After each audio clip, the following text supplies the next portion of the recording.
saying I'm in love with you, but I don't care much about you. When you've gone, I would find someone new. I cannot lose. Fall into my arms and let us rise high up to the stars where we can fly. So come with me and pray. I want you to play my games and fulfill my black desires.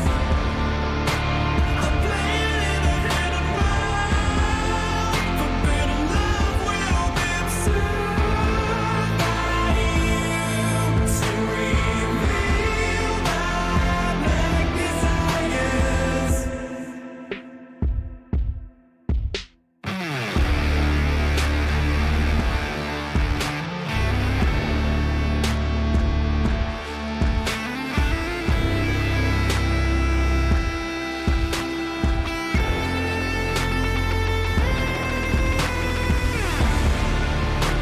So come with me and pray. I want you to play my games and fulfill my black desires. I'm playing in a hidden world. Forbidden love will be observed by you to reveal my black desires.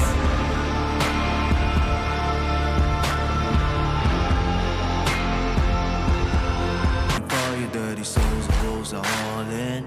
Can you hear the voices calling? Do you feel how they are dragging? Waiting for a second to push you to your limits, going strong and feeling better. But do you feel them? Can you hear them say? Cross the line. Since a little dark in here, trust me, you have learned to come in. Take the start. Follow, leave it all behind. Welcome to the other side.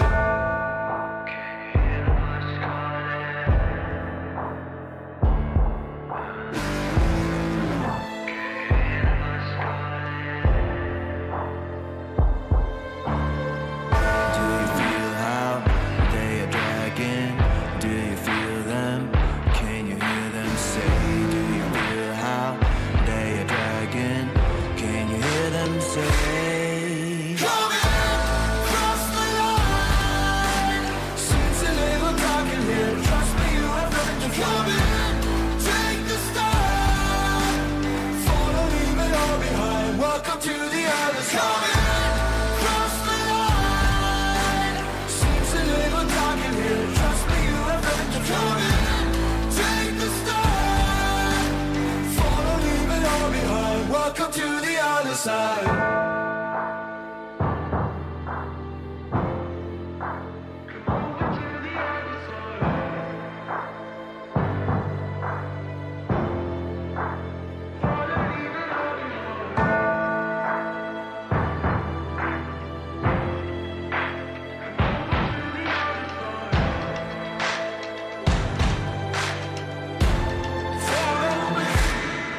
Come in, cross the line. Since a little dark in here, trust me, you have nothing to come in. Take the start. Follow, leave it all behind. Welcome to the other side. Come in, cross the line. Since a little dark in here, trust me, you have nothing to come in. Take the start. Follow, leave it all behind. Welcome to the other side.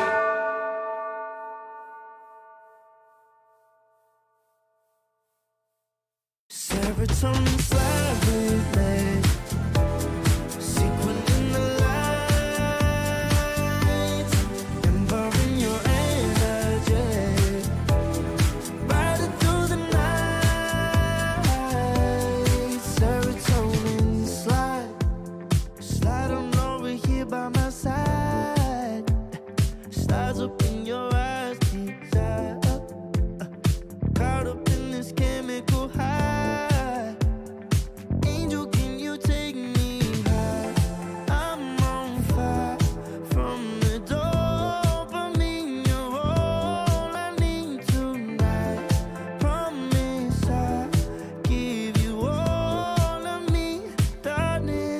Serotonin slide with me.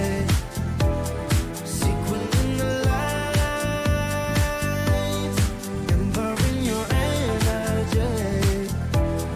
Riding through the night. Serotonin slide, slide, slide. Serotonin slide, slide, slide. Serotonin slide. Slide up out of here like we're tired, but really we just about to get wild. Loving at the speed of light. Your body, I can help but admire. I'm on fire from the dopamine of all I need tonight. Promise I'll give you all of me, darling. Serotonin slide with me.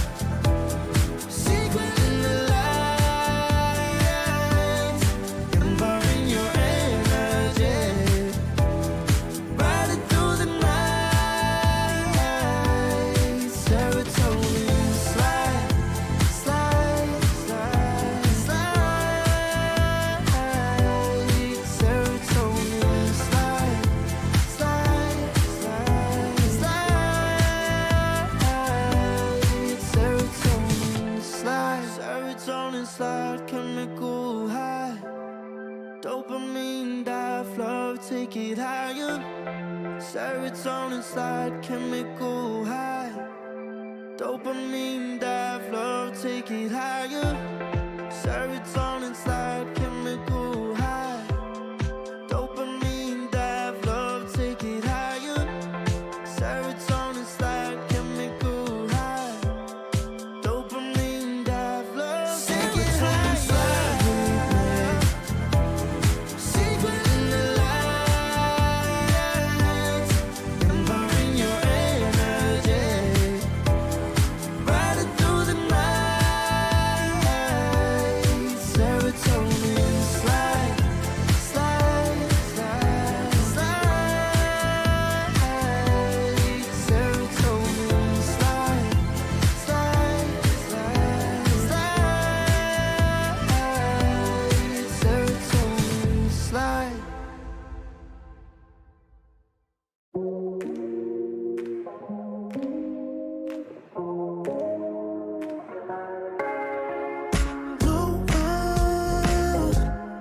I'll recap the first time with you, and baby you make a moment. Every time I lay eyes on you, but do we care? Do we dare?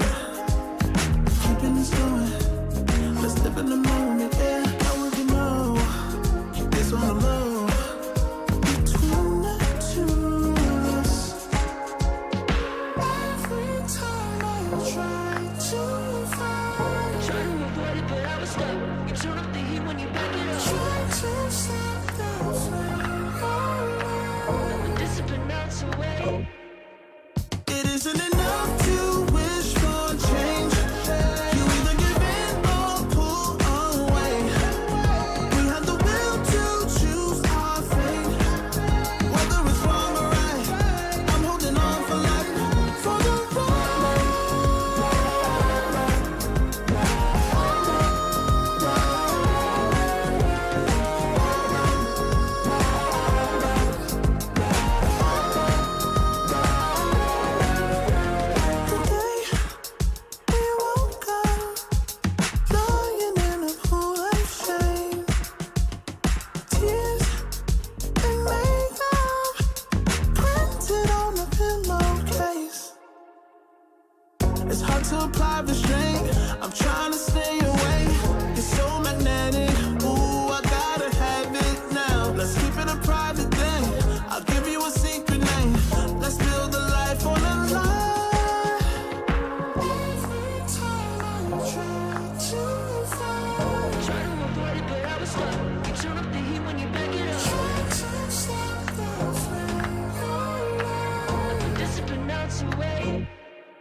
It isn't enough to wish for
get mine. I've been working all year, getting by. Looking for the high, taking all my time. Breathing in new life, feeling fine. Like I don't gotta be something society wants me to strive to be. Got my own energy. So magnetic in the spotlight.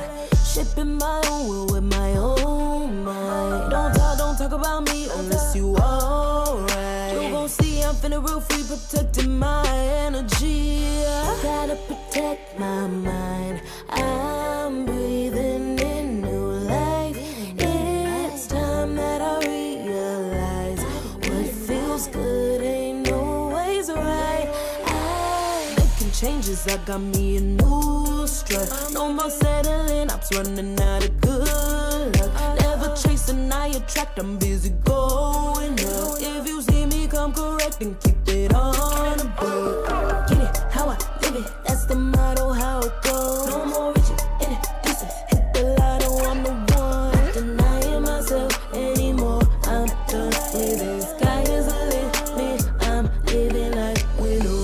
Energy, energy, energy. Feeling free, feeling free. Energy. Gotta protect my mind. I'm breathing in new life. It's time that I realize what feels good ain't always right. I'm feeling good, feeling free. Feeling good, feeling free. All I need is me and my new energy. Feeling good, feeling free.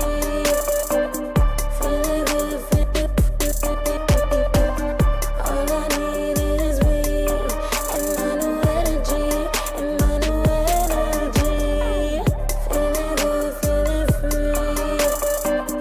Feeling good, feeling free. All I need is me and my new energy.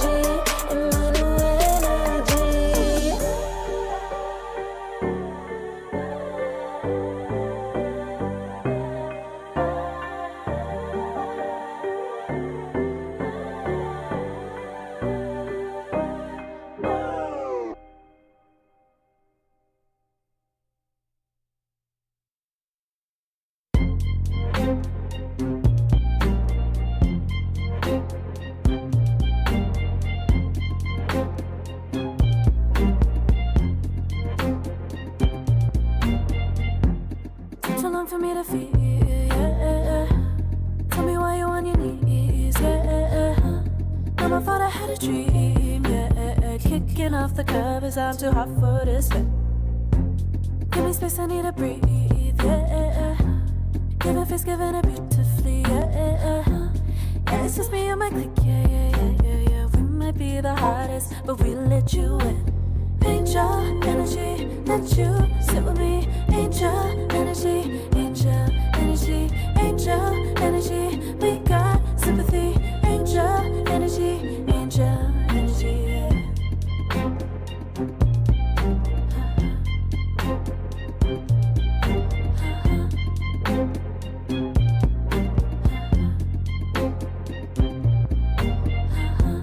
Take the time to breathe and rest. Let yourself feel the best. Feel it all so deeply, so deeply. Divine with how we be, yeah. Aligned with everything, yeah. More than a dream, vulnerable and strong, yeah. We feel everything. Angel energy, let you sit with me. Angel energy, angel energy, angel energy. We got sympathy. Angel energy, angel energy, angel energy. Let you sit with me. Angel energy, angel energy, angel energy. We got sympathy. Angel energy, angel energy.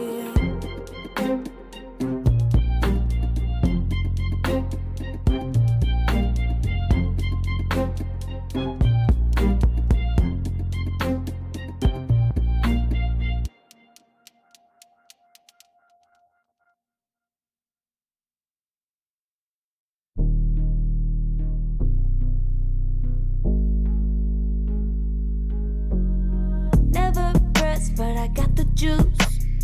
Taking the lead, that's just what I do. I make mountains move with one hand tied, and still this world ain't satisfied. Everywhere I go, they stop and stare. I tell the truth, I take it there. Call me vicious, persistent, overzealous, that's fine. Main character energy, I stay taking what's mine. You need a foot on the gas, or put my name on the line. Main character energy, I'm just taking what's mine. And it's written in the stars, I'm a king like my sign, yeah. Raising the bar, the jaws drop like a surprise. Don't be mad about it. Don't be mad, don't be mad. Don't be mad about it. Don't be mad, don't be mad. I don't play the game, nah, I make the rules. Cards close to the chest, and I don't play no fool. Don't be mad about it. Look, yeah, my name stay in the mouth. Legs got broke, they said cast her. I'm the 911 response in a disaster. I don't ask, I just take. Treat the world like a man, I just blow them away. Yeah, I'm a #1 fan. Don't need a bark, I'm a bite. Switch me on, dark need light. Don't need pity, don't need spite. I just plop, plop, plop on sight. Could take your girl in 2 seconds. I just flash her a smile. I make petty look pretty. They run an inch, I run 3 miles. You need a foot on the gas, I'll put my name on the line. Main character energy, I'm just taking what's mine. And it's written in the stars, I'm a king like my sign, yeah. Raising the bar, the jaws drop like a surprise. Don't be mad about it. Don't be mad about it. Don't be mad about it. Don't be mad about it. I don't play the game, nah, I make the rules. Cards close to the chest, and I don't play no fool. Don't be mad about it. Don't be mad. Don't be mad.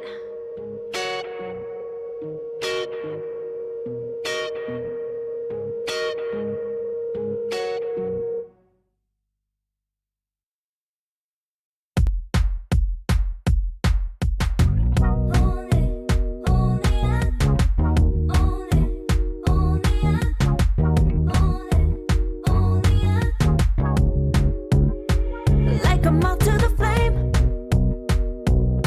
I'm attracted when the doubts start saying my name. I can go there easily, and it's hard to maintain, 'cause I know it's not the world I know, it's me.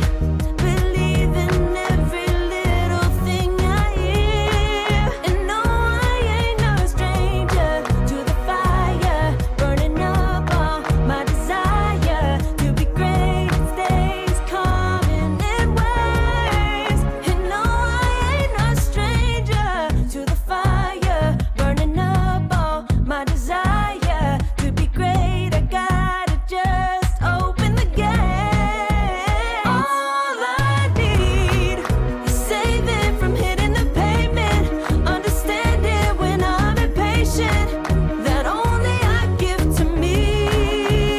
All I need is a little love in lonely places, the strength to stare fear in the face, that only I give to me.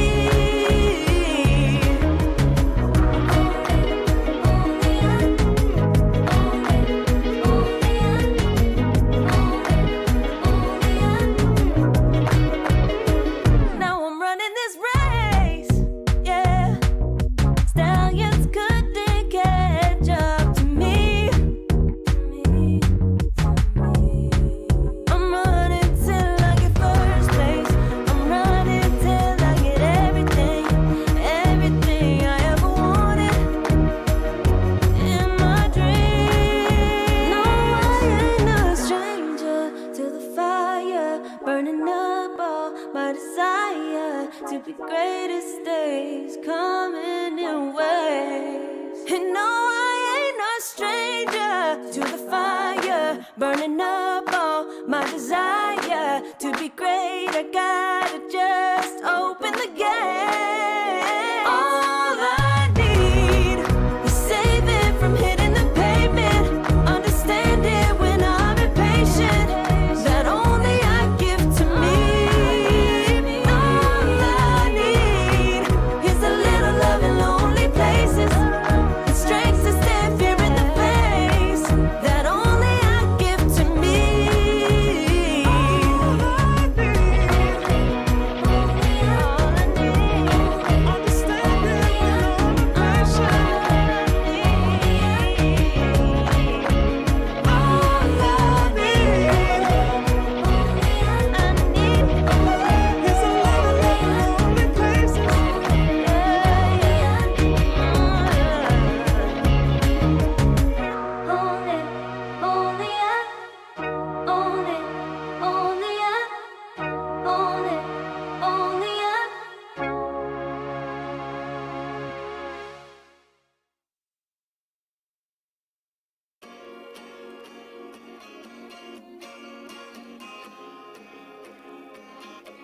Yeah.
Far from me.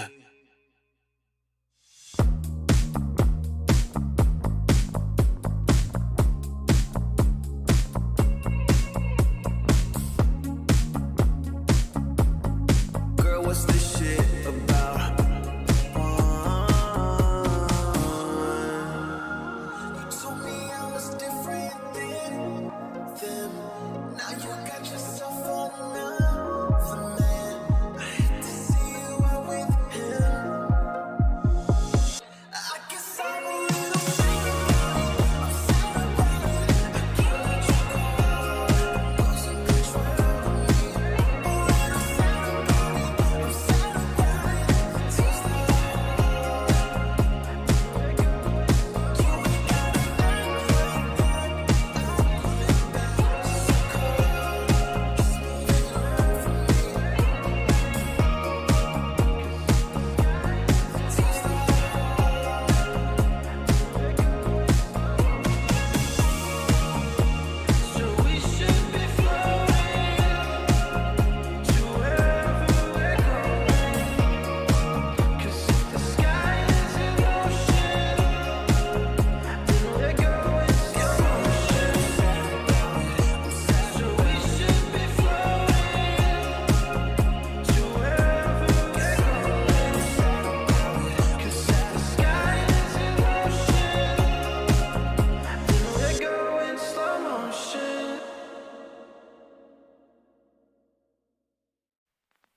I pack my suitcase, headed out the door. I keep my shoes laced. 2,000 miles away from home. A couple dollars in my pocket, never stopped the boy before.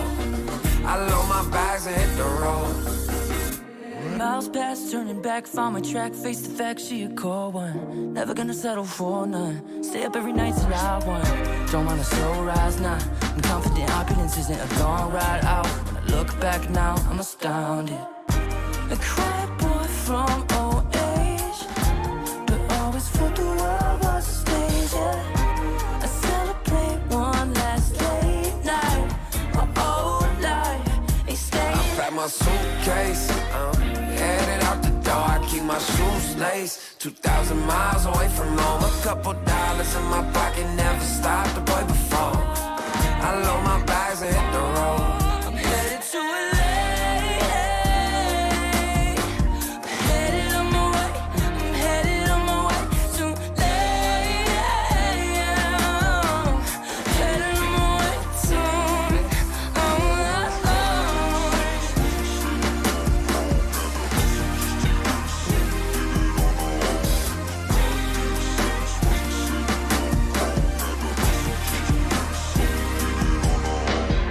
couple thousand miles, throw it on the dash.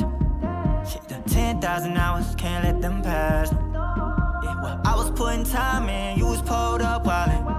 You always had shit to say, now when I see you, it's silence. Thought I'd have a Grammy by 25. Commas after commas next to dollar sign, yeah. Had to remind myself why I'm living this life. Look at all the late nights, it'll all come in due time, yeah. Made for the fight, for the pain and the climb. Tied to the life I chose. Stay through the night, another day, not a dime. Race against time. I couldn't just lay by and wonder what I could have made mine. I'm closing on the moment, no one's gonna hold me down. I pack my suitcase, headed out the door, I keep my shoes laced. 2,000 miles away from home, a couple dollars in my pocket, never stopped the boy before. I load my bags and hit the road.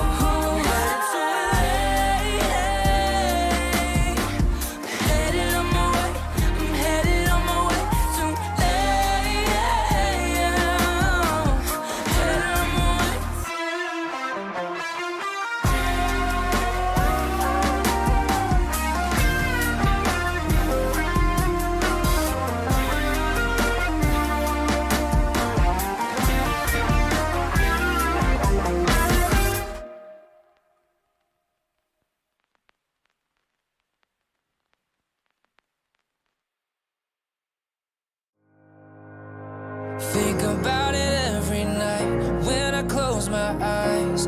You're on my mind. I try to quit a million times, but it takes me high. Like you're so divine.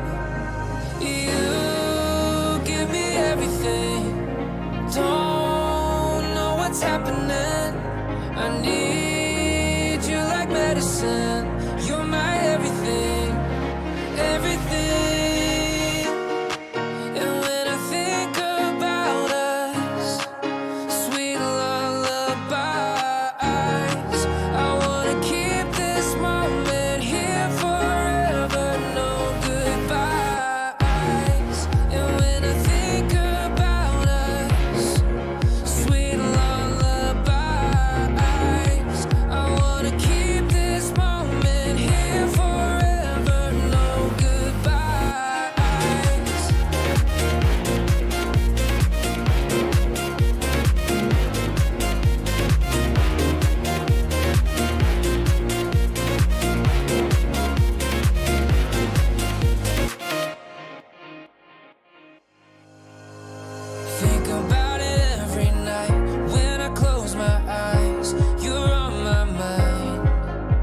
I try to quit a million times, but it takes me high. Like you're so divine. You give me everything. Don't know what's happening. I need you like medicine. You're my everything, everything. And when I think about us, sweet lullaby.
Put it together.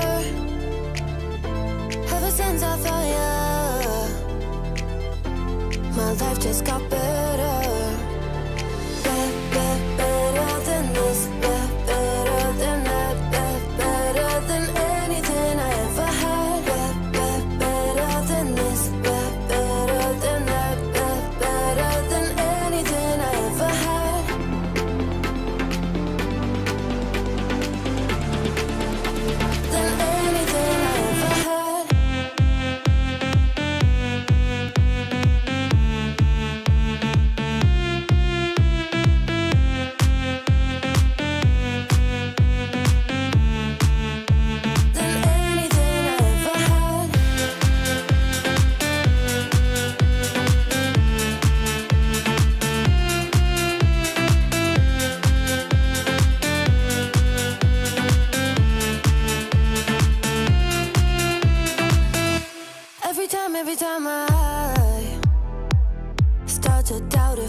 strain your blue eyes makes me feel better. Better than this, better than that, better than anything I ever had. Better than this, better than that, better than anything I ever had.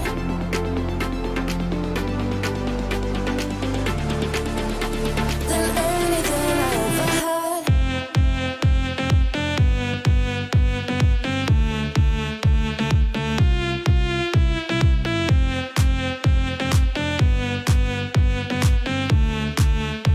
Than anything I ever had.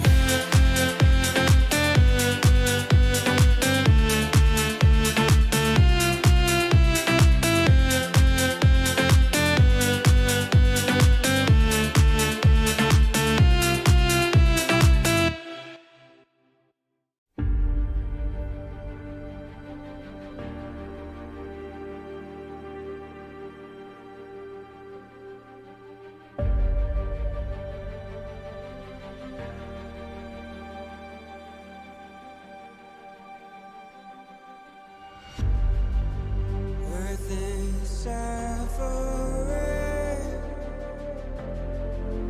trouble is rising,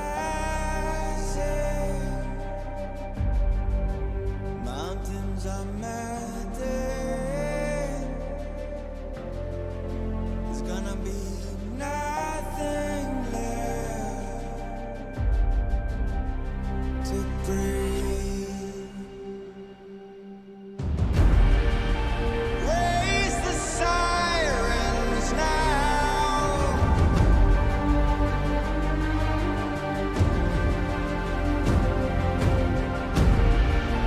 Break the silence now.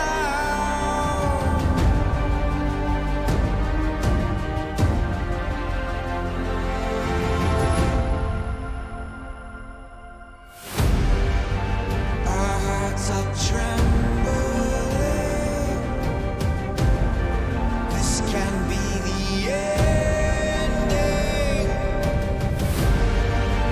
We must begin to rise. It's now do or die. Raise the sirens now before it's too late. Break the silence now before it's too late.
feel the gravity is pulling me away, pulling me away.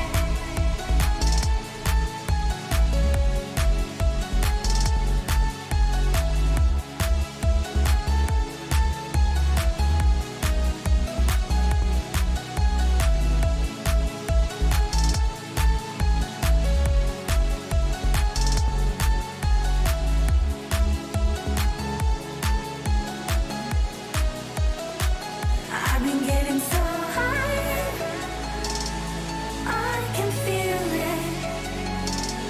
I can feel the gravity is pulling me away, pulling me away.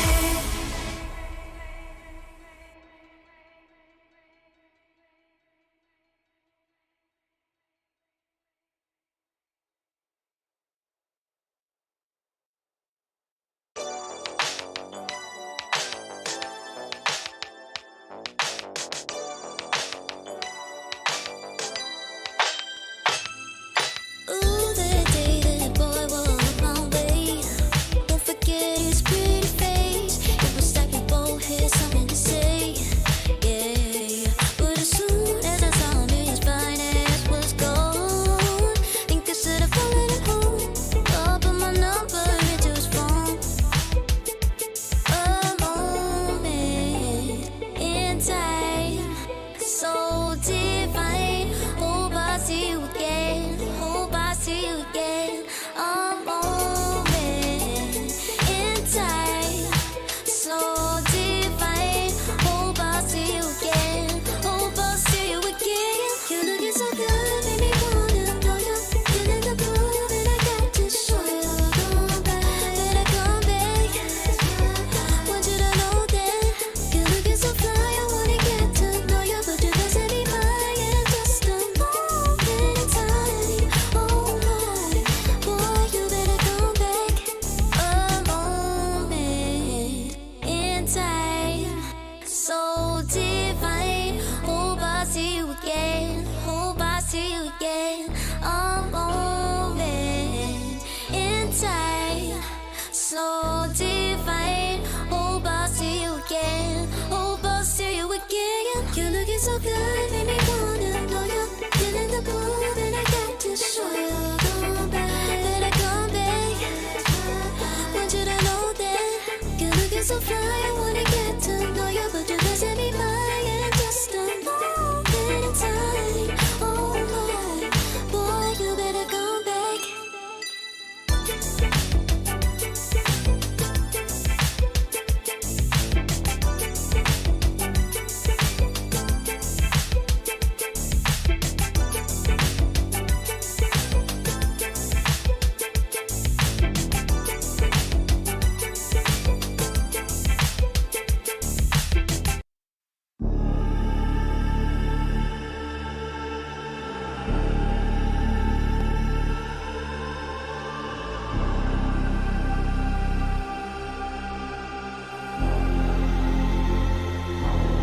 You'll be free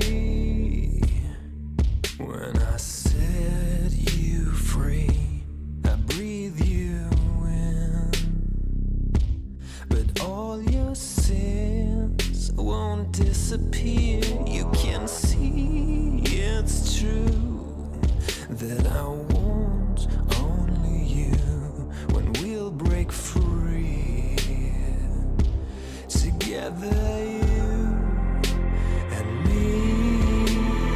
Take me in your arms and let us rise high up to the stars where we can fly. So come with me and pray. I want you to play my games and fulfill my black desires. So break my heart and leave me. I only need your body. So I'm saying I'm in love with you, but I don't care much about you. When you've gone, I would find someone new.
second to push you to your limits, going strong and feeling better.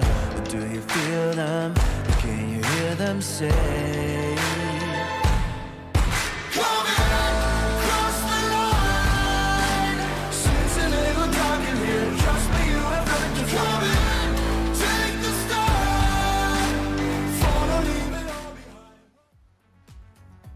Hello everybody and welcome to the Qualifiers. We're here for the Western EU Qualifiers for ESL One Raleigh. That's right, new location for ESL One taking place in America. Misery, how do you feel about ESL going back to the US? Oh, it's definitely a nice thing, right? That we get an American tournament finally. There's not that many. It's been a while. I guess the last one has been maybe Arlington. Yeah, probably Arlington. You're right. Yeah, few years ago. Yeah. ESL did try to go to LA, but then it got cancelled by COVID. So I think that must have been the last time they tried to go there. Right. But yeah, I remember that. It was very, very sad when it got cancelled. Everyone was looking forward to it, but alas. But now they're back, heading over to North Carolina for this event, and of course we've got these qualifiers taking place now. This is like the third of kind of like a row of qualifiers.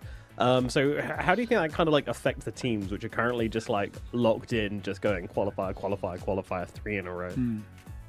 I think it depends on the team, right? Like some teams might have started out being very close to qualifying, playing really well, and then just barely making it. And I think maybe might be in a rough spot now, as they're kind of losing a little bit of confidence, perhaps not feeling their best anymore. Whereas other teams like OG, for example, we're going to see now, they just won a qualifier right after having a really rough start and a lot of negative. What do you say? Like a lot of Redditors being angry at them. So I think they're feeling really, really confident now. And so I think it just depends a lot on the team. Some teams might expect to have qualified. I think also, for example, Nigma might have been disappointed considering they didn't qualify recently. And so I just think it varies a lot. Yeah, imagine making it through to the upper bracket and then losing both the upper bracket winners and then the lower bracket. 2 chances at qualification. That doesn't go through. Imagine that. And then imagine that if one of those teams was your kind of sibling organization, your sibling team. That's exactly the situation which Navi Junior actually found themselves in the last EEU qualifiers for PGL Lahia. They were up in the upper brackets against Navi, and they got knocked down to the lower brackets, and then they got knocked out by a team called like Baths and Beers or something. So unlucky Navi Junior. They're gonna be out for blood, but yeah, we got two grand finalist teams here in the for opening round here with Navi Junior versus OG. So you already spoke a little bit about OG, but what did you think of their run and their performances and kind of how they improved themselves through PGL Lahia? Well, a couple of things. It seems like they are a bit more confident in game.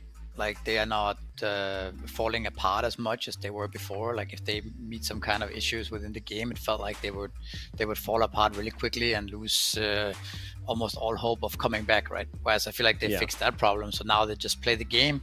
If there's something happening that is not so good, well, they'll just try to make a good move to come back, right? And just play the game out as a whole. And I think that helps them a lot.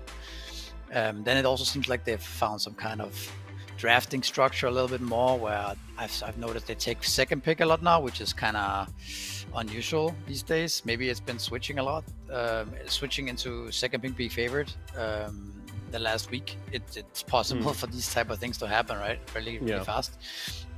But it seems like they found some kind of way of drafting that works for them, which is also why we see now that Navi Junior picks second pick against them, which is maybe that's going to be the norm now for teams to pick second pick. But it is also just possible that Navi Junior picks it because OG has been choosing it a lot recently.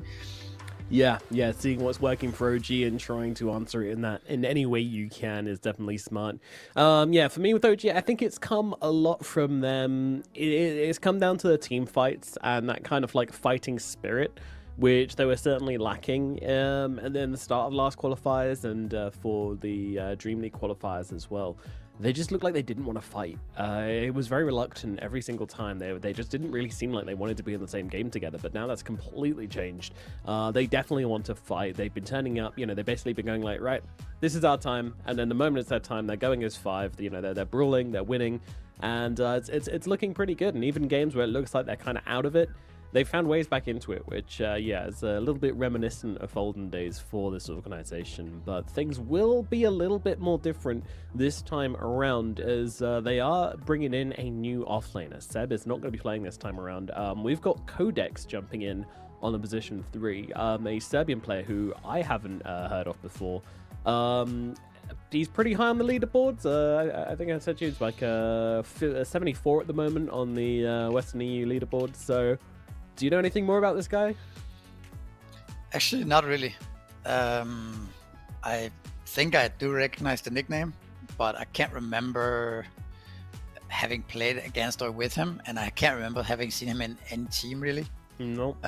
Maybe some Serbian type team has had him, but he's definitely very new. So it's going to be interesting to see how he does and what's the reasoning behind them doing this switch, if it's like permanent or if it's just for this qualifier because Seb has other things to do, or what, right? Because like Seb was actually doing really well last qualifier. So yeah, he was very consistent. He was doing consistently well, looking like a professional player, which he obviously is. But yeah, it was really good to see. So I'm kind of disappointed we won't be seeing Seb, but interested to see a new player step into the ring.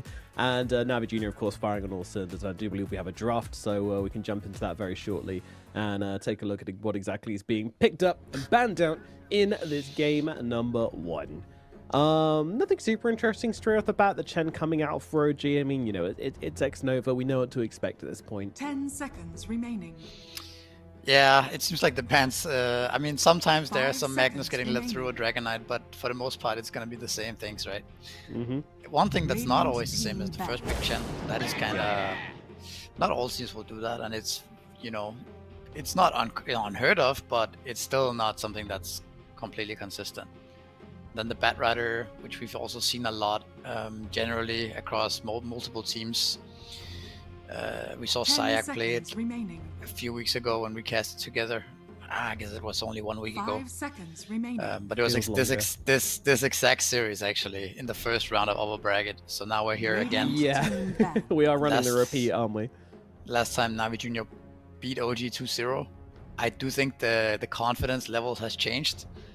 So there's some, some, what could you say, invisible things at play here a little bit that might affect the series. 10 seconds remaining. Indeed. Confidence level is going to be very different for these two teams. 5 OG making that seconds lower remaining. bracket run and qualifying for PGO Lahia. Meanwhile, Navi Jr. making the upper bracket run and then unable to qualify twice in a row. If you have any doubts about who is going to be better for the mental game here, then you haven't been paying attention, because it is OG who are going to be much more favored when it comes just down to recent results. Yeah. It's also a little bit about, it doesn't have to have such a big impact, though. Like, Navi Jr. might not have the pressure behind them and the high expectation of qualifying for every event, so it might also boost them knowing that, we're so close, we just need to fix these problems, and then we're gonna actually qualify for every event, right? Like, this type of mentality can also kick in, but it's hard to say, of course. We have to just see how they play this series. Absolutely. 5 seconds remaining. We have some bans to protect the Chen, I would say here. Timbersaw, Monkey King makes sense as well. Doesn't seem like it's something Chen really likes to play into. Some mid Monkey King coming to his lane early on, wouldn't be able to do anything against that. And same for Timbersaw, either offlane or mid. Can't really pressure with Chen at all. Yeah. I think a big reason they've been picking up this change is simply because their lanes have not looked so great on OG. The games they have been losing have kind of been down to lanes which have just gone absolutely horribly, and they haven't been able to kind of fight their way back into it. So Chen makes a lot of sense to them in that regard, because it secures your lane and it gives you that hand of God inside of the team fights to sort of play around with a bit more and be aggressive with. So This really does seem like a very OG hero now. 5 seconds. To Pangolier, me- meanwhile, going to come out for Navi Jr. It's very Yeah, to me- adaptable. To me, the Chen also signals some sort of confidence level, right? Because it signals two things for me. It's first of all that they have they picked it very fast, so it was like maybe like a clear draft structure. If they leave Chen, we'll pick it because we think it's broken and we're confident with it. This type of mentality. And then secondly, I would say that Chen is a hero that the team needs to be confident to pick it up first pick. Oh, that's interesting. Okay, So that's I mean, obviously a counter to Pangolier, but it's still something that's definitely unusual. And I wonder if that's just that carry straight off the bat together with the Chen. Might has to be, right? 10 Has to be. seconds Yeah. remaining. Seems like a hard lane to pressure because you have. 5 seconds remaining. I mean, you have the Chen Blood. It just seems like you need to either 100 to 0 the Bloodseeker to kill him, or just CS against him straight up because you can't. Yeah, you're not gonna be able to harass this guy out of lane with the Chen. Dire team pick. Now, I did tune into a very heated stream of Chrysalis's where he was making the case that Bloodseeker Radiance was absolutely garbage and everybody should be doing Maelstrom instead. But most people do seem to be still leaning towards the Radiance build that I've seen. But 10 seconds Chrysalis, a remaining. Bloodseeker aficionado, is making the case that it's Maelstrom, so it'll be interesting to see 5 which way seconds around this remaining. one goes, whether a Chrysalis fan or not Dire remains to team be pick. seen. Templar Assassin. But then I believe he played two pub games, one with Radiance, one with Maelstrom, But and he lost it does the, seem like Maelstrom game. the Bloodseeker is seeing some play in pubs, high pubs Yes. that I have just noticed.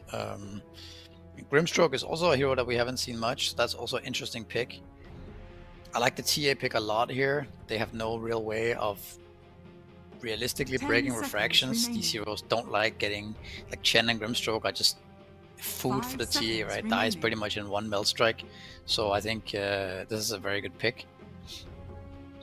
But yeah, interesting to see the Bloodseeker. It has like 4,000 games in high level pubs Yeah, it's seen play, right? the last week or so. But yeah, I wouldn't have considered Templar Assassin to be an answer to Bloodseeker in any way. I do feel like Bloodseeker can kind of get the better of TA if he's able to just get on top of her. Of course, has that Radiance option, has the Aghanims option. These two things are going to absolutely melt through refraction in a matter of seconds. And then you've got some issues with Templar Assassin. But maybe there's some tech here. Maybe you just want to get that like heavy physical burst damage down onto Bloodseeker, take him out of the game Radiant quickly. team Or back. maybe it's just a hero which fits their draft quite nicely. That can always be an I think option. I think the carry matchup is not as important as the TA versus the supports, because I think TA is just a very solid hero overall. I think he can do well against most other carries if he has a good game, has a good 10 lane, seconds and gets remaining. Roshan and stuff like this.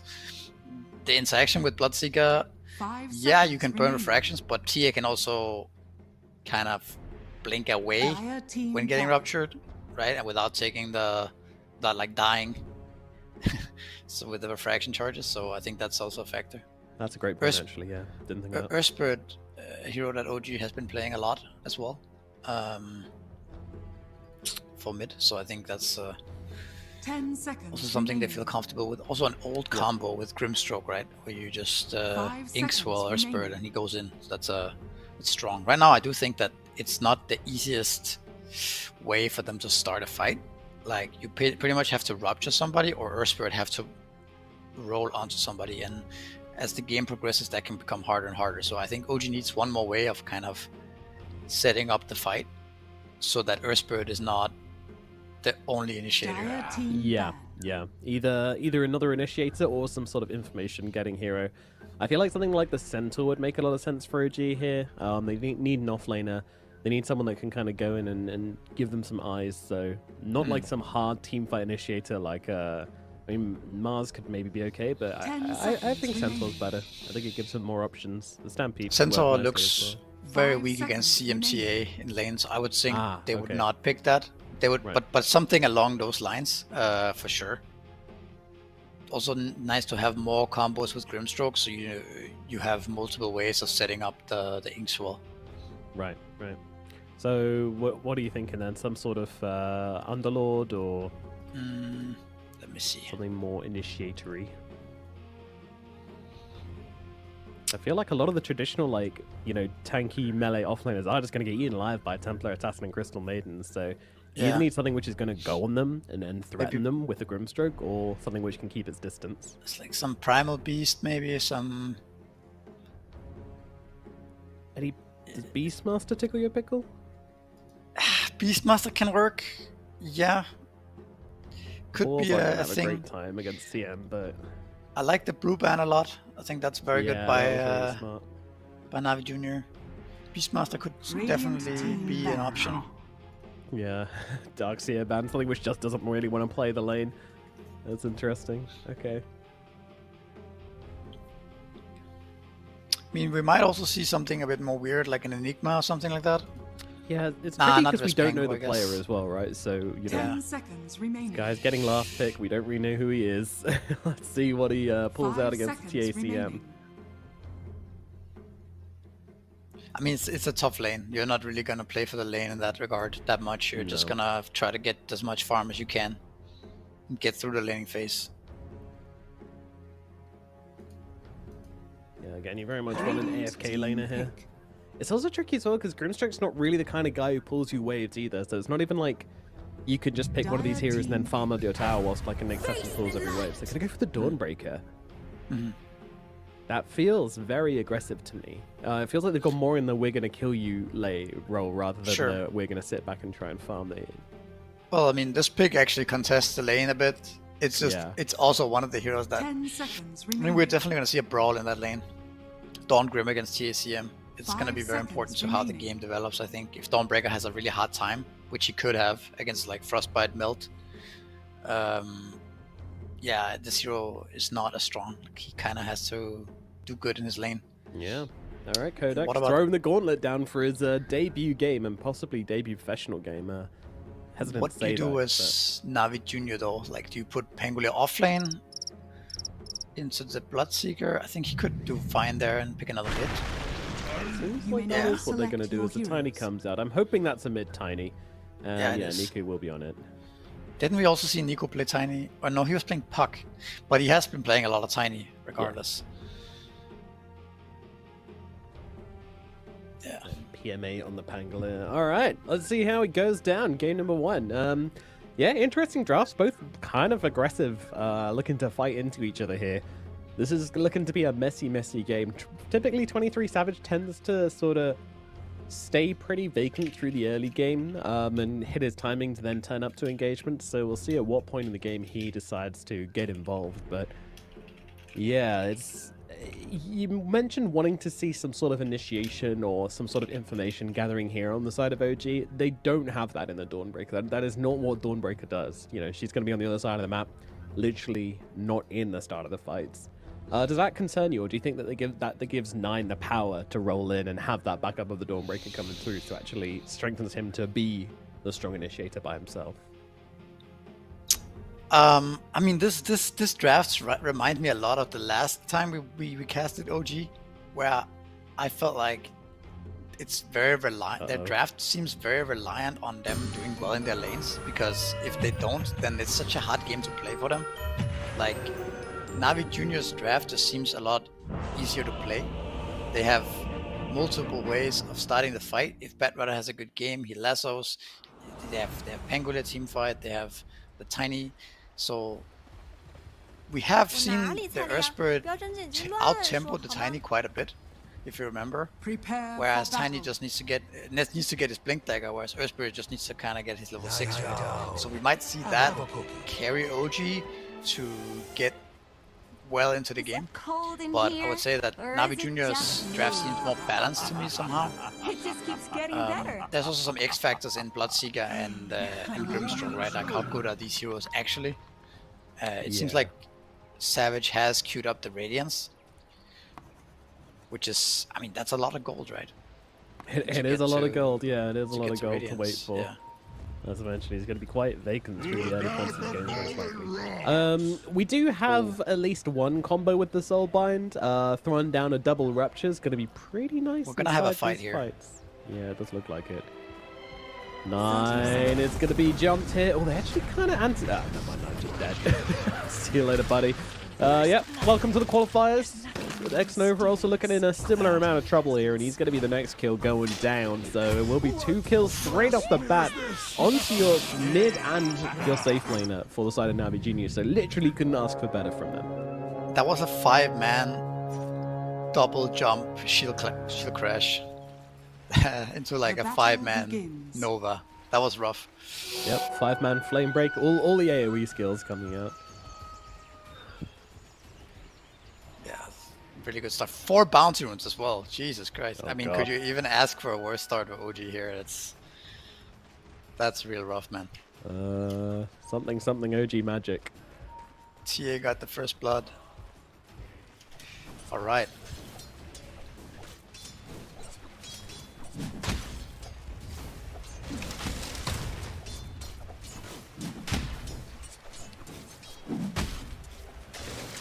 You've been playing a lot of pubs recently. Have I? Yeah. No, I've just been casting mostly. Right. What about yourself? Played a couple yesterday.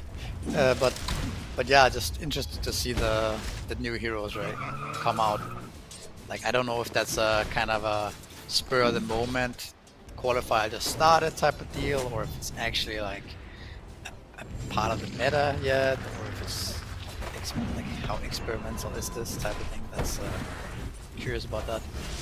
Yeah, it's funny to see the qualifier teams doing one thing, and then you start with the first international tournament, and then you get like the, you know, tier 1 teams being like, nah, this is silly, or actually, yeah, this is pretty good. Kind of waiting for Big Bro to make the decision.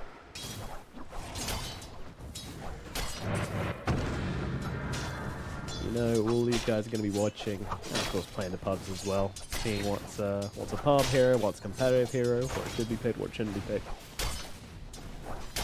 Yeah, but overall, obviously, these lanes not off to a great start. When you look at that number up at the top, it is showing pretty heavily for the side as they move on to X-Nova down at bottom. He's running away to the tree lines here, and they are out of spells. Not the best at finishing these kills off on Navi Genius, so he will live for now. Yeah, it's also very rough mid lane for 9, right? Oh, God. I mean, he's gonna be fine because he's playing against the Tiny. If the matchup was, if he was playing against the ranged hero, it would be like way worse.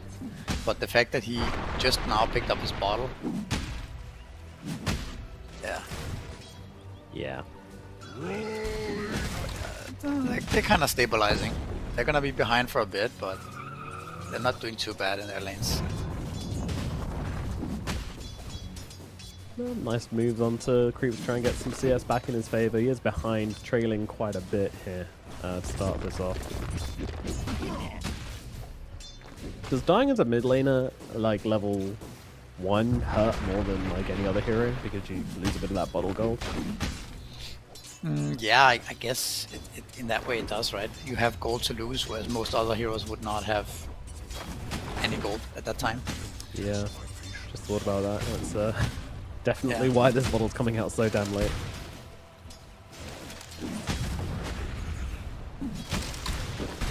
Now Nika gets the advantage, just playing with like a massive consumable advantage, and you can see he's kind of baiting out 9 here a little bit.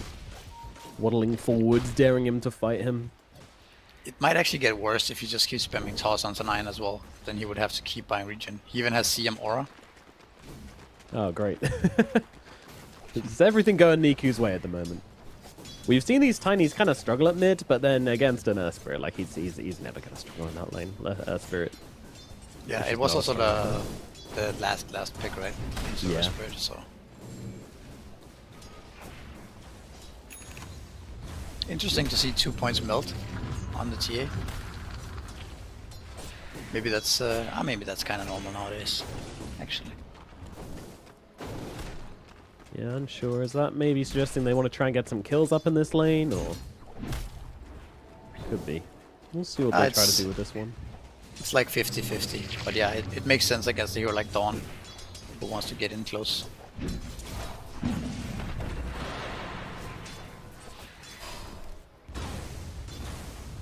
OG have said, you know, we want to brawl in this lane, we want to fight you, so they're getting ready, getting their tools to make sure that they can fight back. It's down at bottom. Things have been pretty quiet. 23 Savage has been able to recover quite nicely. to a slightly tricky early start. It's just constantly spamming like these blood rights. It's such a cheap spell, so not the blood See really coming to the gate bottom here. Setting up something. Okay. This could be bad. X-Nova already pretty low here. Might just be dying regardless as Zayat looks to finish off the kill here. And X-Nova will be going down, but Zayat's also kind of low. 23 Savage going for this kill into 3 heroes. And he is going to come out with the goods. And now, even looking towards Riddies as well. But we'll chill out a bit. Thanks to the assist for the Wild Wing Ripper. Oh, look who else is here. 9 showing up for his first rotation of the game. Immediately just looking to go forwards onto PMA. But Rock, actually, did that miss? I think it might have missed, yeah, as he was jumping away. Well, that's awkward. But at least he gets a bottle refill. Is he gonna stay here and try one more time, or just walk back mid? Because this is a lot of time wasted, right? Nice, as a mid laner. back. Yeah. Yeesh. Not how you want your first rotation to go as Nurse Spirit, that's for sure. Yeah, they're just jumping over his boulder. I like the adjustment that Sayak made here by being top when considering CM was already bottom. Instead of just going default back to his own lane, he just decided to TP top and help out the TA. Yeah, good non-NPC behavior. Yeah. Making sure to check the rune as well. Yeah, very efficient. Ari also going to check the rune and going to stack the Ancients in the meantime. Riddies feels like he's forced to take it there. Doesn't want to get rolled upon by an Earth Spirit, so we'll just take the Invis rune up on the Crystal Maiden. Didn't really see if 9 was coming to threaten it, but one would assume so.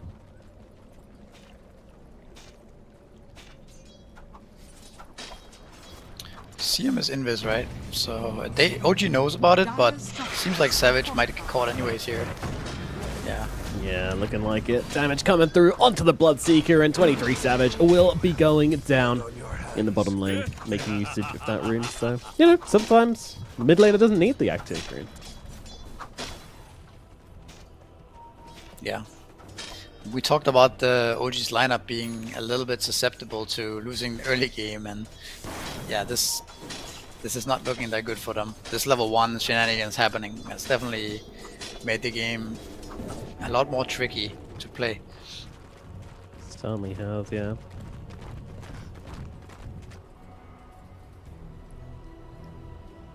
By the way, the guy's listed, their offlaner is listed as Codex on Liquipedia. We are going to be calling that rather than his in-game name. I refuse to call him his in-game name.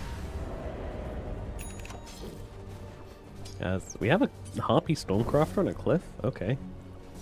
Guess he got knocked up there by Zayat, so that's going to put an end to sending lightning shenanigans coming out from X-Nova.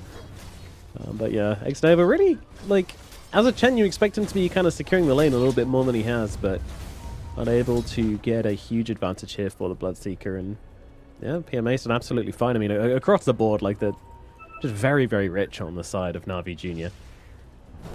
Yeah, for sure. I think it's also, I mean, Bat is a little bit low level, but having Bat Radar with such a good game is always going to feel really good. Here we go, action over towards the river here as a toss back from Niku going to do a lot of damage to Ari, and 9 start this one off, and got the juice jumping onto Codex on the side here as well, just trying to run down the Dawnbreaker, and with those points in meld will be able to get a lot of damage off here, and she finished the job though. Codex still has a hammer to work with, doesn't feel the need to throw it out and will not do so, but now the stacks. The thing which OG was kind of relying on to get their Bloodseeker back into the game suddenly being taken down by the side of Na'Vi Jr. Admittedly, it's just a triple stack here on the hard camp. Yeah, that feels kind of bad to lose it. Yeah, I guess it makes a lot of sense now why people are maxing meld now on TA. It looks so strong. You actually become so strong in fights early on with the 5-second cooldown on meld. Yeah, you just melt heroes. It's a good strategy if you want to be active early. You know, a lot of these carry players just like to AFK through the first 20 minutes of the game, but when you're playing TA, it's a strong hero. Radiant's courier has been killed. It also doesn't slow down your farm like it perhaps used to. Also, you have the Void Blades. Yeah. Oh, this is interesting, given a stack over towards Zayat to triple stack on the hard camp. Or not? Okay, being interrupted. OG looking to steal them right the way back again, but there's movements from Na'Vi Jr. onto 23 Savage. 9 comes rolling across, doesn't really land onto anybody. Dawnbreaker coming down from the heavens as well, looking for a target. They're still trying to go for the Bloodseeker. They are going to lose Zayats in this as Codex gets him on the sideline, but the Rolling Thunder going to cut through 23. 23 needs a way out of this one. Kicked away by 9. Toss, not going to land, but does land onto 9, and he's taking some heavy damage here. Magntie's going to come up from it. Oh, 23 up to the high ground. PMA really trying to find him here, but will not be doing so. And with the Earth Spirit dead, there's no way for him to refresh those magnetizers, so they're going to be absolutely fine on Na'Vi Jr. just to back themselves away. Pretty bad trade for OG once again. Yeah. But it could have been worse, right? Considering the point they're in. They managed to steal the stack, which is something. Yeah, and Sayak true. died, so he's kind of low level, right? We talked about it. He needs a little bit of time to recover, I think. Which is probably also why he just TP top and yeah, slow his own game down a little bit. We have a blink deck on Tiny already at 10:30. It's, Oh my god. It's very early, yeah. Smoke up immediately. Are they gonna go into this ancient stack? That could be massive. Oh, that could be big. They're so low as well. They have a trap. They see everything. Yeah, they know exactly what's going down here. Niku blinks on in here, looking to bring down the Dawnbreaker. Riddy's going to let it go on the sidelines, and they get all of the creeps on the side of the die, I'm pretty sure there. All them big ones just die to the combo from Niku and Riddy's. Absolutely beautiful movement in from Na'Vi Jr. And again, you got to get rid of those traps, man. You have to. Yeah, I don't know. TA just seems to be... I mean, for me, TA is one of the strongest carries. It just... I feel like this hero offers way too many things. The innates, the traps, the damage, Roshan, strong lane. There's so many good things. Yeah, the innate is one of the craziest ones, isn't it? I think so. The best innate in the game for competitive Dota. Are scanning. Radiant's top tower is under attack. Radiant are scanning.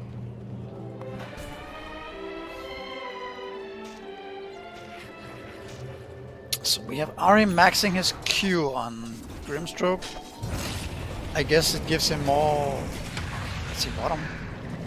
Yeah, once again, looking for the Bloodseeker, kinda. Well, looking for the Pangolier, actually, as he just rolls himself to safety.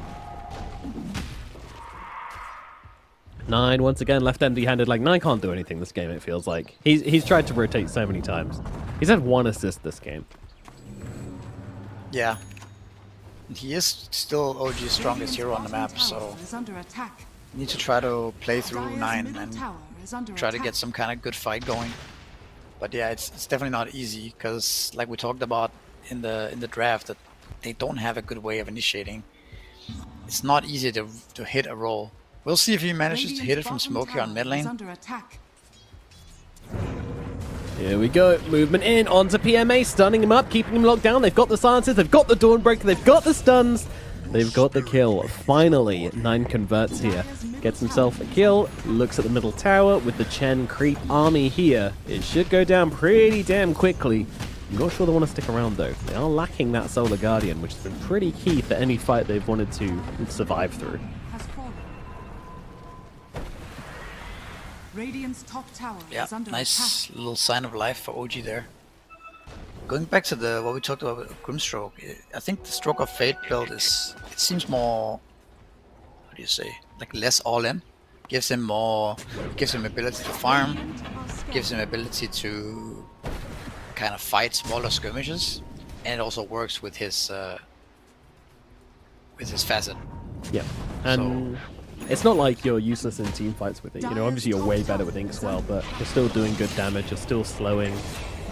You have that innate which follows people as Zayats is also going to die in mid lane here. Nice movements in for the Bloodseeker. That's going to really accelerate his Radiance actually. That's a really critical kill. Yeah, he actually got his relic now, so he's getting closer for sure. It's going to be an abysmal timing as long as you don't compare it to the heroes on the side of Na'Vi Jr. who are just having like such a nice time. Like they're just swimming in pools of gold on this side. We also have a blink deck on bat and immediately smoke up by Na'Vi Jr. Yeah, looking like a good read from Codex though. He's staying back, making sure it's not caught out too easily. Pings are coming out. They want the Bloodseeker. Oh, that'd be way bigger. Oh no, 23, he's caught, going for the Ancients, lasso out from Zayats, and they'll bring him down. Bloodseeker gone. 9 though, looking for a bit of revenge here, but is he going to be able to convert? Not just yet, a little bit awkward, now rooted up, being taken down. He's got the Blade Mail though, which is doing a ton of damage to Riddy. He's tossed across. 9 will not be able to get out, although I say that, does he want to get out of that? He's being healed up, the Dawnbreaker, Codex healing him up. They're not taking him down. Finally, Niku jumps in and finishes the job. Ariel Sedenta got the juice on the sidelines as well, as X-Nova will meet his fate at the hands of a Sideblade here. Double kill for Got the Juice. Codex trying to get himself away from this one. He's got a nice big wand. He's got a hammer in 2. Will that be enough to get him out of here? I don't think so. Avalanche toss, another kill for Got the Juice. It's a triple for the Templar Assassin. They bring everybody and they take everybody. Everyone inside of OG died in that. Radiant structures are fortified. Yeah.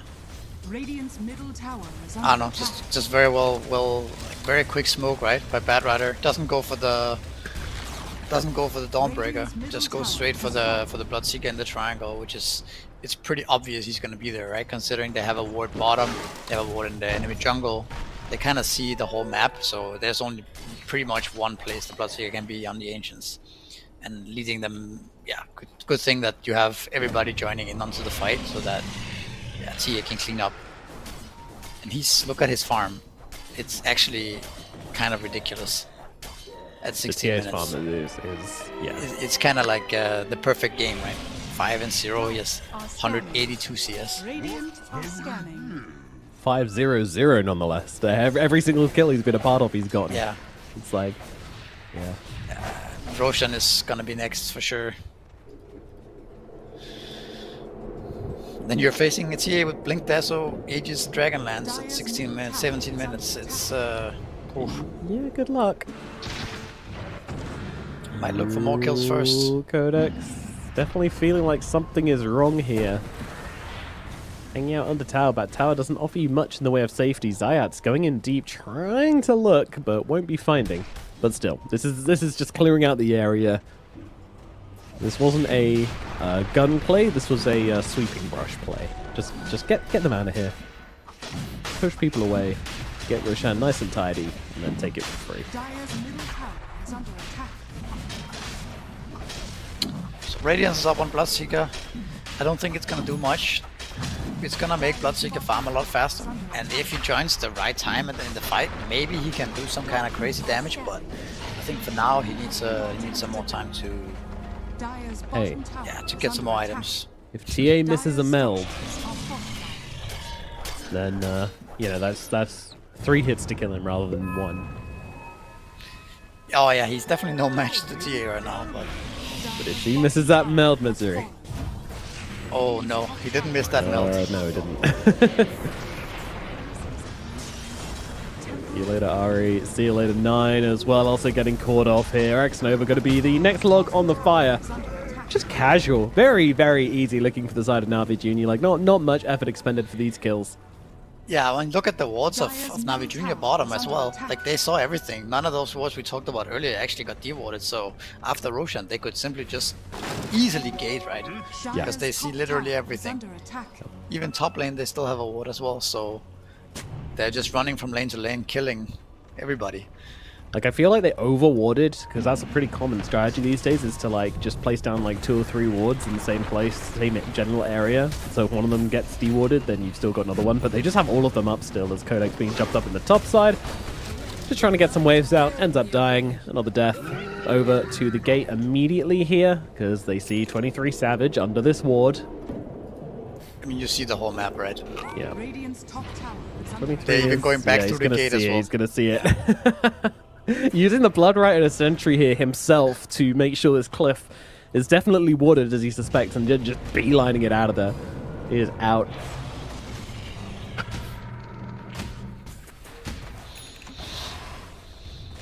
Radiant's bottom tower. We're is going to need under some attack. serious magic to turn this one around. And I don't even think a double rupture into double kick is really going to do a whole lot.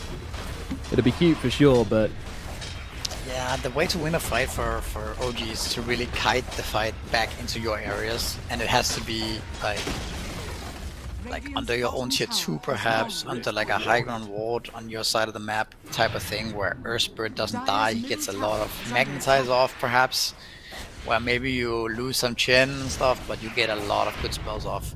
But it seems very hard. It's really in Navi Junior's control how this game develops. And again, all these wards, yeah, you don't directly see OG zeros on the wards, but that just means that you know exactly where OG zeros are, right? They're either in a triangle or top. Sometimes a lack of a hero is as telling as seeing the hero itself. Yeah, exactly. But Dawnbreaker saw everybody there, so yeah. Everybody squint. Here we go into the Tormentor. OG taking one of the few objectives they can reliably and safely take. And that one's going to get Ari his shard, so Inkswell upgrade.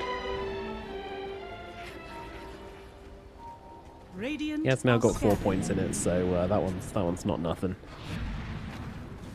Of course, doesn't have the facet, so can't cancel it. But got the shard as well. Radiant's top tower is under attack. yeah, TA's also got her shard, which I still despise this shard so much. I feel like it's incredibly strong. It is for sure. Okay, yes. Almost unlimited AoE silences within a team fight. Cool. 15 traps as well. That sounds like so many traps, right? That all give like how much vision is it? It's like 200 AoE or something like that. Yeah, it's something. I mean, if you put them on the choke point, you're going to see everybody that goes past. So it's very, very impressive to play. And think about it as well this way, you know, if you've got a small map to play and if you don't have much space, then 15 traps is going to feel way more than 15 traps across the entire half of the map. If you've only got a quarter or an eighth of the map to play in, then those traps are going to be more valuable, so yeah. Like this move by Navi Junior, showing TA mid and smoking across the map here. Yeah, it's going to net them a free kill on 9. Radiant's middle tower has Blink, lasso, dead.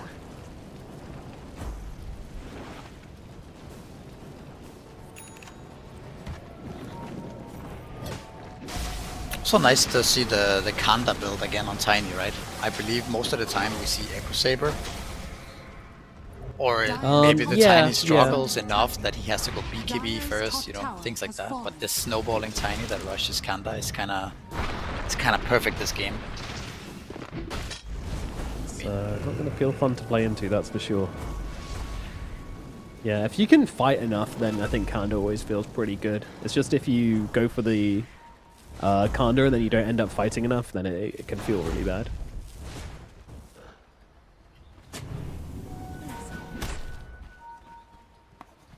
Yeah, Kanda BKB. Just blow somebody up and survive. That is a depressing graph for an OG, man. Never really... Like, it just went downhill so steeply for them, like, the moment the game started. Yeah, it really did. That was very brutal, actually. This one of the more brutal level 1 encounters I've seen in a while. The double kill into 4 bounties. Yep. With a lineup that really needs to have a good setup. Yeah, exactly. Like, yeah. Normally, first blood on your carry is kind of just like, oh, that's an issue. But first blood on the carry when it's a Templar Assassin, you know, this big snowbally hero, is so much worse than so many other options. Gracious.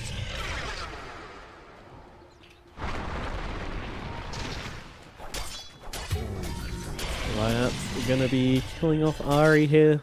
Just another day, another lasso.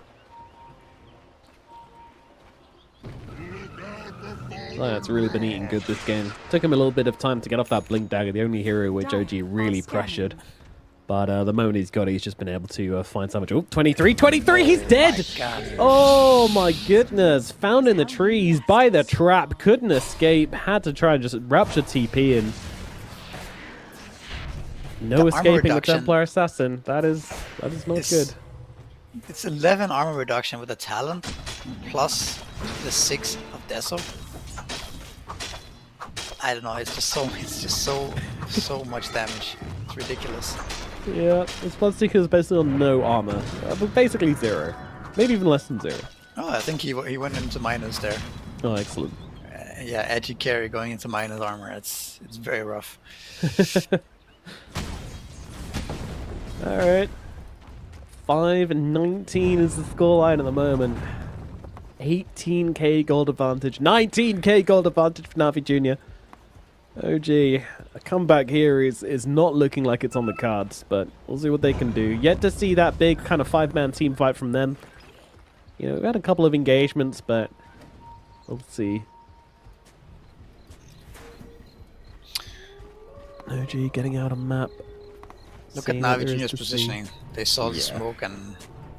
Well, I don't know if they actually saw the smoke, but they're definitely like anticipating it the way they're warding and going together here.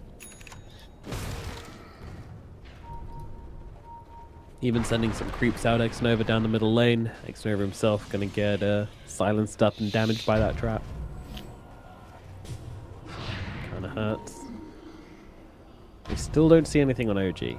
They don't have a ward down here. The ward's over to the top side. So the smoke's about to run out, and nothing's really gonna come of it.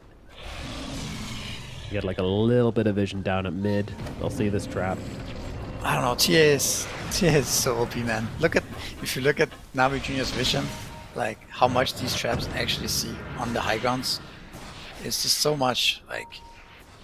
Yeah, those little red dots on the left-hand side. That triangle is completely impenetrable at the moment. Also see the Xnova picking up the gem, which is a very needed tool in this game. If they have any plan of coming back, killing these traps are essential. Yeah. Very interesting to see Codex coming along for the initial smoke here, not trying to play on side lanes. Knows he's too vulnerable to do so, so... Zayats is going to be seen. This should be the start of the fight. Rolling from 9. Not really going to be finding anything. Trying to use the illusion rune to make himself scarce, but they're just going to find him anyway. Dragged back into got the juice, but the heals pretty damn big here. But everything being used from OG to keep 9 alive. And now the BKBs come out. 23 Savage fighting with Niku, whacking him across the fight here. And actually doing very good damage, but now he has to back away. The moment that BKB ends, he's so vulnerable. Rolling from 9, trying to finish off the Tiny, and they will be able to do so. But around the backlines, they've already lost 23 Savage. Taken down by the Templar Assassin. Now she moves on to 9. Nothing to do about the Templar Assassin. Got the juice. Taking everybody down. Like, no one's looked even remotely close to threatening this Templar Assassin. She's still got the 9 seconds on her BKB.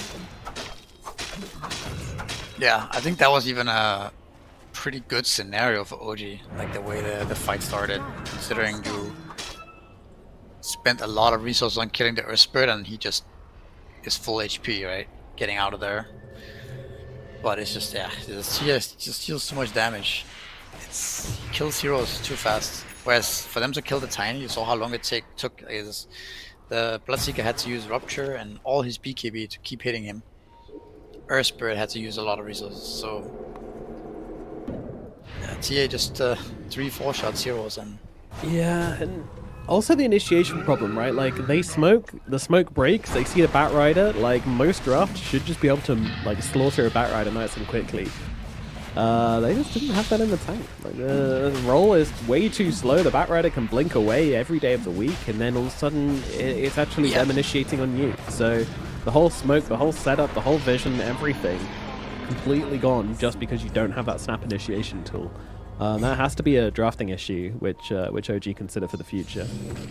Yeah, I agree for sure. Like, I think it's just a lot more easy when you have a hero like Tiny or even just a CM or a Batrider. Just something to lock a hero down and kill it fast.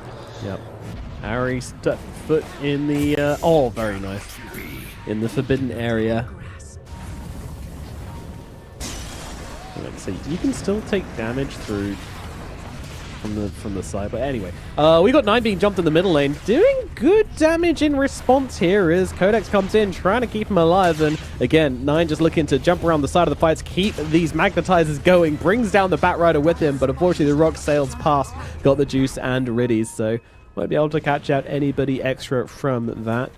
23 Savage, meanwhile, just farming a different area, under the vision of the Psionic Trap though, so they know exactly what 23 is up to right now.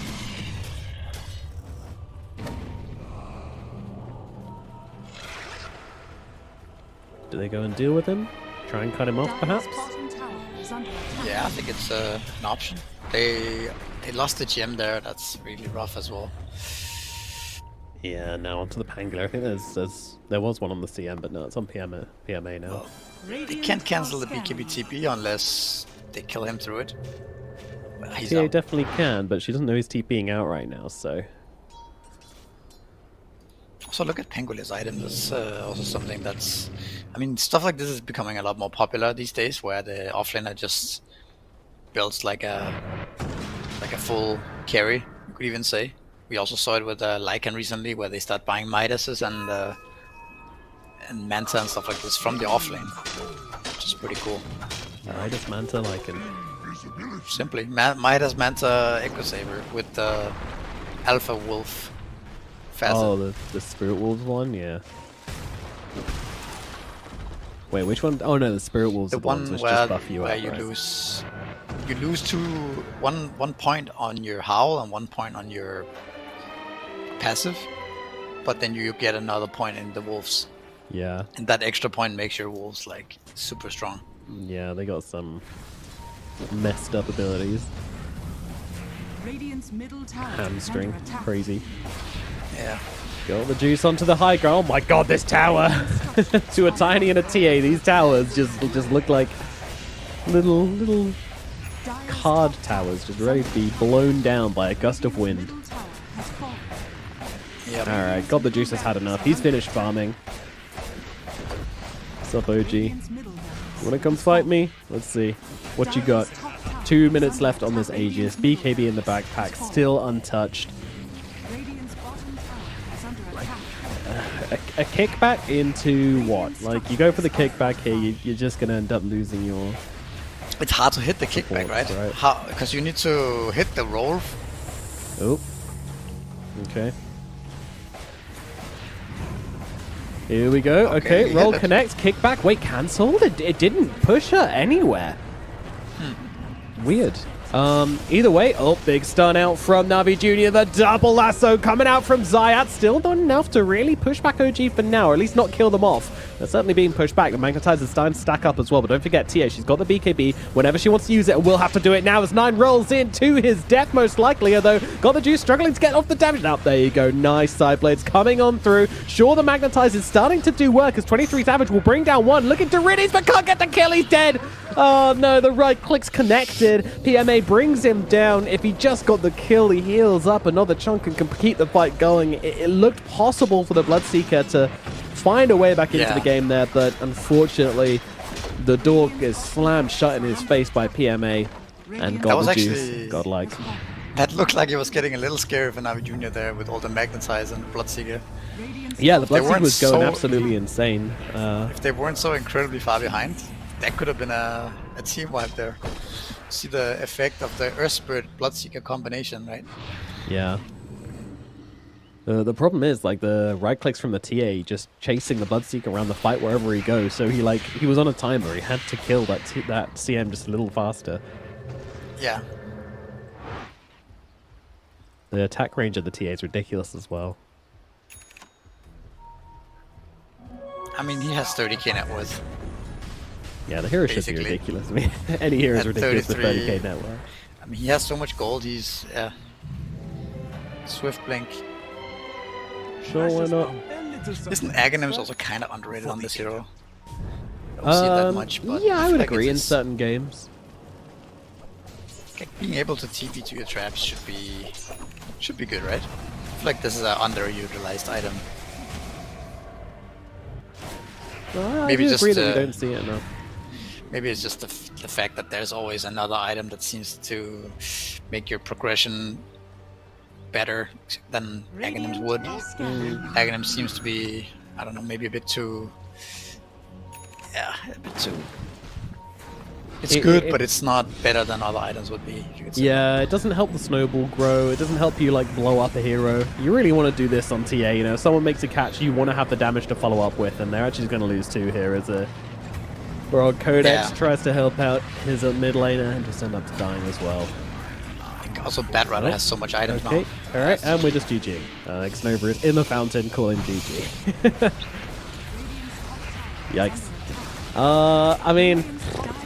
Yeah, I don't feel like it's a particularly good game to look back on for OG, because like this start was just like you have about like 5 minutes of gameplay to reflect on before the game was just completely out of their control, and it kind of just became a case of Navi Junior on the rails, like doing whatever they wanted. Yeah, I mean, I hate mentioning the draft, like so, like what could you say, distinctively or whatever, but I really feel like OG need to work something out where they don't draft themselves into this corner. I feel like we saw that last time we casted as well, where they end up with no stuns. They need to win the lanes really badly. They have a lot of kind of heroes that don't have very much synergy, and on top of that they also have heroes that are not in the meta, which just makes it so much harder to play for them. So yeah, I don't know. I think you need to consider drafting yourself some heroes that are easier to play, where you don't have to win the lanes, where you have some kind of clear timings to play around. And yeah, look at Navi Junior's draft, right? It's just so much easier to execute.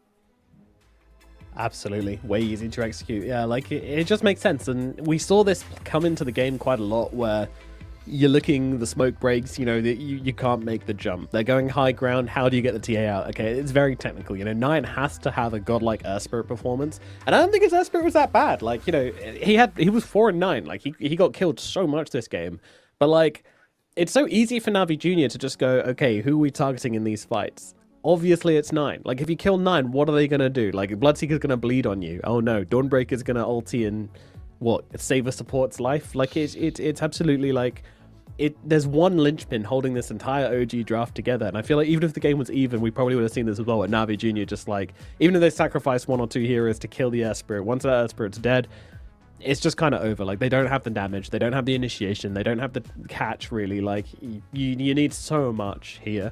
That's another thing as well, like, you know, you need the magnetizers to keep coming down to get heroes low enough for the Bloodseeker to feel like a decent hero. So like there's so much which the Earth Spirit does for the draft. Yes, like I agree, it was a great pick, but this Dawnbreaker, like it really wasn't doing it for me. You know, they needed something else which can be a little stickier, a little bit more annoying, a little bit more information-y, a little more frontline, just like a little bit more. Because all this Dawnbreaker does is make it even more based around Earth Spirit in his game. You know, like you just put everything on the Earth Spirit when you put this Dawnbreaker.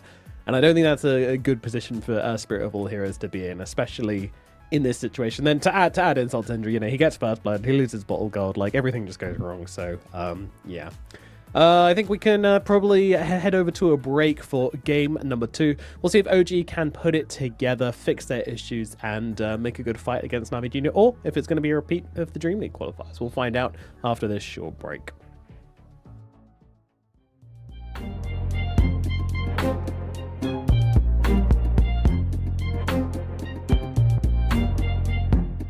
Too long for me to feel, yeah. Tell me why you're on your knees, yeah. Mama thought I had a dream, yeah. Kicking off the covers, I'm too hot for this bed. Give me space, I need to breathe, yeah. Give a face, giving it beautifully, yeah. Yeah, it's just me and my clique, yeah. We might be the hottest, but we let you in. Angel energy, let you sit with me. Angel energy, angel energy, angel energy. We got sympathy. Angel energy, angel energy. Yeah.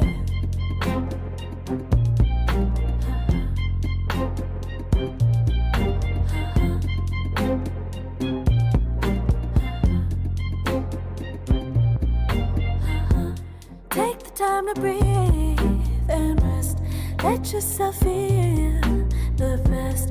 Feel it all so deeply, so deeply. Divine with how we be, yeah. Aligned with everything, yeah. More than a dream. Vulnerable and strong, yeah. We feel everything. Angel energy, let you sit with me. Angel energy, angel energy, angel energy. We got sympathy. Angel energy, angel energy.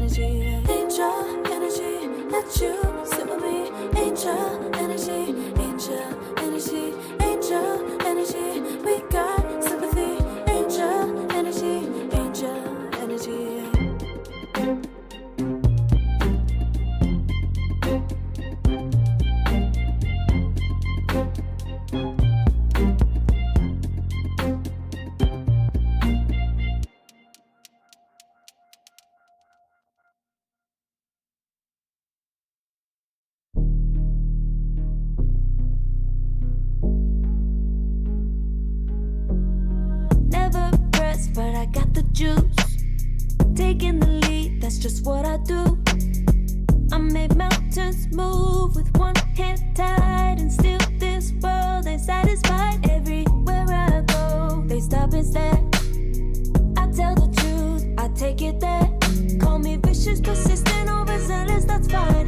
Main character energy, I stay taking what's mine. You need a foot on the gas, or put my name on the line. Main character energy, I'm just taking what's mine. And it's written in the stars, I'm a king like my sign, yeah.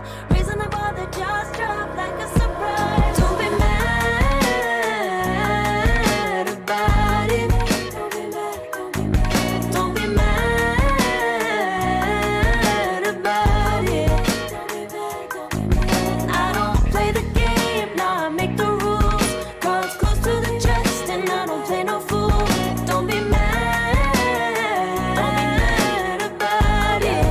Look, yeah, my name stay in the mouth. Legs got broke, they said cast her. I'm the 911 response in a disaster. I don't ask, I just take. Treat the world like a man, I just blow them away. Yeah, I'm a #1 fan. Don't need a bark, I'm a bite. Switch me on, dark need light. Don't need pity, don't need spite. I just plop, plop, plop on sight. Could take your girl in 2 seconds. I just flash her a smile. I make petty look pretty. They run an inch, I run 3 miles. You need a foot on the gas, I'll put my name on the line. Main character energy, I'm just taking what's mine. And it's written in the stars, I'm a king like my sign, yeah. Reasonable, the jaws drop like a surprise. Don't be mad about it. Don't be mad about it. Don't be mad about it. Don't be mad about it. I don't play the game, nah, I make the rules. Cards close to the chest, and I don't play no fool. Don't be mad about it. Don't be mad. Don't be mad.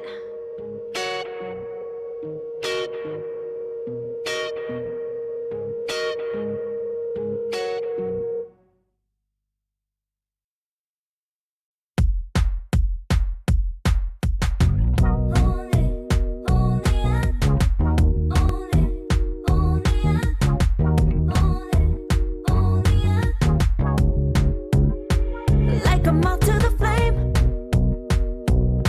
I'm attracted when the doubts start saying my name. I can go there easily, and it's hard to maintain, 'cause I know it's not the world I know, it's me. Believe in every little thing I hear, and no, I ain't no stranger to the fire, burning up all my desire to be great. It stays coming in waves, and no, I ain't no stranger to the fire, burning up all my desire to be great. I gotta just open the gate. All I need is saving from hitting the pavement, understanding when I'm impatient, that only I give to me. All I need is a little. OG one game down against Navi Jr. looking for vengeance after their attempts to qualify for PGL Lakia was dumped in the Eastern European qualifiers last time around. OG meanwhile were successful in their run to get to Lahia, but now here for ESL One Raleigh, both teams looking to pull out their best performances, and Navi Jr. the first ones to take that step forward.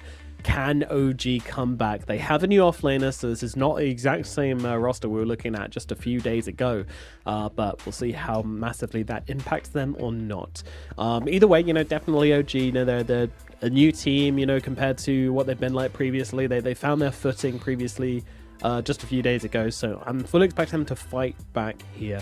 But it all comes down to Navi G, will they be able to just pull out this snowballing roster again? Will they get off this good start? It's just a few moves at the start of the game absolutely caught the better of OG, and they just couldn't build it back past then. So You got to reset. Misery, do you think it's just a case of banning out the Templar Assassin, or is there like a broader idea you're looking at here?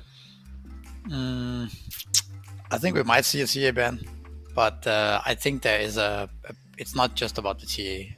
I think we kind of talked about it before as well, but this idea that you need to have a draft that is easier to play, that doesn't put you in this situation where you have to win your lanes and have to be ahead. So I think that's something that they need to think about, and also to think about just having an easy way to kill heroes, an easy way to start fights. I think that's essential in Dota nowadays. It's just so much easier. But yeah, we might see TA ban.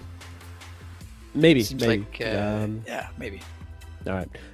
Let's get into the draft nice and early then, as we are interested in the bans this time around, what both teams are going to do. So we'll see what's going to be picked up and banned out by both of these teams. At the moment, remaining.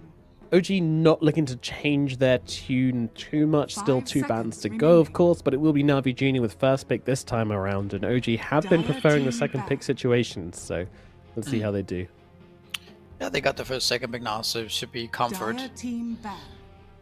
Interestingly, Na'Vi Junior bans out the Pangolier. Maybe something we see nowadays is the second pick Pangolier, 10 seconds remaining. where you flex it to off lane and mid, and it gives you team fight and 5 seconds remaining. decent lanes, and like I think that might be a meta thing now with the Pangolier. Otherwise, the ban seems a bit. Maybe it's just one Radiant series, team but ban.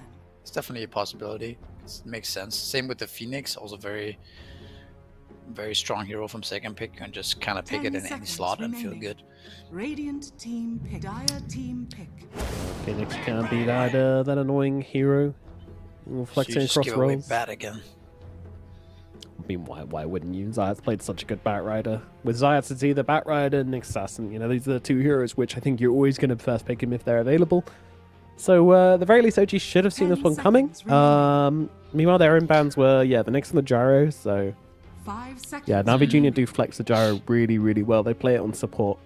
Riddies plays a very good support Gyrocopter, so... Radiant team ban.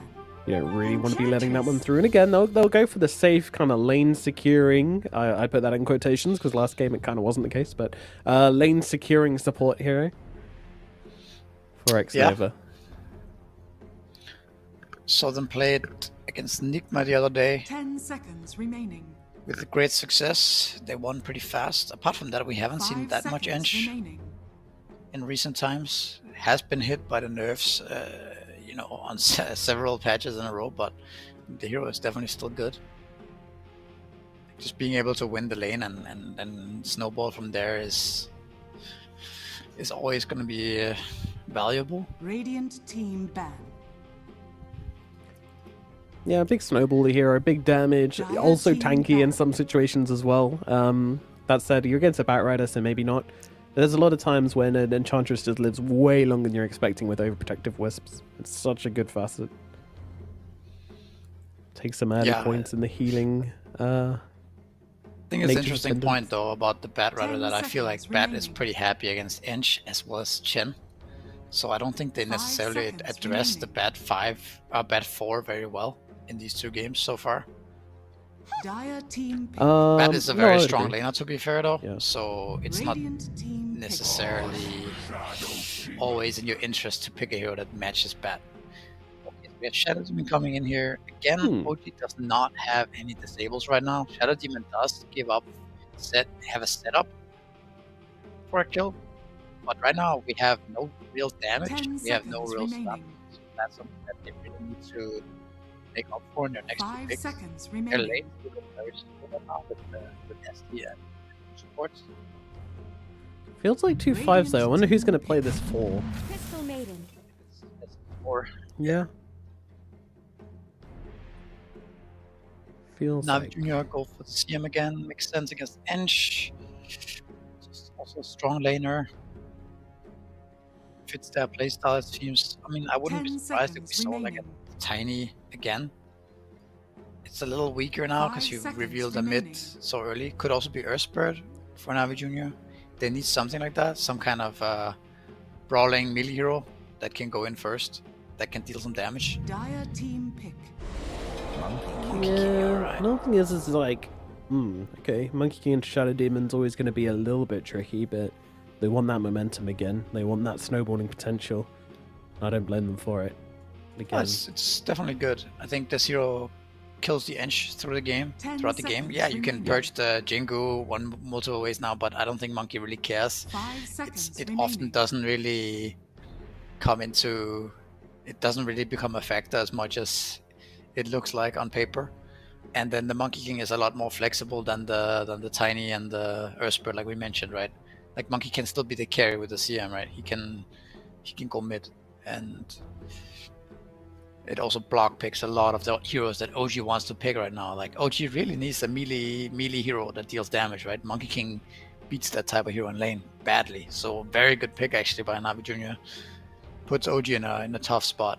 Are you really gonna pick like Tiny or Earthbird for 9 now? You can't pick your Night Stalker. I mean, I wouldn't recommend it regardless. It's banned. actually banned. It's also so banned, yeah. 3 ways they But, can't pick a Night Stalker. But yeah, what do you actually pick now for mid, right? Like, you want a melee mid hero for 9 most of the time here. But Yeah, it doesn't I feel would good. imagine that's the discussion they're probably having at the moment on the side of OG. Dire team pick. What are they going to do? They'll grab themselves an off-laner, and it will be the Brewmaster this time around. So banned out last game, but this time we will get to see it.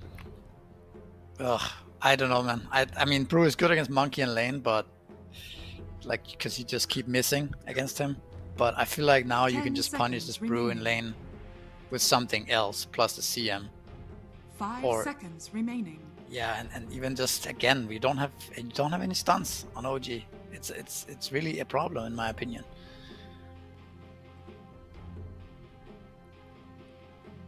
The initiation is really, really weak, isn't it? And once again, I wonder who that's going to be left down to. I mean, could we just see Navi Jr. pick TA on 18 here again and just have a more or less a free TA game? Can kill the Brewlings, has a free lane against Brewmaster. Like, you don't care about Shadow Demon, you don't care about Ench. Like, you have no real damage for TA. I don't know. I think it's also something that OG needs to consider right now. It's like, can we deal with TA Radiant team 18? pick. Storm Spirit. And it will be the 9 Storm Spirit coming out for OG, so does give him that jump, does give him the catch. You know, very similar to the Spirit from last game, but this time around a little bit heavier on the initiation, which 10 is seconds definitely remaining. welcome. I mean, I understand But- why they picked the hero. That's kind of what they lack, right? They need something to Yeah. start the fight. They need some way to kill heroes. But again, looking at their 4 heroes right now, their synergy is just the synergy of these 4 heroes. I don't see it. I don't see what they're supposed to accomplish. Like, how are they supposed to win the game? And then this Morphling hero just looks unkillable this game, unless Storm goes complete ham and gets an 10 Orchid seconds remaining. or something like that. Which- You're just not gonna kill this Morph. Yeah, feels pretty unlikely when you're playing against a Monkey King mid as well, right? Because that's a typical kind of counter matchup. These days it's not quite as bad due to Static Slide, but still, Monkey King... I guess the Brewmaster could go Vessel, and then you have some kind of timing where you can 10 seconds pressure the remaining. Morphling, but that often doesn't play out the way you want it to. 5 seconds remaining. Morphling will just hide right on the other side of the map on Seer's Manta, and then now you have a Dire Vessel, team ban. which is gonna have value, but yeah, it's just not such a big counter. OG needs a carry now. Navi Jr. bans out the Void, which makes sense in this game. Also a 23 Savage Classic. 10 seconds I wouldn't be surprised remaining. if OG ends up picking Spectre here. Yep. I was thinking I about think that as well. that's a Remaining. good ban by if Navi Jr. Yeah, thinks about that. Spectre definitely feels likely. There may be some temptation to go back for the Bloodseeker, I'm not sure.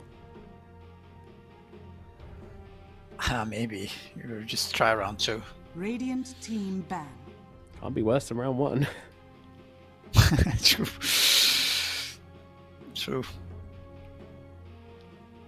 Let's see. Spectre ban is predicted. Still plenty of options for them to take out. Also depends on what they're planning to pick next. they still need to grab their offlaner here. So 10 likely they'll seconds pick up remaining. something which, well, they'll ban something out, which is Radiant going team to pick. counter what they pick next. So get rid of the Slark. Makes a lot of Dire sense. team pick. Snowballing hero, which could kind of control the game for them, and also a counter to Tidehunter, which they now grab. Yeah. There we go, old Watermelon coming out for Navi Jr. Gonna be... So they kind of low-key 10 protect their, seconds remaining. protect the offlane like against the Spectre a little bit with 5 the Tide. seconds remaining. If they end up picking Spectre on OG, Tide should have a really free lane. Now, I don't think Tide pressures Spectre that much. I guess with Batrider they kind of can. But I still think it's you got the strong maybe the best supports. pick. Drow Ranger. Oh, Drow Ranger Ooh. is the hero. That's true. Okay. Okay. I kind of like that. It looks like a very good Drow game. Yeah, it's one of the If you few can- heroes if you left that can- can actually do something to a Morphling, so that's always nice. Good against Tide as well. I mean, I'm a little worried about the potential of Niku coming down there early on, collapsing on him, right, with the Batrider flame break. CM can go through the gate, stuff like this. But if they can kind of stabilize that issue, I think this pick is looking very good. Now, another thing about the Drow is that if you don't snowball, if you are not ahead, if the game is even, I don't know if you necessarily out carry this game, just because it's not just Morphling, it's also Monkey King. It's potentially the Batrider Blink Lasso. It's the Ravage follow up. I think there's a lot of stuff going for Navi Junior that makes it not the easiest for OG's Drow Ranger to carry this game. But I definitely think it's one of the, if not the best pick that was available to them. Yeah, it's definitely up there. I can't see much which would have been better. I mean, Spectre, we would have liked, but it's a different way to play the game. The Drow's definitely the more 23 Savage option, that's for sure.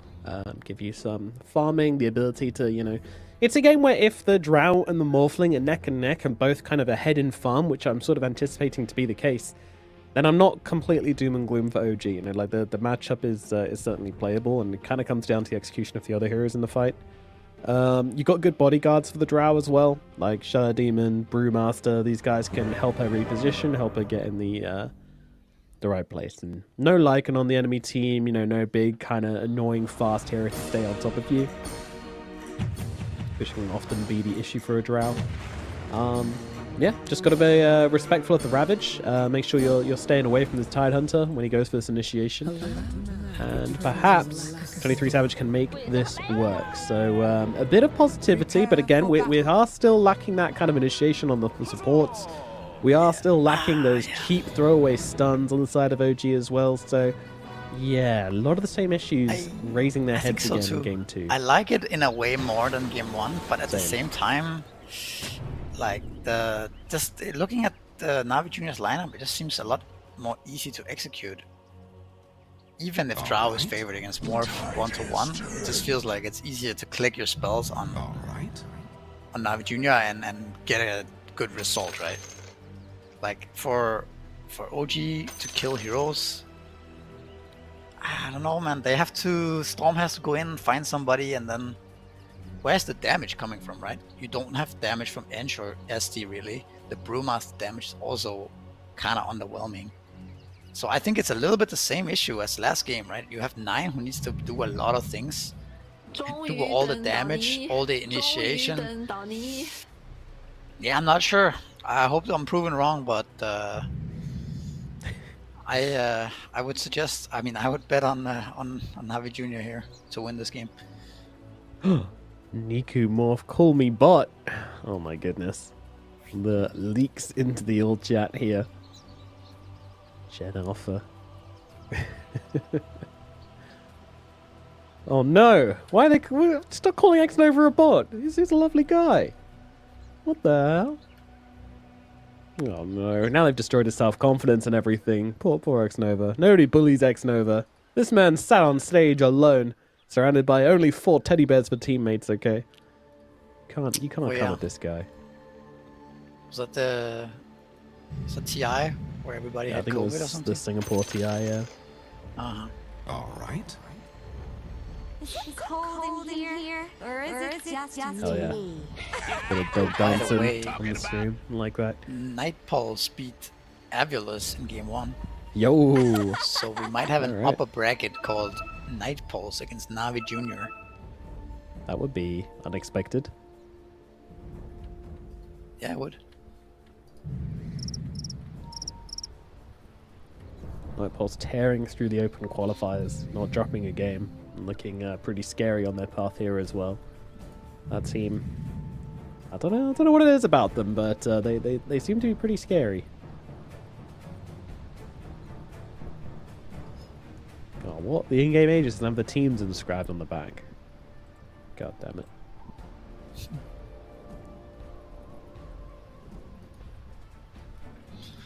I mean, at the very least, they have Shadow Demon for that sort of snap initiation on OG. So, yeah, whilst it's not the same as like some Blink Lasso or that kind of stuff, it's still just a way to cancel Blink Daggers to allow 9 to get in position and follow up, or at least to allow them to kind of get the first didn't see move that off, coming. which I think is actually going to be important. Cold in here, or is it just Yeah, me? I just see the Shadow Demon disruption onto like any hero, and then the follow-up is just not that strong. That's what I don't like about it. Yeah. And if you get one of 2 4-stars later on, tank up a bit, This was it over. seems very hard to kill any hero, but we'll see. I mean, they could also play in a way where they win the lanes, this inch snowballs with points in enchant, right? They start taking some towers and they have map control.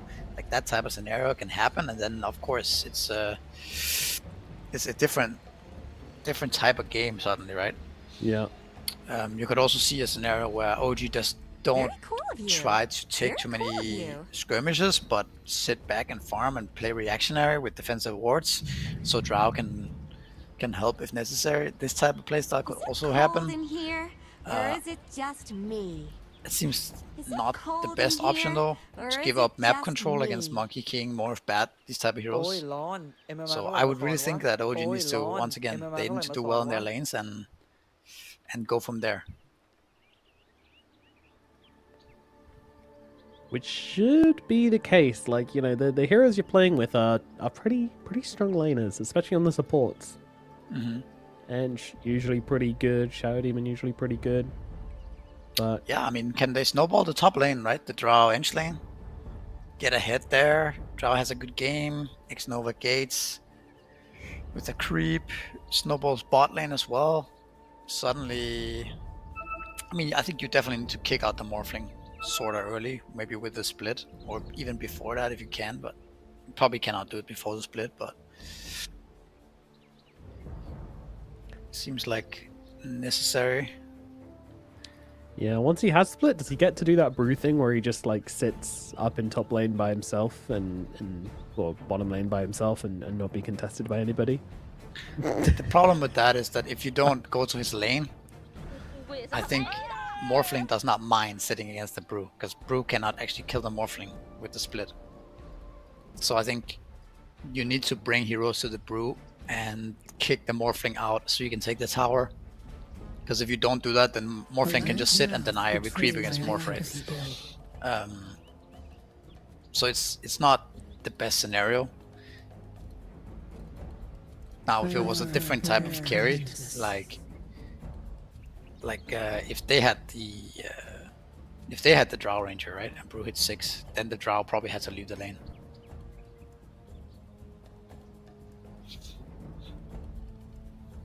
I'm just fascinated by his little shirt. Niku seems to like talking. He just talks so much rubbish. You even made X-Nova give him the the polite version of cool story, bro. He's talking about the Frost Nova.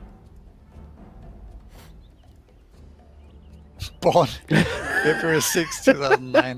That's actually Why is funny. X-Nova doxing him? Pulling up the Wikipedia. That's kind of toxic in a way. You know? It's kind of being like, I have no idea who you are, so I put up your Wikipedia to find out, you know? He was the youngest known player to reach 12,000, 13,000, and 14,000 MMR. 怎么了，宝贝？心乱了吗？ Ian's very young. Most of Navi Junior are. They do live up to their junior tag.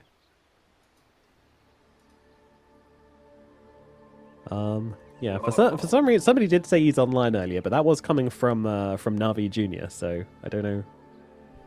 I don't know how seriously we take that.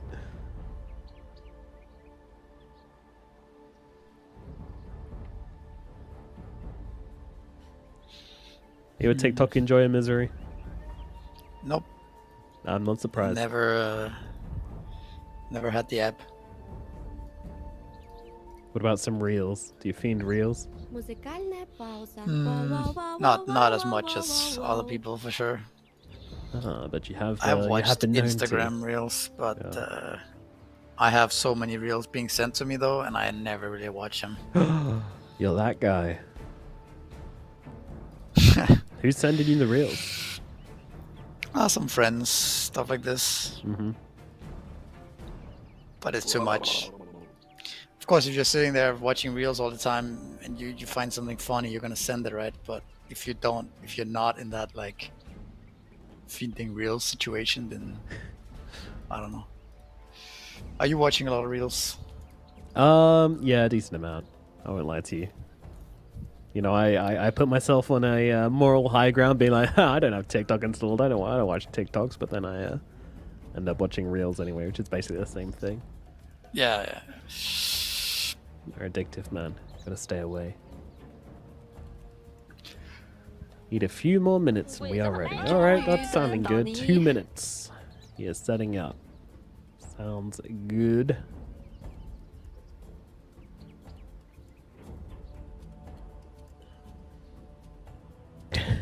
What's this guy saying? He doesn't have, does he have an off button, Niku?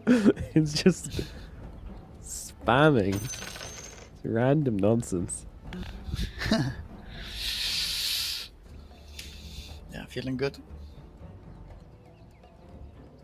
So what heroes, you said you're playing some pubs the other day. What heroes are you playing? What roles? I played 2 games of 5 and I played Warlock and Pugna. And it was just every time I come back to play some Dota, it feels like it's the same thing, where either I win and the game is really really easy and uninteresting, or I lose really fast. And the same thing can be said, where somebody just gives up or starts feeding or goes AFK or starts arguing, you know, and it just it's not that enjoyable. Do you feel like the that problem's gotten worse the older the game's gotten? I feel like haven't people been complaining about this stuff for like 10 years or something? Maybe it has gotten worse. It's hard to say, I think, like for real. You always feel like it's getting worse, but I don't know. For me, it's like if I don't have a real incentive to play. I mean, if you're playing pro, you have like this type of stuff doesn't really matter. You just go next and you queue your heroes you need to practice and develop the meta and stuff. Like you have a purpose playing these pubs. Right. But if you're just playing for fun, like to play some Dota, it's really not enjoyable because like I don't know, I spent like a couple hours yesterday and I didn't really feel like I got to play the game much, right? Because it's just people are AFK in the games, giving up. Yeah, it's pretty lame. It's pretty lame. Especially when, you know, it can be such a fun, exciting game if everybody's trying, and like if nobody ever gives up and everybody's keep trying to play their best, then the game's designed to come back into. But yeah, also the people contesting people contesting the roles, right? Like if you have multiple mid laners or multiple safe laners or whatever it is, right? And people pick first pick Brood Mother. I had that yesterday. And my carrier player was like, okay, fine, I'm gonna just pick Lycan. And he does the Lycan Midas build, right? And the game just is unplayable. Anyways, we have a Syac Batrider watching Ench right here. He saw him place the ward.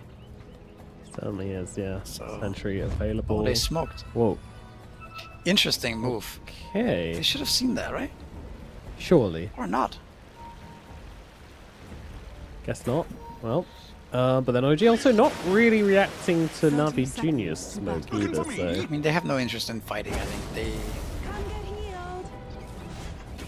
Ooh, X-Nova going to heal himself up, just back away. But yeah, Navi Jr. I think Navi Jr. is kind of just stronger level 1. Wonder if they're gonna go try to devote that water if they just really didn't pay attention to it. Seems odd, right? Spray. That they didn't see it. The battle begins. Maybe because Inch came out of smoke, they had no time to really click on him, so they might not know. We'll see Zayat's here and probably be able to get a decent amount of damage off onto him. Just the harassment from 23 Savage is going to be pretty annoying for the Bat Rider. That said though, pretty fast hero, gets himself away relatively easily. And just kind of watching this all take place. As yeah, in mid lane we're going to have 9 versus the Monkey King once again, Niku, and it's going to be the Storm Spirit versus the Monkey King, so should be a pretty good matchup for the Monkey. I'm going to have to take advantage of these early points as quickly as possible as 23 Savage getting burnt up in the top lane here, but X-Nova's going to kill off Zayat's courier, so Has been killed. you know, it's a hero for 2 couriers as X-Nova gets them both. And one thing to mention as well is that X-Nova was... There were a few games where X-Nova kind of carried OG. A very notable Lich game where, oh, he just ran into 2 heroes and might be dead here. Let's see, stick and heals. That'll be enough to keep X-Nova alive. Oh, narrowly. Narrowly, he will survive and get to heal up from that one. But very weird pathing from X-Nova there. Did just kind of walk into the both of them. But that's also, I mean, he feels like they can't kill me, I have heal, this type of thing, right? But it's not very good sign that one gush and one flame break can do that, and then you pretty much dealt no damage in return, right? So every time he doesn't have heal, he will just die, and I think with levels, one point in heal is not going to be enough. Inch also cannot really protect the Drow, so I don't know, this looks really bad for OG's top lane. Let's see how it develops. If they can start harassing the Tide, making him low, then it's gonna be easier. Should be. At the very least, they've both got sticks, so kind of means that Zayat's he does want to go aggressive. Then if you don't end up with the kill, then you're just gonna end up charging these sticks pretty heavily. Won't be ideal. The more Drow's other facet is, because I feel like I've only ever seen sidestep at this point. I can check for you. Thank you. The other facet is something called the Vantage Point. She deals 20% more damage when she's attacking from a high ground. Oh, that sounds pretty good. You have a Glacier as well, I guess, that's gonna... Yeah, exactly. Works very well with the Shard. Maybe a underutilized one. I mean, I do like sidestep, but not that much. I think it's also maybe one of those things that it's hard to, if you use sidestep on Drow, it's hard to go back, right? I mean, yeah, but the amount of Dota these guys play is really jumping in the bottom lane. Ari and Codex will be able to take him down, and that'll be a first blood going to Ari on the position for Shadow Demons. So good start to the bottom lane for the side of OG. Yeah, you do get a kill on CM, which is nice for sure. But the Morphling is... You're not going to be able to kill the Morph, I think. Interesting build by Chodex here. Queuing up the Radiant straight away. I'm not sure if that's going to be possible to rush Radiant like that. But we'll see. Yeah, we were expecting the Spirit Vessel, weren't we, to kind of answer the Morphling. And even pretty good against the Monkey King as well, so... I would really like to see him go for that. We'll see if he changes up that build or not. Dire structures are fortified. Niku playing around a little bit with the with 9, but the moment he gets off that shit. Oh, Trinity is under a lot of pressure here. He just TP'd to the base and he's so low. What do you do here? Wait. He just brought out a full Falcon Blade as well, so it's not like any region's coming anytime soon. Yeah, this is tricky. I mean, you can pull the lane back, so it's not too bad. But the idea of Drow countering Tide in the lane is definitely a myth at this point. In this game, at least. Interesting kind of battle between Ari and Got the Juice here, because Ari wants to keep stacking the poisons on Got the Juice, but then if he does that, he's just kind of wasting his mana. And then he's gotten to the point now where he doesn't really have enough for disruptions, so that can become awkward against the Morph. Nine imagines to keep the distance pretty well. Tries to go for the play onto Nico, but Nico instantly hitting that fortify button. Very nicely done, honestly, from Nico and Monkey. He's really doing what he can to lay the pressure onto 9 here, but yeah, 9's really suffering. Yeah, he really is. Top lane X-Nova's going to go down, leaving the Drow kind of undefended. They're already winning the lane. They just bring in another hero just cause, but they will kill off Nico as Ari moves across. 9 gets a kill. The disruption causing a lot of issues here for the Monkey King, so very nicely done from Ari. 2 kills in 2 lanes. Yeah, very needed kill for sure. Yeah, he's holding the game together, that's for sure, at this early point. Good, yeah, once well again, done by Ari as well, recognizing he cannot pressure the Morphling and then leaving the lane, right? When CM has left the bot lane. Yep. And oh my goodness, have you seen Codex just immediately going in for the Talisman of Evasion? Top lane, the Drow's getting again. She's got the TP out, does make it to safety. But what do you do now? Well, I think that Brew is actually just gonna rush Radiance. Yeah, I was saying, he just picked up the straight up naked talisman, like talisman no boots is just Giga Chad. I mean, it's actually a good response to the Morph in a way, because you can't really get pressured if you have Talisman and Evasion and the passive, right? So you can just sit down here forever and farm your Radiance. So I like this approach more than the Vessel in a way, because like we also talked about with the Vessel, is that it sounds good on paper, but most of the time you just don't get this valuable kill with Vessel that you need to make the item work. Yeah. Top again, they really want to pressure Savage. They know he doesn't have a TP right now, and it is coming through thick and fast. They're going to need a TP rotation, but it's very slow from OG, and 23 Savage will be gone. X-Nova getting low as well. 9 though looking for the return kill, and we'll be able to find Zayats, but that's probably going to be about it. He doesn't have enough mana to really go for anything here, though. Ari coming in from the side, but Niku's in the neighborhood as well. Uh-oh. This is looking bad for Ari now as he's got to get himself back, but Niku's on the chase, looking to get off this Jingu. Will be able to do so, and that's going to keep him alive through the harassment of 9, who might also just be going down here as well. The 4th death for OG, a career as well. It is a complete disaster up here. 9's going to fall. Niku gets a double, and there's going to be 4 heroes just chain feeding up in the top lane. Yep, very rough. This is kind of what we talked about in the draft, that Drow looks kind of good, like in a way, but at the same time, having heroes early on running a Drow Ranger, she just can't do anything to step back. And now we have look at level 4 Drow, kind of staying mid, going jungle. You almost feel like she wants to pick up a point in Gust, but then like your game's just gonna look so weird if you do that. Farming slowed down even further. Maybe you should have. I think so. Have like a 1-1-1. Not sure it would have saved you that much, and it's also not really like, maybe it saves you, but you're still not able to farm at all, right? Yeah.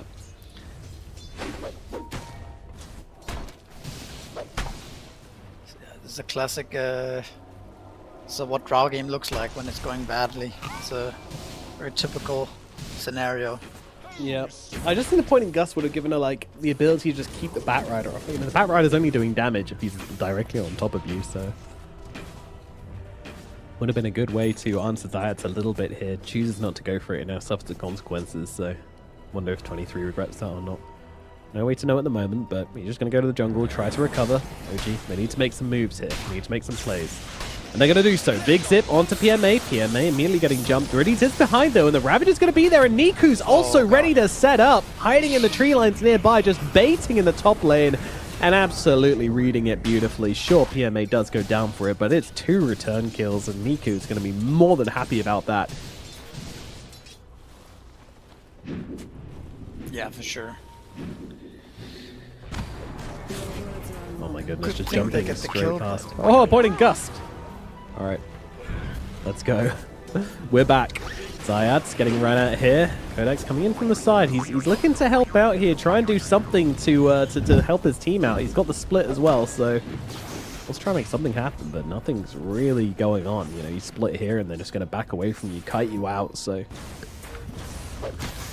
no follow-up to be had. Niku getting jumped onto tower here. Split's going to come out, but Riddies goes for the freezing field. It might just be enough to keep them alive. Niku goes for the ultimate, but taking so much damage from Codex here. Codex surely can finish the job. Will bring him down, but now needs to leave because he's running out of Brewlings pretty damn quickly.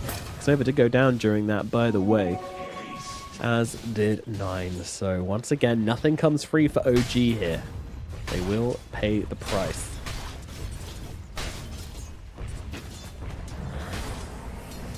Yep, Nine's game is... I mean, he's kind of doing what he has to, right? Try to make something happen, get some kills. Even though he dies, it's still... Ari kind of setting up onto PMA here. It's ambitious, to say the least. And he is just going to bait himself into a death by the looks of it. Yeah, Poison's not quite enough to bring down that Tide Hunter. And Niku jumps in and gets a kill. They are just giving Niku way too much here, I feel. Diffusal out now from Niku. Yeah. This'll come in handy. Seems a little bit desperate right now from OG, for sure.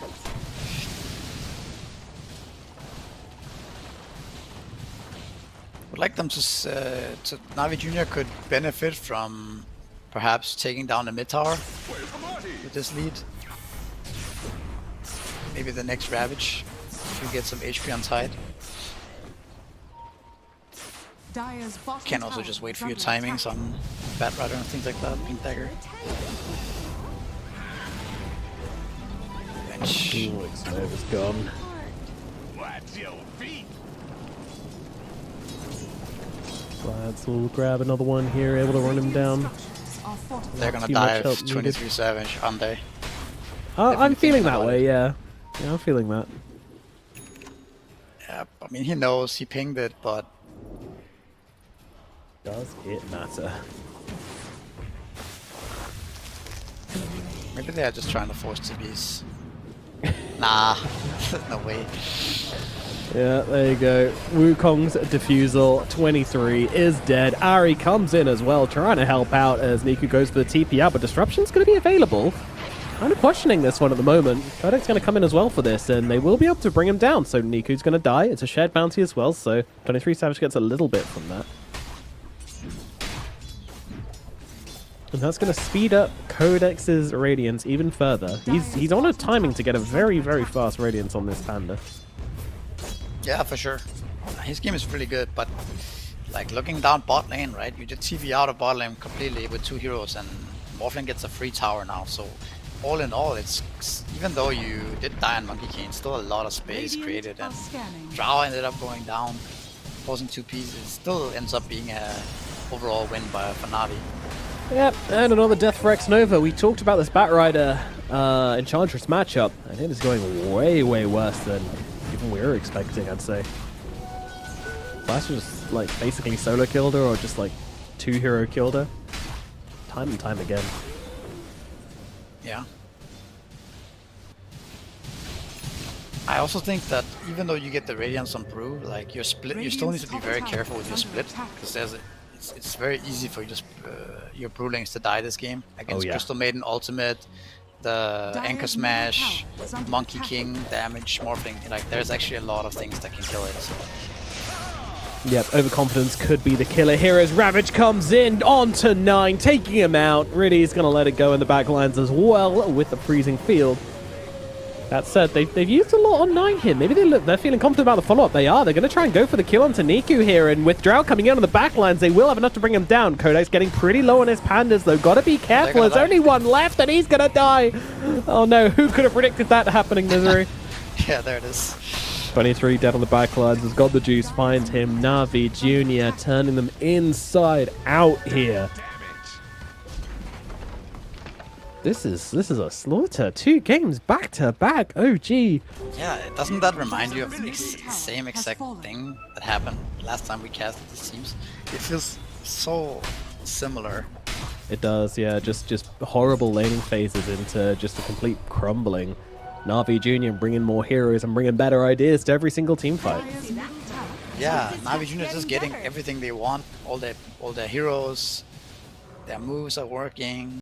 Feels like it's all in there. Dire are scanning. All kind of them dictating the games.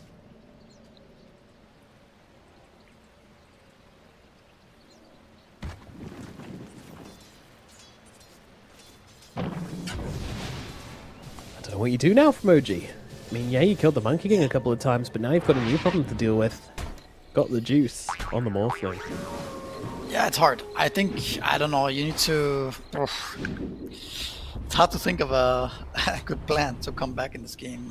I mean, you need to stall and delay the game for sure. Is under attack. Like, you need to get some items from Drow Ranger, right? And take the game late, but at the same time, like, how do you do that against Bat Rider, Monkey King, like, just hunting you around the map? It's gonna be very hard. And what hunting can you do? It's pretty much only the Storm nothing. Spirit who has no Yeah. game, so... Well, no one really has a game at any point into the Roche Pit.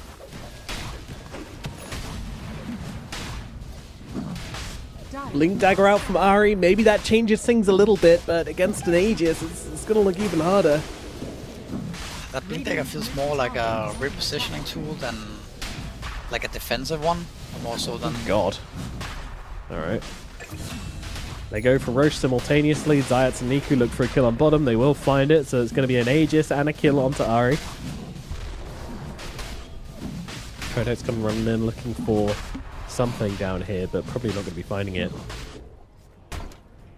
Radiant's middle tower is under attack. Has fallen to the Radiant. Primal Juice picks up that Aegis.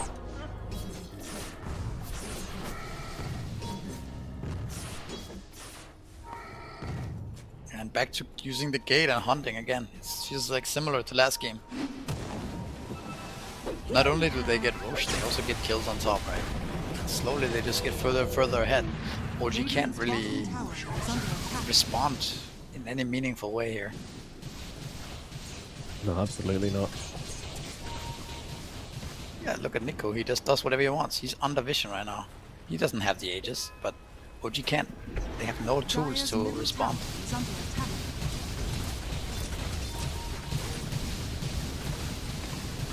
It's getting a little bit awkward. Actually, it's been awkward for a little while. This game's just feeling kind of on lock for Na'Vi Junior, same as last game, where as long as they don't make any major fumbles, like, I don't see how they die. Like, OG can jump in on a fight and kill off the Monkey King, or the Tide Hunter if they want to, but the cost for that is going to be extremely high. They do not have ways to just get a quick pick off and back themselves away. They can't really play that hokey cokey Dota, which you want to be able to do against this kind of draft. Alright, nice blink down to the low ground here, trying to kind of run them in some circles. He's going to trigger the scan. He is. Yeah, that might just get him killed. Oh, on the run again. Riddies finds him. PMA's on top as well. Freezing Field's going to come out just for good measure as Ahri drops again. Dire's bottom tower is under attack. Yeah. Yeah. What can you really do on OG? Like, you're losing your tier 2 bottom, probably mid as well, right after. You can't really defend. Can you set up a kill on this Monkey King maybe with, I don't know, you need to fight around your blue Brewmaster. Like, you have a level 2 split now. Well, they'll definitely be fighting around their Brewmaster here as he's been dragged back into the middle of Na'Vi Junior. No response coming out. Jesus Christ. Yeah, mate, dude, chill. Is under attack. Trying to go for the split. PMA says, don't you fucking dare. Dire's middle tower. I guess now maybe OG has some kind of timing where they can fight. No Ravage when Blue's up. They have a split. This should be their only real chance to come back into this game. Radiant are scanning. Yeah, BKB going to be up very shortly from 9. He could even sell something to grab it, but chooses not to. I think you need to even... Is under attack.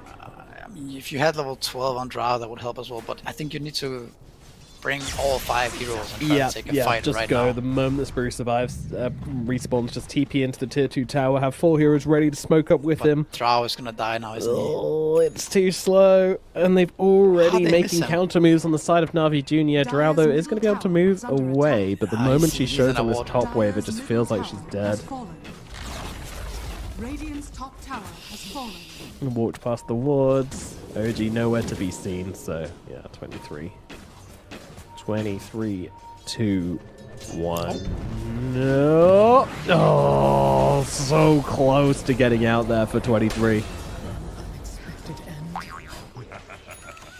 Yeah, so OG ends up actually not really getting a fight. Maybe they're gonna get a kill on Bat here. Great. Not even. No.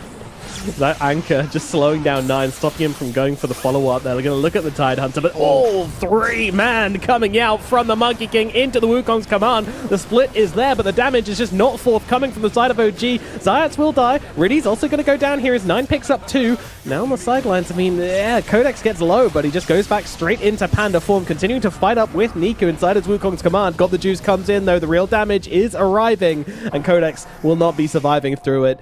One way or another, he's going down. Away form will be the thing to finish him off. Never mind, Niku gets the kick. And that's going to be 2 heroes dead. Both the Storm and the Panda taken out of the fight. With the Drow death earlier, it's every single core on the side of OG. Drow dying in the next few minutes. Still a promising fight, but Yeah, that was not enough. still pretty good. Yeah? Still pretty good for OG. Okay, we'll take it. Not like game turning around kind of moments, but still keeping them in the game. Dire are scanning. Niku coming to help out with the Torment to just absorb a bit of damage. Oh, very nicely timed from the Morphling as well, just as the Aegis ends to get the full heal.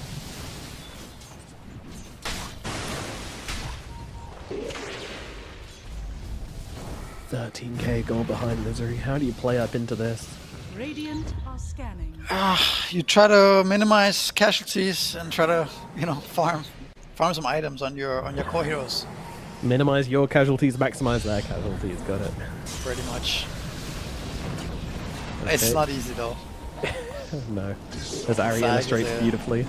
It's a killer, and I think you're just gonna be pressuring high ground here. Yeah, I think He's so. forcing everybody back. Niku is on the hunt still though. Doesn't Dire's actually middle see tower is under the draw, but no glyph actually, Oh, okay. no split either. No, yeah, nope, that's just a dead panda. Moves like that are the reason they're going extinct. High ground broken by Na'Vi Jr. onto the barracks as well as... Hey, onto the barracks. Everyone was taking the bloody barracks. They can move them through them so quickly. Dire's middle barracks. Yep. Radiant's bottom tower is under attack.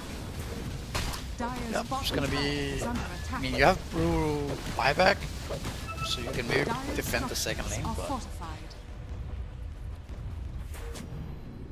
They can hold 20 you seconds. Navi right, really right, wants Misery? to be very aggressive here because they want to force out the buyback on Brew, right? Dire's bottom tower is fortified. Yeah, take that. Dire's Start bottom get barracks. Spiromex Nova. Yeah, get him. Oh, he doesn't like that, does he? That impetus. Yeah, good job, supports. Oh, look at the poison. 4 stacks of poison as well. If he goes full Agi, runs into an ancient camp, he may die. 40 for OG. He's a bit smarter than that. Smoke up from OG. Looks like they want this to be over one way or another. Dire's bottom Getting out of the map, barracks are under trying to find a attack. play. Interestingly, they're doing this as 3.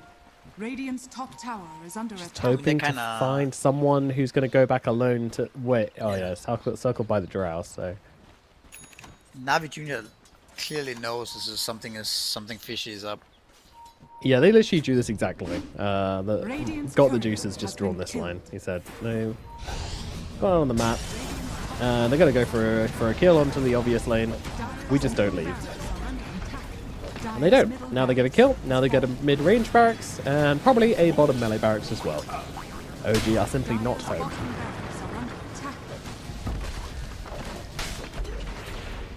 Yeah.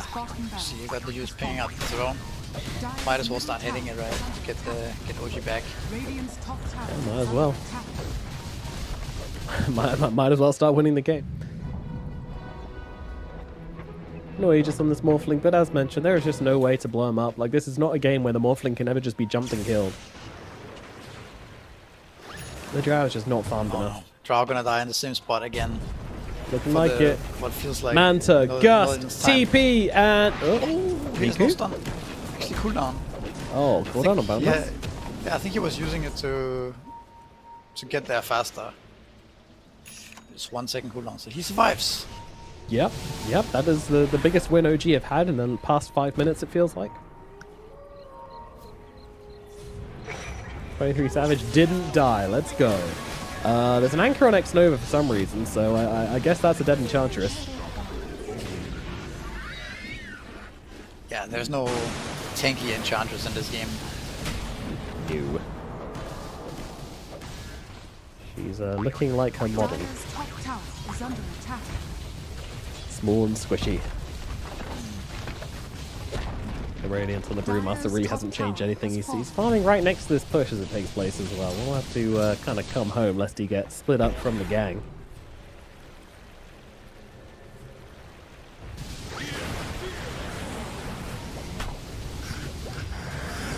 Serious concerns here for OG as they look to be dropping the first series of these qualifiers. I mean, same path for Wallachia, I guess. You know, go down to the lower bracket immediately and then winning every lower bracket series to qualify. But This time around, that's a long way though. yeah, Like, you have to win 4 series to qualify in the lower bracket when you drop down first round. So it's not like only the... 2 qualification slots on like last qualifications where it was Yeah. there were 3. Navi Junior are really good at using the gates. It gets so much out of like moving back and forth, getting picks.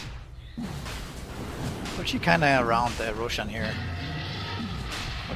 I don't really see them doing much to contest. Their biggest chance is to hold high ground with Drow and I don't know, hope for some kind of throw. Yeah, when you're 20k down, that's kind of what you're looking at here. They're going to try and immediately go onto Zayat's here, get a nice kill onto the Batrider, start things off, and they will be able to do that, so that's something. Aghanim is complete for the Tidehunter, by the way. That leash is causing major issues for the Storm Spirit Disruption. Maybe going to buy him some time? No, never mind. They just ravage the both of them. X-Nova and 9 will follow each other to the grave, hand in hand. And now immediately looking in for more here. Niku with the Simian Strider just bouncing across the map. Finds Ari. See you later, Sunshine. Another kill going to the Monkey King. Niku 10, 4, and 14 this game. 14 assists on the Monkey King. Finishes off the Skadi as well, so... Jesus. Dire's top tower Yeah, is absolute under beast. Shouldn't have paused, man. You gave him too long for his Dire's top tower is fallen. Gen Alpha brain to cook and get excited, think through every aspect of the game and form the perfect plan. Dire's top barracks has fallen. Top barracks are under attack. Dire's top barracks. MVP for this game, Misery? What's that? Who's your MVP for this game? I mean, I think Nico did a lot of good moves matching the Storm Spirit early on, but I also think the both supports did really good.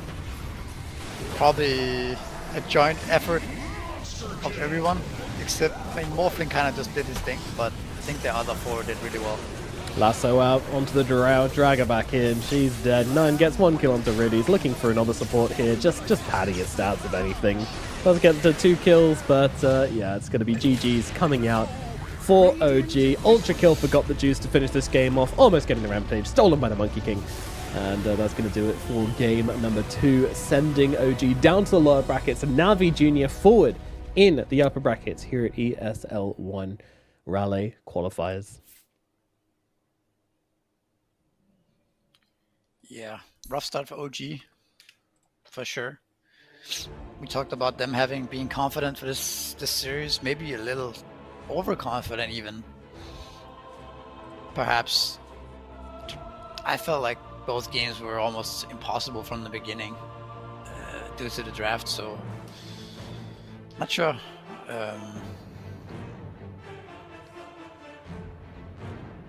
I thought it looked like they had gotten something figured out. It did, but who knows? I mean, maybe Seb was a really important factor in that. You know, I don't know what the in-game comms looked like. I don't know what the planning, the drafting looked like, but something looked very, very off here. And, you know, even in the past few days when OG had been doing well, they stumbled in the lanes for sure, but they always had some sort of plan to come back into the game. They always had some sort of timing, but I don't know if it was OG or just Na'Vi Jr. just not giving them that this series, but yeah, this feels like a really bad matchup for OG. This team which just wins the laning phase, picks these like really snowbally heroes which you just can't come back against. Very, very oppressive, very difficult, and yeah, I'm very concerned for OG going forwards. Hopefully this doesn't knock their confidence and they kind of fall back into their old ways. Yeah, we'll see. I want to say, like, to the new guy though, Codex, you know, I don't think he played badly by any means. He was kind of actually the one hero that didn't do too badly in his lane and was able to come into a decent timing with the Radiance, try to make something happen. He got a couple of kills, you know, he tried to stabilize the game for his team. So full credit to him there in this game too. I think he actually didn't play too bad. Unfortunately, you know, the game was just crumbling around him. There wasn't much he could have done. Would I've liked seeing the Spirit Vessel? I mean, maybe, but he also did do work with the Radiance and kind of just being that big front line of pandas, which caused some actual issues for Na'Vi Jr. And I think he was one of the few problems they actually had this game. Everything else, though, just not really going their way. Again, Nine just kind of feels like he's playing by himself on the front lines. The support's just very disconnected from the rest, dying on the map all the time. 23 Savage never really getting into the game, having a pretty terrible laning phase into getting hunted across the map. Like, yeah, nothing going OG's way this time around. Yeah, I mean, I don't think it's any particular player's fault, right? Even the stand-in is easy guy to target from losing these games, but I mean, this is nothing any of them could really do. It feels like these two games, it just Na'Vi Jr. just drafted better, executed better, just really, really hard games. That's all. Very hard indeed. Na'Vi Jr. take a step forward and reminding us why they did make it to the finals of the last qualifiers, and they're going to try and do so again here. Wonderful game from them though. You know, Niku just kicking off in the mid lane, 2 back-to-back almost perfect games. Forgot the juice as well on the Morphling and the TA. You know, TA just absolute domination, just incredible stuff. Yeah, looking like the team to beat at the moment, so we'll see how they do moving further into this event, but we are done for this series. OG going to be facing off the lower bracket against the losers of Avalos versus Night Pulse, which I believe should be still going on, I would imagine. So head over to the other stream to watch that one. Meanwhile, we're going to be throwing it over to a bit of a break. We will be back in about 2 hours time, I believe, for the next series, which on this one's going to be Tundra Esports versus a new and improved Team Secret, which should be very interesting. So yeah, stick around for that one over on this stream, or jump over to our stream, catch the end of Avalos versus Night Pulse. We'll see you back in about 2 hours time for the next series. See you in a bit.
divine. Hope I see you again. Hope I see you again. A moment in time, so divine. Hope I see you again. Hope I see you again. You looking so good, make me wanna know you. Feeling the groove, and I got to show you. Come back, better come back. Want you to know that you're looking so fly. I wanna get to know you, but you better be mine.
are hauling.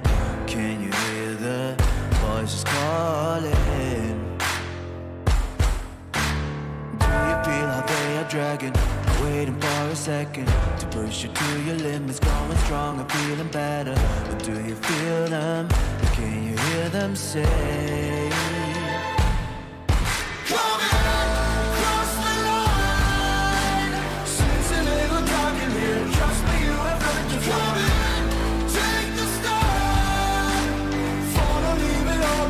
Welcome to the other side.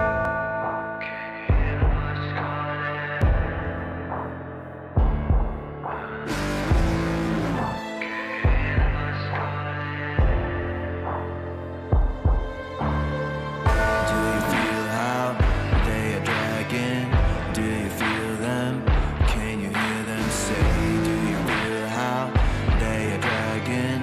Can you hear them say?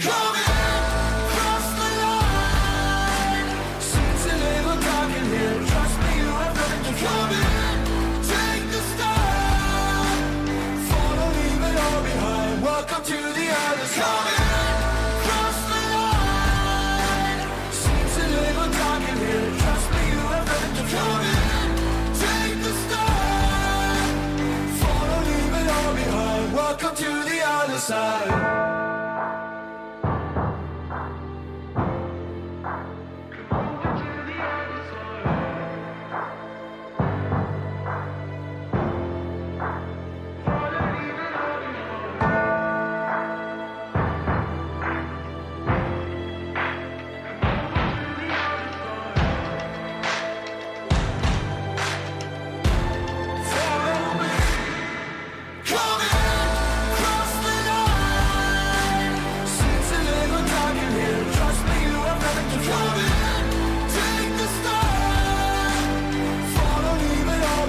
Welcome to the other side.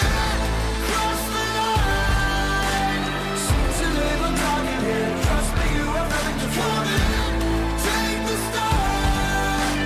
Follow, leave it all behind. Welcome to the other side.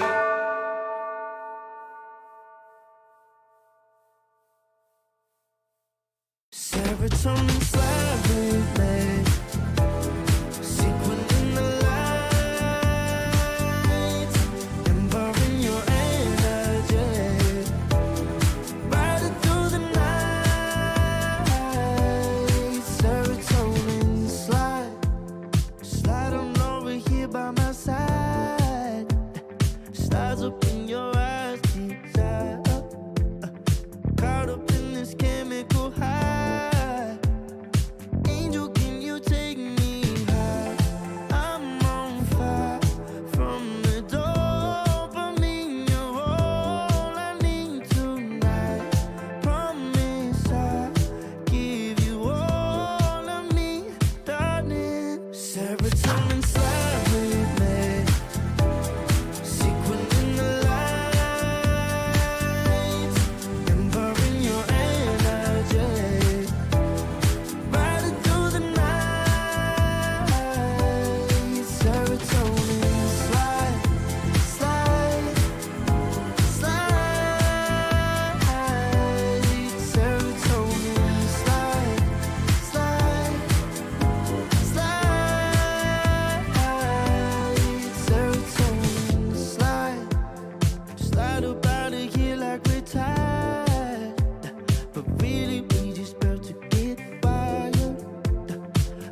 take it higher. Serotonin slide, chemical high. Dopamine dive, love, take it higher. Serotonin slide, chemical high. Dopamine dive, love, take it higher. Serotonin slide, chemical high. Dopamine dive, love, take it higher. Secret in the lights, empowering your energy. Riding through the night. Serotonin slide, slide, slide, slide. Serotonin slide, slide, slide, slide.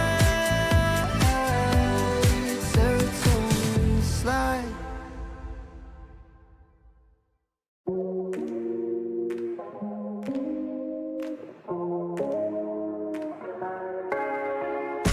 Oh, I'll regret the first time with you, and baby you make a moment. Every time I lay eyes on you, but do we care? Do we dare? Keeping this going, let's live in the moment. Yeah, I want to know it's all love between the two of us.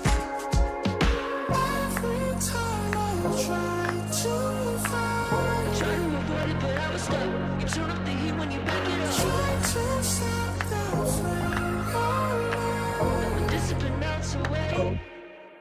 It isn't enough to wish for change. You either give in or pull away. We have the will to choose our fate. Whether it's wrong or right, I'm holding on for life. For the ride.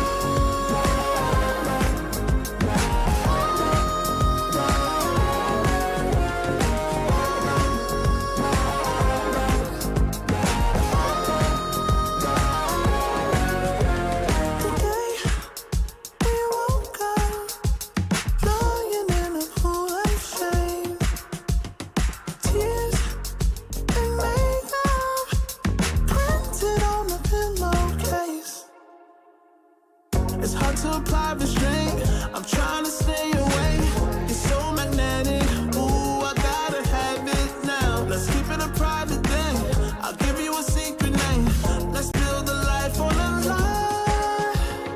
Every time I try to find, Try to avoid it, but I was stuck. You turn up the heat when you back it up. try to stop the flame. But discipline melts away. It isn't enough to wish for change. You either give in or pull away. We have the will to choose our fate. Whether it's wrong or right, I'm holding on for life. For the ride.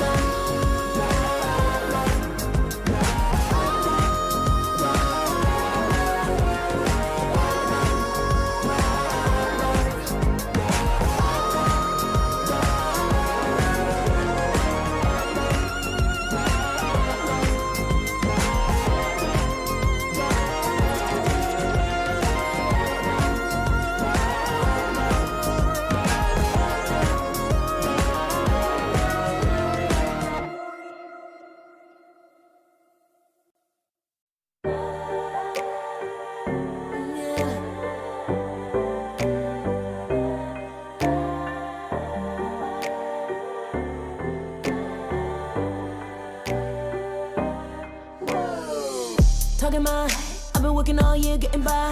Looking for the high, taking all my time. Breathing in new life, feeling fine. Like I don't gotta be something society wants me to strive to be. Got my own energy. So magnetic in the spotlight. Shaping my own world with my own mind. Don't talk about me unless you alright. You gon' see I'm feeling real free, protecting my energy. I gotta protect my mind. I'm breathing in new life. It's time that I realize what feels good ain't always right. cause I got me a new strut. No more settling, I'm running out of good luck. Never chasing, I attract, I'm busy going up. If you see me come correct, then keep it on the book. Get it, how I live it, that's the motto, how it goes. No more reaching, in it, decent, hit the lotto, I'm the one. Denying myself anymore, I'm done with it. Sky is the limit, I'm living like widow. Energy, energy, energy. Feeling free. Energy. Gotta protect my mind. I'm breathing in new life. It's time that I realize what feels good ain't always right. I'm feeling good, feeling free. Feeling good, feeling free. All I need is me and my new energy. Feeling good, feeling free. Feeling good, feeling free. All I need is me and my new energy. And my new energy. Feeling good, feeling free. Feeling good, feeling free. All I need is me and my new energy.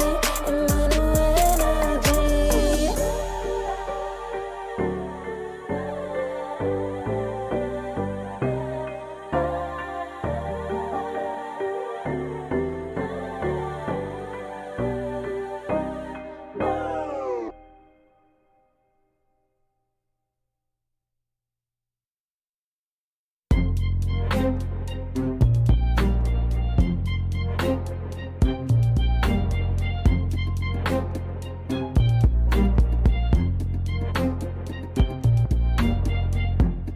Too long for me to feel, yeah.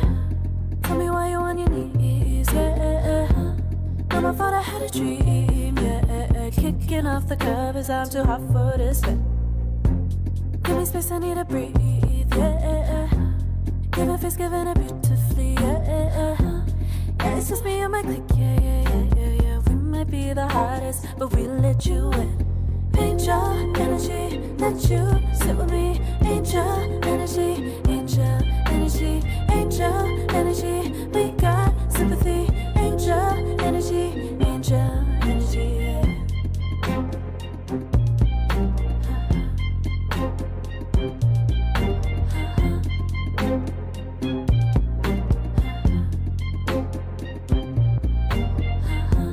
Take the time to breathe and rest. Let yourself feel the best. Feel it all so deeply, so deeply. Divine with how we be, yeah. Aligned with everything, yeah. More than a dream. Vulnerable and strong, yeah. We feel everything. Angel energy, let you sit with me. Angel energy, angel energy, angel energy. We got sympathy. Angel energy, angel energy, angel energy. Let you sit with me. Angel energy, angel energy, angel energy. We got sympathy. Angel energy, angel energy.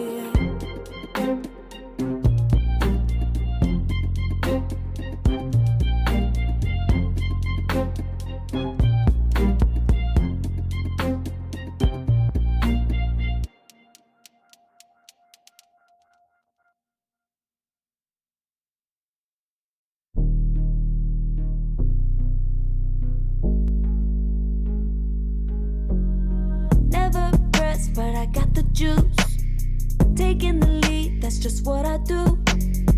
I made mountains move with one hand tied, and still this world ain't satisfied. Everywhere I go, they stop and stare. I tell the truth, I take it there. Call me vicious, persistent, overzealous, that's fine.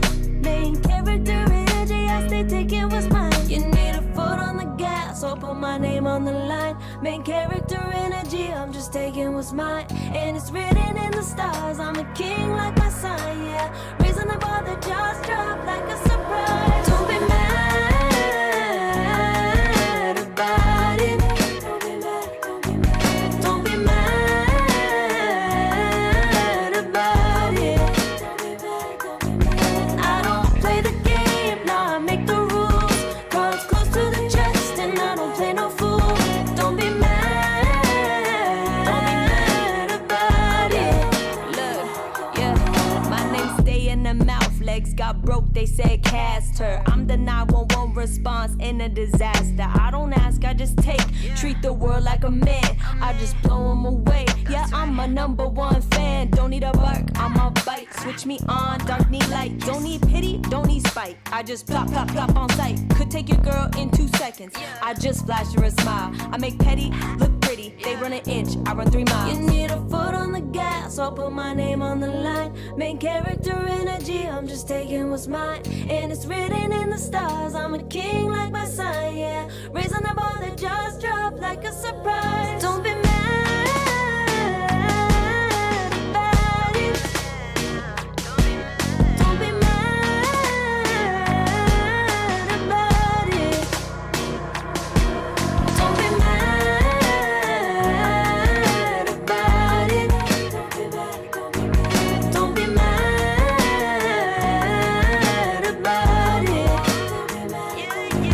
I don't play the game, nah, I make the rules. Cards close to the chest and I don't play no fool. Don't be mad about it.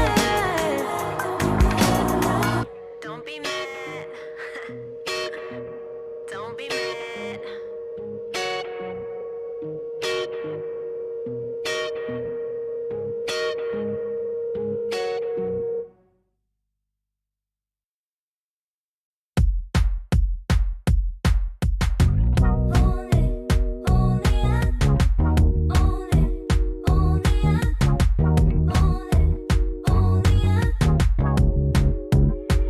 Like a moth to the flame, I'm attracted when the doubts start saying my name. I can go there easily, and it's hard to maintain, 'cause I know it's not the world I know, it's me. Believe in every little thing I hear, and no, I ain't no stranger to the fire, burning up all my desire to be great. It stays coming in waves, and no, I ain't no stranger to the fire, burning up all my desire to be great. I gotta just open the gate. All I need is saving from hitting the pavement, understanding when I'm impatient, that only I give to me. All I need is a little love in lonely places, the strength to stare fear in the face, that only I give to me.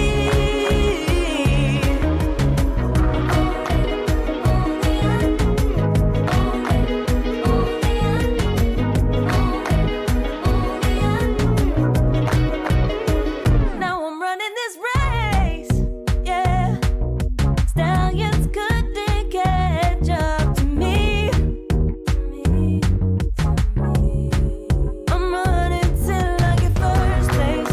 I'm running till I get everything, everything I ever wanted in my dream. No, I ain't no stranger to the fire, burning up all my desire to be greatest days coming in waves. And no, I ain't no stranger to the fire, burning up all my desire to be great. I gotta just open the gate. All I need is saving from hitting the pavement, understanding when I'm impatient, that only I give to me.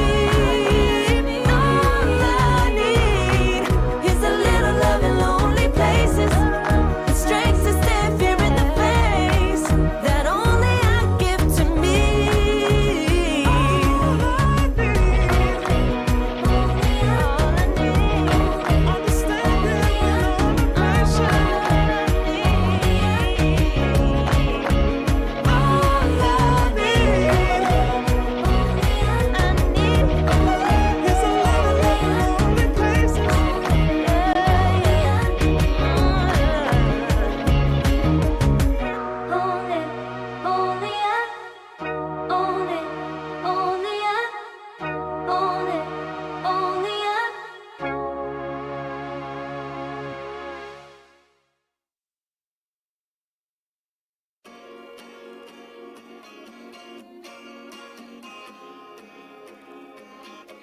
Yeah.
I pack my suitcase, headed out the door. I keep my shoes laced. 2,000 miles away from home. A couple dollars in my pocket, never stopped the boy before. I load my bags and hit the road. Miles past, turning back, found my track, face the fact she a cold one. Never gonna settle for none. Stay up every night till I won. Don't want a slow rise now. I'm confident opulence isn't a long ride out. When I look back now, I'm astounded. A quiet boy from old age, but always felt the world was a stage, yeah. I celebrate one last late night. My old life ain't staying. I pack my suitcase, headed out the door. I keep my shoes laced. 2,000 miles away from home. A couple dollars in my pocket, never stopped the boy before. I load my bags and hit the road. I'm headed to LA.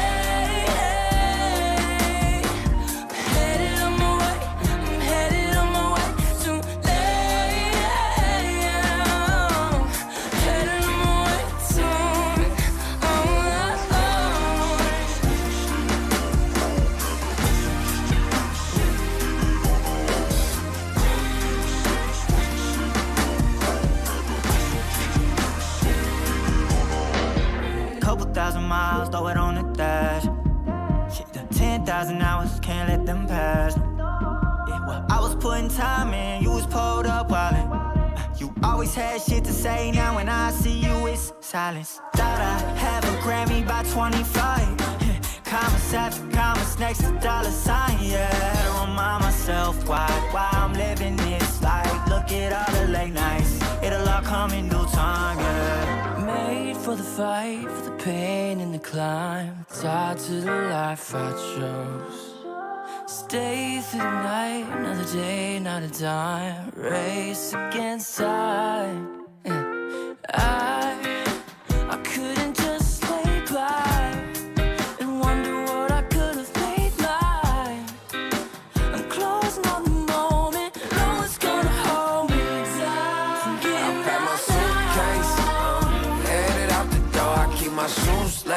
2,000 miles away from home. A couple dollars in my pocket, never stopped the boy before. I load my bags and hit the road.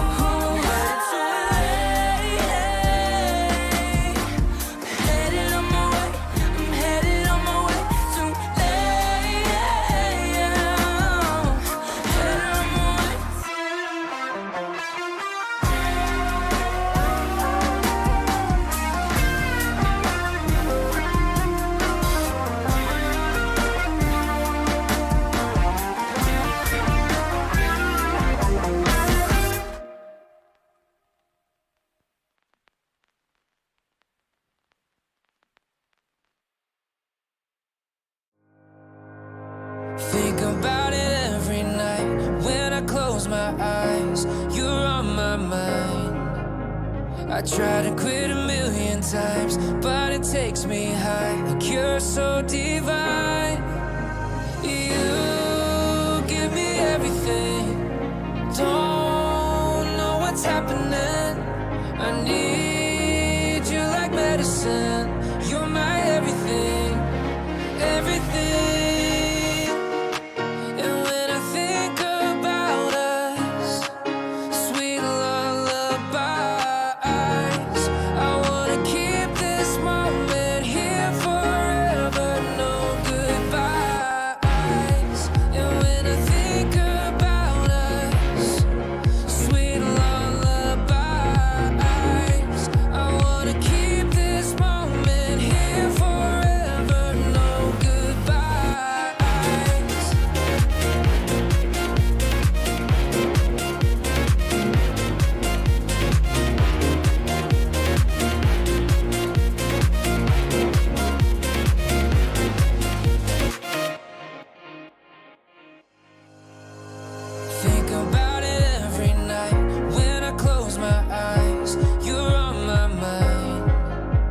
I try to quit a million times, but it takes me high. Like you're so divine.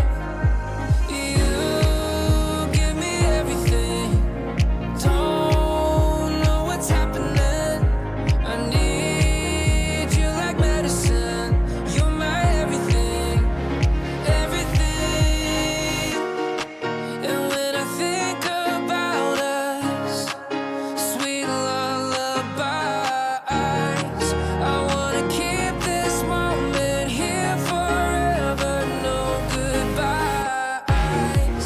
And when I think about us, sweet lullabies, I wanna keep this moment here forever, no goodbyes.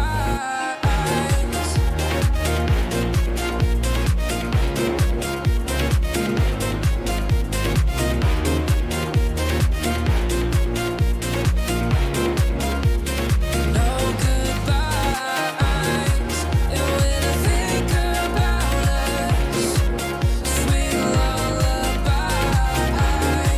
I wanna keep this moment here forever. No goodbyes.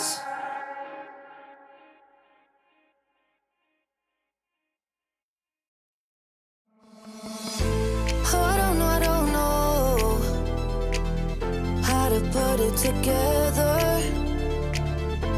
Ever since I found you, my life just got better. Better than this, better than that, better than anything I ever had. Better than this, better than that, better than anything I ever had.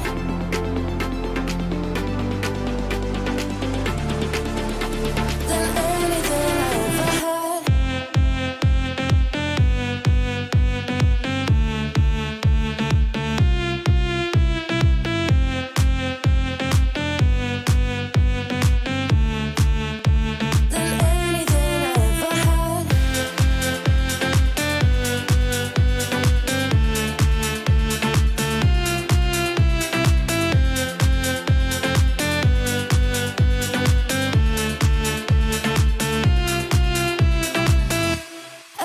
Every time I start to doubt if I'm good enough, look can strain your blue eyes.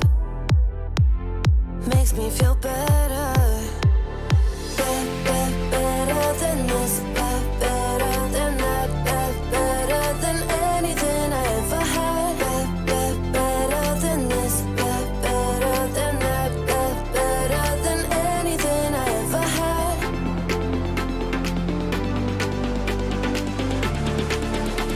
Than anything I ever had.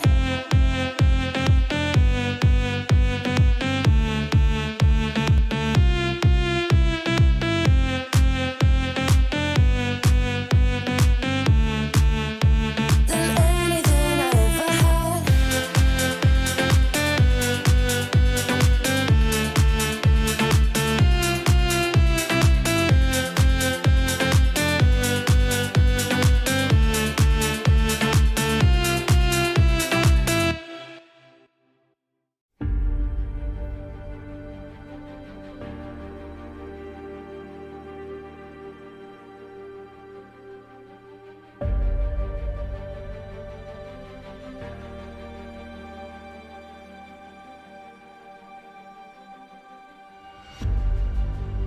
Earth is suffering,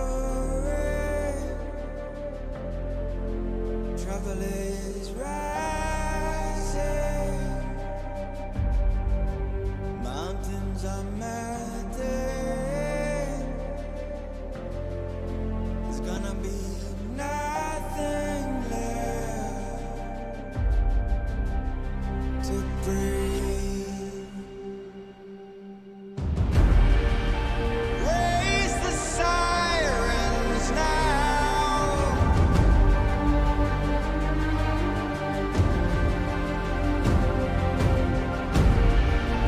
Break the silence now.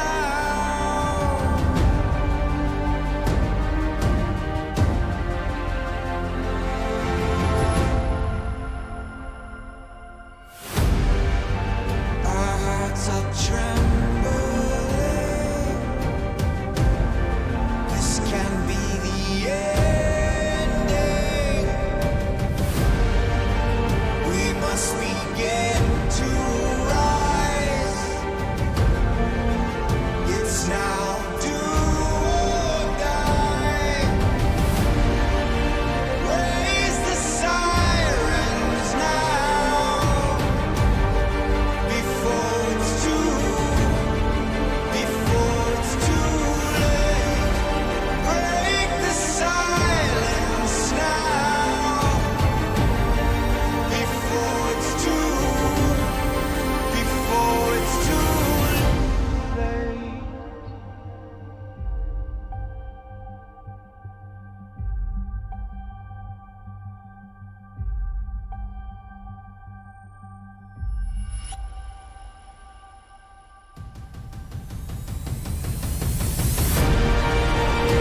Raise the sirens now before it's too late.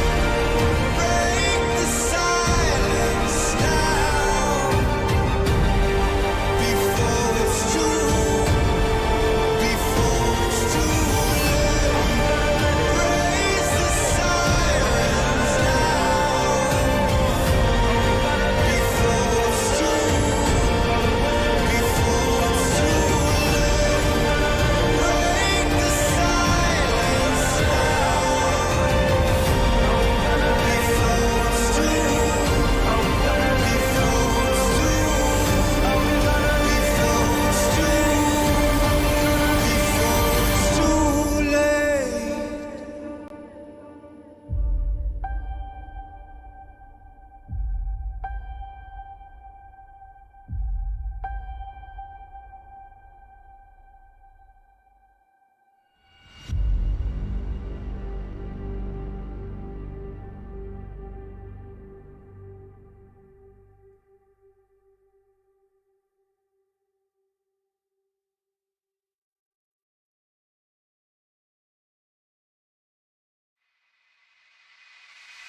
I can feel it in my blood, through my veins like a melody.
can feel the gravity pulling me away, pulling me away.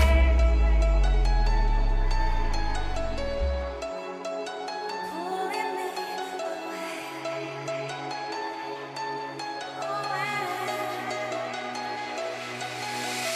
I can feel it in my blood, through my veins like a melody. I can feel it, so alive, loving her. I can finally breathe.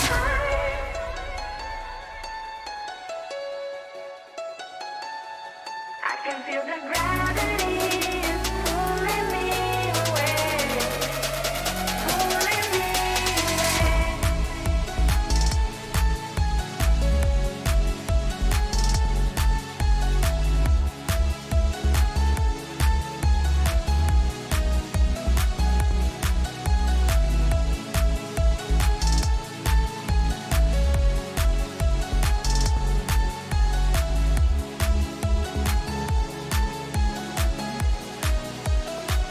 I've been getting so high, I can feel it.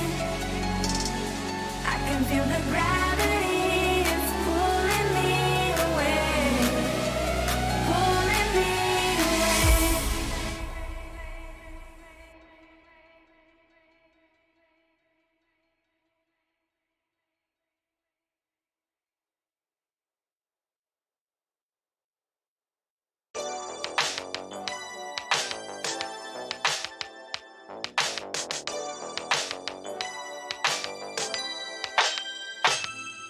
Ooh, the day that boy walked my way. Won't forget his pretty face. It was like we both had something to say. Yeah, but as soon as I saw him, his fine ass was gone. Think I should have followed him home. Put my number into his phone. A moment in time, so divine. Hope I see you again. Hope I see you again. A moment in time, so divine. Hope I see you again. Hope I see you again. You're looking so good, made me wanna know you. Feeling the groove, and I got to show you. Come back, better come back. Want you to know that you're looking so fly. I wanna get to know you, but you doesn't be mine. Yeah, just a moment in time. Oh my, boy, you better come back. A moment in time, so divine. Hope I see you again. Hope I see you again. A moment in time, so divine. Hope I see you again. Hope I see you again. You're looking so good, made me wanna know you. Feeling the groove, and I got to show you. Come back, better come back. Want you to know that you're looking so fly. I wanna get to know you, but you doesn't be mine. Yeah, just a moment in time. Oh my, boy, you better come back.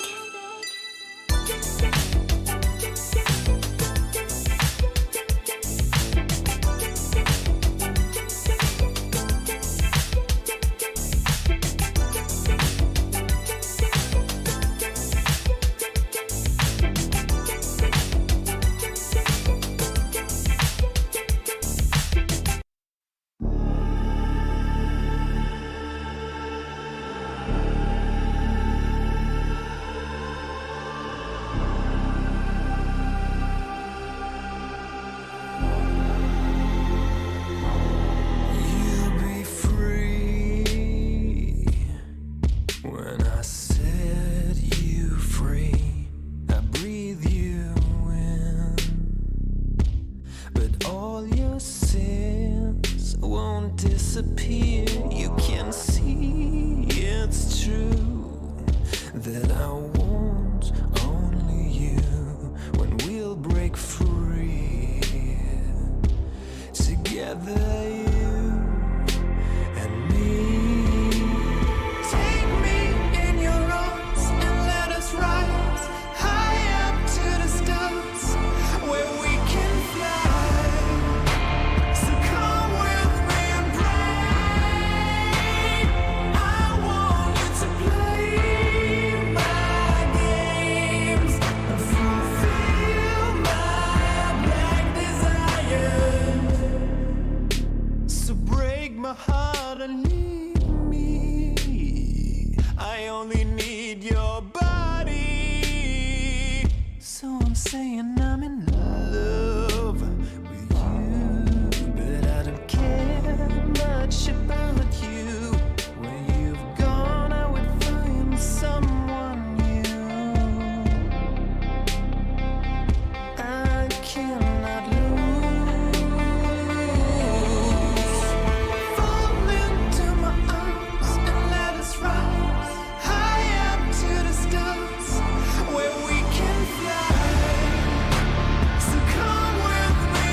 dragon, waiting for a second to push you to your limits, going strong and feeling better. But do you feel them? Can you hear them say?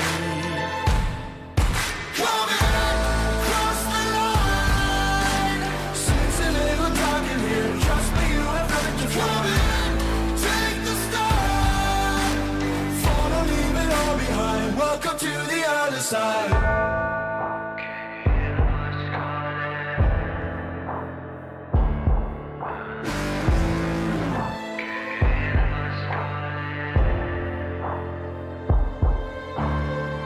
Do you feel how they are dragging?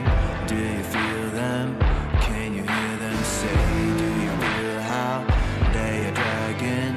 Can you hear them say?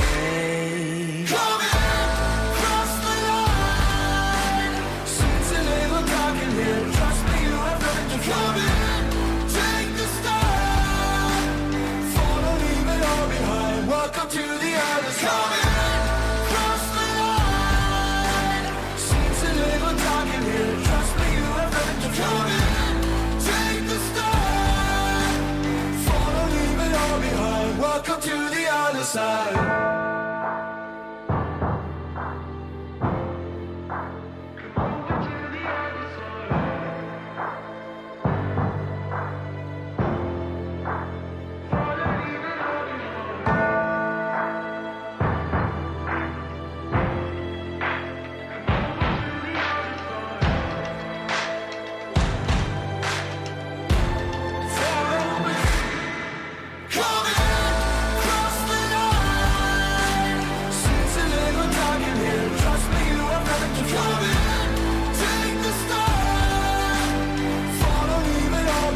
Welcome to the other side. Cross the line. Seems a little dark in here. Trust me, you have nothing to come in. Take the start. Follow, leave it all behind. Welcome to the other side.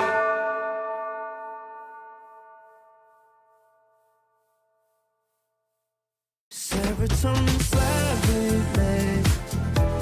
Sequin in the lights, embarking your energy. Riding through the night.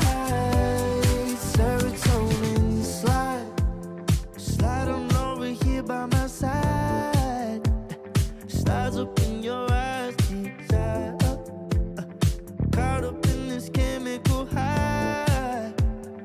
Ain't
take it higher.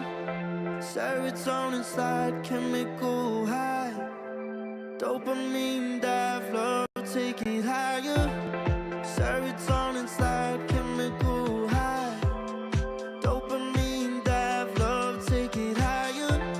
Serotonin slide, chemical high. Dopamine dive, love, take it higher. Secret in the lights,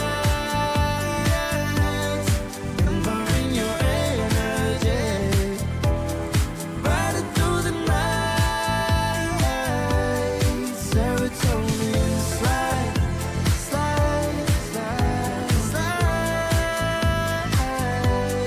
Serotonin slide, slide, slide, slide. Serotonin slide.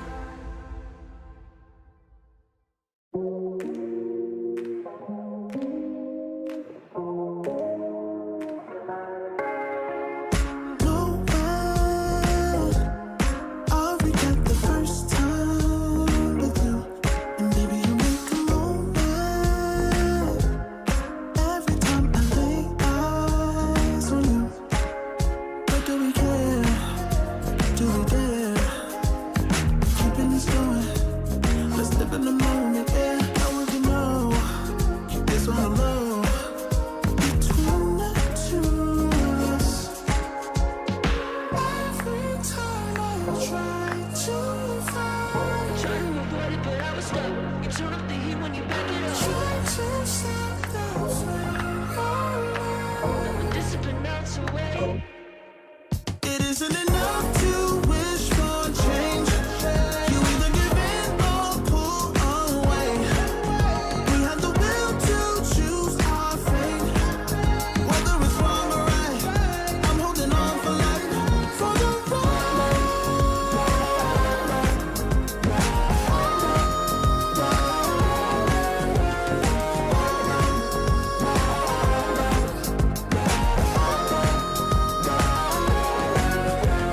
Today we woke up, lying in a pool of shame. Tears and makeup printed on the pillowcase. It's hard to apply restraint. I'm trying to stay away. You're so magnetic. Ooh, I gotta have it now. Let's keep it a private thing. I'll give you a secret name. Let's build a life on a lie. Every time I try to find, try to avoid it, but I was stuck. You turn up the heat when you back it up. Try to stop the flame, but the discipline melts away. It isn't enough to wish for change. You either give in or pull away. We have the will to choose our fate. Whether it's wrong or right, I'm holding on for life, for the ride.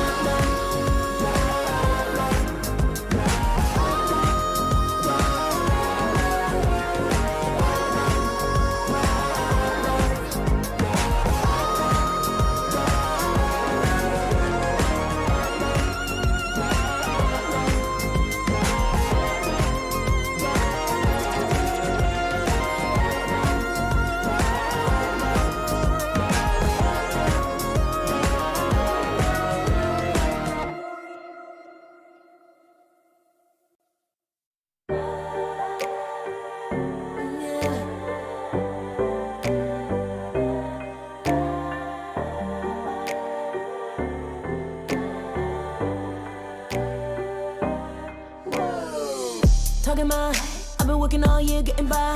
Looking for the high, taking all my time.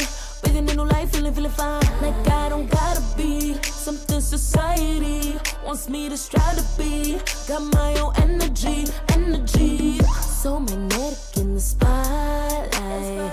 Shaping my own world with my own mind. Don't talk about me unless you alright. You gon' see I'm finna real free, protecting my energy. I gotta protect my mind. I'm breathing in new life. It's time that I realize what feels good ain't always right. changes, I got me a new strut. No more settling, I'm running out of good luck. Never chasing, I attract, I'm busy going up. If you see me come correct, then keep it on the book. Get it, how I live it, that's the motto, how it goes. No more reaching, in it, distance, hit the lotto, I'm the one. Not denying myself anymore, I'm done with it. Sky is the limit, I'm living like widow. Energy, energy, energy. Feel it, feel it, feel it free, feel it free. Energy. Gotta protect my mind. I'm breathing in new life. It's time that I realize what feels good ain't always right. I'm feeling good, feeling free. Feeling good, feeling free. All I need is me and my new energy. And my new energy. Feeling good, feeling free. Feeling good, feeling free. All I need is me and my new energy. And my new energy. Feeling good, feeling free. Feeling good, feeling free. All I need is me and my new energy. And my new energy.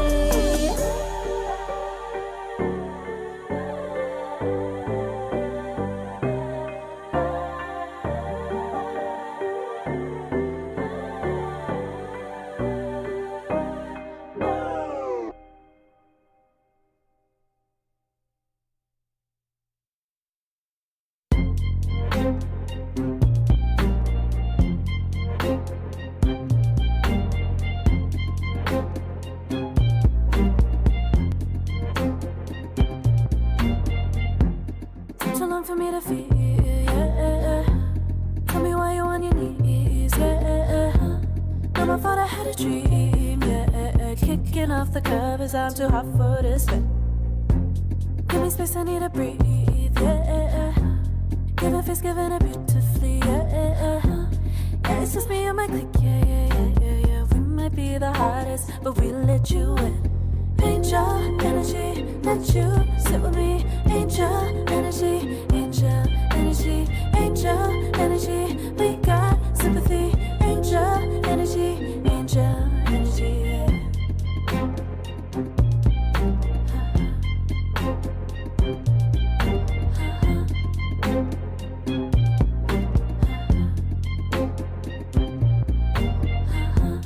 Take the time to breathe and rest. Let yourself feel the best. Feel it all so deeply, so deeply. Divine with how we be, yeah. Aligned with everything, yeah. More than a dream. Vulnerable and strong, yeah. We feel everything. Angel energy, let you sit with me. Angel energy, angel energy, angel energy. We got sympathy. Angel energy, angel energy, angel energy. Let you sit with me. Angel energy, angel energy, angel energy. We got sympathy. Angel energy, angel energy.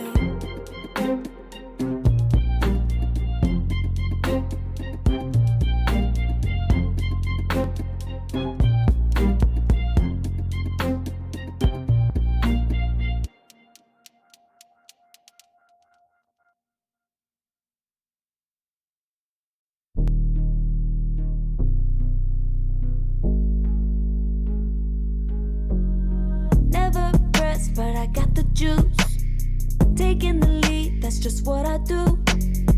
I make mountains move with one hand tied, and still this world ain't satisfied. Everywhere I go, they stop and stare.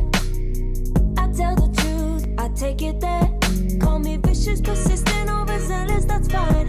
Main character energy, I stay taking what's mine. You need a foot on the gas, or put my name on the line. Main character energy, I'm just taking what's mine. And it's written in the stars. I'm a king like my son, yeah. Raising the bar, the jaws drop like a surprise. Don't be mad about it. Don't be mad about it. I don't play the game, nah, I make the rules. Cards close to the chest and I don't play no fool. Don't be mad about it. Look, yeah, my name stay in the mouth. Legs got broke, they said cast her. I'm the 911 response in a disaster. I don't ask, I just take. Treat the world like a man, I just blow them away. Yeah, I'm a #1 fan. Don't need a bark, I'm a bite. Switch me on, dark need light. Don't need pity, don't need spite. I just plop, plop, plop on sight. Could take your girl in 2 seconds. I just flash her a smile. I make petty look pretty. They run an inch, I run 3 miles. You need a foot on the gas, I'll put my name on the line. Main character energy, I'm just taking what's mine. And it's written in the stars, I'm a king like my son, yeah. Raising the bar, the jaws drop like a surprise. Don't be mad about it. Don't be mad about it. Don't be mad about it. Don't be mad about it. I don't play the game, nah, I make the rules. Cards close to the chest and I don't play no fool. Don't be mad about it. Don't be mad. Don't be mad.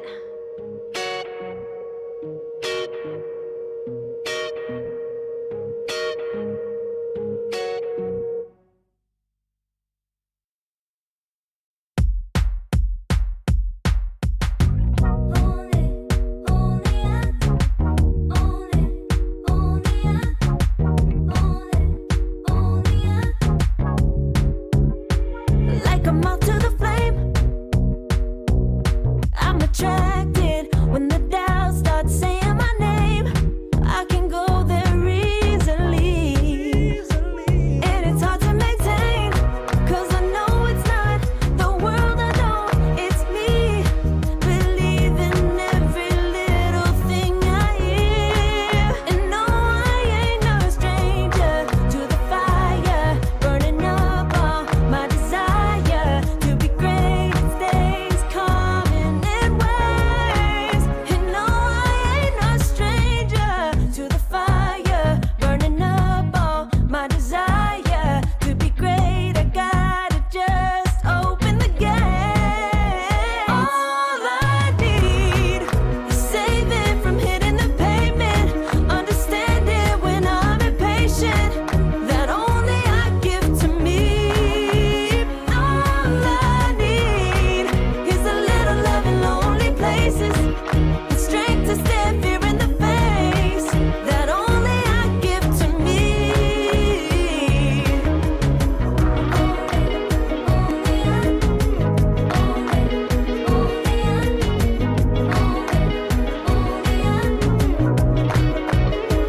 Now I'm running this race, yeah. Stallions couldn't catch up to me. I'm running till I get first place.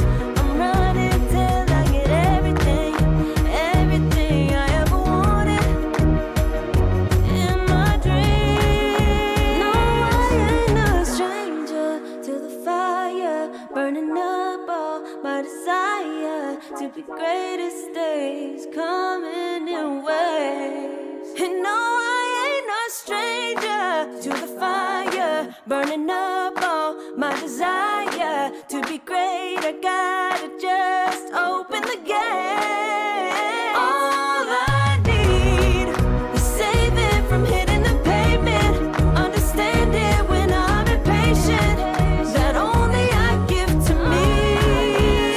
All I need is a little love in lonely places, the strength to stand fear in the face, that only I give to me.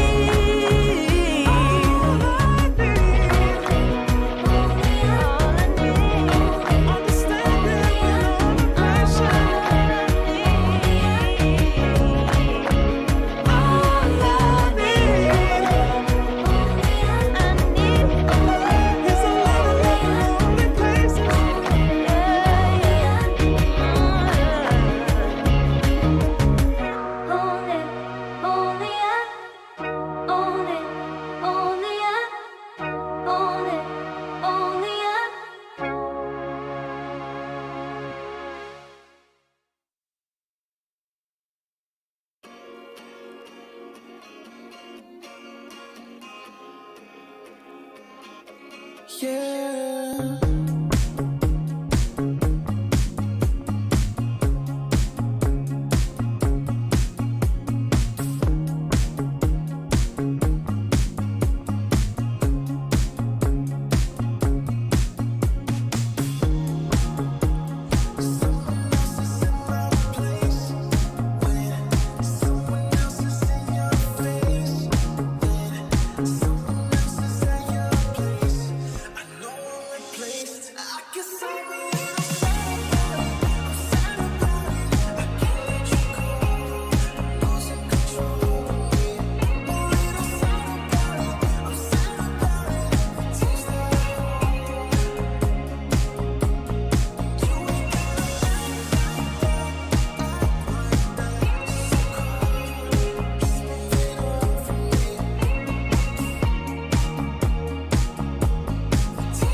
I pack my suitcase, headed out the door. I keep my shoes laced. 2,000 miles away from home. A couple dollars in my pocket, never stopped the boy before. I load my bags and hit the road. Miles past, turning back, found my track, face the fact she a cold one. Never gonna settle for none. Stay up every night till I won. Don't want a slow rise now. I'm confident opulence isn't a long ride out. When I look back now, I'm astounded.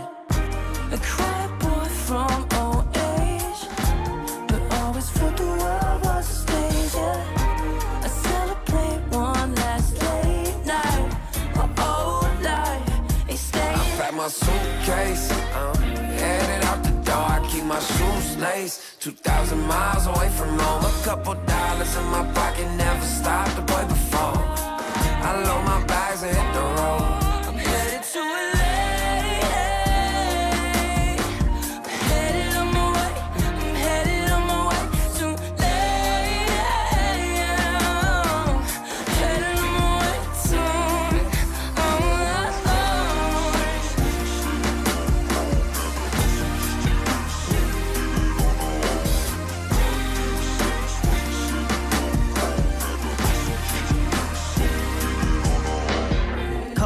Miles, throw it on the dash.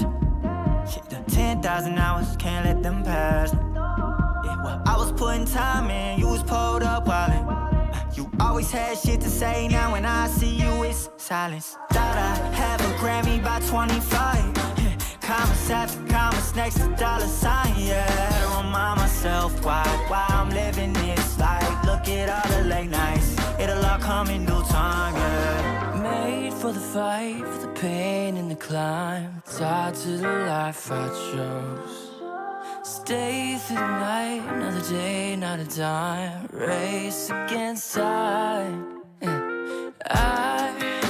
I couldn't just lay by and wonder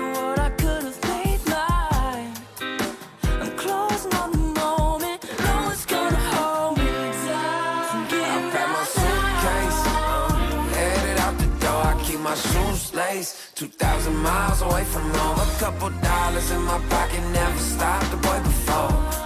I load my bags and hit the road.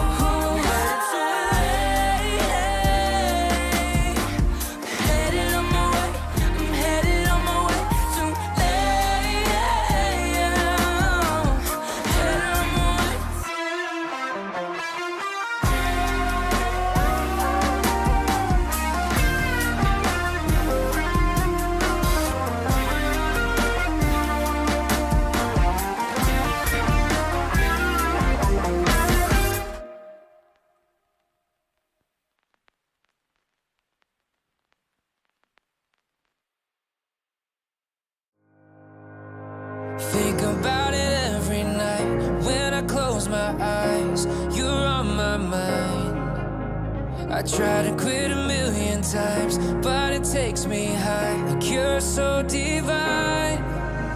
You give me everything. Don't know what's happening. I need you like medicine. You're my everything, everything.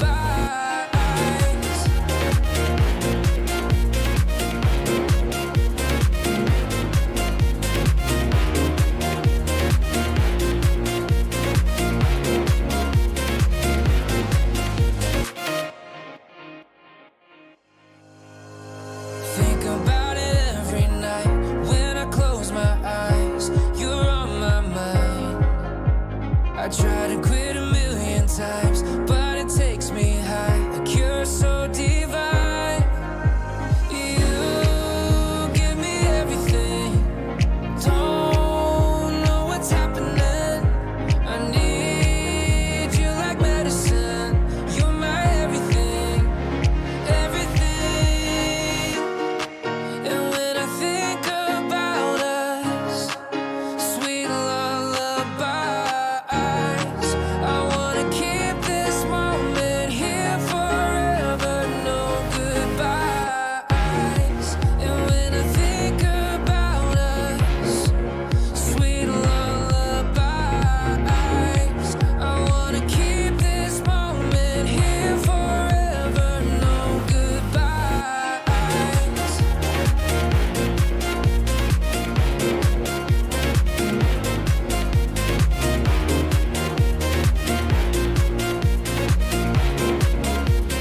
No goodbyes. And when I think about us, sweet lullabies, I wanna keep this moment here forever. No goodbyes.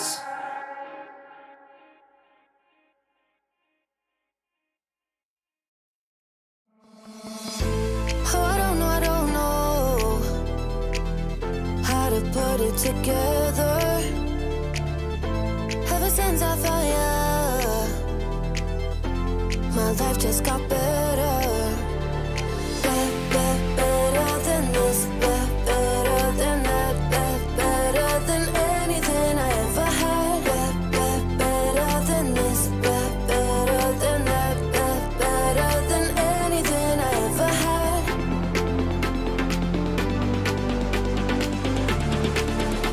Than anything I ever had.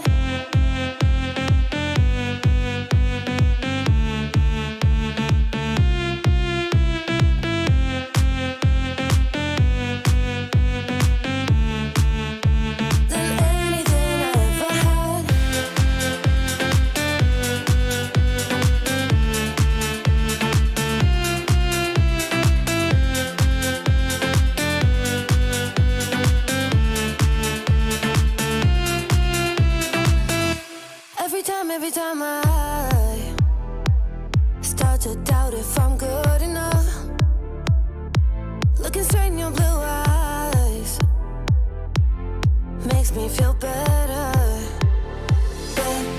Better than this. Better than that. Better than anything I ever had. Better than this. Better than that. Better than anything I ever had.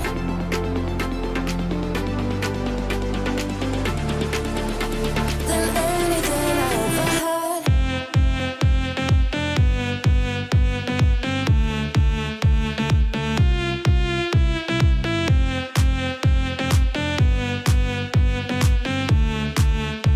Than anything I ever had.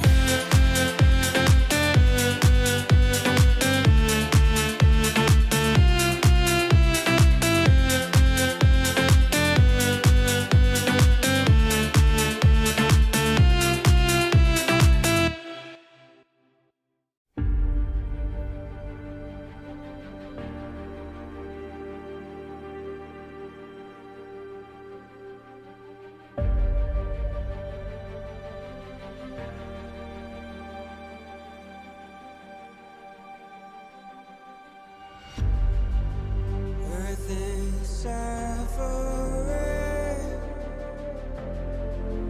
trouble is rising, mountains are melting, there's gonna be nothing left to breathe. Raise the sirens now.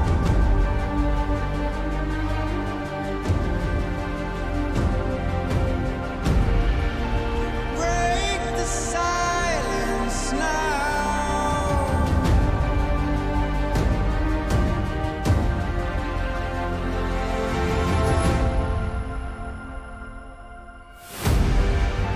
Our hearts are trembling. This can be the ending. We must begin to rise. It's now do or die. Raise the sirens now before it's too late.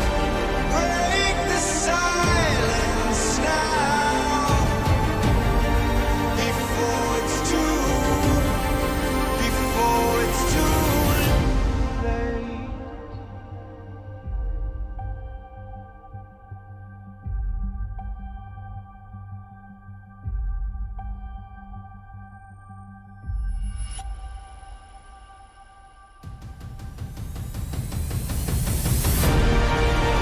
Raise the sirens now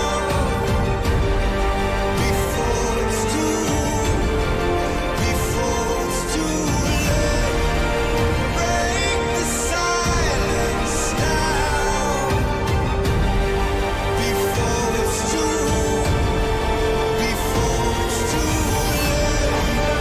Raise the sirens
can feel it, so alive.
can feel the gravity is pulling me away, pulling me away.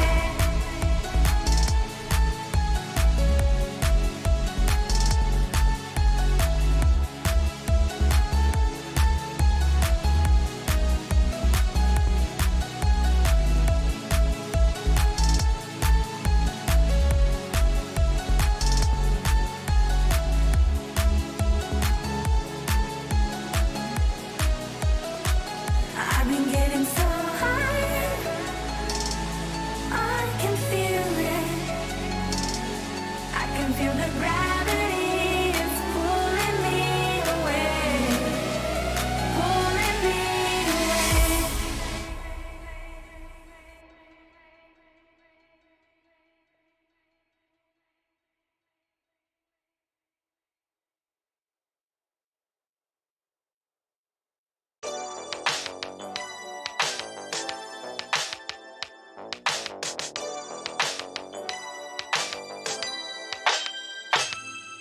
Ooh, the day that boy walked my way. Won't forget his pretty face. It was like we both had something to say. Yeah, but as soon as I saw him, his fine ass was gone. Think I should have followed him home. I'll put my number into his phone. A moment in time, so divine. Hope I see you again. Hope I see you again. A moment in time, so divine. Hope I see you again. Hope I see you again. You looking so good, made me wanna know you. Feeling the groove, and I got to show you. Come back, better come back. Want you to know that you're looking so fly. I wanna get to know you, but you doesn't be mine. And just a moment in time. Oh my, boy, you better come back. A moment in time, so divine. Hope I see you again. Hope I see you again. A moment in time, so divine. Hope I see you again. Hope I see you again. You're looking so good, made me wanna know you. Feeling the groove, and I got to show you. Come back, better come back. Want you to know that you're looking so fly. I wanna get to know you, but you doesn't be mine. And just a moment in time. Oh my, boy, you better come back.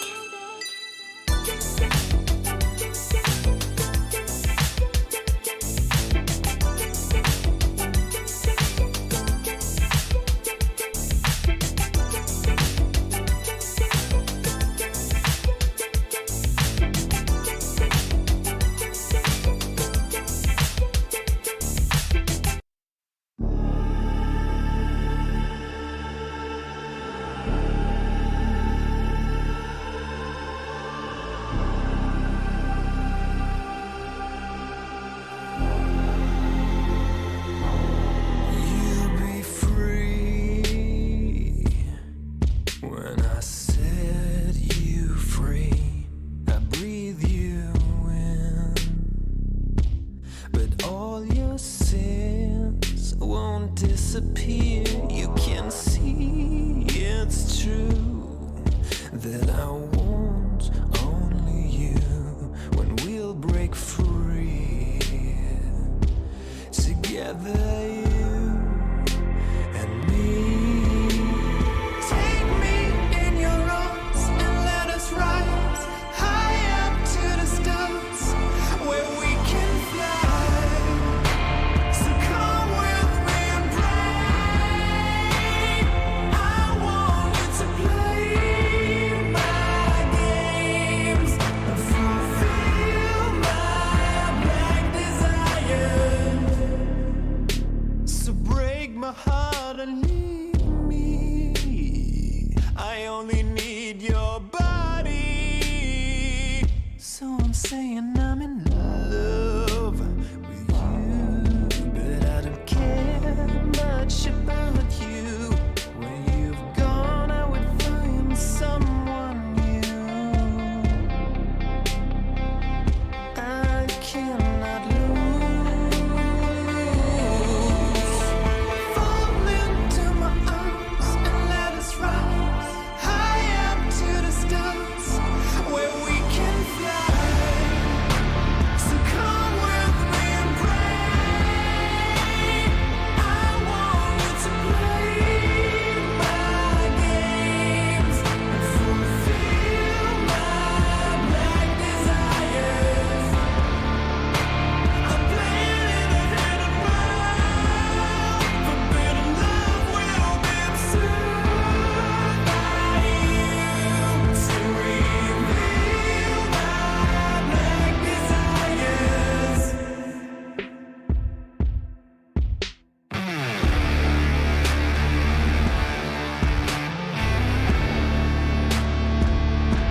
dragon, waiting for a second to push you to your limits, going strong and feeling better. But do you feel them? Can you hear them say?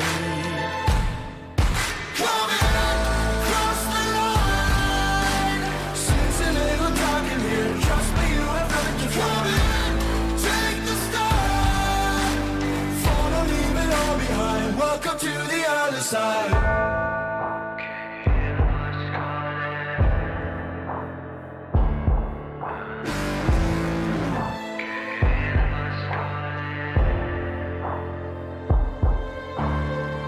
Do you feel how they are dragging? Do you feel them? Can you hear them say? Do you feel how they are dragging? Can you hear them say?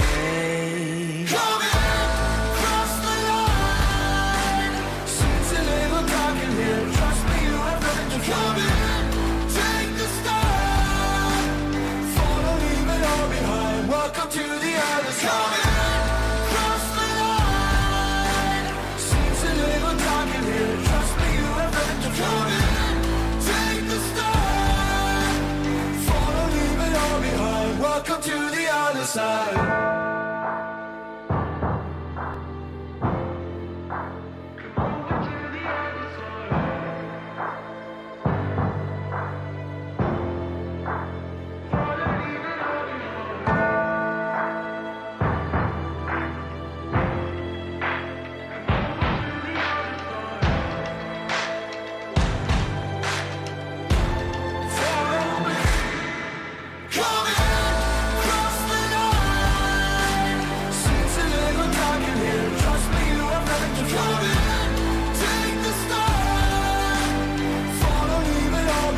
Welcome to the other side.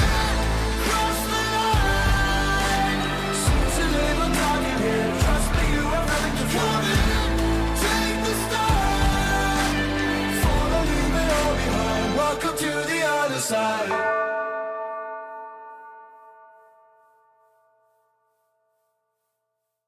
Serotonin slide, sequin in the lights, empowering your energy, riding through the night. Serotonin slide on over here by my side, slides up in your eyes, desire, caught up in this chemical high.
take it higher.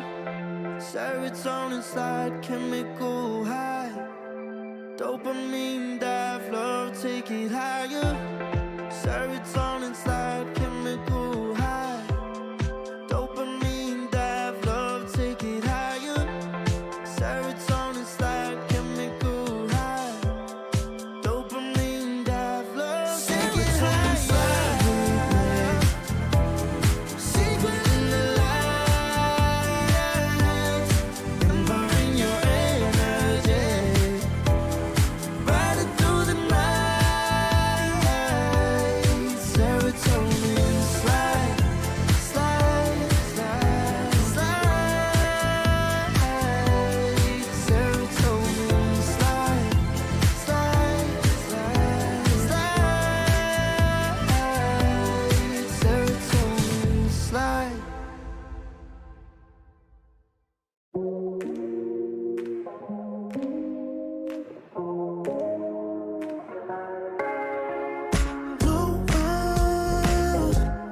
I'll regret the first time with you, and baby you make a moment. Every time I lay eyes on you, but do we care? Do we dare? Keeping this going, let's live in the moment. Yeah, now we can know it's on the low between the two of us. Every time I try to find, Try to avoid it, but I was stuck. You turn up the heat when you back it up. try to stop the flame. We're discipline melts away. It isn't enough to wish for change. You either give in or pull away. We have the will to choose our fate. Whether it's wrong or right, I'm holding on for life, for the ride.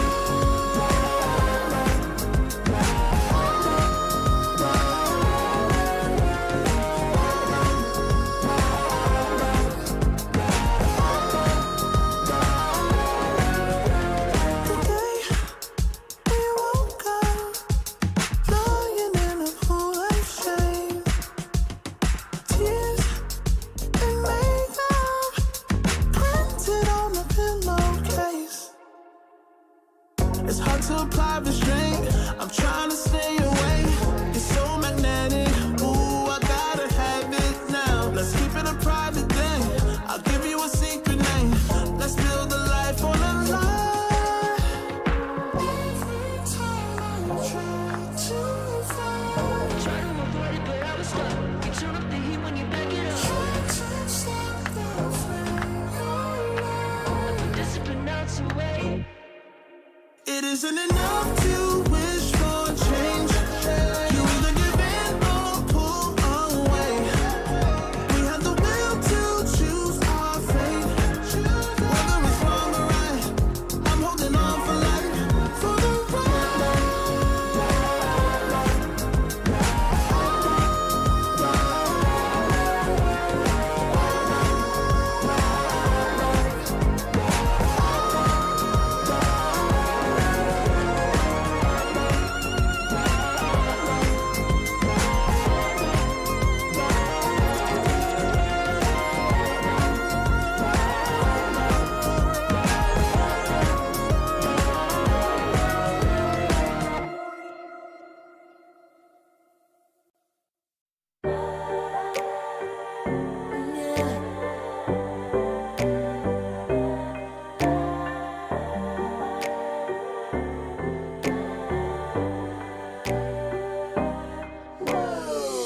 Talking my, I've been working all year getting by.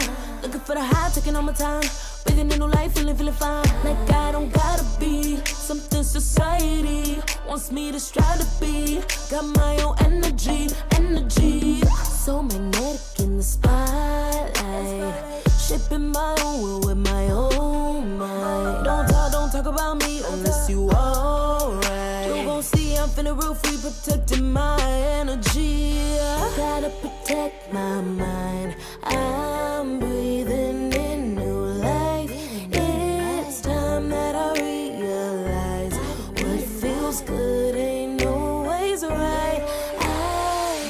changes, I got me a new strut. No more settling, I'm running out of good luck. Never chasing, I attract, I'm busy going up. If you see me come correct, then keep it on the book. Get it, how I live it, that's the motto, how it goes. No more riches in it, distance, hit the lotto, I'm the one. Not denying myself anymore, I'm done with it. Sky is the limit, I'm living like willow. Energy, energy, energy, energy. Feeling free, feeling free. Energy. Gotta protect my mind. I'm breathing in new life. It's time that I realize what feels good ain't always right. I'm feeling good, feeling free. Feeling good, feeling free. All I need is me and my new energy. And my new energy. Feeling good, feeling free. Feeling good, feeling free. All I need is me and my new energy. And my new energy. Feeling good, feeling free. Feeling good, feeling free. All I need is me and my new energy. And my new energy.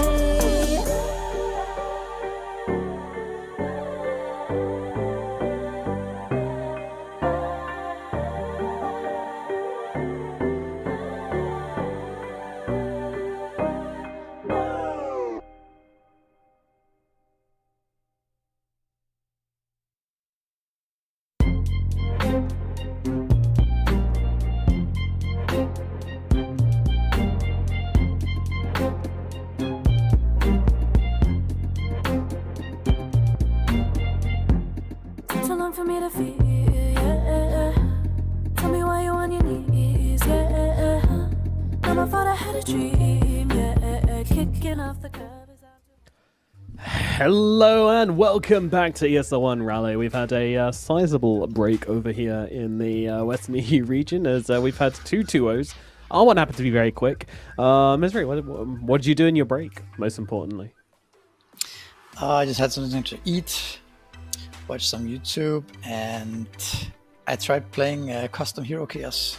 Oh, okay. Haven't played that game in a long time, so let's try it out. Throwing it back, absolutely. Well, we've been preparing for our next series of the day, which of course is going to be Tundra Esports versus Team Secret. Now, I think the most important thing to do here is go through the roster of Team Secret. In fact, of both these teams, but firstly Team Secret, and have a look exactly what we're dealing with here. So, Misery, want to talk a little bit about Parker and maybe XNE as well, the new Estonian mid laner? Well, I mean, Parker we saw win the tournament last year. I can't remember which one. It was PGO Wallachia Season 2, I believe. Okay, right. But he looked incredible in that series, in that whole tournament. Mm-hmm. So that's how I remember Parker. So clearly he is extremely good, or can be. XNE, I'm not really sure. I remember his nickname, but I haven't really seen him play in the competitive environment too much. And then as for Mixer, Mixer has been playing a lot of pubs for many years, so I've seen him a lot in pubs, but yeah, I don't really know their mid player much. And Theolicor, Puppy, you know, they have been around. Yeah, definitely. Theolicor joining Team Secret along with Parker is going to be quite interesting. I mean, there was, a lot of comments about Parker after winning, and, a lot of comments made by himself as well about certain teammates as well. So certainly a bit of drama seems to follow this player around. We'll see if that puppy's able to control him, or just let him do what he wants. That's fuck it, say what you want, do what you want. I don't care. Let's see what happens here. So yeah, it'll be interesting to see how this Team Secret roster performs and how they can do. They did get through the open qualifiers though, and let's be real here, these open qualifiers weren't that easy. Like it's already a bit of an achievement to qualify here. They took down Mouse and they took down Zero Tenacity on their way in. So two relatively decent teams, I would say, at least by qualifier standards. to get to that first open qualifier slot. So already a decent start for these guys. We'll see how that confidence does against Tundra. Now, talk to me a little bit about Tundra and Misery, because this team looked very, very strong in the previous qualifiers, didn't they? Yeah, they did. I mean, they've looked really good. I also think that they have some like outstanding players on all positions, so it's not so strange that they look good. Still kind of new roster, haven't seen much from them, so no, we got 2 series we'll in the last qualies. Yeah, we'll see if they can keep it up. I think this one is a lot harder than the last one. I think the last one you only had to win.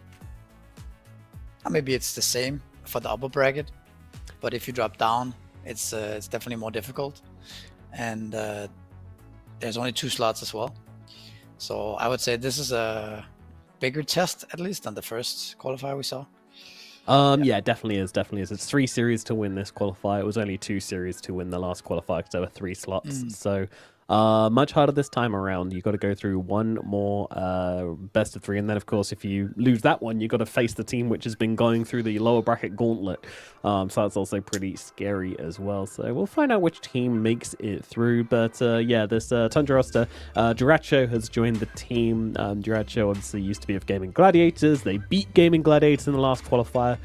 Which interestingly, then we had like a Team Spirit do a vlog. They were talking about some of the results, and they said like, oh yeah, you don't win those. Like when you go up against the teammate you just kicked, like it's free. Like you just lose every time. So I thought that was kind of funny. I didn't realize that was kind of like a trend, but then I think back on it, and yeah, like the mentality definitely favors the kicked player. Definitely does. So yeah, that was kind of funny. We got BZM joining Tundra as well. 33 Saxer and Whitemon, of course. Tundra have been perfectly vocal about what they wanted from this team. They've wanted BZM all this time. So, you know, New Year comes out, presumably contract expires, BZM comes on board, and we have a new mid laner for the side of Tundra Esports. So, yeah, we'll see how they do in these qualifiers this time around. It's a big challenge for Team Secret here. I feel like mostly looking at Parker versus Dracha, I think they're very similar when it comes to how they play the carry role. Yeah, maybe. I think Parker might be a bit more the hard position one, whereas Duracho can do a little bit of both, perhaps. Also, clearly Duracho has a lot of experience, right? So he's, I think, easier to perhaps to adapt to the situation. But yeah, I think this series is very important because I don't think you want to drop down to the lower bracket where OG and Avilos are waiting for one slot down there, right? The upper bracket seems a lot more comfortable right now.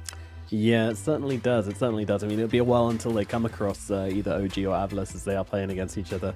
But they'll be facing the losers of Gaming versus Passion U8, and then the losers of the upper bracket semis as well. So definitely not a situation you want to be in. Way more series to play. Like if you go down this early, then yeah, you're playing like an extra 2 series basically to try and qualify.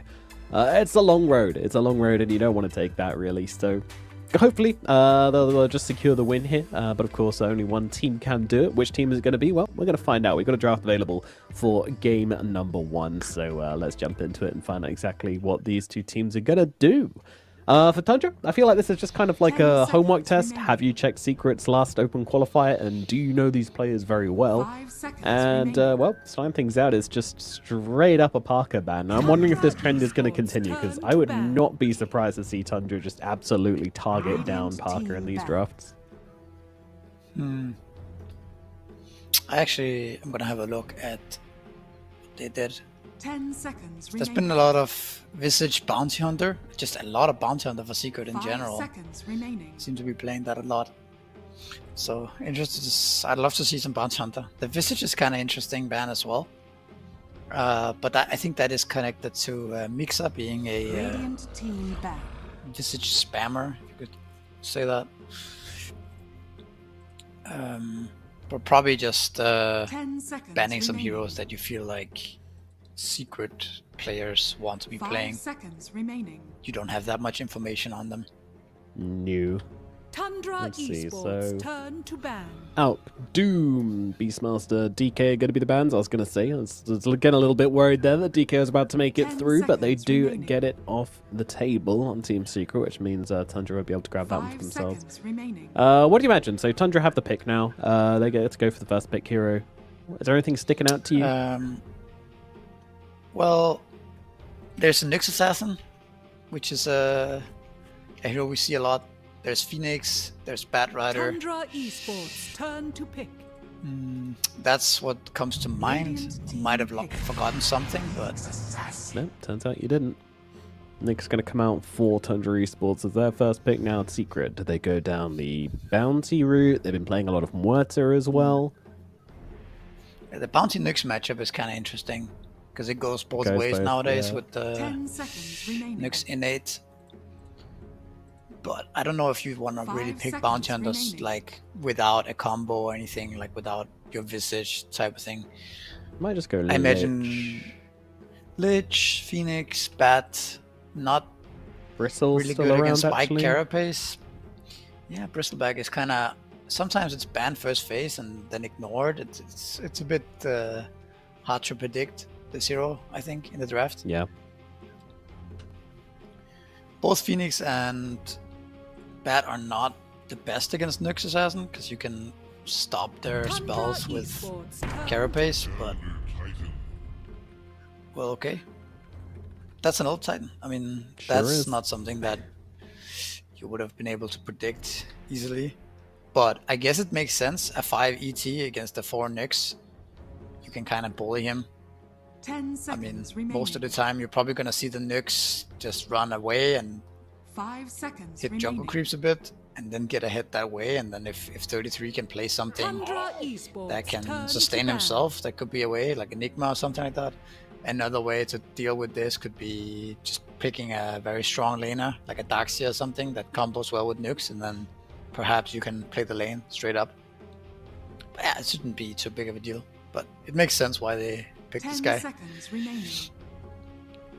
Yeah, it's a bit of a bully, a bit of a beast, 5 enabler, seconds remaining. information gathering hero as well, which I always like. I've been talking about that a lot recently, but it seems to me like it kind of makes sense because you either get an initiation hero on your position 4, or you get an information getter on your pos 4. Like if you do anything else, then I think you will struggle at the moment in how Dota's played.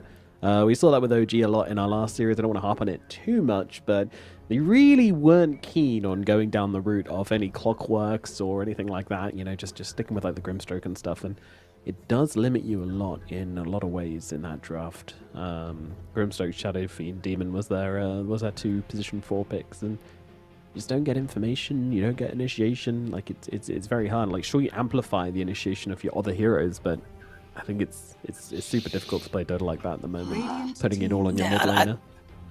I feel like these teams will draft something that's more solid in a way, something with more team fight and stuns and stuff like this.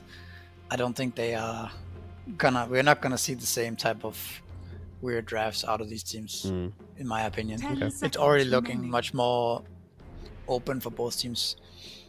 5 seconds remaining. I like the ET as well. I think it's a fairly underrated hero in the sense that it deals a lot of damage. A lot of like the ultimate can deal insane amount of damage, and he also amplifies with his aura, right? And just the team fight presence of this hero. He doesn't exactly farm very well, so that's a downside compared to Nyx, who can generate gold from the jungle easily, or other heroes like Bat or Phoenix, who farms camps very easily, pushes out waves and stuff like this. So that's a little bit of a downside, but it should be fine to have 1 or 2 of these heroes in your draft anyways, if you have other heroes that can soak up a lot of map. That's The Lina true, ban is so pretty interesting. It might be might be connected to the ET a little bit, Radiant team pick. like just ET Lina. yeah, true. That does sound like a a big chunk of damage coming out with your armor and your magic resist being reduced by the ET. Could be some cheesy stuff. Let's see. Maybe Secret don't go down the kind of bursting 10 route. Maybe they go seconds go for something else. 5 There's seconds remaining. plenty of options here, depending on how they want to start up this Tundra phase. Esports turn And they will just grab another support, keep it all under their belts. Lion Elder Titan support duo. I mean, Yeah. You don't have Laguna Blade, but now you have Finger of Death, so I guess that's something. Again, it's two supports that rely a lot on their spells. 10 They become seconds obviously remaining. stronger with items, but I think levels are a lot more important. 5 seconds They don't remaining. really, like we talked about with Elder Titan, Lion also doesn't generate much farm Tundra naturally. Esports I remember turn watching I think it was casting with you perhaps, with the Elder Titan. So, this looks really strong for Tundra. But to finish my point about this is that if the game slows down and these heroes don't find kills and win team fights, they can become like 2k network supports, at 20 minutes and really have no way of coming back 10 into the game. seconds remaining. Yeah. So that's the downside for Secret's support right now. Whereas Tundra 5 supports, seconds Nyx, I mean, just their draft as a whole looks so solid. They have so much damage, they have team fight, they have stun, they have solid lanes. Yeah, I actually cannot believe we forgot about Magnus too. I feel like this hero is still one of the best heroes in Dota. To see it picked like this. Yeah. I mean, we've seen him do some ridiculous stuff, either by himself or with a Grimstroke, but yeah, there's some real power. Radiant Lich team and Mag pick. both very, very good. The response is going to be the Evoker at the moment. One more pick to come. We're already seeing a bit of combo potential as well. Magnus Lich. That seems pretty fun as long as your Chain Frost doesn't go roaming. Just blast some heroes down. You get 1 or 2, or 2 or 3 heroes inside that RP, and 10 seconds follow-up damage will be remaining. pretty intense. 5 Tundra seconds remaining. Esports turn to pick. Oh, Lycan. Okay. Lycan has been really popular the last week or two. Before it was with the Helmet Overlord. Like, I think the first week you could say it's Helmet Overlord. Now it's the Alpha Wolf talent that makes your wolves like 10 ridiculously seconds strong. remaining. And then while you're just moving your wolves around the map, hitting 5 supports, seconds remaining. or even farm jungle with them, you just buy carry items from the offlane. So I think this hero looks really, really strong right now. Now, one of the weaknesses of Lycan has been that he pops his ultimate, and then if he can't really run in and hit heroes without being stunned and dying, that's kind of the weakness of this hero. And Tundra has a lot of 10 stun, a lot of like, remaining. it's hard to run into Mag without getting RP'd, Radiant chain frosted, team back. it's hard to Yeah. run into Pangolier. Yeah. So, but again, I think Lycan is a different beast now. This Alpha Wolf talent, it has nothing to do with the old Lycan where you group up 4 summons and run in, It's more about playing the map and utilizing your wolves 10 to seconds remaining. kind of chip away at supports and making them low or even killing them 5 with one more seconds hero. Like, for remaining. example, you could have wolves hitting the supports and then the Sunstrike comes in right on a lich and this guy dies. And then you take over the map like this with constant harassment around the map. Another thing that's really powerful with this Lycan is Spectre, Radiant 'cause for the team same back. reason that you have the Haunt. So I think we might see Spectre for Secret if it's lit through here. Spectre for But, Secret. Yeah, I can see some options Yeah, there. just to enable this Lycan playstyle. It's a very kind of split 10 fight seconds sort of remaining. draft, which is really beautiful against Magnus and Lich, so there's definitely some merit to 5 that. seconds remaining. I do. Let's see. It's just some combo that Team Tundra Spirit played Esports before, turn which to ban. recently, which has looked strong. Yeah. I do worry a little bit for the Lycan. Like, there are very good ways to deal with him with the Frost Shield from the Lich. Obviously, that can cause you issues. Magnus in general is just pretty good at clearing through his army, just attacking it. 10 Pangolier, same seconds thing as remaining. well. One swash and bounce, and these 5 seconds creeps are going to remaining. die. Flip side, I mean, maybe you absorb some Chain Frosts with them, drag the Chain Frosts away, something like that. And obviously, Nick Assassin has absolutely nothing really to do with Lycan other than 1 AoE stun. I guess Carapace as well. Yeah, this could be one of those weird Lycan games where you just want to stack everything on the hero and kind of ignore your creeps, like Now, you suggested. Secret has the whole problem with the supports not being able to kill creeps. They haven't really solved with the Lycan and Invoker. Like, they don't really have much ways of clearing a creep wave fast. which can sometimes be an issue, especially against like heroes like Nyx and Magnus, where you have to show on lanes as Lycan and Invoker to kill the creeps. And that's where the options Tundra are Esports, available for turn to skewers and for, you know, Nyx showing up in this, stuff like this. Whereas Tundra has very easy ways to kill waves with Pangolier and Mag, so that could be a problem down the line for Secret, where the map gets pushed into them and they have a hard time regaining map control. Yeah. 10 seconds remaining. Difficult. Is there? I mean, Lycan Shard might help you deal with that, maybe. 5 seconds remaining. Yeah. I mean, Lycan can kind of do it with wolves and the shard. So yeah, that's definitely a factor. And you also have the forge spirits and stuff like this. So yeah. It's not the end of the world. It's just something to consider. Radiant team pick. Definitely hurt them, especially if they get behind. Brew going to be the last pick for Tundra Esports here. All right, another Brewmaster. So once again, just kind of brawling it up, but it's going to be Magnus carry, Pango mid, and Brew in the offlane. Then I take it.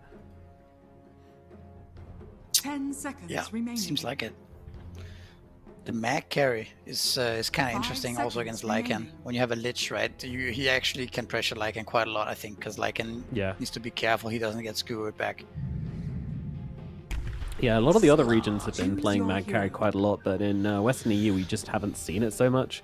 The final pickup here is going to be the Slark for Parker, so it's going to be a slippery fish. Is it a good game for a Slark? Yeah, I guess so. I mean, Brewmaster is not the worst, I guess, because you have the mischance for the lane at least. The Pangolier can hit you through your invis. I think it's an okay Slark game, but I think it's probably more about Parker wanting to play Slark. That would be my guess, that it's kind of his suggestion. Alright, but it is generally a good hero against Mag, because it's really, really hard to RP the Slark. Yeah. 5 and if you don't RP the Slark, I mean, there's a chance Parker could get a shard and save his teamates, of course. That as well, yeah. Knowing Parker, that's probably not going to happen, but sometimes they'll do that. Sometimes they'll be nice. So yeah, that's going to be the matchup there.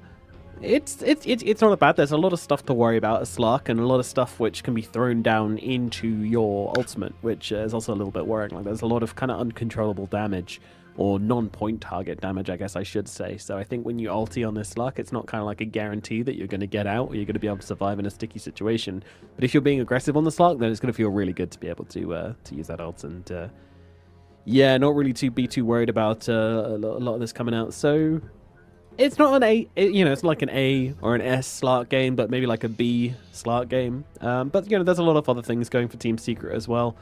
Little bit worried about their lack of kind of all of their team fight comes from the Lion and the Elder Titan, doesn't it? All of the damage, Invoker, stuns. maybe. Yeah, Invoker as well, I suppose. He's not just a clicker, but that is mostly what Invoker does these days.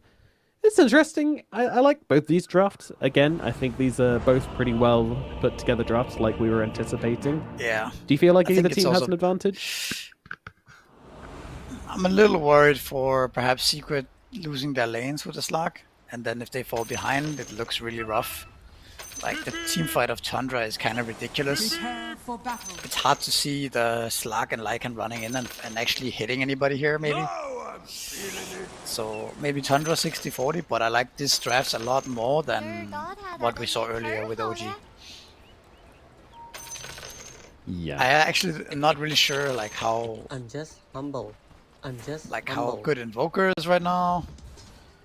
Not that many people are playing this hero, and I think I'm excited to see Lycan though. Slark is also always a question mark.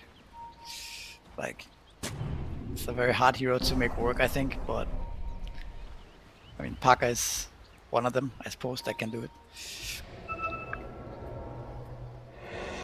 Yeah, very high skilled player. Very volatile as well. Tundra. They have the experience, the wealth of international experience across all of these players. Pretty much all of them were regularly at LANs last year, so it's a big contrast. Parker was definitely around and about. X and E, I have no idea. Like, I have not seen this guy. Fiolacor's been, here and there, a little bit quiet. Mixer as well. Same with Puppy, so... The battle begins. Obviously, the odds probably favoring Tundra at the moment. Fiolacor, nice deny, though, onto the bounty rune to start off this game. That was cute. Absolutely. Cool little move by Tundra, actually. I don't know if that was intentional or not, but they did the whole smoke wrap around that we saw onto the Slag, right? Yeah. And 33 was also in that smoke, but he didn't go with them. He ran towards the bottom for the bounty rune. And then he was still smoked as the bounty rune spawns. So he, in a way, was safe to go for the play, right? Because if his smoke broke, then he would have known about it. But yeah, I don't know if that was intentional, but could have been. What a cool play. Would have been nice. Alright, so how are we expecting each of these lanes to go? Invoker versus Pangolier at mid? Oh, it's just kind of a trade, isn't it? Oh, Lion. One down. That'll be your first blood. Going to Duraccio. Not what you want to see with this Magnus. Whitemon getting kind of low in response. Duraccion's going to try and help out with a shockwave, and that should be enough to keep Whitemon alive. So it is just Lion dying for nothing. Yeah. I mean, Lion doesn't look like the strongest laner into Lich Mag for sure, but I'm sure that was just a misplay level 1 there. Not anticipating the Duraccio aggression, perhaps. I think the more important lane is going to be this one bottom. Like, can 33 and Saxa get away with such a greedy lane against two heroes that should more or less dumpster them, Yeah. So I think that might be the harder lane. Yeah, Brewmaster has evasion, but that only really kicks in after a certain point. Yeah, doesn't Essence Shift always trigger even if you miss, or it doesn't? I don't know. I don't know now that you say it, but I don't think so. You gotta hit. You gotta hit. Lion top again. In trouble once again. Nice skewer across from Duraccio. Might give Whitemon a little bit of breathing room and allow him to finish off this kill onto Theolicor. Theolicor on the run. Where's the Earthspike? 2 seconds. Shockwave's available. Earthspike down. And Theolicor is going to get away. Whitemon, in the meantime, also managed to survive that one as well. So both supports getting to live. Both cores not really dropping a whole lot for this, though. I mean, Duraccio is actually kind of crazy here. Like, he just got his 5th CS there, but he probably has the highest hero damage in the game right now. Yeah. Yeah, Lycan as well, not really hitting many creeps. These guys have just been brawling up in the top lane at the moment. Yeah.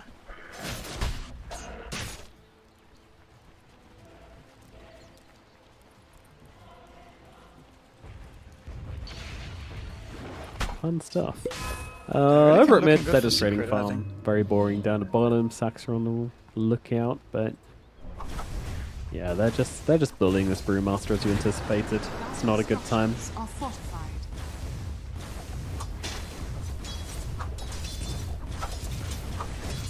Yeah, I'm sure Tundra knew that it might be rough when they saw the Slag, but they just need a bit of levels and it's gonna get better. But you will not really be able to pressure the Slag at any point. No, Parker's going to have a free time by the looks of it. And you can see Saxa, he's going on an adventure. He's mind flaring creeps, has missed the creep wave for the pull. I'm not sure if this was his mission to go and pull that wave or not, I don't know. But if it was, then he hasn't done great. But 33 maybe making the call that he doesn't really need it.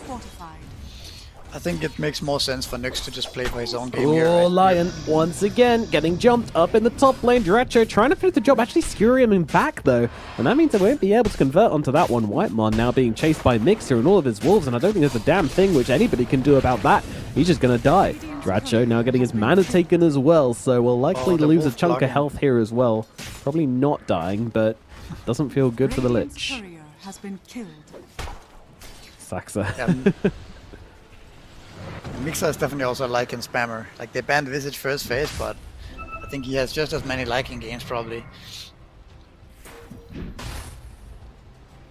But yeah, as I was saying before, it makes a lot more sense to just let the Brewmaster solo, and then the Nyx can at least get something in the jungle, right? Yeah. Like, you're not gonna get anything out of having both heroes there.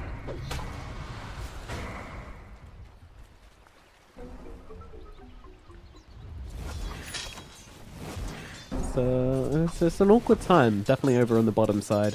Nick's just trying to pull, Brew just trying to do something on the lane against Slark. I mean, he's running out of big creeps to kill, actually, on Nux. Radiant's He's gonna kill He hasn't all the run out big of couriers ones. to kill, though, that's for sure. That is true. It's like his third courier. Dire are scanning. Slark missing quite a lot. I think that was like a full wand, maybe like a Wraith Band or something. Not sure. Something's done that courier. Twice, either way. It looks like BCM is gonna have to do some heavy lifting this game. He has a really good game on Pangolier, but everybody else are kind of suffering. And you're also not gonna expect much from a carry mag for a while, so... I don't know, you say that, but the pace at which Dracho's been playing this game, you know, he's looking to fight. He's feeling hungry for a bit of a brawl, so maybe we'll see him come online a little bit earlier than anticipated. We'll see. Keep an eye on Dracho, see how many fights he turns up to. Meanwhile, BZM trying to get off the Rolling Thunder, cannot do so with a Cold Snap and the Wolves upon him though. Very nicely done by Mixer, and actually now going aggressively XNE, looking to turn the fight up onto BZM, and he's gonna get him. The unknown Estonian gets a kill onto BZM, the first kill in the mid lane. That is pretty cool. Dire's middle tower is under attack. Such a big double damage pickup there. And look at mid tower now, it's actually under heavy pressure. Catapults Secret's there, just double damage. Really just focusing on making and getting this tower here. Yeah, this is really big. Let's see. Oh, the vision. Puppy might have just seen that BZM's coming back in the trees. Obviously, you're expecting him to do so, but knowing the angle he's coming from is definitely helpful. They just back themselves away with the tower down to 83 HP, so one more little push and this tower will topple. Meanwhile, down the bottom side, 33 being chased around the tower right now, and the Slark's going to connect with the leash. Saxa coming across. He's got to time it well, but the Dark Pact was already going. That said, though, the Slark doesn't want to dive this, even though he's got his ultimate. He doesn't want to try onto 33. Honestly, I'm a little surprised that Parker stops there, but he's got so much in his courier. Like, he's got all this CS, he's got all this net worth, but actually, you don't see any of it because his courier died a bunch. I'm sure they also feel like they're winning so much in every department here, right? They got the mid tower at before 7 minutes. They're winning bottom lane, top lane doing well. Like, they don't want to throw this lead by going for some blue kill. Well, this one is much, much safer. Saxa's going to go down with ease. That'll be a kill to Theolicor. Help expedite him towards level 6. A very troublesome early game actually for Tundra here. Secret looking very good. Absolutely. There's the Midas that we talked about on Lycan Radiant in the previous are series. Or whenever. At some point today. Literally first item Midas. And then you just have the wolves run around. Look at mid now. I'm gonna set up on the Penko here. That slow really is Stun. crazy. Wolves damage coming through. Theolicor gets another one. Taking him down on the line. Getting names. Not sure how he's getting these kills with right clicks in the middle of like 3-man, 4-man ganks, but somehow it's working. Yeah, so he's got the the Alpha Wolf talent. So it's everything you said basically. He's got the Alpha Wolf talent. Yeah. When Lycan just came out, I was playing this Lycan quite a bit, and I know some other players were experimenting with it too. But people were buying auras back then with the mid lane. Yep. Lion probably not getting out of this one. Doesn't look like it. He ain't Indiana Jones. He ain't running away from that boulder. But yeah, people were playing this Lycan with the Alpha Wolf talent and buying like Vladimir's, AC, drums, stuff like this, and continuously buffing these wolves. The problem with that build was that now your hero doesn't do much itself, and you eventually just fall off, right? Eventually your wolves just die in the fights to like random Pangolier spells or something, and then you're just an aura bot, right? But with this build that they're doing now, when people are buying actual damage items with Midas, you end up being a right-click carry, right? Yeah. So the wolves carry you through the early game, and then apply a lot of pressure to the enemy, and then you also become this beast carry later on. So it's a very cool adaptation to make this facet work. Yeah, and of course that Midas also going to help you get to those higher levels in Wolves quicker as 33 gets run down over in the triangle. BZM unable to do anything to help out his buddy. gonna be another death for the Brewmaster. And yeah, didn't have the mana to get off the Look ulti at there. Saxa getting hunted here. Being followed. He doesn't have the level 5 just yet, so hamstring not available, but you'll start to see some kills with these wolves when the hamstring comes out, because that shit really is crazy. Kill into BZM though. The Oracle once again getting another one as 33 closing the gap. He does have the split. Tundra feeling forced to make something happen here, and the kill into Invoker would certainly be a good step forward. 33 holding off on the split quite a long time as XNE tries to get some damage on Saxa, but will fall on the Invoker as meanwhile the Oracle actually dragged. Oh, was he skewered down to the low ground? I think he might have been. There wasn't any other way for him to get there, so almost survives, but 33 runs him down. It's a double. They see Mixer. Mixer, he's hanging around an awfully long time in the area.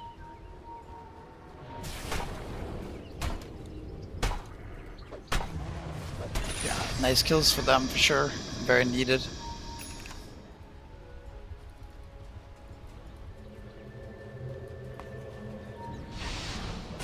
It's also there's a big difference in strength for Secret on daytime, nighttime in this game, right? You have Slag, of course, with the nighttime, but also Lycan gets a lot stronger at night with the Howl, so that's definitely something to consider this game.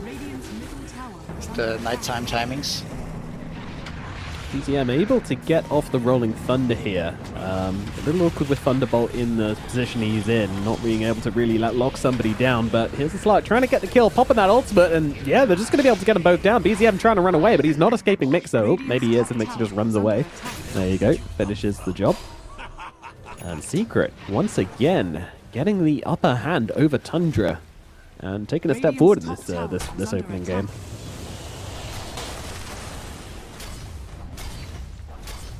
Yeah, it's very hard for Tundra to fight right now. Their spells are just not as good. They need to get level 6 on the ledge for sure, then they can maybe fight back easier. Also, Brew Split is going to be important.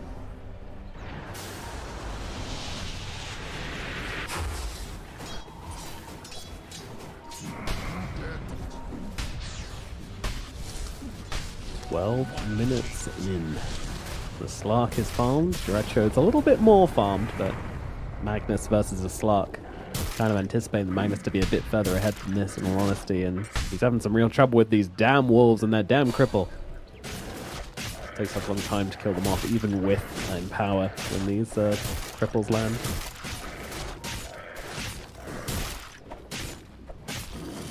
We're about to hit level 9 on the Lycan, which means you get to see the level 5 wolves, the hamstring. Very nice blocks actually from the... I don't know who placed them, if it was Saxa, Whitemon or whoever, but these sentries are kind of annoying for the Lycan here. Yeah, they can be an issue.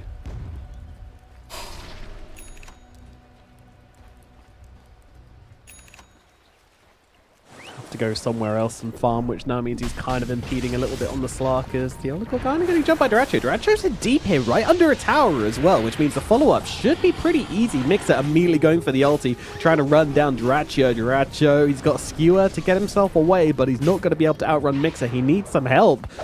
Whitemon is here. He's going to throw down the shield, which is going to make it a little awkward here for Mixer to finish the job, as Whitemon's just going to die, but the Chain Frost, bouncing off the walls. XNE, he's not having fun here. As over on the side, finally, wait, Mixer, trying to finish the job, and Duracho finally gets a kill. There you go, brings him down, as XNE dies at the same time as well, as Slark keeps on going, though. Slark getting quite a few clicks in here. He's still got his ultimate to work with, so feels more than happy to just keep taking chunks.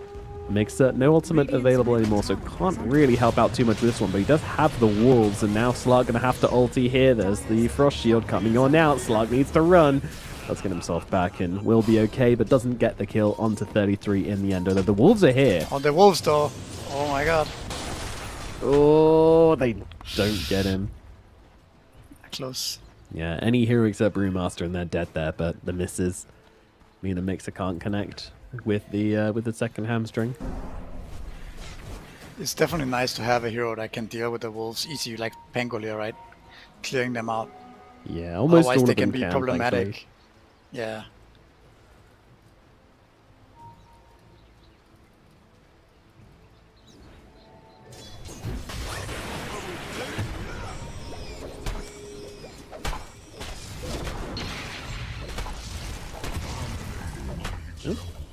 Puppey, I guess. Dead to turn up to the top lane. Does get killed for it. As BZM dying in the mid. Oh, Sunstrike and Slark, a pretty good combo. Radiant are scanning. You see how this game is different from the OG game in the sense that both teams can so easily get kills on each other. If anyone is out of position, like, you can get killed so easily, right? Yeah. Where yeah, in that's the real OG punishment. game, it was like Navi Jr. could do whatever they wanted, pretty Radiant's much. top tower is under attack. Yeah, nah, you're right. That was a... Okay, actually we have Secret seeing both 33 and Saxa down here with this Attack. very random ward. 33 gonna be in trouble here. It's a bit random, isn't it? Both of them have pretty random wards down. But yeah, the movement onto 33. He's got absolutely no mana to work with here, so that's just going to be a dead Brewmaster down on the bottom side. He thinks the gate is warded, but no, it's actually this other location here. Dire's Little top does he tower know. is under attack. Dire's structures are fortified. You went up to Very top side aggressive now, approach Yeah. from the Slark too, with the Orchid and Diffusal, right? Yeah, doubling down on it is very interesting. You can see exactly what Parker's plan is this game. He wants to brawl. He's kind of happy for his Lycan to kind of be more of the traditional carry in this game. Is under attack. Yeah, I mean, having this two ways of like locking people down in the fights is quite nice as a Slark. Interesting approach. I'm not sure if this is the norm or what, but I just haven't really seen people go Diffusal then Orchid. Usually they go, I don't know, some BKB or Echo Saber or something, right? Well, Slark getting in pretty deep here, but does have the Dart Pack going on through. Theolical going to help out as well. Chain Frost bouncing between the heroes and the wolves. He's trying to micro him away, but kind of unsuccessfully so. And this Chain Frost just bouncing around absolutely everywhere. Oh, coming back to Puppey, coming back to Slark as Theolical in a little deep here and will eventually be punished. BZM gets that kill. But a very good trade for the side of Secret as they bring down the Magnus. Dire's middle tower is under attack. Again, this anti-mana thing is working pretty damn well. The Whitemon Court trying to get back to base. Slark's upon him. The Diffusal plus the EMP is making it so hard for these big spells to come out. It's nighttime right now. You can't hide. Look at actually, Saxa. as Tundra. Yeah. Just look at Saxa. Oh, thank God he's got Vendetta and the Wolves aren't allowed to carry dust, otherwise he'd be in trouble. Radiant's bottom tower is under attack. Yeah, Hightail is a very interesting ability as Parker kills off 33 down on the bottom side. Once again, just sapping away all of his health, all of his mana. That time he did have the mangoes to work with, but just too much damage coming in time. And oh, hello Saxa. How's it going, buddy? Decent damage to the Slark before he goes down. Actually getting the Slark kind of low, but of course, it's Slark. He'll heal up in the trees. Radiant's middle tower is under Tundra is actually insanely pressured by Secret. I mean, I wasn't expecting this coming out of Secret. They're looking really strong. Playing really fast and not overextending anything. I really wasn't expecting this either. I was fully expecting this to be like a clean Tundra wipe, but I guess considering what we've seen earlier with Avalis getting sat down to the lower bracket by Night Pulse, you know, this is the backwards qualifier maybe. Maybe. I mean, it does look like Secret has kind of just reinvented themselves the last week or two, right? Since we saw them last time. So this is nice to see for sure.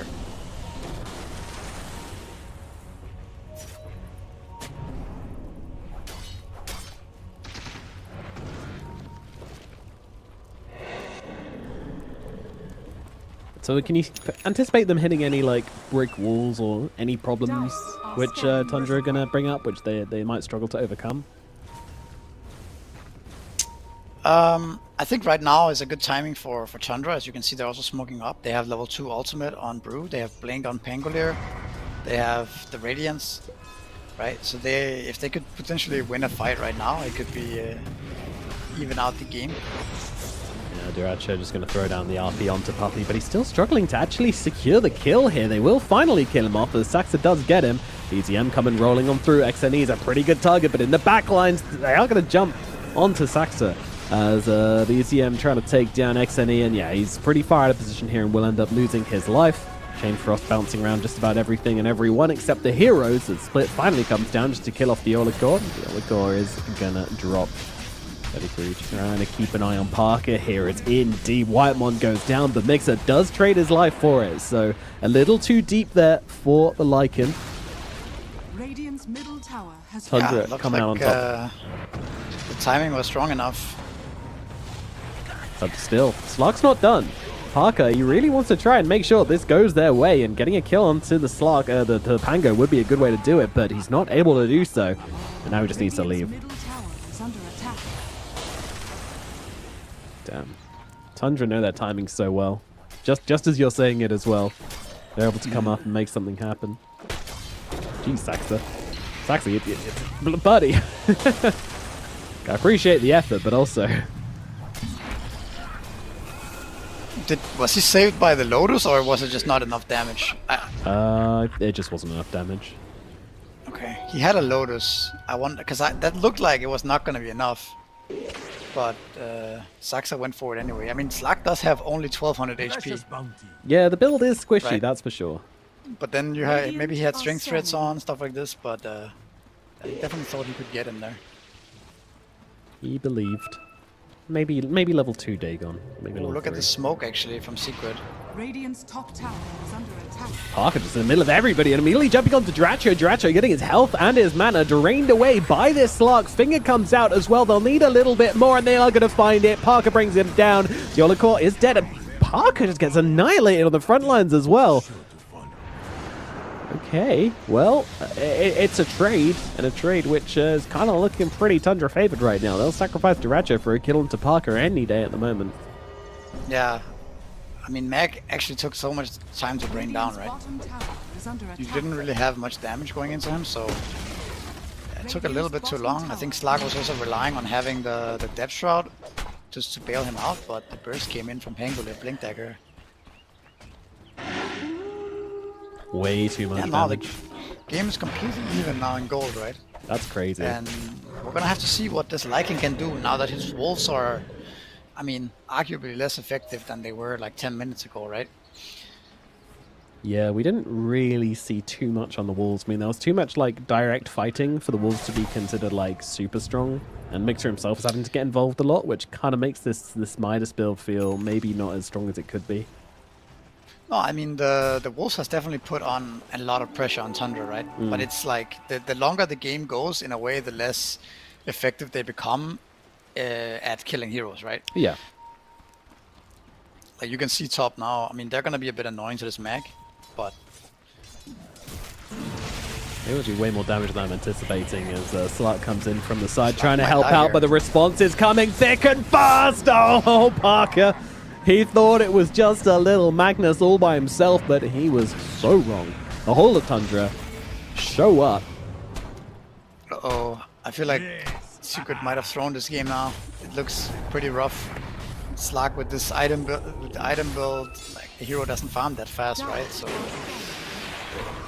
it was just a little too much from Parker, a little bit too much, and the team not really ready to follow up on him either. So definitely a mixture of things not really going their way, and now it just feels like Tundra way back in the driving seat, killing hero after hero. It's like if you compare the Slag to the Magnus, right? Of course, Mag got a little bit more net worth now, but it's pretty much the same. Okay, let's just see if Lycan can get out of this one. He has BKB and no RP.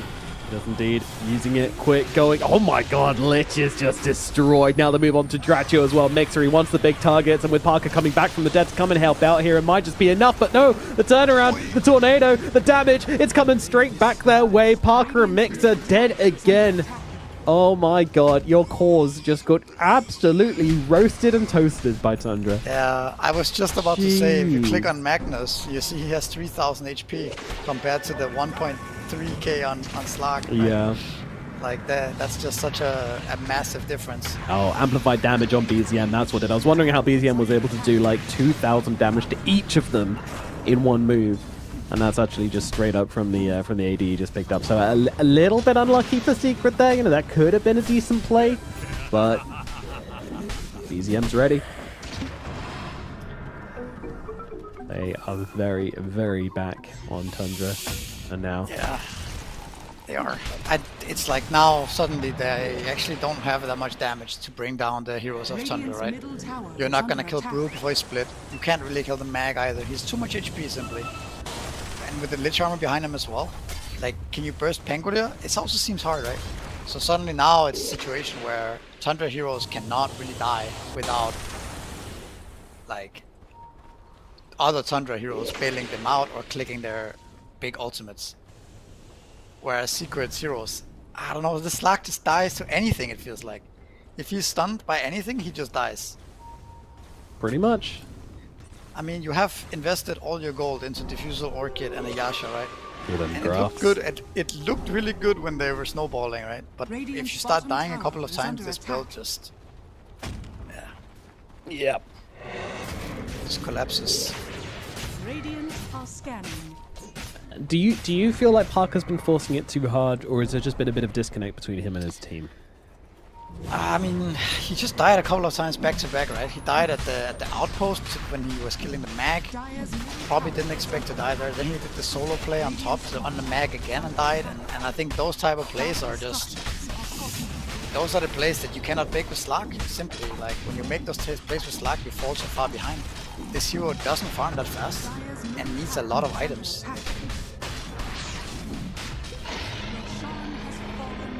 Keep going for the Mag. Well, he doesn't have the Aegis, so, you know, keep it going, guys. You'll get him next time, I'm sure. Bit of a fight taking place here as they try to invade. Once again, Parker going for the play onto 33. He knows they're going for Roshan. 33, though, just being able to pop the split.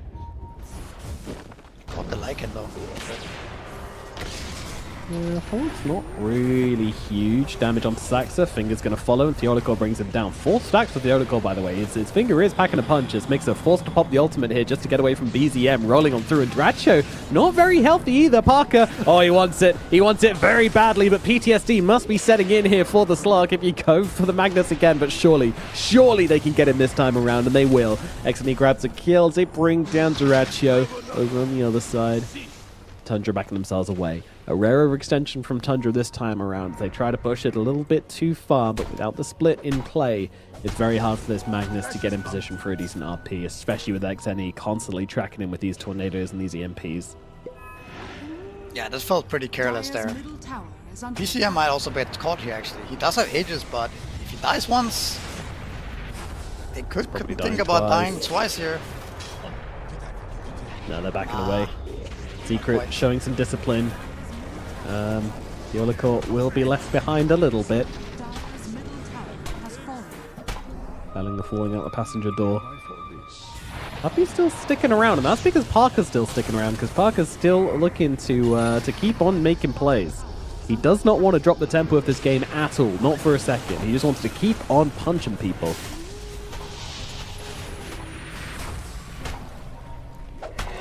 Mixer is just getting beaten down by 33, but maybe not actually, as now the jump comes in the other way. BZM comes looking through the backlines, trying to find Mixer, will not find him, and 33 does dice Puppy in the end, so they get the kill. Dracho coming in onto XNE here, and XNE is out of mana, he's out of life, he's dead. This game's getting messy, Misery. It really is, yeah. Both teams are brawling. Dire are scanning. 25 kills on one side, 22 kills on the other, just 29 minutes into the game. This is non-stop action. Dracho, he's not done. He's looking for more. Mixer, though, senses something's up. He's on the run. He's trying to get away, but Dracho, he's got the harpoon. He's got the RP. He drags it back into white mod and grabs the kill. Dracho does not care. Will drop that RP every single time onto this damn wolf. Radiant's middle tower is under attack. That's the beauty of playing carry mag as well. It's like, you have a blink dagger, your RPs aren't that important. There's so much mana being drained in this fight. Tundra see all of Secret right now. They saw even the gem on Poppy. Ooh. Okay, they did smoke up, so they're gonna get out of here. Yeah, they also passed the gem over towards Parker as well. Yeah, but yeah, this little strike team running around trying to look for some plays is very interesting indeed. But BZM is left. The only person still around is Duracio, and he's got wolves chasing him. I've seen this story before, Misery, but does it have the same ending? They actually just TP'd bottom a bunch of heroes, so they won't quite get him, but maybe they will. No. Yeah, actually, I think Magnus still sticking around, just picked up the butterfly. they're gonna go so deep, because why not? There's no TPs on Tundra. Only Nyx, I think, has one. This is really, really deep. Sunstrike's coming down. Theolica up onto the high ground as well. They'll take his mana, they'll take his life. That's the friendship which Parker needed and was neglecting earlier on in the game. But this time around, he brings his buddies, and they make it happen. That whole sequence was must have been kind of confusing for Tundra. You see... okay, let's see if there's more action right now.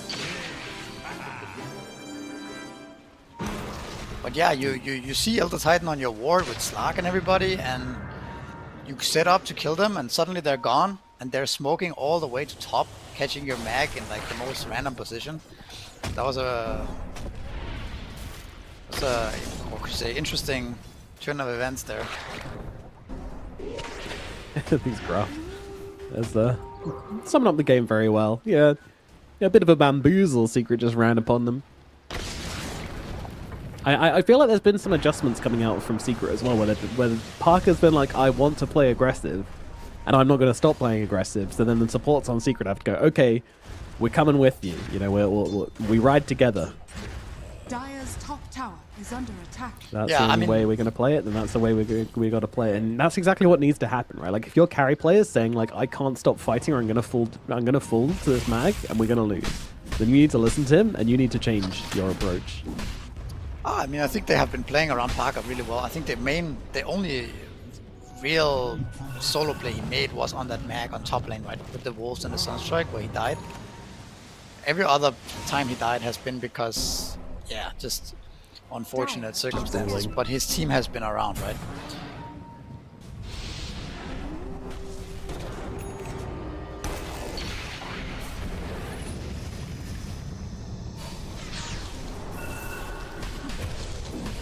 Xanine getting killed up in top side once again. Magnus gets upon him, doesn't even need the RP this time around. He's got Saxa.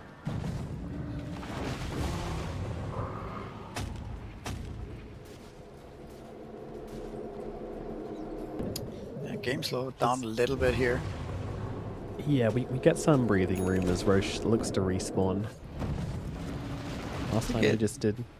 It does benefit Secret a little bit, I think, to finish your items in Slag. Like getting a BKB on him and stuff like this is gonna be nice. You have a butterfly on Magnus, by the way. I'm sure very specific in this game, looks very good against both Lycan and Slag. And Invoker for that matter, so a lot of physical damage going out. Yeah, didn't really happen much in the last one, especially now that there's a Bloodthorn available from Slark, so the answer has kind of already been picked up, but still good against Lycan, as Puppy's just going to lose his life around the side. Puppy has buyback here. Could be a potential for a fight then. Mixer going for the ulti. 33 gets upon him. The BKB gets used just as the RP comes down. Oh, 3-man stun into a 3-man tornado. Doesn't really work that way. They will go 33. Oh, he's out of mana, he's out of health. He's gone, couldn't get off the split, and now Tundra, they need to get out of here. They are not winning this fight. Oh, Duratro taking a big hit here from the Earth Splitter, and Parker gets upon him, brings him down. Whitemon dead as well, make it for his Saxa to fall. BZM going to be the only survivor from this fight on Tundra. The fucky buyback. It was almost like you could feel Tundra was not exactly satisfied with just one ET kill, so they had to go for more. And yeah, nice buyback from Poppy. This overextension got punished really hard there. Very back and forth game, huh? It's nice with an actual game.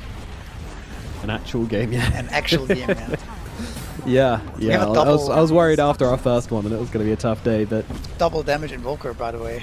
Might actually do some buildings here, like some real buildings on Tundra, but maybe they just settle for map control and Roshan here. Yeah, they took the Tormentor, which actually kind of destroyed the health of two of their players, so makes it a little awkward. Mixer and Puppy just waiting to get their health back.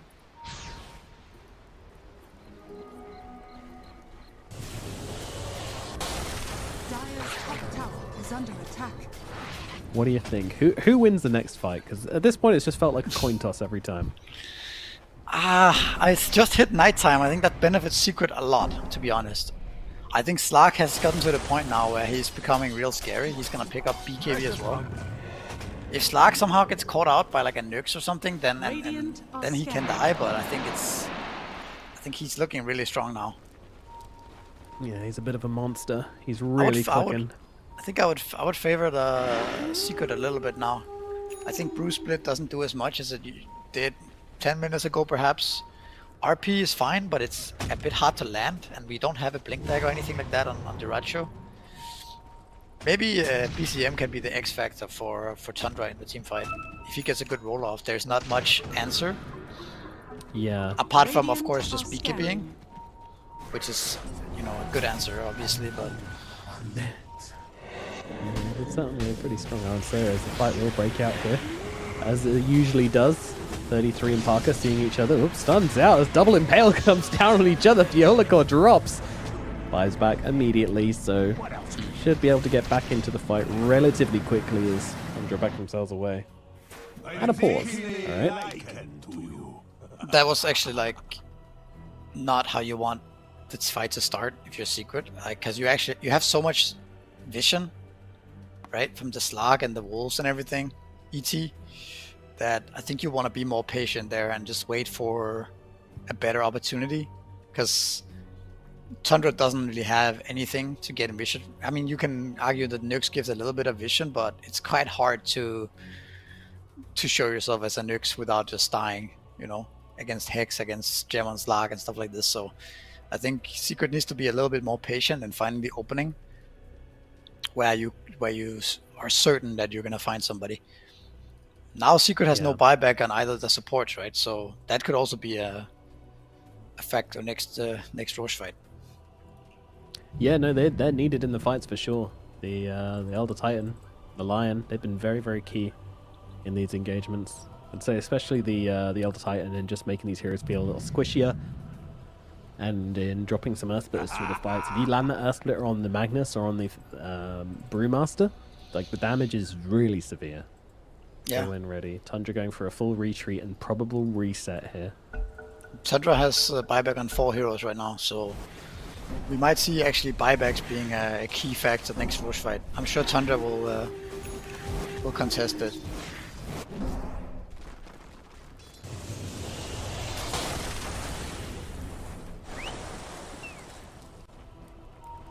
Let's see. So far, Tundra moving bottom. Yeah, I mean, if they're too slow here, it is. They were in the pit at the moment the Roshan spawned, so yeah, it's really quick.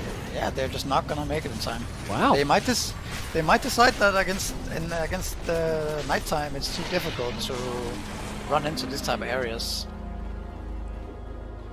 I guess so. Also considering they don't have any Pangria roll is also yeah, no Pangarol, no Vendetta either, which has kind of been their way to get some sort of advantage in fights. Just have Saxa getting a bit of scouting going on, so again in the night time, like you're just at such a huge disadvantage when it comes to vision.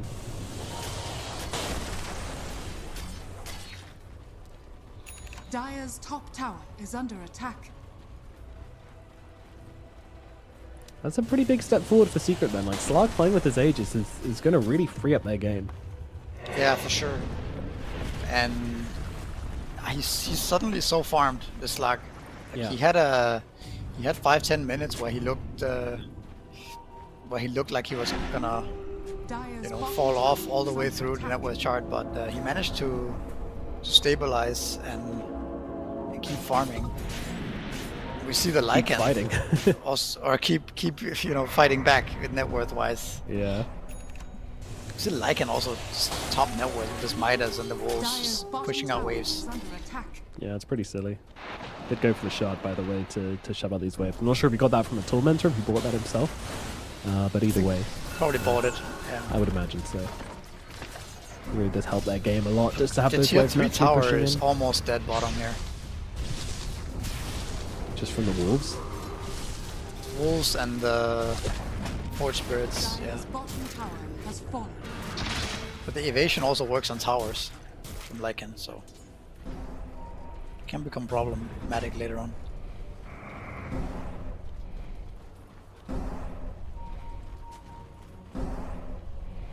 Yeah, there's a lot of things which are just kind of not on, like which we saw earlier, which just aren't happening anymore. For example, Saxon being able to solo kill people. We saw earlier he was just constantly looking to try to blow people up on this next assassin.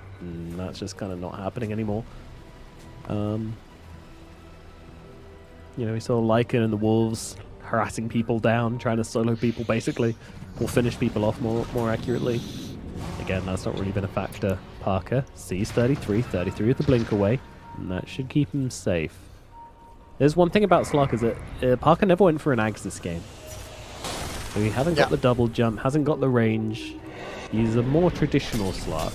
A little bit slower to get into the fights, but once he does get on someone, they tend to do just drop. He has the damage.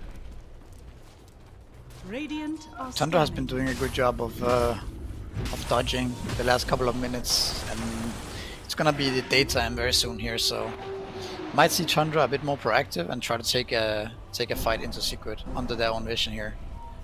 Dire's middle tower is under attack. Let's see. Daytime hits. They see the ET. Rolling Thunder getting teased.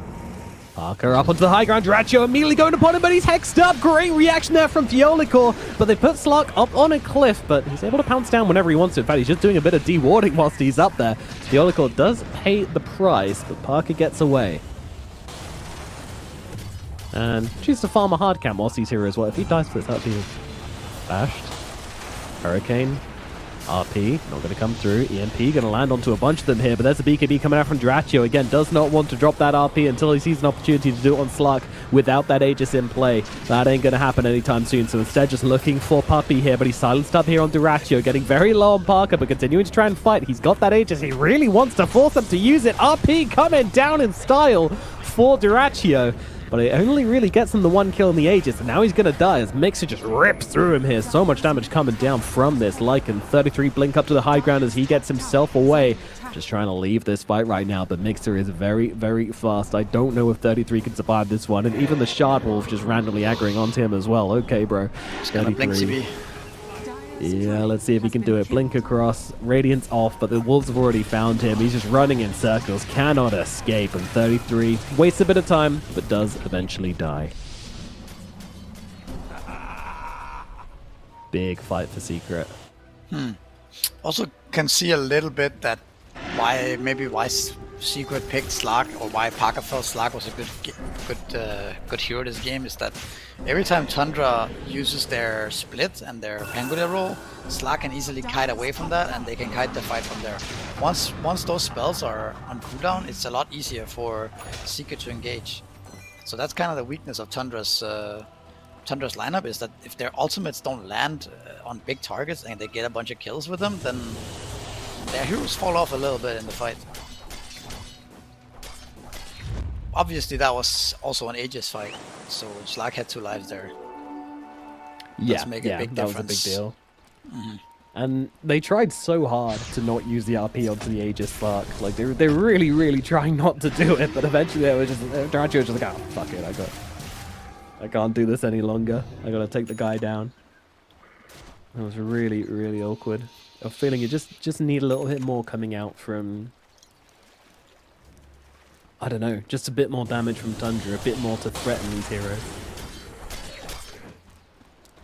AC on Invoker. Yeah, that's a pretty interesting one. Yeah. Modern Invokers, eh?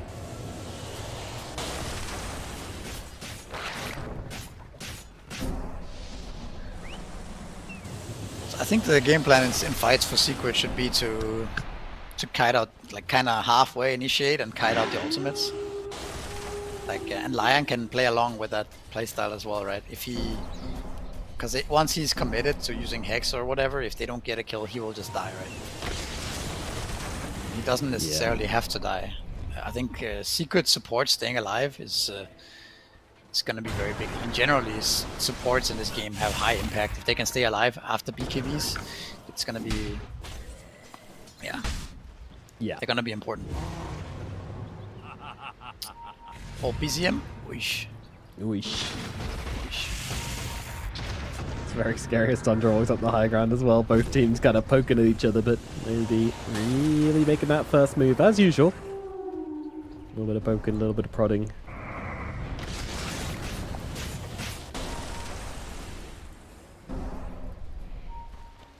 Both teams have ACs. Both teams a lot of damage on their carries. Dire are scanning. With this Axe complete on the Slark, gonna give him a lot more movement. Looks like Mixa is gonna go Agonist for himself as well. Okay. So he can make Slark into a wolf. Yeah, the fish wolf. Dire's top tower. It seems fairly underwhelming though, right? I guess for Slark, he's already a pretty fast hero. I mean, you also get the crit, right? You get the crit. You also get... You get 40 lifesteal. Lifesteal. And they also share lifesteal. Yeah, it's pretty good, actually. It's just oftentimes you think of this being this amazing buff spell, but it rarely ends up being that impactful, I think. But we'll see if it's really good on heroes which don't naturally have a lot of speed already, and I think Slark, maybe in the daytime, this is going to help him out a load. The night, maybe not so much. Yeah. I mean, obviously, you remember the tiny wolf with the Christmas tree and stuff like this from TI. Like that was a kind of the highlight of the like an axe. It was very epic.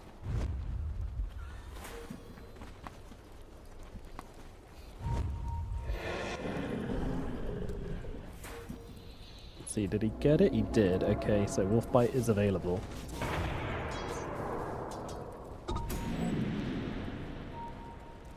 Whitemon has been found here. Immediately using that Ghost Scepter, getting off the ulti. RP coming down onto two of them, the Depth Shroud though, but Duracho's going to pull them out of the Depth Shroud with the Skewer and make sure they kill off Puppy. But Duracho immediately pulling the Parachute cord on this fight. BKB, TP away, Saxter as well, makes his way away through the Twin Gate somehow, and he's going to be able to survive as well. Actually, that was just a TP. Cheeky. So, trade, just support for support, but RP being used here as well as a BKB on the Magnus. Park used his as well, so... Interesting. Pretty even, I guess. Although Roshan is up and might look like Tundra can get a little bit of a better positioning coming into it. They also have good wards being placed. That being said, there's wolves pushing in bot lane though. Yeah, seriously. And that is a problem. Yeah, these guys are just going to rip apart this three-wave, rip apart these barracks. Someone needs to come and deal with this, and BZM has been nominated to do it. He's on the run, but they're going to lose range barracks just from these goddamn wolves. 3 of them tearing apart. Barracks have been taken, not by heroes, but by wolves. BZM finally comes to deal with it, but now you got to try and take Roshan without BZM here. I mean, he can TP into the outpost, but you got to get in position. A better position than this to deal with it. Yeah, the fact that there were wolves in the base actually meant that Tundra could not make use of the advantage they had positioning-wise. That gives them the Roshan. It sure does. That is a twist I did not see coming.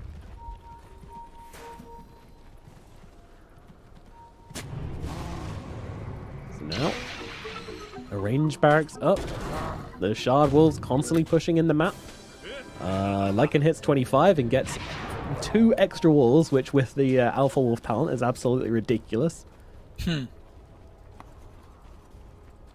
True.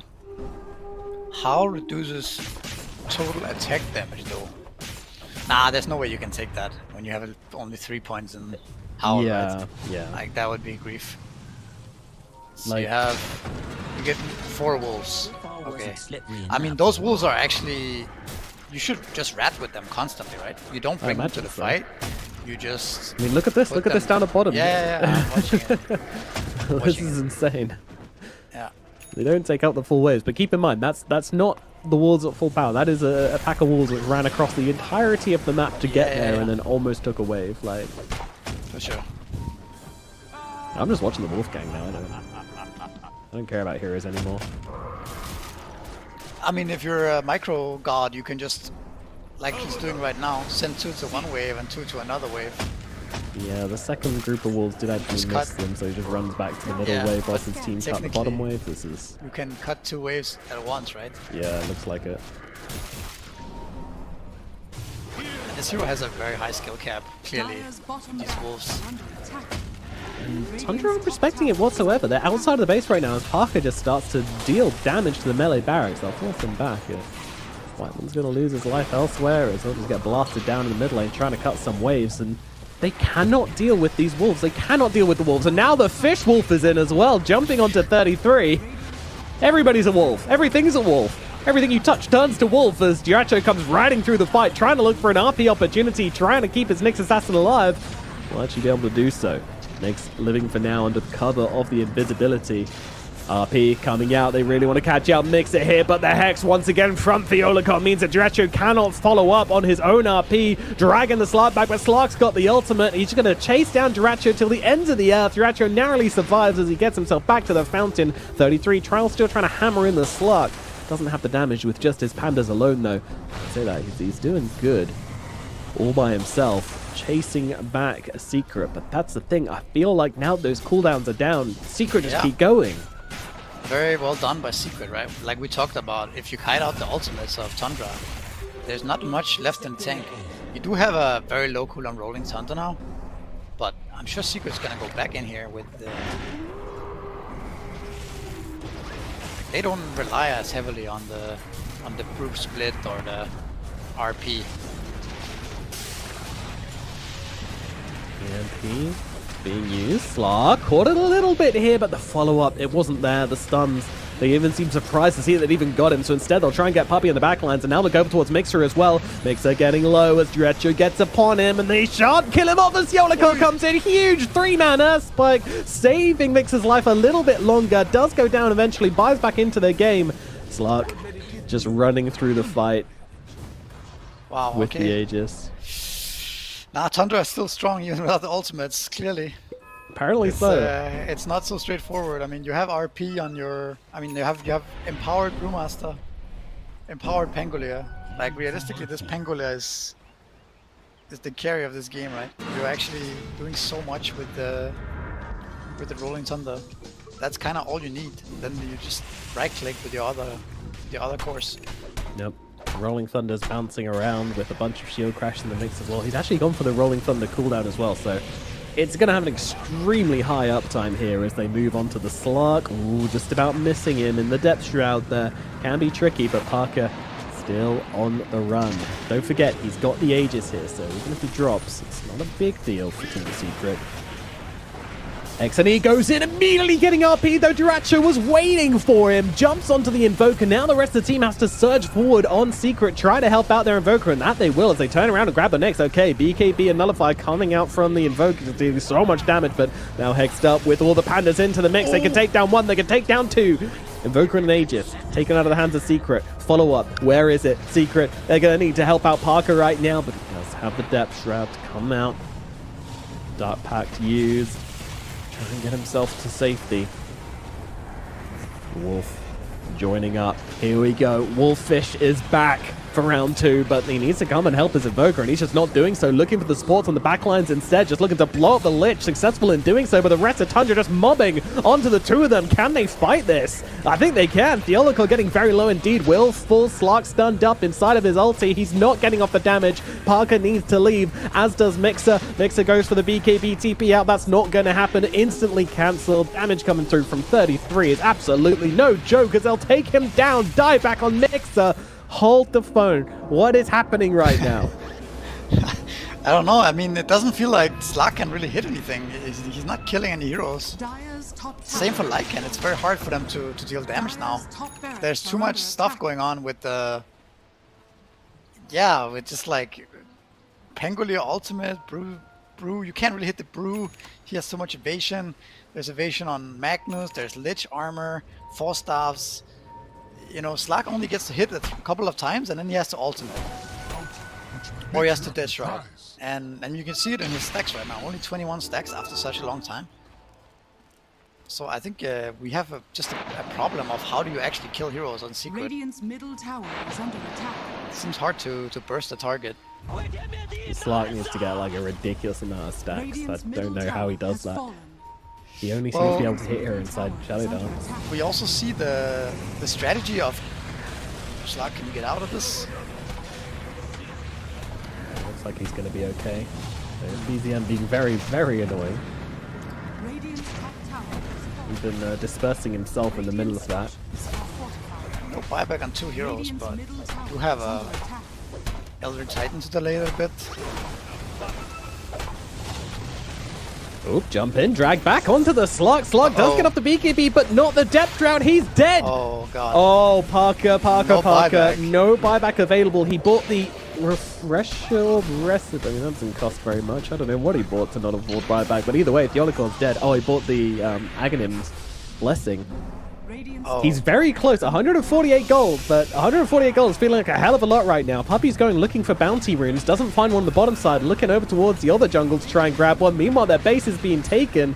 Puppy realizes there's not much he's going to be able to do about this. Just gets himself back to the base. It's over, I think. Losing very, very quickly here.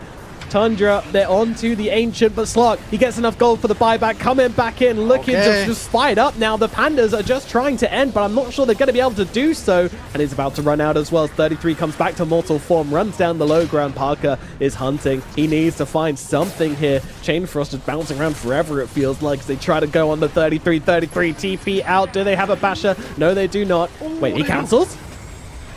You want to try that again, buddy? Refresher Orb out on to 33. Split comes out as well. What is happening right now? 33 did not lead. He stuck around and now trying to split up his Brewlings a little bit. His Fire Panda is getting out, it seems like. Yep, Void Panda meanwhile going to end the game. Good luck. Well done by 33 to get out of that mess. That looked stressful as hell to pull off, but he gets out.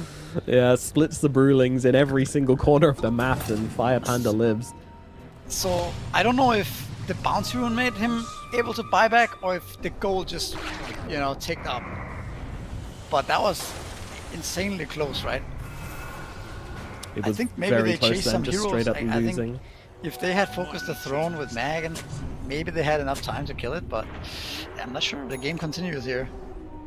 Yeah, it looks like Puppy did find the bounty rune at some point, but it didn't look like he found one he was trying to get the buyback. It may have just been gold ticking over. Maybe someone found a shovel, I don't know. Either way, into the pit we go. Secret's gonna get Roshan though. That's massive for them. But yeah, this is big. Again, like...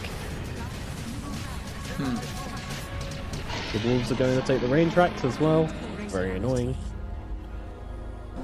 A little bit of miss micro actually keeps them Oh, actually Tundra might go for the throne. There's no glyph. Oh. They're Oh yeah, is this game just over, Missouri? I think it might be. Alright, cool. Well, everybody, thanks for watching. Let's see what they can do here. Tundra just throwing everything they've got. Can they stop them? No, they can't. There's just too much damage coming on down. Oh, hold on. Nah. BKBs are over. It doesn't matter. They'll have the damage to end the game. You don't have Fortify, you don't win the game. That's how it goes sometimes. Tundra, they see the opening, and they finish off game one. And what a game it was. 57 minutes of just straight up brawling. Wow. Yeah, that was a fun game to watch, for sure. I think the whole idea of kiting the ults was good, but at some point, the ults just seem to last so long, right? Like you're kiting this brew ult and it just keeps going and keeps going. The Pangolier roll just keeps going. He has Octarine Core. There's just, at some point you can't really keep kiting it. You're gonna get, you know, you actually have to be able to kill some heroes, that's all. Yeah, and in the end, just not enough damage to stop them from taking the throne. They just pile in on the side of Tundra and finish the job. It was very exciting until you realize, like, oh wait, actually they are just going to end. BKB's ending on Tundra made it kind of close, you know. I was kind of thinking like, oh, hang on, maybe Team Secret can deal the damage, but yeah, they can only kill off one or two of them, and everybody was attacking that Ancient. Everybody was trying to finish the job, and at this point in the game, everyone just does so much damage that they were able to bring it down. Pretty close from Secret. They had moments. They were ahead for most of this game, I want to say. But in the end, it was Tundra who took it. Yeah, a little anticlimactic ending there, but oh, that's part of it, right? Yeah, maybe next time I just won't ask you whether they can end. I'll just, you know, keep everybody in a state of disbelief of not knowing, you know. But I think most Dota players there know how that one goes. We've all been in that situation where you're like, well, they're coming for our throne and we don't have a fortify. What can you do? It's tough, but yeah, really well fought game from Team Secret. Honestly, what an exciting start for this team. Like this is a new iteration of Team Secret, and I mean, yeah, great way to kick things off. I'm excited for game 2. I'm excited to see what they can do. Excited to see some more from XNE and the rest. So yeah, let's throw it over to a break, and we'll jump back in with game number 2 of Team Secret versus Tundra Esports here at ESL One Raleigh.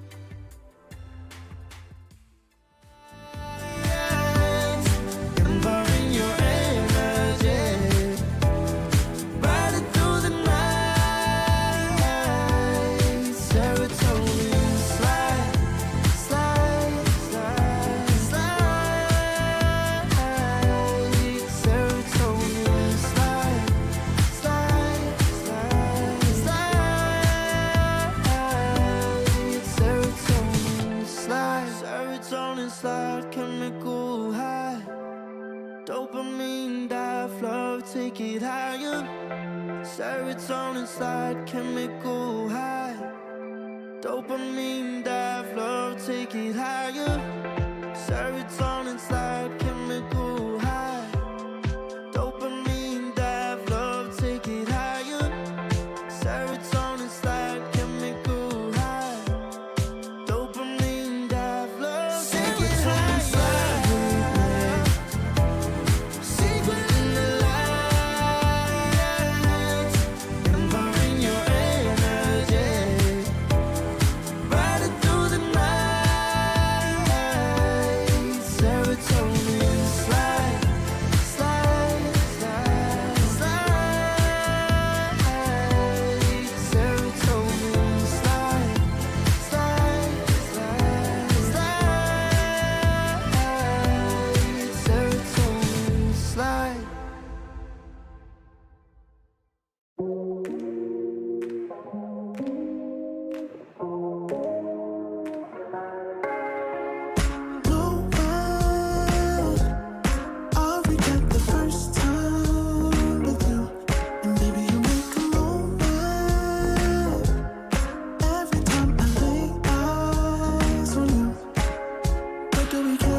It isn't enough to wish for change. You either give in or pull away. We have the will to choose our fate. Whether it's wrong or right, I'm holding on for life, for the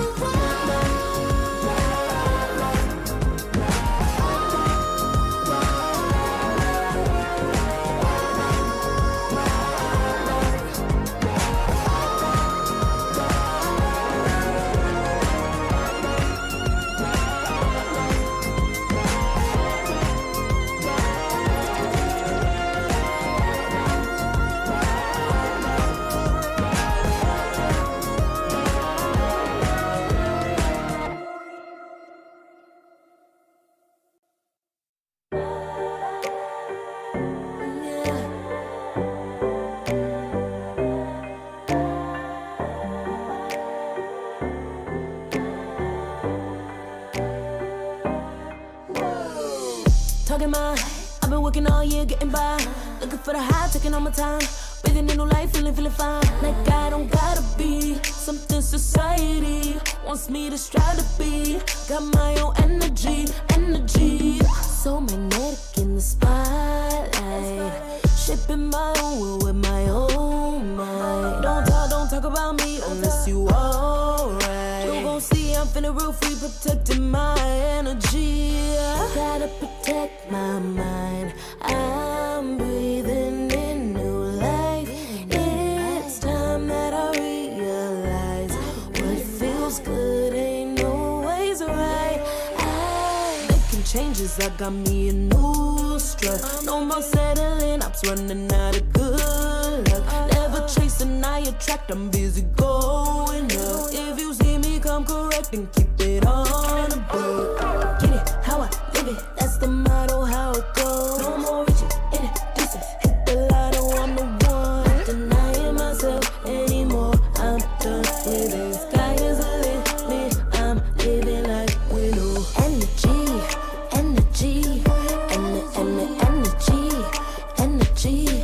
feeling free, energy.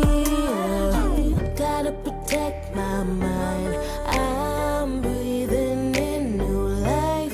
It's time that I realize what feels good ain't always right. I'm feeling good, feeling free. Feeling good, feeling free. All I need is me and my new energy. Feeling good, feeling free. Feeling good, feeling free. All I need is me and my new energy. Feeling good, feeling free. Feeling good, feeling free. All I need is me and my new energy.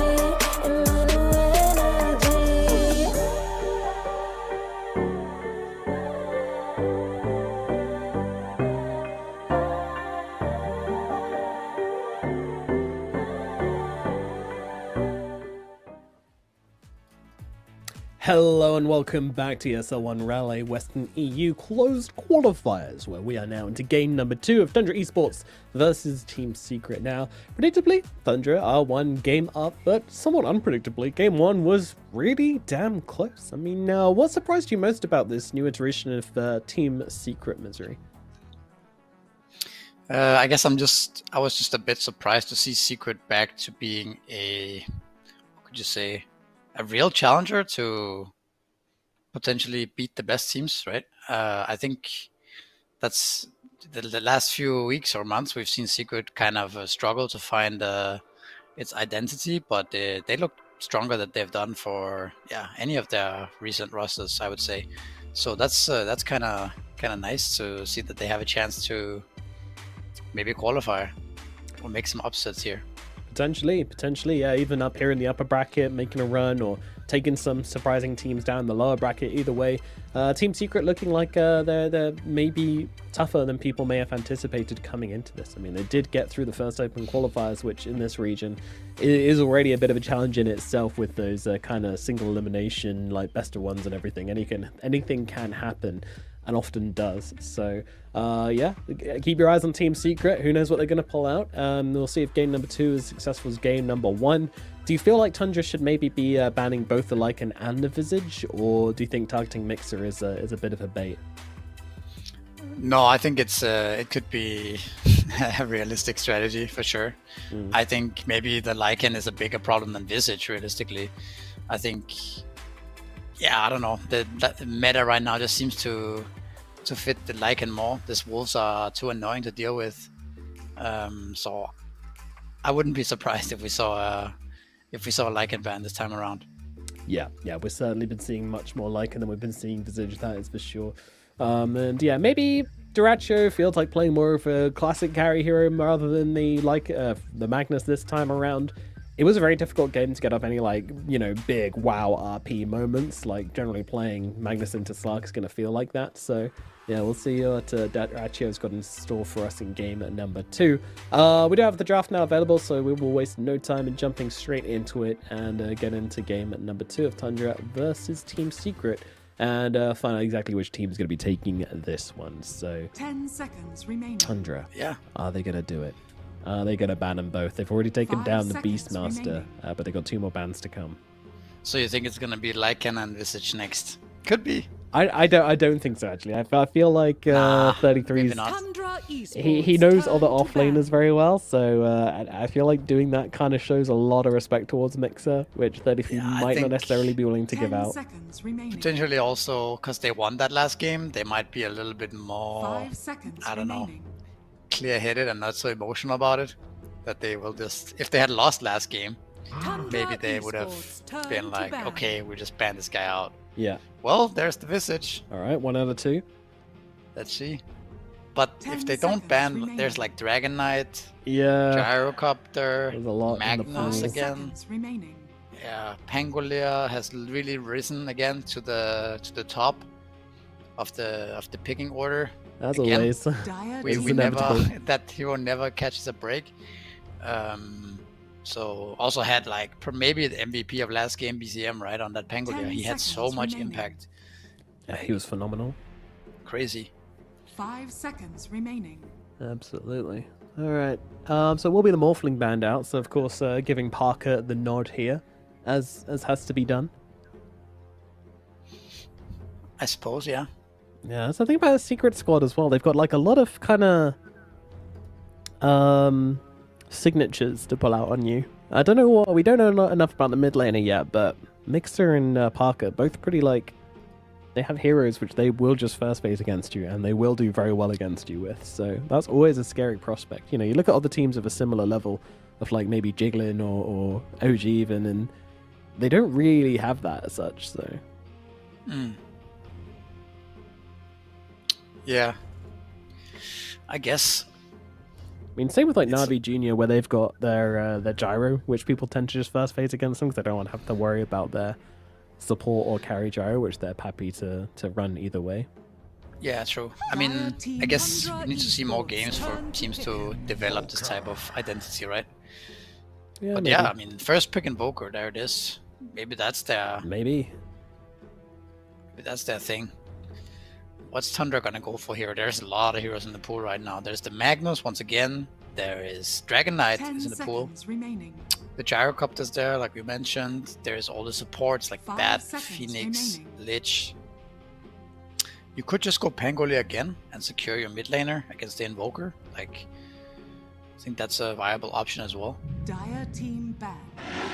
Lycan. Or you just go for the Lycan, yeah. Now it's 33, it's time to shine on the zero. Let me show you how it's really done. I wonder if he's going to go the same. Or maybe, I mean, 33 is definitely not below just being like, 10 hey, that was seconds cool. You remaining. know, I've seen this in a few pubs. Let me do it. Or he's probably been doing it in his own pubs anyway, 5 before now. seconds remaining. But either Yeah. way, we'll see. We'll I see think what way he the plays cool it. thing about Lycan in a way Dire right team now ban. is if you are, what could you say, if you are willing to play it both ways, right? Where you still have the option of going last second, you change and you go for Helm of the Overlord if you haven't picked good heroes against that, right? So it kind of has it's very, the facets kind of change how you play this Lycan. So in that 10 way, it has more seconds flexibility than what we've seen before.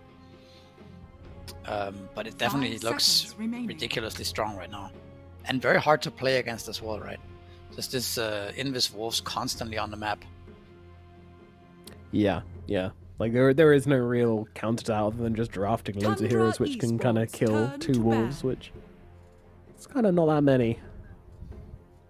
We'll see if the Lich comes out again. Currently being ignored. Very focusing on the kind of core heroes at the Tundra moment. Esports, turn to Yeah. pick. It seems also hard to ban Dire supports team when there's so many of them left, right? When you Yeah. haven't banned any of them yet, it's like banning one, it seems kind of, redundant in a way. Yeah, Tundra picks up the Lich again. Lich probably, is he the strongest 5 right now? I think Yep. I think he might be. He kind of does a little bit of everything. so much damage 5 and seconds yeah, remaining. just very solid 5. I mean, you click on like the highest MMR pubs at the moment, it's just like glitch out, glitch out, glitch out, glitch out every single game. Turn to pick. Those heroes are super popular. This is something which Secret were playing with a lot in the open qualifiers, so no big surprise to see them rock it again. And Elder Titan coming back for Puppy. 10 seconds remaining. Yeah, not bad. 5 There's seconds some nice remaining. synergies, like Moita obviously can use the ulti, you know, it's an inbuilt ethereal blade essentially against the Lycan, which is kind of nice. Yeah, the dead shot is also pretty good against Lycan, right? If you hit it, then he just runs really far away. It's pretty annoying. Yeah. Uses move speed against him.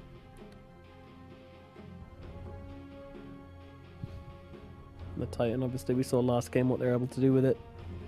Help them clutch up some fights for sure. Get a lot of extra damage in certain situations. Tundra Esports, turn to I speak for the trees. Oh. Oh, very interesting. Okay, let's go. I mean, I'm glad I didn't say anything there, because that was not what I was thinking. Who would have thought that, huh?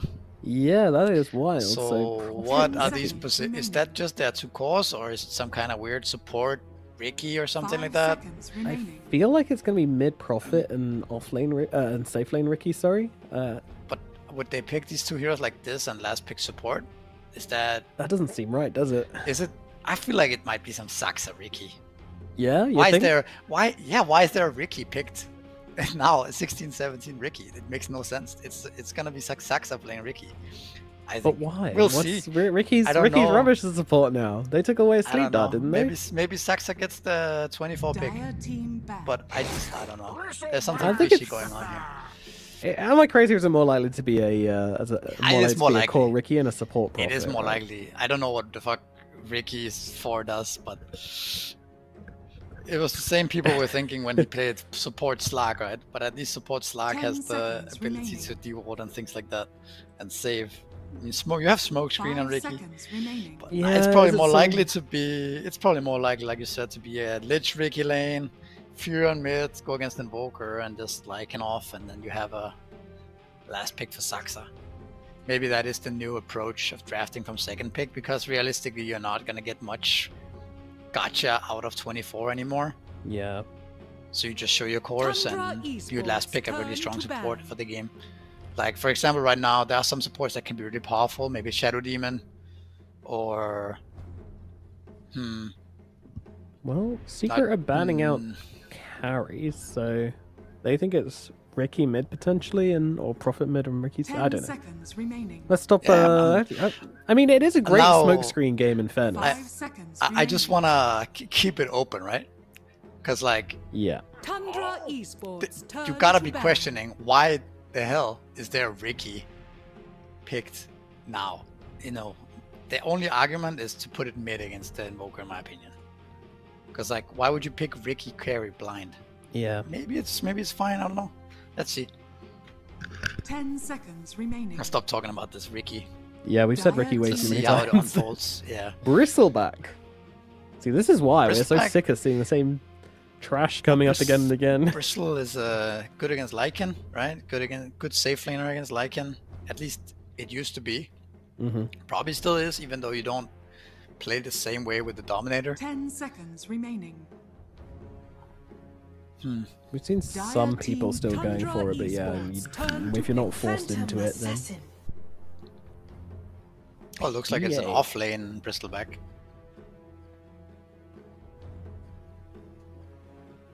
Okay, now the... What do you call it? The time to reveal the... 10 seconds yeah, remaining. your flex. Yeah, what's happening? 5 seconds remaining. Final pick. I'm excited. I'm interested. But let's quickly just reflect on whether it's a good PA game or not. Yes. I think next. I think it's pretty good. I mean, most of the damage from Tundra is physical. Yeah. So Absolutely. both Bristleback and PA has a good time against that. I think Tundra. What does Tundra need? How do they play this game. Like, they have no burst damage outside of Frost Nova or Chain Frost. They have no stuns. They have no real team fight. So, what are we doing here, actually? What are we doing here, guys? What are we doing, guys? We have Invis Wolves running around, yeah? Yep. Hunting people. Then we have Furin who can TP in. That's pretty cool. Yep.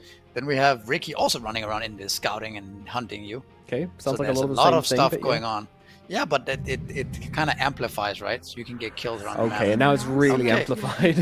Okay, let's go. It's Saxa Ricky, I want to say. Come on. Oh, it is. It is Saxariki Yeah, called indeed. it. What is he doing, man? What is he doing? There's just no way there's a Ricky there without there being some shenanigans going on. You know what I mean? Yeah. With Saxa in the game, yeah, you're right. Which means it is going to be the BZM mid profit. So now you actually went full on with the strategy, which I kind of like. Instead of trying to play going with the meta, having stuns and team fight, you're just like, okay, we're just gonna triple, quadruple down on our Invis Wolves and make the game super cancerous to play, right? Because now you have, like, these Lycan Wolves can kill you with Fury and TP, they can kill you with a Ricky, they can kill you with a Spectre Haunt, right? Or just a Fury and ult and a Ricky. You know, there's so many ways that you're gonna die as a Puppy Elder Titan, or as a Phantom Assassin farming jungle, or Morta, or whoever, right? It's like, it's gonna be very, very hard to not run around as 5. When that's been said though, Secret does have much better team fight. So when they go out as 5, it's a bit unclear how Tundra's gonna tackle that. Obviously then they can play the map and get more out of the lane creeps and get more items, and then eventually you're gonna get Spectre, Aghanims, stuff like this, and then maybe Fury on Aghanims, and then you actually have like ways to take the fights. So yeah, I don't know. I think Tundra is gonna take this. I think this is too. It's gonna be too annoying to play for Secret. Things are gonna come together. The +4 Ricky. And if you're behind in this game, oh my god, you're gonna have such a miserable time. Like, good luck showing on map. Thankfully, they've got PA here, which doesn't show on map, so I guess that's already kind of like an innate advantage. But Prepare for battle. yeah, otherwise, yeesh. So he went for the tricks of the trade talent on Ricky, not talent. Facet. The other one gives you bonus XP and just bonus XP. Yeah, okay. Yeah, so that seems not the best. Makes sense, I guess. Gives you a bit of wave pushing power. So your +4 Ricky is gonna aim for like a diffusal, I guess. If he has a, you know, decent game, then you can actually kill people, right? With just the wolves. It's not that much gold you need to buy. I don't know about you. You don't have the. What is that shot called? The one where you slap people? Sleeping Dart? Oh, Sleeping Dart? Yeah, that's the one gone. Oh my god. They decided there was no way to... Oh, okay. Saxa just warded right in front of Parker's face. Parker is pinging that.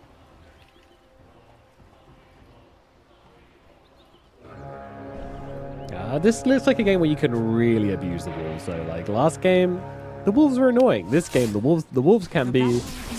like, unplayable. And it never stops, right? It where never stops. the Lycan Wolves before was kind of... Oh, Lich might die here. Might. He's getting away from the group. Nope.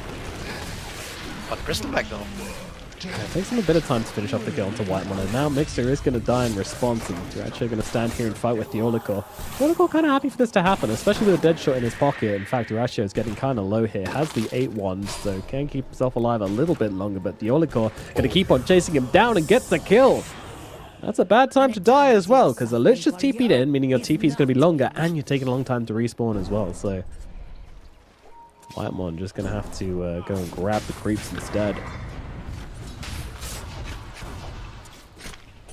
How many is Dracho going to miss? Just the 2 creeps. Not a big deal.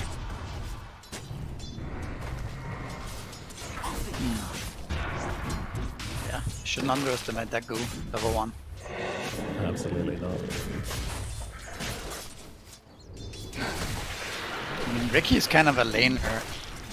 That is, I mean, his laning is actually not bad, right? You have 6 armor, 61 damage. You have 2 charges Blink Strike, and now you have the backstab even level 1, right? And with your innate. Yeah. So it's not as grief as it sounds. Yeah, could be a lot worse in other patches. The Ricky +4. Yeah, definitely a strange iteration of the Ricky +4. We'll see if what it can do, and if it can do much, as Jiracho actually ends up going down again, down to the bottom side, getting a bit greedy onto the Elder Core there. Ooh. They weren't able to kill him off. He has no TP for another 10 seconds. Yep, it's gonna be a awkward sit in the base and wait.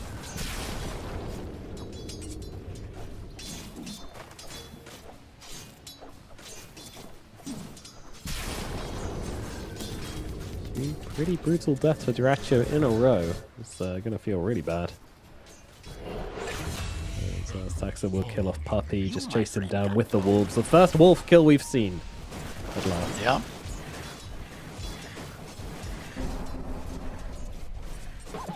Yeah, honestly, you don't want to really give that much room for this Ricky. Like, you don't want to give away kills to this guy, because if he does get for whatever reason, gets a fast diffusal blade, like, you're really in trouble on Secret, I think. This sounds very annoying, but they're doing good damage to him here, and now setting up to try and finish off the kill. 33 moving away, really giving him a Blink Strike target, and that's because he doesn't have any mana left for the Blink Strike. So Saxa kind of realizing he's dead and just trying to be as annoying as possible, and he is being very annoying indeed. Looping around the tree, stopping them from getting the kill. Jumping across over towards Parker, which might have just handed Parker the kill. Saxa with the one, trying to keep himself alive. Oh, 33 actually feeding him the Lotus. Outplayed, actually.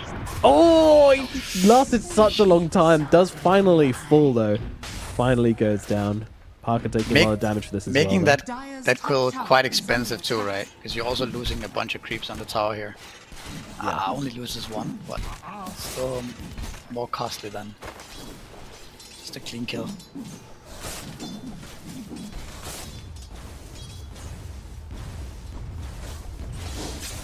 You also have a mid profit. I mean, once you get level 6 on Spec and Furion, like, your side lanes are just in trouble. Like, that's something to consider as well. Yeah, the rotation potential is going to be absolutely ridiculous. So Jiracho's going to take a bit of time to get to level 6, considering his 2 deaths early on. Bounty.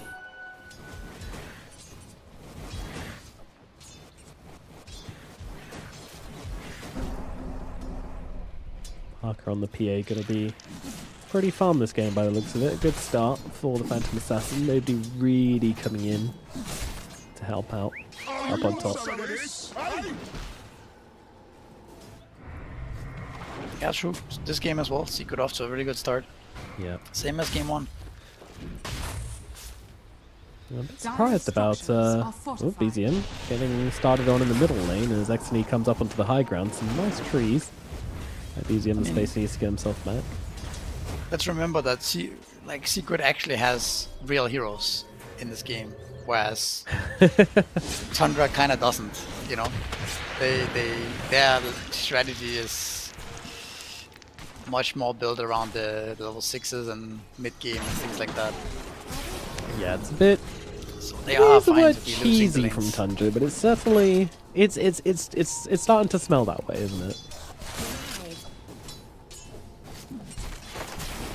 I think cheese is a term we've kind of let die in Dota, but Tundra, you know, this is definitely a good advert for maybe bringing it back, because it's a strategy which is kind of based around one thing and one thing only, and they're hoping it breaks the game so much that they can win off the back of it, which I guess is kind of the definition of cheese. Yeah. So cheese kind of lost its doesn't really work as much anymore. Potency, yeah. Ricky coming into the mid lane here onto XNE. I'm not too sure what Sax is actually going to get done though. And the answer is not a whole lot, as Whitemon dives down to the bottom side, but the return kill comes in onto Theolacure, but there's a lot stacked up on the Spectre here. Jiracho might just get dropped, doesn't even get a chance to use his magic wand. Kills him off. Yeah. It's Bristleback is gonna be a problem now. He's gonna have Vanguard, and then he's gonna be Dire's untouchable tower in this is game. under attack. For the next foreseeable future, at least. Bristol actually got a really lucky quill spray off there in the middle of the fight as well. Must have been attacked from behind by a creep. But it's very fortunate. Saxa falls elsewhere on the map. Mixer getting jumped now. The damage coming through thick and fast, and they will be able to bring him down. BZM with the rotation. Mixer dies down at bot. They got him before the Vanguard, but he did buy the Vid booster, so Radiant are scanning. lost almost no gold there. Yeah, very low impact Radiant gank. are scanning. Dire are The scanning. seeds of fortune. Saxa was able to secure the Wisdom Rune, and Invoker able to secure the other one. Interestingly, Invoker was actually the one to TP across to secure the other Wisdom. Guess they were worried about the rookie going for it as the Oracle gets just run down by Lycan and his wolves. Yeah, I mean that was like so important that Saxa dodged the shot there. If you imagine Ricky without any Wisdom Runes, just like running around level 3 at 7.5 minutes. Wouldn't be ideal, to say the least. Is under attack. He's not looking super ideal anyway at the moment. Hasn't really had too much success in this game, but early days still, just a support. We'll see what he can pull out. He's doing fine. He has boots already, wand, level 4.5. I'm sure he feels good. You are pretty much leaving the lane completely alone to Parker though. So he is gonna farm Battlefield very quickly here. We have Spectre hitting 6 in 1 creep here. Let's see what Tundra does with that. Also Lycan hitting 6 here. Oh, it's big timings. Big timings indeed for Tundra. It seems like they've made it out of the laning phase completely unscathed at the moment.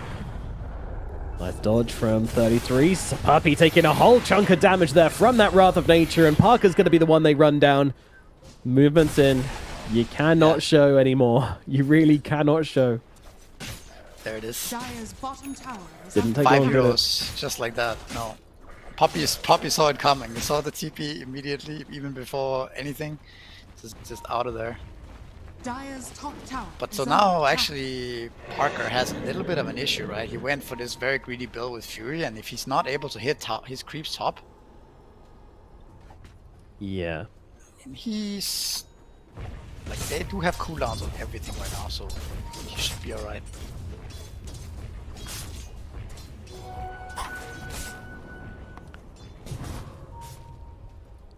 It's only a small advantage now for Tundra, but again, when these cooldowns come back, which aren't long, just 5 seconds left on the Spectre, Prophet's already got the TPs, you know, it's just...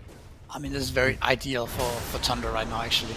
It really is, yeah. The slow pace of the game, early game, is going to favor them a lot. Aggression does come out onto Whitemon here. Saxa looking to set up on this. I mean, he knows that help can come in if he needs it. So trying to bait them under the tower a little bit, just trying to force something out, but Secret, they're being very, very disciplined, as they need to be. Are you getting...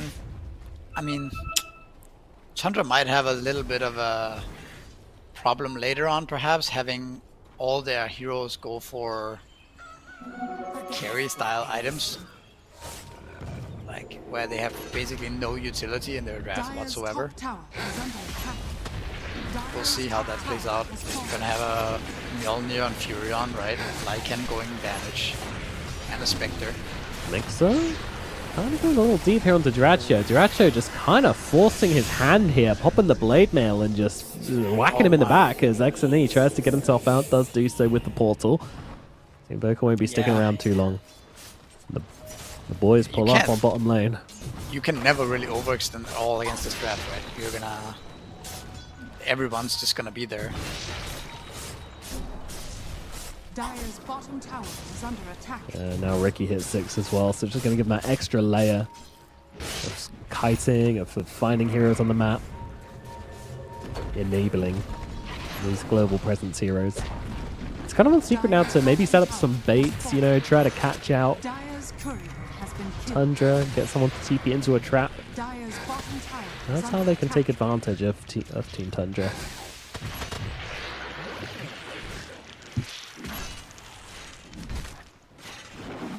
Yeah, we have also just Radiant's top tower is under attack. the ease of farming the whole map for Tundra is like very apparent in the net west too, right? Like they basically only have to protect the Spectre. It's so hard to find the Fury on the Lycan on the map. Uh-oh. So secret. Parker has been Parker seen. getting hunted. Yeah, Whitemon's moving in. That's all they need. Duracho closes the gap. Chain Frost coming down. Bye-bye. That's just unfair, man. That's not right. Also, just Invoker's game is...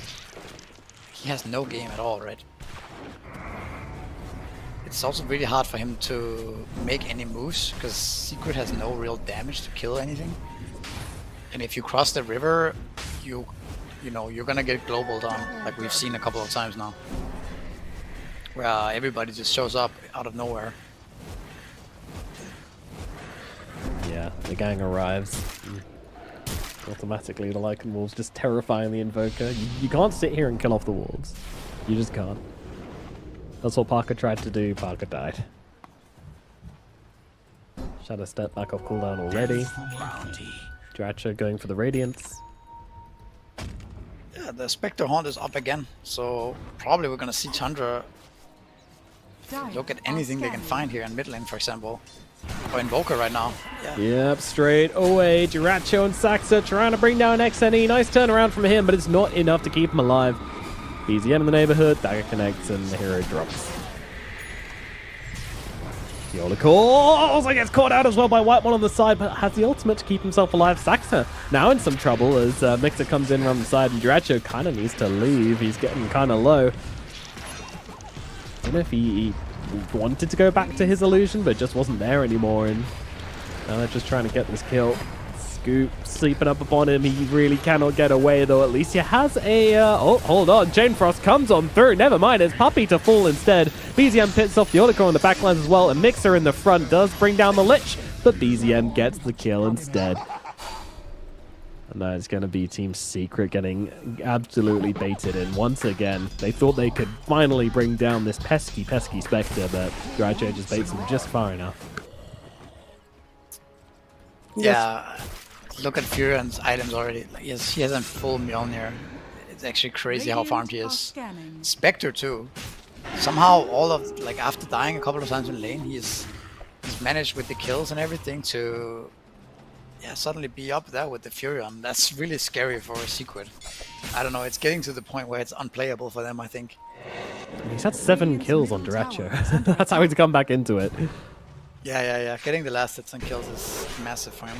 Just a few of these daggers just catching somebody out. And here's the annoying thing about this Riki as well, is that he can just start like spinning on heroes and they can't fight back. If you fight back, you're just going to have heroes land on your head. In fact, they're already here.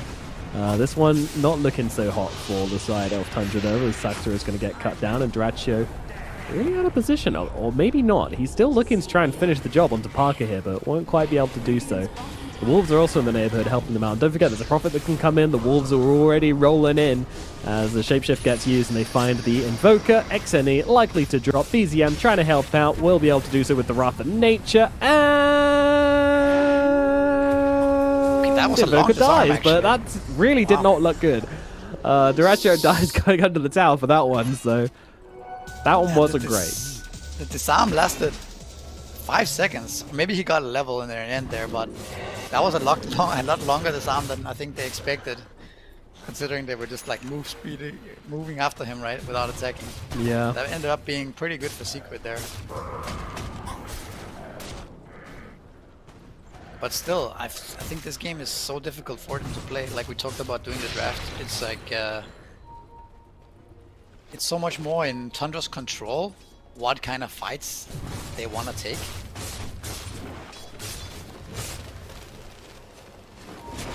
Or like this one.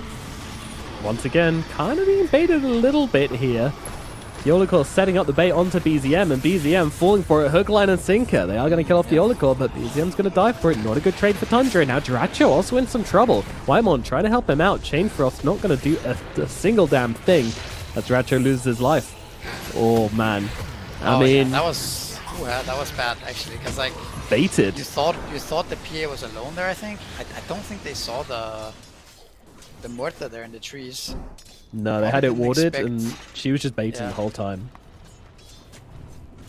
Yep, that was very thorough. Now suddenly PA is... What is he looking to buy? Is he gonna go Desolator, or is that for BKB? We'll see, I guess. But he's level 14. He's doing really well now. Top net worth. I don't think you can afford to throw that much on Tundra. But there's always comeback potential because of the nature of their draft, picking off heroes. They're in this hero, so let's see. They do have to consider the fact that they are not as strong in the 5-on-5s. And when Secret are kind of hogging their own side of the map and their own wards, it's very difficult for Tundra to engage. Getting caught a little bit here, though. Who is catching whom, actually, as the Wolves come in, as does Jiracho, but Jiracho immediately getting turned upon here. Thanks for doing damage, and Puppy, he's doing the real clicks here as Puppy just stacking up with the deconstruction, able to take down Jiracho. Yolicore will die. The gank is successful, but I mean, carry dies for it, which makes it a terrible trade for Tundra. Yeah, I don't know. Jiracho just keeps dying. I think he needs to get his Radiance, right? He basically he hasn't really gotten any net worth since we talked about him when Furion got his Mjolnir. That's like 5 minutes ago. Yeah, that's true. Basically got no gold. Like maybe 500 or something doing all this time.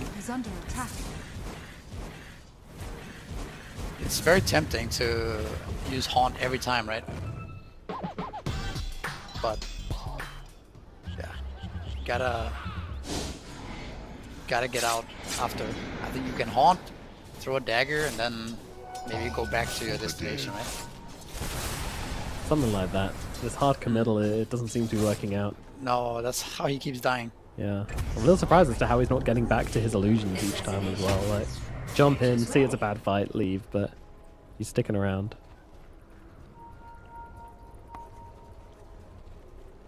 Illusion. Well gotten gains. Tundra definitely giving away a lot of kills. Radiant's bottom tower. They're making it interesting. I'll give them that. Oh god. Every time I hear a horn, I get terrified. A shadow step. And this time it's going to be BZM, the one suffering at the hands of Parker and XNE here. I'll take him down. Revenge, though, looking to come in thick and fast, but there's a BKB out, and the Phantom Assassin just turns around and starts clipping away at Saxa. Saxa, though, he's not done. Jumps back in. 33 needs to get this kill. You need to kill the Phantom Assassin, but they're not going to do it. 33 getting absolutely shredded here, having to back himself away. Saxa still desperately looking for Parker, but Parker is not sticking around as Whitemon goes down. Saxa is seen by the Dust Tornado. Doesn't catch him, but Puppy will. One more right click will do the job. 4 heroes dead on the side of Tundra. Secret are doing it. Oh, he died again on Spectre. He still has no Radiance. It's actually crazy to think about. Why? How close he was to Radiance at minute fighting 14. So much. Yeah. Now, I don't know. Now you might have given away way too many kills for this to be... yeah, I don't know, man. Radiant's bottom tower has fallen. Dire's middle tower is under attack. Oh, Lycan. No ult on him. Another day, another kill for Parker. He's just roaming around the map, chopping up everybody now. Yeah, it's getting a little out of hand now, maybe. Like we have talked about, the teamfight of Tundra is just not really existent in this game.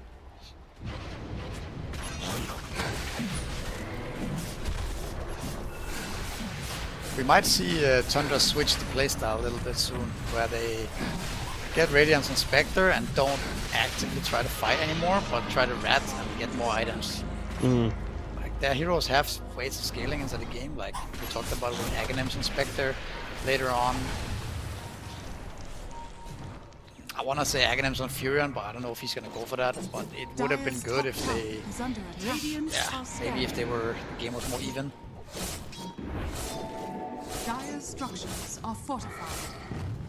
Dire's middle tower Game does not is feel under even at the attack. moment though. Now with his Aegis onto the Phantom Assassin, things feel very, very difficult for the side of Tundra. Are scanning. This draft was designed to play from ahead, like it was designed to hunt people and make Secret feel terrified to be anywhere, but... Oh, the draft was for sure working. Right? It looked so strong. I just think they overplayed on several occasions in this game, and now they just fed way too many kills. Absolutely. Had they played with more discipline and farmed the Radiance on Spectre, which was literally free. You saw Secret sitting at that tier 2s for 5 minutes, and Chandra kept coming into them, giving away kills. Right? Spectre had all the space in the world to farm the Radiance. So I think the strategy has been looking really strong. It's just that, I mean, maybe you could argue the Riki is not really necessary, right? It's just the Spectre, Lycan, Furion, like these 3 heroes. I'm not sure if Riki was necessary for this draft to function, but it's definitely overall had looked good. I think they just became a bit cocky here. A little bit, definitely a little bit. But maybe with this Radiant, well, I mean, now you're playing Radiance into a Aegis PA. Nothing feels good about this anymore. Yeah, and he's level 18 on PA. That is crazy high. That's wild. I mean, he's just been fed so many kills. Yes. Yeah, he got the Orb of Destruction. He has SOY coming up. He's feeling really hungry here for kills. Well, that one's not going to work out for him. I mean, that said, there is a plan B for Tundra here. They have, like, because of all the global potential they have the ability just to shove sideways until the cows come home. Like, they really do not need to leave their base to get these waves shoved out. So, at the very least, they'll be able to do that with the Furion, with the Lycan. Yeah, that's exactly my point. I think that you're gonna, I mean, simply also because they can't really do the same as they were doing at 10-15 minutes. Like, Secret are just too strong. Or BCM. Oh no, TP's in under the ward, and Parker's going to waste absolutely no time in trying to go for this one, but doesn't have the stun available. Deadshot's not going to be there. Went a little bit early, a little bit too ambitious, Mr. Parker. And that somehow turned out to be really good for Tundra, because look at all those TPs. Suddenly they just earned themselves like 20% more map than they had before. Exactly. Now all the waves are in your face. Also really good wards from Tundra. So they're not really gonna get much out of this Aegis, I think. Move across onto Nixus. Isn't really turning out too good. I mean, this is what you don't want. They're getting to the point where these heroes can survive, although Whitemon just trying to solo Mixer here and not doing a terrible job at doing it either. But not quite enough, as he will die for his efforts. And Mixer now on a mega kill spree as well. 10 kills on the Bristleback. I mean, they really have fed on the side of Tundra. Like, they've just been dishing out kills over towards the DZM. Running around against Phantom Assassin. PA stuck inside. I mean, Sax is still looking to fight PA. You gotta be a little bit careful here, buddy. But they're trying to play a little bit of. I feel like they're poking the lion, is what they're doing here. Yeah, actually, he ended up using his BKB there. And the wolves and the direct raid at Treant. He does cut through them, but it's funny how close they get to killing him off. Yeah, I think this game will not stop being frustrating for Secret to play if Tundra just keeps up the way they're doing things now. Like they're pushing out the waves, installing the game, and just playing smart, right? They could have played smart at minute 14 as well, but they decided to go ham. But if they start playing smart now, I think this is gonna be very annoying for Secret to play. Like we've seen the last few minutes here, getting dragged around the map.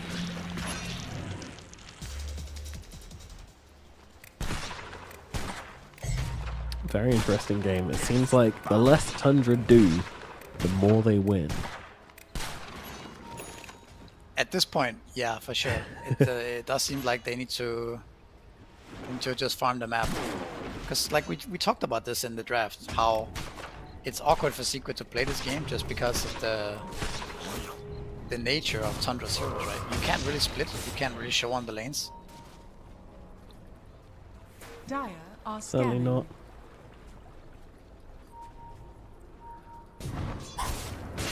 You're gonna spot BCM top here on the ward. Yeah, they're running over, but BZM's also running away, so might Yeah. just be alright.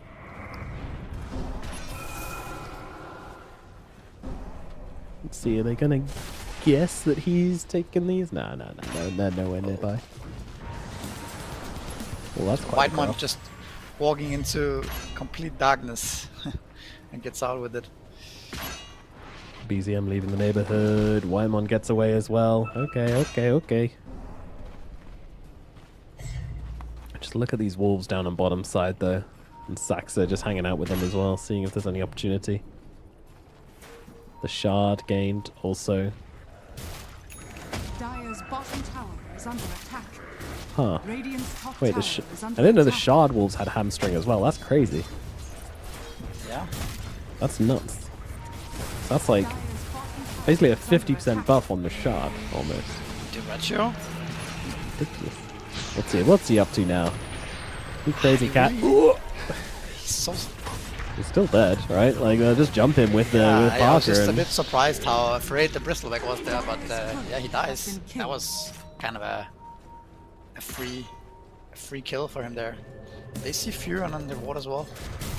He's out. Whoosh. Wow. Just gets out from the... Oh, it's like he missed him with about half a second there. watching Theological lose a battle to a Greater Treant. Up in the top lane, he's been trying to kill this thing for an age. They put the Mjolnir bark on it as well, and Theological almost died. Didn't even get the last hit, man. What a miserable existence, Theological. Give us just get a Maelstrom. Just give you something to clear waves to push against these wolves. They know Lich is around, they saw him on the ward.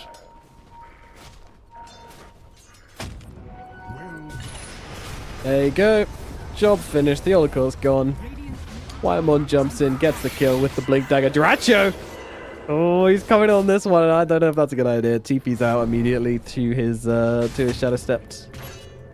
Ooh, Wymon! Oh, he gets caught. X and he finds him TPing in the trees, and that's going to be a death for Wymon. It's kind of cool to consider that even the Lich has solo kill potential with the Horn and the Wolves. With this Blink Dagger build, right? And Chain Frost.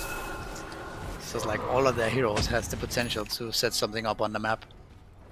And use the global spells.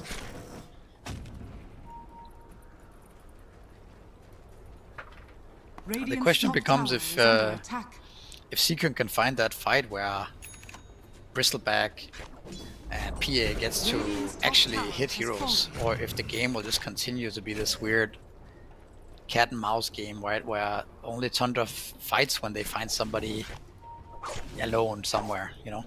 Yep. Secret just not really able to go out and fight because their waves will just get shoved into oblivion. That's a super annoying game. Well, we're seeing a bit of action here. I mean, this is also the flip side, is when Secret gets strong enough where they can just go with just 2 heroes and find stuff, then things are going to look a lot easier. And they view that time as now, and I'm not surprised. I mean, Parker has BKB, Sanjin Yasha, Satanic, Battle Fury, Power Treads, and almost a Butterfly, so the man is jacked. Radiant's top tower. Tundra definitely cannot fight head on. And they can never really fight Roshan either, I think. No. At some point, maybe when they get Aghanim's Scepter on Spectre, they can potentially do something, but it's gonna be a while. I mean, they're going aggressively here. You know, they really want to make use of this this PA double damage, but they're actually going aggressively onto the Phantom Assassin now. Phantom Assassin pops the BKB and just chases down Dyrachio.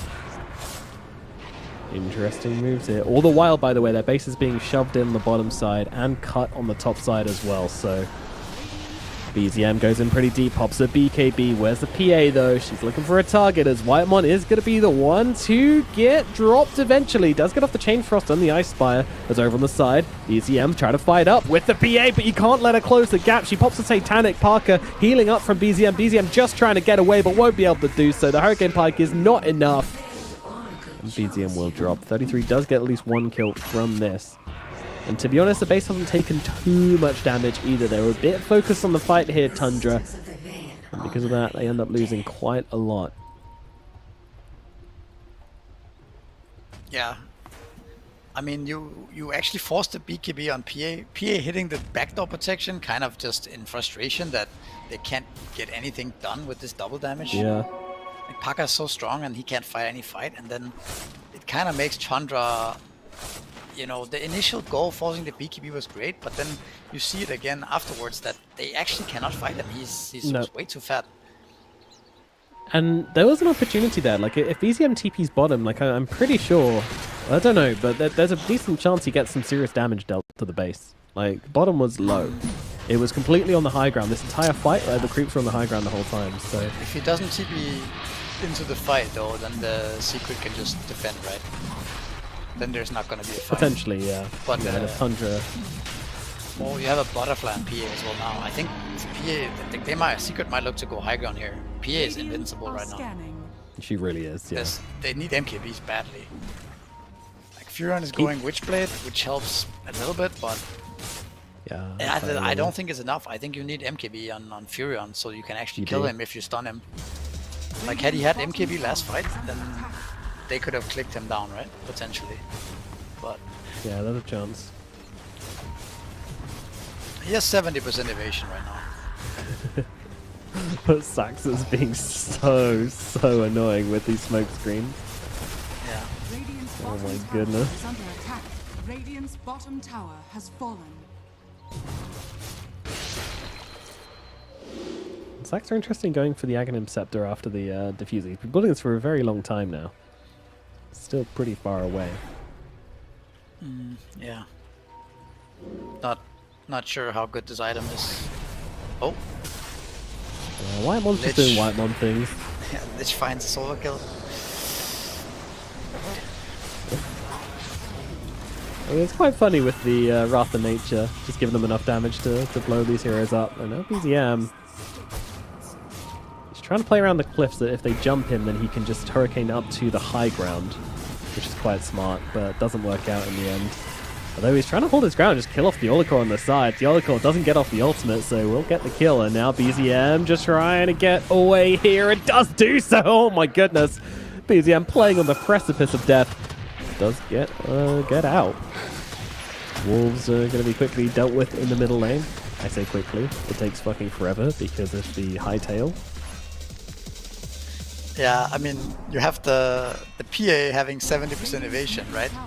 But then you also have the smoke screen giving 75% evasion the other way. So nobody is actually able to hit each other. Even the wolves have 100% evasion when you use hightail as well. Look at the smoke screen. Okay, he barely can hit it from the range. Oh, he but finds it. He finds the pixel of safety. Now Alacrity out onto the Phantom Assassin, despite the Frost Shield, despite the smoke screens coming down. Again, now with the barracks, it's much easier to sidestep these smoke screen, but I mean, still, Parker is struggling. He doesn't want to stand that far forward, and now backdoor protection comes in. Oh my god, the wolves are cutting the wave. I'm sick, Misery. I'm absolutely sick. This is such a disgusting way to play the game, Tundra. Yeah. For sure is. Come on, escort the creep wave. Here we go. Puppy, guardsman puppy says, this way, creeps. Follow me. You got VIP access to this club. Yeah, but wolves not allowed. The wave cutting ends here, right? Now you have a wave. Are fortified. That's a pretty early cliff. Maybe that was from base. So you are probably gonna lose one side here. Looks like it, yeah. The smoke screen can only do so much. Yeah. Although the Retro's coming in, he's poking, he's prodding. Here we go. Damage out onto the PA. Okay. She's gone. BKB is available though. And they have got the barracks. They've definitely got the barracks. BKB out from the Phantom Assassin. She's still just stuck inside those trees, so finally breaks out, gets back to her team. The Olikor also forced out here. Secret trying to make a clean break for it. But in goes BZM, jumping very far forward here, looking for a Sprout target. It's going to be Puppey, and they will take him down. It's 2 dead. That's Yoloko and Puppey both taken out. Mixer. Still, I think Secret don't mind. If they don't lose a core here, they're going to feel okay.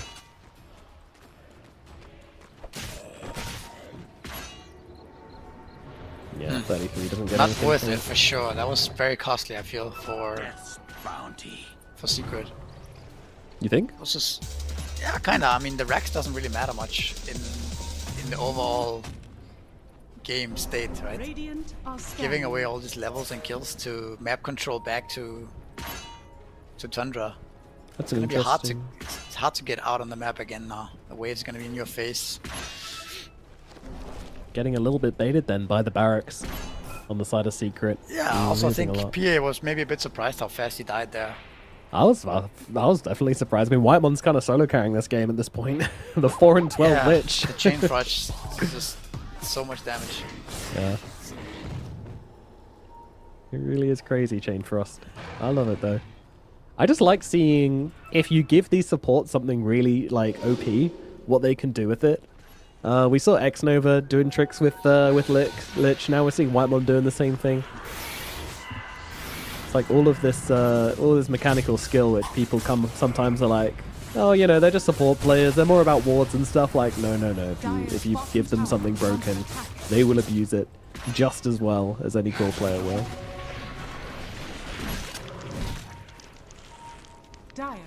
Yeah, for sure.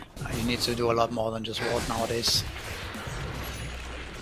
But like we talked about, the Aghanims and Spectres online, now it's not that easy necessarily now to take the fight.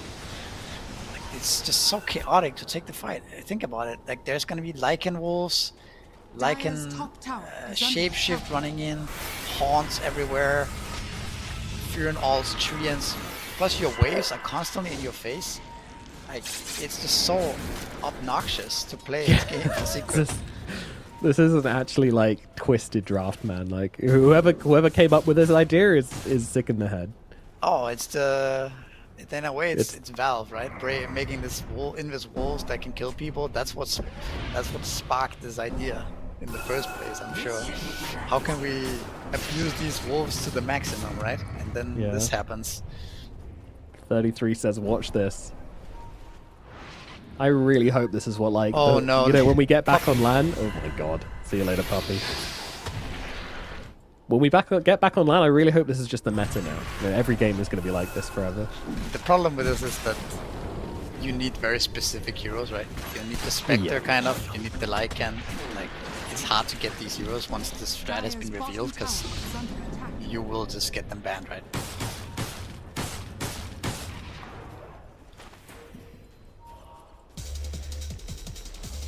I guess one thing to note is that... Oh, Jesus. Oh, my. Oh, God. I'm very, very glad. I saw the 25 and I thought, did Parker have triple stifling dagger? Did he just die with that dagger? But no, he didn't. Yeah, that was that was pretty close. Not fun to watch if you're a Secret fan, though. I don't think any part of this game's been fun to watch as a Secret fan.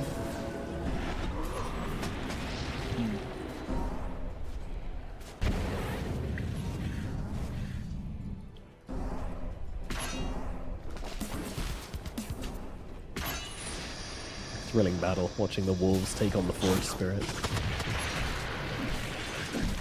Might go on Bristleback here. They have Silver Edge and Lycan. Yeah, he's already on the run though. It's looking a little awkward here. Oh, this is a big stomp. Look at this. It really is. 3 heroes put to sleep. Ulti coming out from 33, but it might just be a runaway one. They're all hanging back here on the side of Tundra, surveying the situation and jumping back in here. Lycan looking to get aggressive onto Mixer. I'm not sure that's your target, buddy. 33 trying to run away. Sunstrike catches him. The damage is there. XNE kills him off. Moving on to Saxon now as well. He's got tricks in the trade. Jump across the creep wave as well. Saxa under the cover of darkness trying to run away. Might not be so lucky though, trying to go for the TP out, but there's the Atos. There's the damage. XNE getting the double kill. 3 dead on the side of Tundra. Oh, BCM. Oh. Right in the middle lane as Dracho comes in, but he can't stop this from happening. No buyback on Ricky and Furion. This is maybe the moment that Secret is looking for, right? they have creeps coming down mid right now. And there's no Furion to catch them. Lycan is also dead, so maybe this is the time where you go Throne. They're looking for it. Against Lich though? Oh, it's so disgusting. Even when you get the chance to do something. We're complaining. Lich as well. We've been complaining about these 4 heroes for such a long time, and then there's just one more guy who's just been sitting here, this Sleeper Agent, this whole time. But look at this, they're going for the buildings. They don't care about the heroes.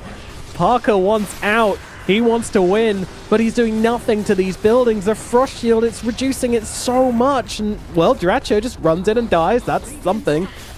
Buyback is available. Jump in again onto 33 as well, but he's getting dangerously close to the fountain on Parker. Duracho trying to take him down. The sleep is there, though. Parker back to the buildings. Frost Shield's out once again. The tier 4, it is going to fall, but look at how low the Phantom Assassin's getting during all of this. Satanic being used on the creep wave to heal himself back up again. Still, it's just 4 heroes. They're going for the end. Parker looking to chase back anybody who's going to try and stop them. The sleeps from Puppy as well. It might just be enough. 33 realizing he has to go in, but he cannot stand his ground against the PA. Goes for the Oligor instead, but somehow that Sunstrike lands. What was that? How do you land that one? They're doing it secret. They're going for the Ancient. Shit. Put them all to sleep one more time. Go for the end. The damage coming in. It is going to be enough in the end as they'll bring down BCM and the Throne. God. Game 3 on the cards here between these two teams, and what a way to earn it for Secret. Yeah. God, that must be so satisfying to kill the Throne there, you know? Playing this game for 40 minutes or whatever, and then getting the chance to end it like that. Oh my God. Feels good. Feels very good indeed. And well-deserved as well. They definitely deserve a win in this series. Maybe they deserve the series overall. I don't know. But either way, the disgusting strategy from Tundra just does not work out in the end when it comes down to it.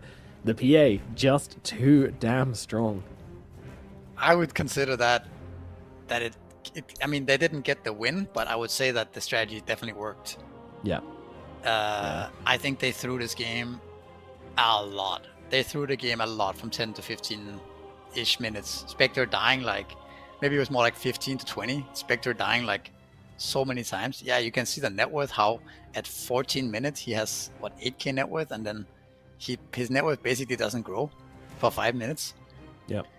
And that's literally the Radiance timing, right? That you need to hit so that your haunts keep scaling and you can keep farming more. And yeah, so that was the kind of key moment for Tundra. Then the fact that they can switch the draft into some real cancerous stuff that is so annoying to play against.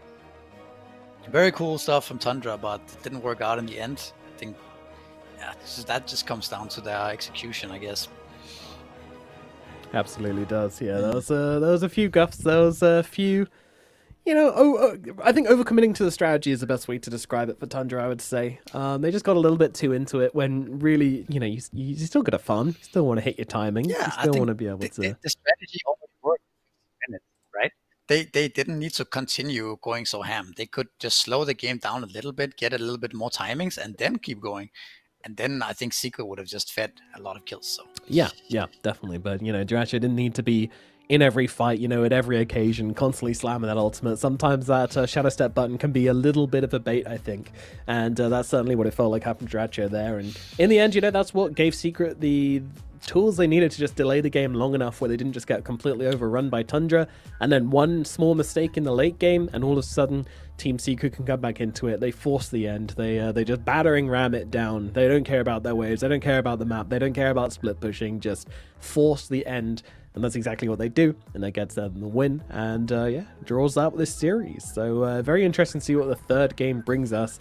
Are we going to get to see the mid laner of Team Secret play a different hero than Invoker? I have a lot of questions, and will they be answered after this short break? We'll see you in a bit.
together. Ever since I found you, my life just got better. Better than this, better than that, better than anything I ever had. Better than this, better than that, better than anything I ever had.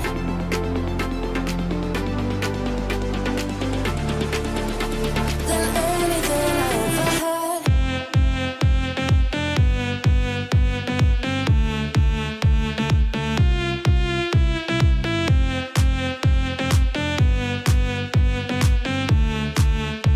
Than anything I ever had.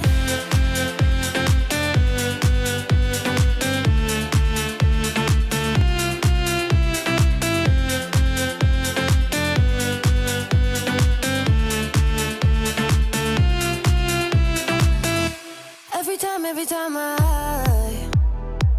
start to doubt if I'm good enough, looking straight in your blue eyes makes me feel better. Better than this, better than that, better than anything I ever had. Better than this, better than that, better than anything I ever had.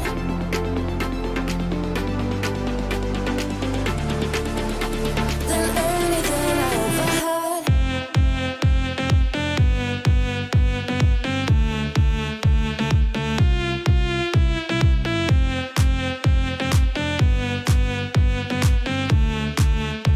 Than anything I ever had.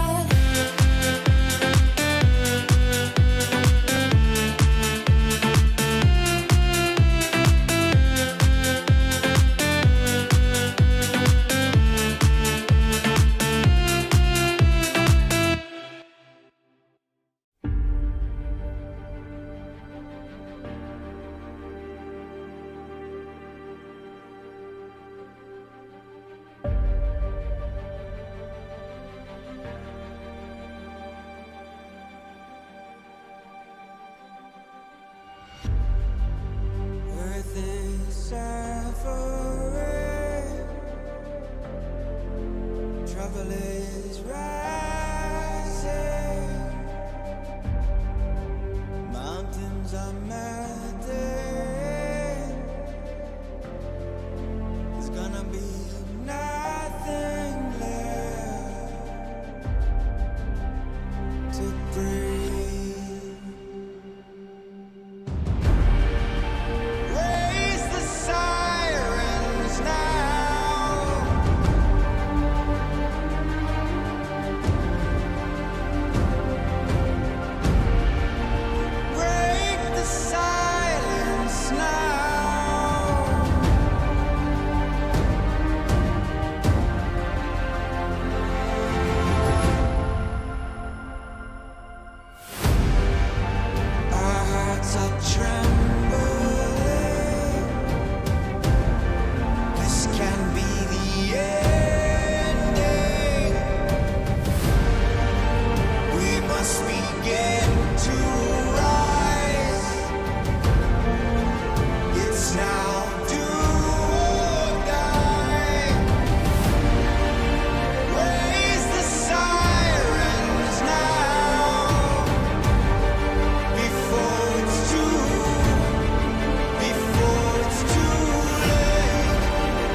It's time for Game 3 of Team Secret versus Tundra Esports here in the Western EU qualifiers for ESL One Raleigh. If one of these teams wants to make it to America, the easiest way to do it would be to go through the upper bracket here. But first, you got to defeat the other. And both teams have looked formidable so far. Tundra has brought up some interesting strategies. They had a great Game 1, but Secret have fought them in every corner. They've had an advantage in both Game 1 and in Game 2, and even taken the win in Game 2, despite Tundra pulling out a very convincing strategy. So who knows what's going to happen going into this Game 3. How much do you think the draft on Game 3 is going to change based on the way that Game 2 went, Missouri? I think it's going to change quite a lot. I don't think we're going to see the same type of thing from Tundra, right? Just because, like we just discussed, that it's so easy to just ban out maybe one element of it, and then the strategy doesn't really have the same kind of feel to it. Yeah. I mean, are we going to see another liking game? I don't know. It just feels like there's other bans as well. Like, are you going to let Alchemist through, or this Nyx Assassin, or Visage, or yeah, I don't know. It's hard to say, but I think the draft will change. We've also seen Elder Titan twice from Poppy, right? Yeah, we have. We've seen double Elder Titan, double Invoker for Team Secret. So, you know, they do seem to be quite settled in a couple of these picks coming out for them. Yeah, I mean, I feel the impact of the Invoker later on, but early on it doesn't seem like it's been doing that much. At least not in that last game. But that's not really, maybe it's just the nature of Tundra's draft, I guess. I'm just thinking if Tundra is gonna ban it or not. Yeah, we'll find out shortly as we get prepared for game number 3. I think a lot of it's going to come down to player preferences. You know, there are players which just feel like, okay, you know, yeah, the Lycan's been seen twice, and yeah, it looked strong twice, but also lost twice. So maybe, you know, we just want to get the advantage in the team fights, go to Brawl, go to fight. Maybe we see a Bounty Hunter coming out for Team Secret. They can move things, flex things in that direction instead. We'll find out which way they want to go. One thing I do know is that they're definitely going to be prioritizing Parker and how he can play the game. It's interesting to me that Tundra haven't been too worried about sort of making sure they have an answer in store for whatever Parker's trying to do. In that game, they didn't have any natural breaks. They didn't really bother for the silver edges until later on. So they're much more focused on their own game and the grand strategy rather than answering the individual things which the strong members of Team Secret are doing. So it'll be interesting to see how things change. We do have a draft available for game number 3. So I believe in just a moment we can jump into that one and see exactly what's going to get picked up and banned out between these two teams for the third and final match. And who is going to be taking it through the upper bracket. Okay, so Tundra ban out the Bristleback, feeling like that was kind of annoying to deal with. 10 Makes sense. Remaining. Yeah, it definitely was an issue for them. 5 that lane seconds did remaining. not go fantastically, so makes sense in that regard. Tundra Esports turn to ban. Let's see. Alk, obviously, Alk, DK are kind of your freebies. 10 We're always seconds expecting those remaining. guys to be leaving us behind. 5 seconds remaining. Yeah, Secret not changing anything from what they did last game. Or the first game, I guess. So Tundra banning out the Invoker like we talked about, okay. And now, I don't know if Secret is interested in banning the Lycan out. 10 seconds Tundra might remaining. just go for it first pick when there's no Bristleback. 5 Another hero that's seconds there remaining. is the Nyx Assassin, which we've seen a lot. Yeah, Nyx is always DK, interesting. Magnus, Gyro. Yeah, it's something like this. They're gonna ban. Question is what they feel like is Radiant easier to team deal ban. with. Yeah, Secret have not been predictable in their first picks either, so I think No, Tundra for sure not. are really ready for it. 10 seconds They remaining. do ban the Invoker, so yeah. Leave a mix is sort of open here. Maybe 5 Visage gets seconds kept remaining. in. Yeah, could be. See how that affects. There was things. also Beastmaster was also banned out last Tundra game. Esports turn to ban. That's a hero we might see here as well. Yeah.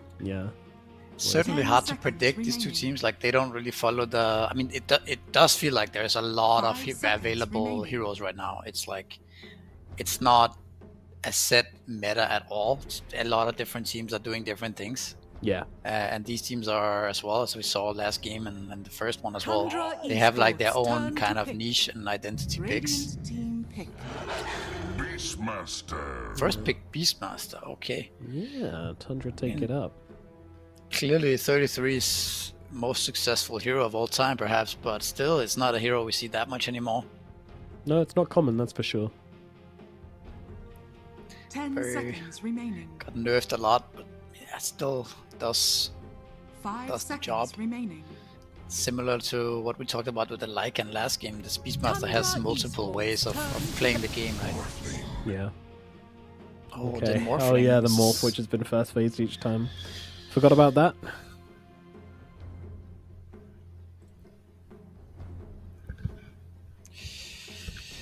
Yeah, so it's one thing that's going to be interesting now, I guess, is 10 to see what seconds secret is going to remaining. ban. They have one ban for this morph. What does Parker feel like? 5 Is the seconds one remaining. hero he doesn't want to play against? What is Tundra the Esports, ultimate turn to morphling counter? We're about to find out, folks. Yeah. So what can they build a draft around with Beastmaster? It's also interesting because 10 seconds remaining. actually need to check what the meta is right now on Beastmaster. I'm not sure if it's remaining. Aghanim still or if it's the helm or it's just like a mixed bag of it, depending on the game and the situation. Radiant Stuff team like Yeah. this probably is. Plenty of options available for either side. I'm surprised they're taking this long over it, because they clearly love the morphling. Taking their time, choosing which one to go for. 10 seconds I mean, perhaps remaining. it's not just the morphling. Maybe there's like a range of heroes which are all right against 5 morph, and they just seconds want to get rid of the worst ones. We'll see. Hmm. I mean, I would quite like to see them play their Visage, but then I do feel like Visage and Radiant Morph. team pick. Don't know how much they synergize together. I guess it's fine. A lion ban.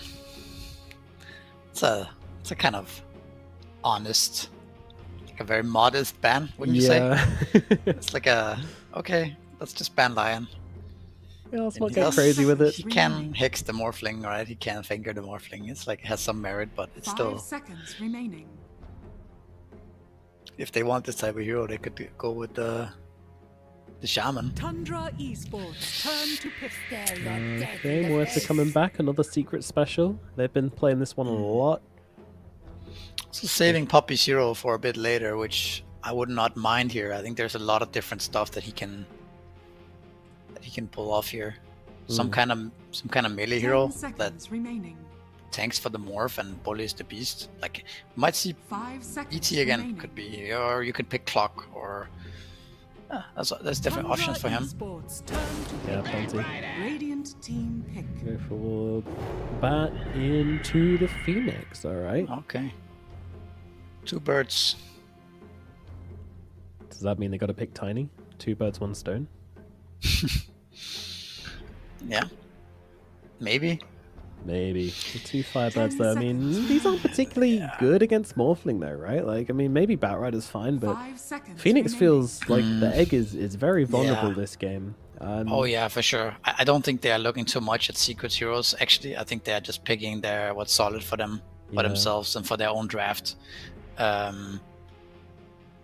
Yeah, like but you're for sure right. I don't think the neither Bat or Phoenix pressures morph at all, and yeah, the egg can just die to morph. So that's true. Secret should be feeling pretty good here with their morph first pick right now. Yeah, definitely. Elder Titan, of course, going to come out. Again, One thing to say about this new secret is it's certainly predictable. That's for sure. 5 seconds remaining. I mean, of course, the more games you see, the more you're gonna see. Mm-hmm. Now, this pick is tricky, right? So there's no Invoker.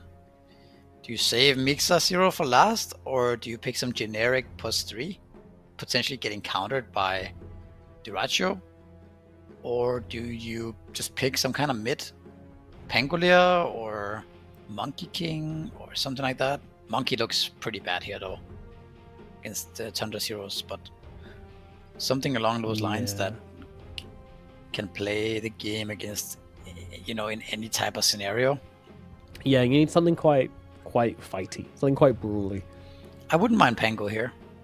You can also potentially flex it, right, to offlane. So you kind of have this like option of Mixa playing the Pango and then last picking a mid. I don't know if they are comfortable on this type of thing, of course, but yeah, it's definitely a possibility here.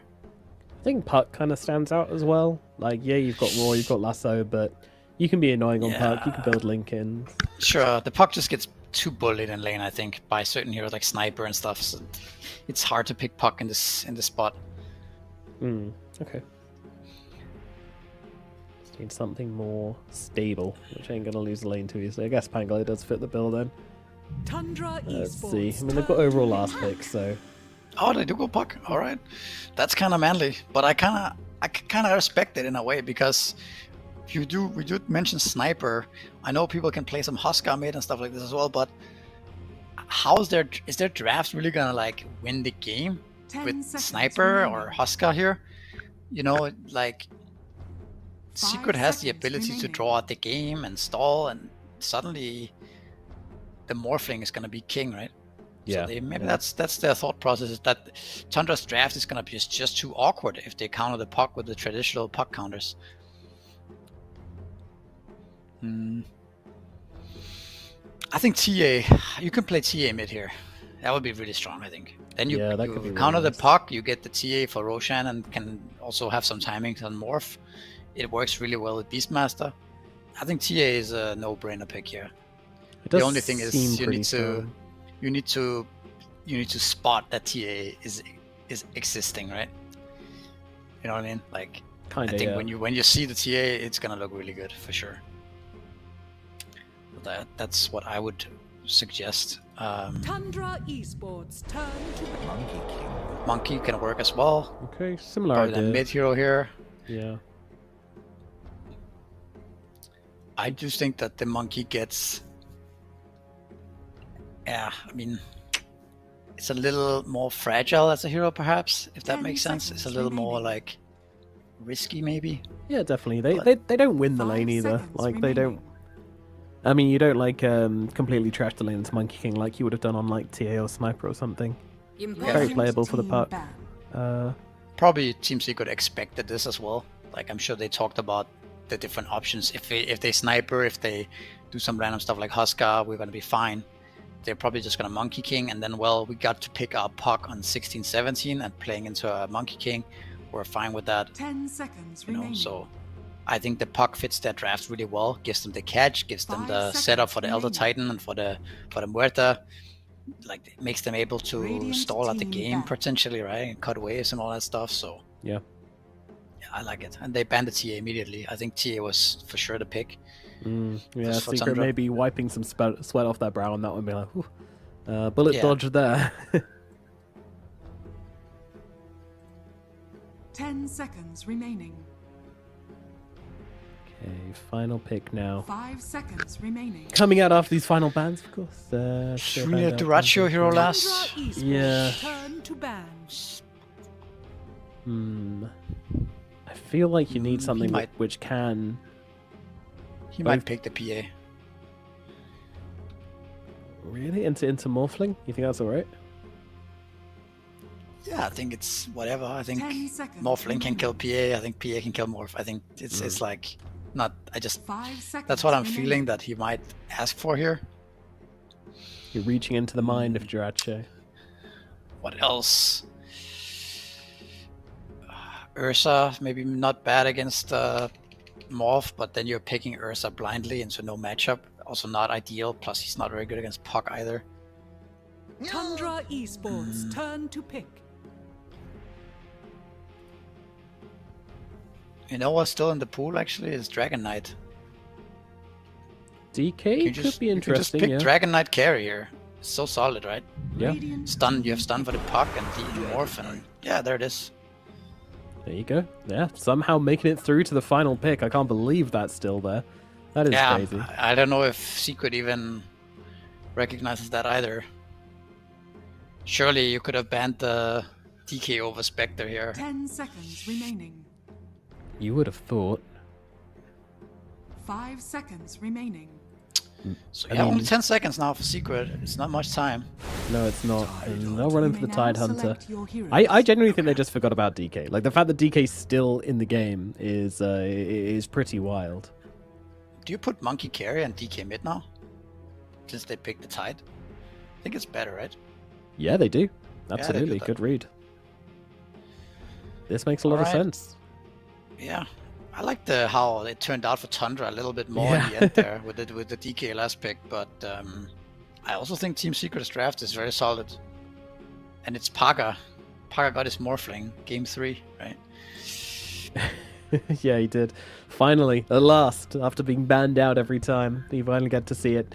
Are we going to see why it was banned is the question. Are we going to get a rude tap on the shoulder for Tundra? Or is Tundra going to get rewarded for letting it through this time, baiting him into it, and then coming up with the answer? Let's see. I mean, firstly, starting off with the lane, like, how does this Beastmaster Batrider into Morphling and Elder Titan go? I think if the Elder Titan just plays the first few levels pretty chill without overextending and giving away kills, the Morphling should be pretty happy. And I think the thing about Beastmaster is that he can do a lot of stacking, right? Behind. And it's kind of could be hard for Secret to contest that against Batrider, Phoenix, Monkey King mid and stuff like this. So I think Tundra should be focused heavily on stacking for the Beast. Instead of trying to win the lane and contesting the Morphling, it's probably better to play in that way. So that's gonna probably be a farm fest. And then I don't know how this DK vs Puck matchup. It used to be very DK favorite, but now I'm not sure. Who knows, man? It's things change so much in Dota with the new. Like, there's no passive anymore that gives you like 1 million armor and HP region level 1. Now you just have an innate that gives you a medium amount of armor and regen. Right? So you might be the Puck might be able to bully the DK early on if he plays well. I'm not sure about it. All right, good test then for XNE, who's now on a hero which isn't Invoker for the first time I've seen him. So that's going to be exciting. See how he plays. Saxa going ward fishing, trying to look around. Not going to see it. We also saw a Tide Hunter earlier today by Navi Jr. and it looked really solid too, right? I think yeah, it did look good. Yeah, really, it looked really, really good. I think rushing this Blink Dagger kind of makes the hero much more threatening early on, instead of going like flats or something along those lines, or pipe first. Yeah. Rushing this Blink gives you a way to get on top of people. Saxa's in trouble. He certainly is. Getting run down by many, many secret heroes, but up to the high ground. Not really having the lockdown this time around to come through. And 33 is actually able to steal the bounty rune, which is going to make it an advantage for Tundra to start off this game. We typically haven't done super well in the early trades in this series so far. Nice start for Tundra for sure. Also had the Phoenix bully out the Tide. He's going to be very late to the lane. But Phoenix is going to be in trouble. Yeah, with Yolocor coming over. Whitemon, well, maybe I spoke too soon. They will be getting first blood once again after all. And Yolocor are going to even make sure that Mixer gets it as well. So Tide starting the game with a kill under his belt. That would feel pretty damn good. Not on my watch. We'll watch with great interest this middle lane. BZM versus XNE. The DK, how does he do against this Puck? Of course, there is the also classic matchup answer of every time Puck goes to rotate. It's very unlikely that BZM will actually try and match him. He'll likely just shove the wave in super hard, breathe fire, Worm's Wrath, and pop another Dragon Form if he gets a chance to hit the tower. Yeah, that's another aspect of that matchup, right? Where before you had the Dragon Form with with the poison that hit towers. But now you just have the clean, right? So your dragon form is not as powerful. Yeah, support's being traded up on the top side. Dyrachia, though, getting off the stacks onto Mixer here, trying to finish the job. Probably won't be able to do so, though. Mixer under tower will be safe. The extra armor helping him out against that big old bonk. And it will be alright.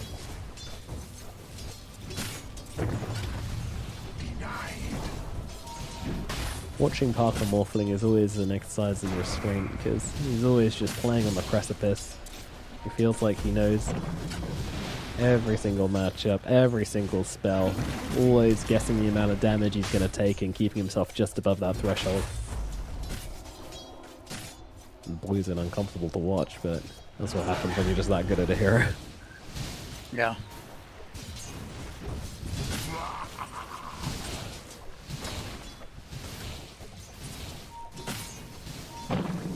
Who do you think the most unhinged level 30 hero players are? Like hero specific, or like when they get to like the ultimate late game level 30? Oh no, it's in like hero specific, you know, hero spammers. Oh, I don't know. That's a hard question. But what do you think? Do you have somebody in mind? Don't know. Part of me thinks Arc Warden. Those people always seem to be extremely unhinged. There's a lot of them around as well. Yeah.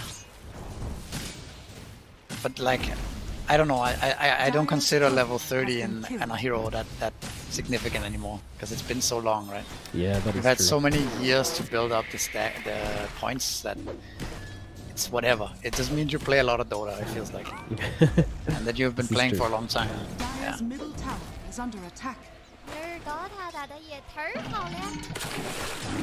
But I would say something like Brood is also. Oh yeah, that's a good one. Or Husker. Yeah.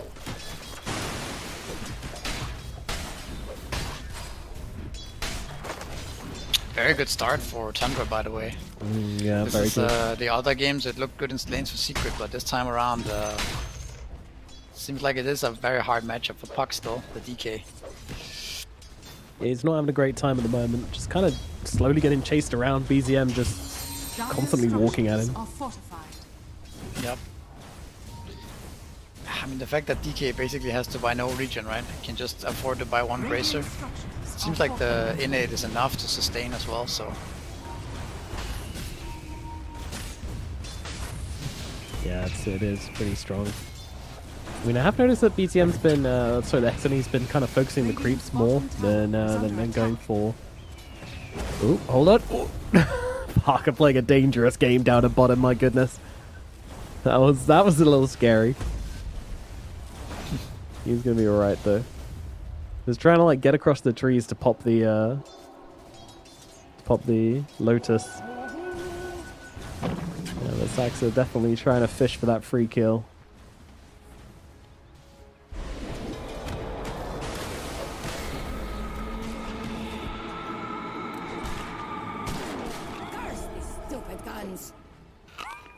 So coming up on that 5-minute mark in pretty clear advantage for Tundra in every single lane at the moment. Yep. So, I mean, Xeni's doing okay, Parker's doing okay, Mixer certainly isn't doing okay, he's having a miserable time, but he did kind of get outdrafted. He got his... Oh, nice cut! Very nice, yeah. Yeah, saves his life there, or maybe it doesn't. They're still chasing him down, they still want Mixer dead. Kraken doing a Kraken good took off the job. bird damage. Dyrachio getting low. Xeni with the rotation! Oh my god. Oh my goodness. Secret just playing Dyrachio into the dumpster. And he has a salve. Oh no. I mean, that was just some good Dota. That was just some nice Dota. And not very restrained from the side of Tundra either. You know, the moment that tree gets cut, you know, it's game over. Just accept the fact that Mixer's got to get back and use its salve. But they want to try and go for it. They want to try and force it. I love the mechanic where if Monkey King has already... Okay, he's going to see it out. If Monkey King is on his way to jump the tree, he gets like a cut, you know? Yeah. So you just cut the tree even before he lands on it. I like that mechanic a lot. That looks so funny. I mean, it makes sense, you know? If you're already jumping through the air and your landing spot disappears, then... Yolakor being chased a little bit here, daring to come in and try and help his suffering Puck. will pay the price for it.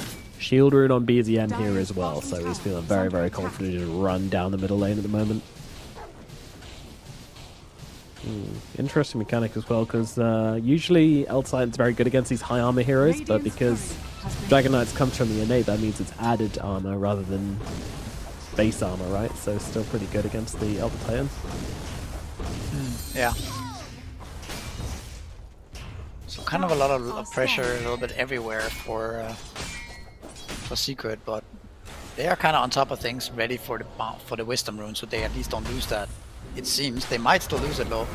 Yeah, Drasha's just run at it, and is going to be able to pick it up. But what's it going to cost him? Likely his life. Trying to get off that Jingu, does get it off, but Poppy puts him down. And it looks like Barrow is going to be falling him to death. Saxter gets the kill. XNE will be the one to finish it off. How's your worthometer on that one? You not worth. worth. Not worth? Well, it's like, let's say Secret were not ready for that, then it's worth going for it, right? It's worth going for the move, but as it turned out, I think it was not worth giving away 2 kills. Because it was not that big of a rotation, right? The Murta was still sitting, TPing mid, so Morphling didn't have to rotate. Yeah, I don't know, maybe 50-50. Slightly ahead for Secret. So that's my worth meter on that. Alright, thank you, Misery. Well, the supports will certainly be happy as they get themselves a whole chunk of XP, and the supports on Secret will be a little miserable. Although, to be fair, there's not a huge difference between them, despite both Wisdoms being picked up, and that might be down to the kills which Secret have been able to get themselves. It's been an interesting one. The side of Tundra has been leading on CS pretty much consistently on every lane until recently, where Parker's been able to recover pretty well. But then on kills, Secret have been kind of getting the advantage on that. Then on Wisdom runes, that's been going in Tundra's favor. So it's all a lot of back and forth. The gold lead is not that big though. So actually, Tide and Puck are still kind of catching up, right? Or like staying. They're not completely out of the picture. It's not as grim as it could have been. So I think Secret are still pretty happy with the situation. Yeah, XNE's just been able to get himself a couple of kills to get truly back into the game. Yeah, it's also going to be interesting. So you have Dragon Knight mid, right, this game, with the red facet, and he has queued up Blink Dagger. So it's not the. It basically means you have a really strong timing, right? When DJ hits his Blink Dagger timing, then we can start putting pressure on the map and start getting towers and stuff like this. Yeah. But it also means he doesn't really maybe scale into the game as fast as a Dragon Knight carry would with armlet and stuff like this. Oh, and now he's maybe overextended here. Let's see, can they punish? A lot of heroes coming in for this one. Mixes here as well with the Ravage, just making sure the BZM absolutely cannot escape under any circumstances, and they will just be able to run him down.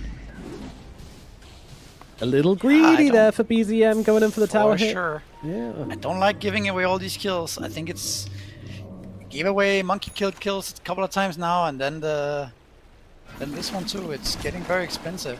It is. It certainly is. This lead, which they'd pretty much cemented in the first few minutes of the game, suddenly disappearing into nothing. Parker doing very well through all of this as well. Just been completely like no one's bothered to visit this bottom lane. No one's visited to put pressure on Parker. They're just going to keep leaving him completely alone. Which is really interesting to me to... Oh, XNE getting low. Ravage being used to save him though. That will keep him alive. Tip going makes his way. Well done, sir. You keep your puck alive, but at what cost? For now I come for your tower. And I don't believe there's going to be a whole lot for Secret to do or say about this at least. Nah. Yeah, you're gonna have to give it up this time. Oh, bouncing give up back. Puppy kill as well. Yeah, on to Puppy here. The fear comes out. The one Actually, they're pretty deep here. Yeah, this is easily punishable.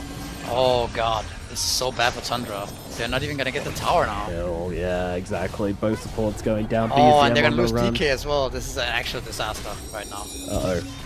Misery's called it. It's a disaster. BZM just faces the cliff as that dead shot comes crushing onto him. Double kill for XNE. Who is your this mid guy? tower is also gonna go down here. This is actually... That was... Yeah. Oof.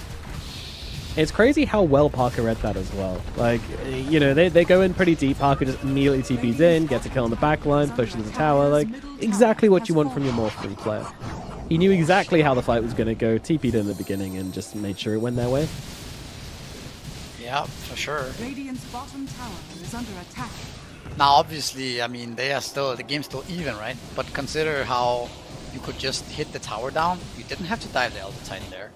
The tower was literally dead. You could just hit it with 3 heroes 4 times and back off and just be content with everything.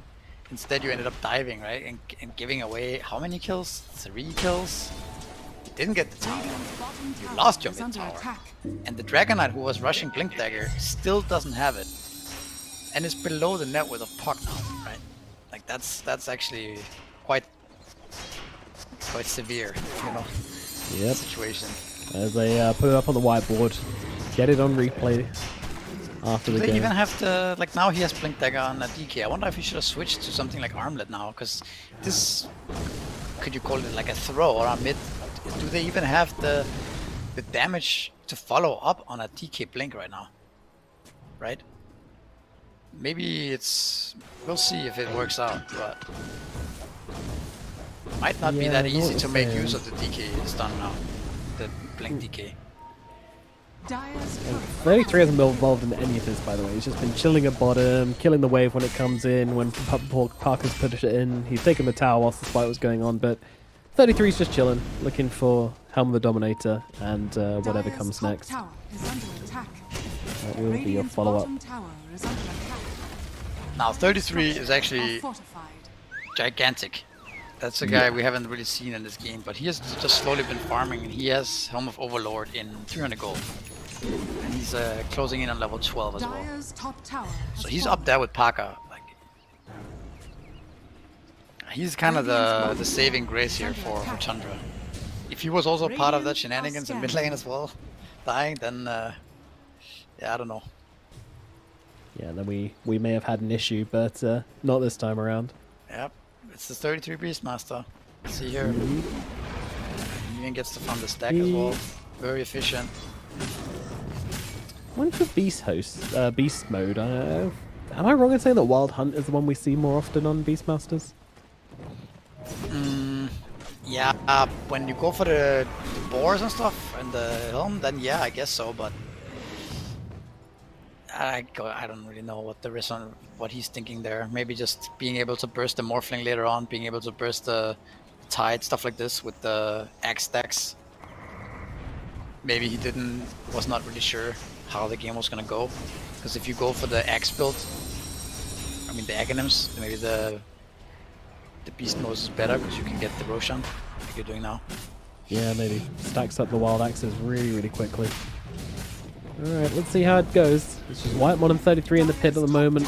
Saxa standing guard outside. And this may not be read by Secret as Dracho showing at mid. BZM just farming in the triangle. And it's going to be very quick indeed. That was a really fast rush actually. Yeah, for sure. So 33 is like king of the game right now. It's going to be interesting to see how much he can get done. Probably gonna just walk down top lane and take this tier 1 right now, and then circle to mid. Would be my guess. Feels likely. Now, yeah, it's very hard for Secret to fight into this dragon right now. And then the Aegis as well. And not right? the Dragon Knight, to be clear, the ancient black dragon. Scarier than DK. Correct. Now the Tide can maybe. Nah, I don't think you would really stand in the way here. You can try to delay, but I think you will just die if you're too aggressive. Yeah, so at the very least, with Puck and Elder Titan getting a kill down at bottom. But top tower's gone, and 33's just gonna shove a wave in and head on out. Yeah, mid tower's low. I think you should go grab that as well, and then you can start playing in between the lanes and like really put the tempo on Secret. Oh, DD. Ooh. Parker gets it somehow. I mean, like, I don't know if he even dies there. Even if he gets roared. Maybe if he gets roared, Beast takes the DD, potentially, but Yeah, even then, he doesn't have an axe or anything. Like, the actual damage output doesn't really get increased by his amplify damage that much, does it? Dire are scanning.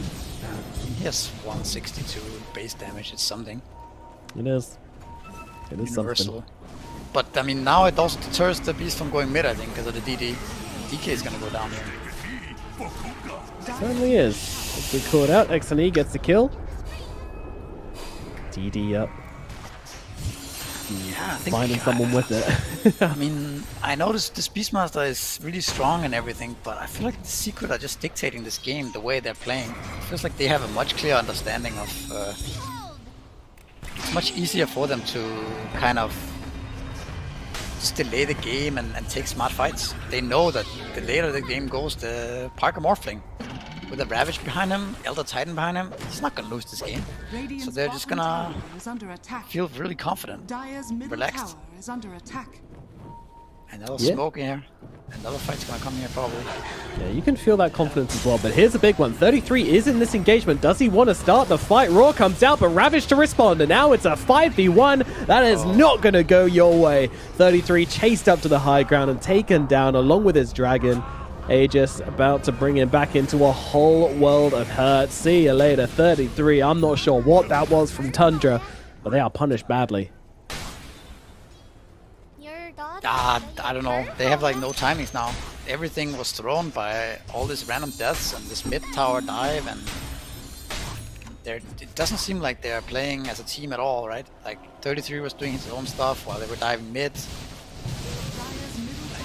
BCM is going blink, but they don't really have any follow-up damage. Like who are they even gonna kill in a DK stun? It has to be like monkey follow-up, right? But I don't know, it just seems like hard to execute.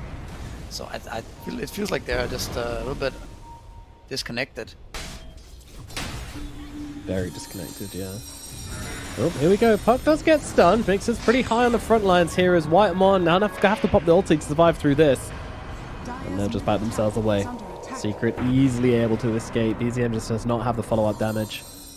Mage Slayer complete, but that is it.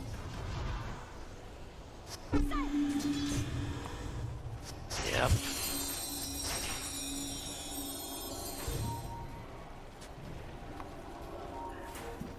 Middle tower looking a little bit susceptible here as Radiant Parker scanning. gets upon it. Dire's middle tower is under attack. Dire's structures are fortified. Yeah, I'm sure they're feeling the pressure now on Tundra. Yeah, they should. They're about to get locked down to the lower bracket. Yeah, that's not fun sounds. Not fun place to be. There's Avilus, OG, other teams waiting down there. Radiant's top tower. Yeah, at least it means we get to cast them more. Dire's middle tower is under attack. We have a BKB and Monkey King now. And we have Aghanims on Beast, not quite yet. It's one component off. Dire's bottom tower is under attack. It's really rough when you're playing against Morph like this, and you can't really fight back, and you can't control the map. And this guy is just doing whatever he wants, killing the creep waves, killing the tower, ancients, hitting tier 2s. You can't do anything about it. Okay, Tundra's gonna sneak the Tormentor, which is they're basically both gonna take Tormentors. Okay, yeah, sneak each other's Tormentors. Yeah, so that's something. It is something. Puppy gets one, White One gets one. White One's probably a bit more impactful. Bottom tower starts to be sieged though. Lowering cooldown is kind of nice on the stomp. Actually, I thought it was something about he can. He can also teleport to his stomp, but he doesn't have to do that. So cooldown lower is something, at least.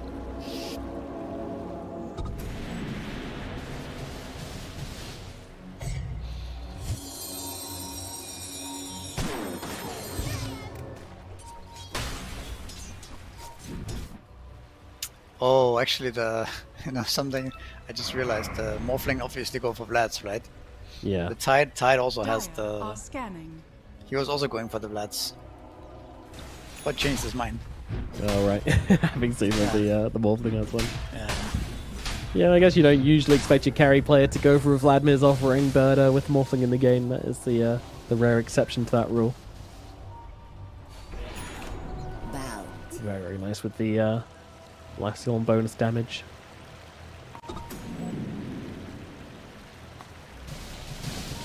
Yeah, 20 minutes and Parker's just really starting to pull ahead. He's about to have this Kanda finished, and that's when we're going to see some real hurt coming through. These supports on the side of Tundra. Got to be so careful. Yep. We're gonna see a fight coming up soon. I mean, Secret is smoking right now. Also, we have Beastmaster's Aghanim coming in 200 gold. So Tundra really wants to wait. Tundra, well, you say that, but they're already smoked in, and well, they might just have to watch Duracho die here. Dead in the middle lane, and just catching on to Whitemon as well. He can ulti, but he's not gonna. Such a typical Duracho death, isn't it? I felt like it happened last game as well on the Spectre in mid lane. Just randomly out of position. Yeah, a little bit too easy. I mean, he had his team smoke behind him, though. Trying to bait a little bit, but now the lasso comes down onto the Morphling. The roar is there as well. Parker is dead. Caught off guard by Saxa. You gotta be ready for the bat. As now Mixer on the run as well. Tundra, they're looking for a little bit more. 33 trying to run him down. He's got his Aghanim Scepter, and they've killed off the Morphling. It feels like a free fight now for Tundra, even if they are missing 2 heroes. Mixer is dead. Theolicor running away on the sidelines. They're pinging out Puppey, but they might not find him. Theolicor TPing out. Won't be seen, so he is going to get away. So looking like it's just going to be maybe Puppey that dies here. They're going to chase him forever. He has the gem. Oh yeah, they want that really gem. Want this gem. They pinged him as he was taking it from side. Yep. Oh, the courier steals it. Oh my god. The pass off. Parker, can he save it? Puck took it from the courier. No way. That is so clutch. Yeah, that is actually so clutch. So the gem went from Tidehunter, who was dying in mid lane, to the Elder Titan, who ran all the way, put it on the courier, then Puck picked it up and orbed out. That's crazy. That's some insane tech from Secret. Now, they How are they playing this well as a team? What is going on here? Like, I thought these guys were going to be so disconnected. But they know, like, they see Tundra and they're like, okay, they know that they have to play their best to beat Tundra, right? And they want to beat them badly, so. Yeah. But it's getting pretty costly though for Secret, all these deaths here. Couriers and stuff. Another looking sloppy, another lasso. This time though, Morphling does get off the strength, so he's going to be okay at least for now. And inside that coil, it does kind of hurt. Saxa is gone. They'll look over towards Puppey as well. Puppey, he's got himself a Ghost Scepter to buy himself a little bit of time, but it's not much. And Parker, he's running out of health. He's got to get some strength coming in and fast. He does do so. Duracho trying to chase him down. BKB available from Duracho. Going to use it, but Parker, he's kind of just chilling at this point. He's got himself a lot of strength to work with and a waveform, but BZN trying to cut him off at the pass. He's running out of places to move to, Morphling. They want to get him down. Exony is behind, though. Okay. Now a buyback. Now. Hold on, hold on, hold up. They get him. Parker's gone, and now these buybacks look very, very messy indeed. Mixer, he's just bought back, TP'd in, and possibly to his own demise. He's got a Ravage, and I don't know, do you use it here? I think you do. Puck comes in, trying to get a bit of damage off. The Olicor's in the neighborhood as well. They're going to try and fight without Parker, but that's not going to work for them. Mixer is gone. This is a complete mess, and Parker's well also going down. Oh my god, just think of the last 3 minutes. What happened? Duracho died in mid lane. Yeah, they were on the high ground. Complete feed. And then suddenly Morphling dies on the high ground to a lasso. And then the whole game just collapses from Secret. They have nothing going on right now, except for the Morphling still there with. But he's going Lincolns, and he's so far away. Oh my god, that is a crazy, crazy nosedive of a graph. They lost couriers, they lost towers, they lost all their heroes. They did buybacks. Yeah. Painful sequence. It's just a cascade of events, really, like an avalanche, just one thing compounding. Oh my god, it doesn't stop too.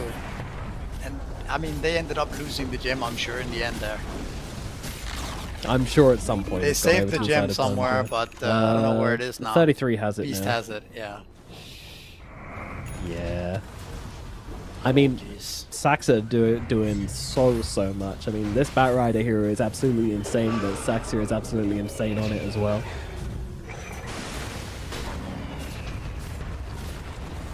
Yeah. Oh, can they 33 BKB. can they keep their composure and climb their way back into this game? I mean, Tide has literally no game now. Tide is just a ravage every, 2.5 minutes. Oh yeah, you're not kidding. He is ridiculously dirt poor, isn't he? I didn't realize how poor Mixer actually was this game. Holy moly. He's a man with phase boots, blink dagger, and a plate Radiant's mail. bottom tower is under attack. Yeah, and your supports have no game either, so it really is Parker versus the world.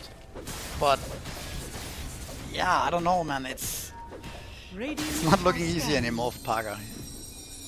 There's a long way to go. He needs to get some items now. Yeah, at the very least, they have ways to kind of clutch these fights. Like, you have Tide Hunter, you have Earth, Elder Titan. The follow-up is always going to be there if he managed to pull it off. Of course, you still have ways. You have a lot of damage, right? You can burst any hero. Yeah. Like, with Monkey King in starter position, he will just die again, right? Absolutely. Tundra. Looking around at Mr. Puck here. He's going to leave. Yeah, going for a Lincoln Spear, unsurprisingly, on XNE. It's a little too difficult to play into this lasso, this raw, as a Puck this game. Like, Yeah, you can play around it. Like, he's likely not going to get hit by it, but I think it just Radiant's frees up your bottom game to tower is actually, under like, sit around and do a bit more damage in the fights when you have the Lincolns. I mean, realistically, I think it's more about the lasso and the DK stun. Those are much harder to play around. The roar, you can kind of see the Beastmaster raise his hands and stuff. Radiant's bottom tower Damn, that was very quick. That was very quick indeed, but I think he might be out of options here, Puck. Yeah, orb's only available and Lasso's going to be there. Puck gets beaten down. Didn't go for the Wisdom Rune either. It was 28 minutes. He had plenty of time to do it, but went for the wave instead. And that'll cost XNE his life. Radiant's bottom tower is under attack.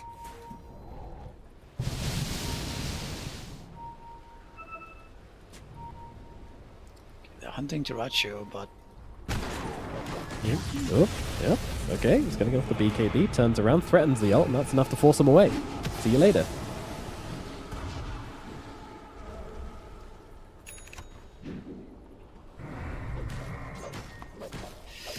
yeah. Beastmaster top net worth. I mean, they're so far ahead all of a sudden, Tundra. Yeah, it's not all of a sudden. It was over the course of like the past 10 minutes, but... Yeah, I don't know. I still can't believe that whole sequence with Jirachi dying ended up so bad for Secret. It reminds me of some of the times this has happened for Gaming Gladiators back in the day as well, right? Where this exact sequence happens to the enemy team. It's some kind of magical talent. Follows you around wherever you go. Yeah. They get overconfident, they get punished, Sax is there. And it really hurts. But, you know, we're seeing a bit of life coming out from Secret now. They're the ones smoked up. Let's see now, Jirachi. Can you get out of this? I mean, surely, if history's anything to go by, it's good if he dies here, but... He has no BKB. Yeah, TP in the tree, they won't find him. Good jump away. No response coming out. They will get Saxa though by the looks of it. Theodicor's found him along with Mixer. That's going to be another kill for Theodicor. Radiant are I mean, that's not nothing. That's definitely not nothing.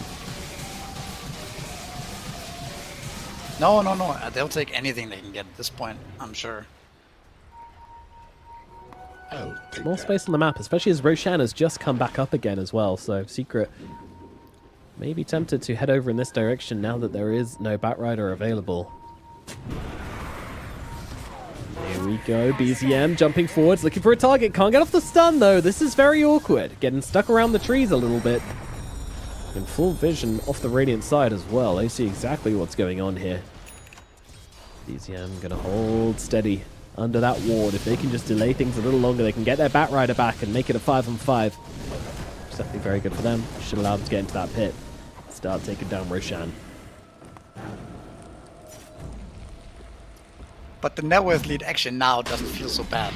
It's like Secret has kind of stabilized a little bit. A bit. With Parker finishing his, I mean, obviously it's not ideal, but with Parker finishing his Lincolns and Puck catching up a bit, it's like still a little bit scary for Tundra to get in there. Like if they get caught by the ultimates, like we talked about before, then they can easily throw this game back in the way of Secret. So yeah. Yeah, they can. And of course, if there's any player you want to be in this 1v9 scenario, then Parker is definitely it, as Duraccio gets upon him. Look at the damage that just immediately comes down. Duraccio, what are you doing? He's just dead. Bye Aegis. Oh my god. Yeah, there it is. He didn't think that the Morphling would just sit there and stand his ground. He thought they'd back away. Yeah, and maybe that he thought his team was a little bit closer, so that if he was to continue fighting him, he would at least die, right? On the way out.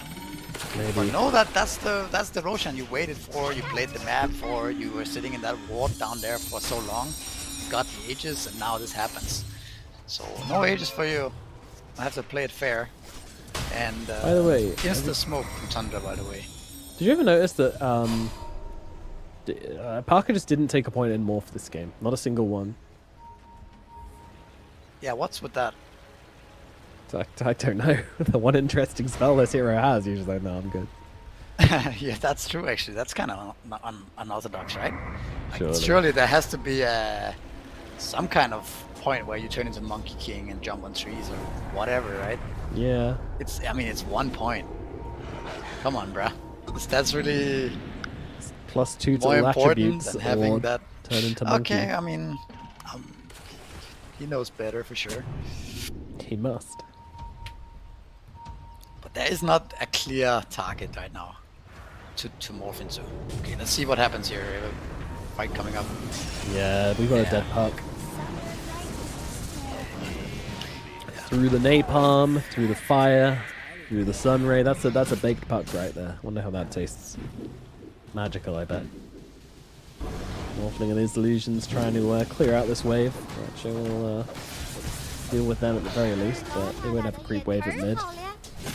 Normal they have one at bottom, so any form of high ground is now kind of off the cards, so just have to run top and get all these waves shoved in. That's the aim of the game for Tundra.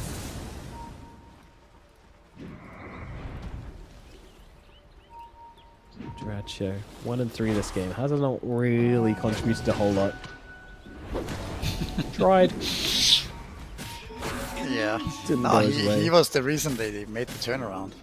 Oh, true. Without yeah, his sorry, dying right. in the mid lane, they would not have gone high ground. Then Morphling would have died, and then they wouldn't have lost the whole map plus the gem. So Yeah, you're right.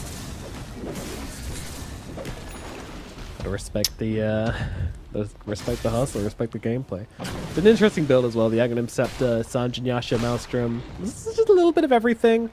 Quite survivable. Get a little bit of split push. The soldier's going to be a little bit annoying. Not much damage coming out of this Monkey King, though. That has to be said. yeah, it's more around the random spread damage from the monkeys and ult and stuff like this, right? Yeah. It's he also has a Hyperstone kit up, so I guess the Mjolnir is coming. Yeah, then his damage is gonna be better. We also have BCM, who has finally become a real problem in the fights. He's gonna have a Bloodthorn soon. So gonna be the high level. Yeah, he's always able to farm up on this DK. Like the XP difference as well is also a big factor, right? You have the Puck and Tide, who's both level 17, compared to Monkey King 21, 22 on Beast, 23 on Dragon Knight, right? So yeah, it's a 17 no level 20 difference talents. between them. Yeah. It's huge. But Morphling is really strong right now with the butterfly. Now the Bloodthorn is gonna be a big problem. If he gets caught by that, he might just die. No BKB for him yet. Yeah, you gotta be a little bit careful in this one. The Lincoln's only gonna help you out so much. Here we go. Tundra approaching the bottom side. Happy to let BZM lead the charge. With a very, very quick dragon with that solar crest upon him. But as the dragon form ends, he'll back himself away. Being stalked a little bit here by Puppy. He loves this deconstruction facet. You always see him playing with it, just trying to keep these astral spirits on people. Yeah. Makes sense, right? It's pretty good. It's something that you don't really notice in the fight if you're playing against it.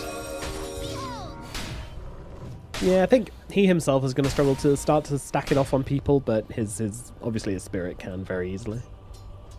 Oh yeah. But he's not exactly going to be sitting in the fight trying to tick people down.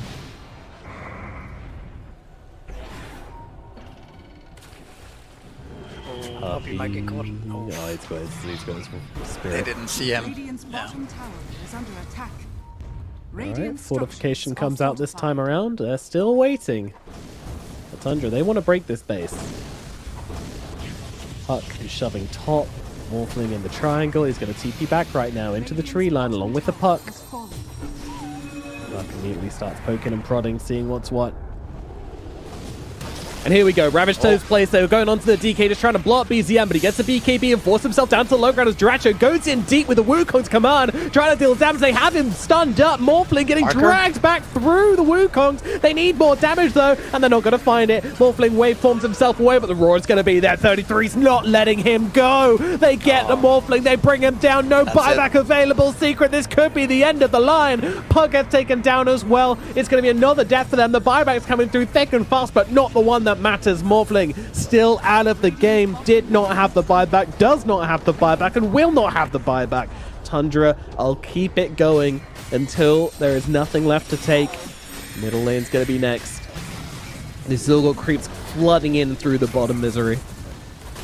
Yeah, it's looking rough now. Without Parker for 50 seconds, you're probably gonna face Megas, right? Looking like it, at the very least. 2 lanes as they start going aggressively. Once again, if you feed away more kills there, then it might just be the end. They have to get out, but Puppy will not escape. They're down to 3. Tundra, is it Megas or is it End? At the moment, it's looking like Megas. 33 looking to just finish this one off. Oh, never mind. They jump backwards and once again, just ready to jump at any point. And Mixers will be the one not to escape this time around. Saxa finds the puck. See ya later. X and him. Oh. He almost gets out, but they're ready for him. The burn, the axes, the damage comes through, and there's your GG coming out. Tundra, it was tricky, it took a while, it was definitely messy, but in the end, this absolute carnage series ends with Tundra taking the win. Look at that Dragon Knight go. Damn. He's happy. Places to be. Oh, that was another fun game. What a great series, actually. All around. Not sure if it's. I mean, I'm impressed by Secret overall. I think they played a lot better than I think most people would have expected from them. But at the same time, also Tundra looking quite shaky in this series as the definitive favorite here. But they clinched the win in the end. But yeah, very cool. I feel like. I don't know. I can't believe that middle thing happened and how fast it snowballed the other direction.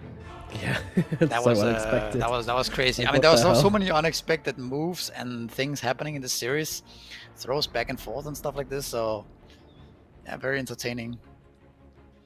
Definitely entertaining. Definitely that. Yeah, fun game through and through. Fun series through and through. And a great debut for Team Secret. Like, sure, they don't come through with the win, but they really pushed Tundra to their limits and kind of messed them up in all sorts of ways. So yeah, very fun first opening series. I'm looking forward to seeing more of the Secret team, how they develop, what they change, etc. And yeah, hopefully we see a lot more from them and see how far they can make it through in the lower bracket. But it will be the lower bracket they're fighting through. Who are they playing up against? Well, that kind of depends on who won the other Passion series. I would UA. imagine it would be Passion UA. Yeah, you're right, it is. So, yep, Game Gladiators make it through. So it'll be Gaming versus Tundra once again in the upper bracket semis, and Night Pulse versus Navi Junior up in the other upper bracket semis, which means our next series is going to be Gaming versus Tundra, right? Are we doing that one? I don't know. I won't spread misinformation. I believe we are, but yeah, we'll see. We'll see shortly. But Either way, that's going to do it for this series. We've got to go and get ready for our next one, as it'll be about half an hour's time, maybe like 25 minutes from now. We will be back with that series, so don't go anywhere. We'll see you soon for the next series of the day, the final series of the day, and yeah, throw it over to a short break.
Serotonin slide, chemical high. Dopamine dive, love, take it higher. Serotonin slide, chemical high. Dopamine dive, love, take it higher. Serotonin slide, chemical high. Dopamine dive, love, take it higher. Secret in the light, embodying your energy, riding through the night. Serotonin slide, slide, slide, slide. Serotonin slide, slide, slide, slide. Serotonin slide.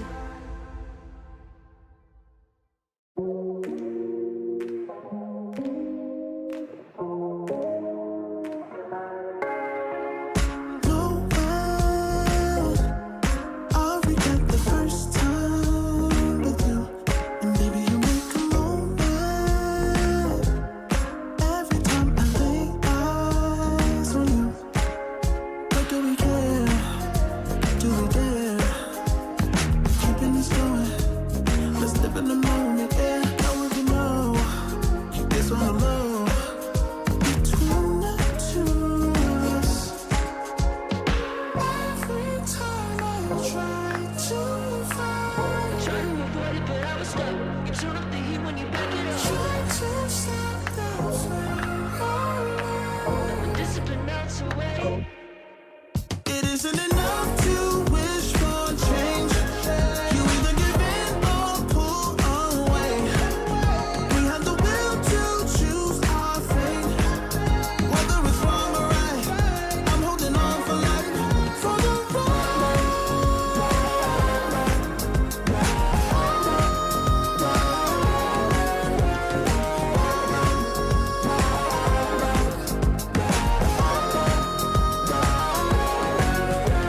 the day we woke up, lying in a pool of shame. Tears and makeup printed on a pillowcase. It's hard to apply restraint. I'm trying to stay away. It's so magnetic. Ooh, I gotta have it now. Let's keep it a private thing. I'll give you a secret name. Let's build a life on a lie.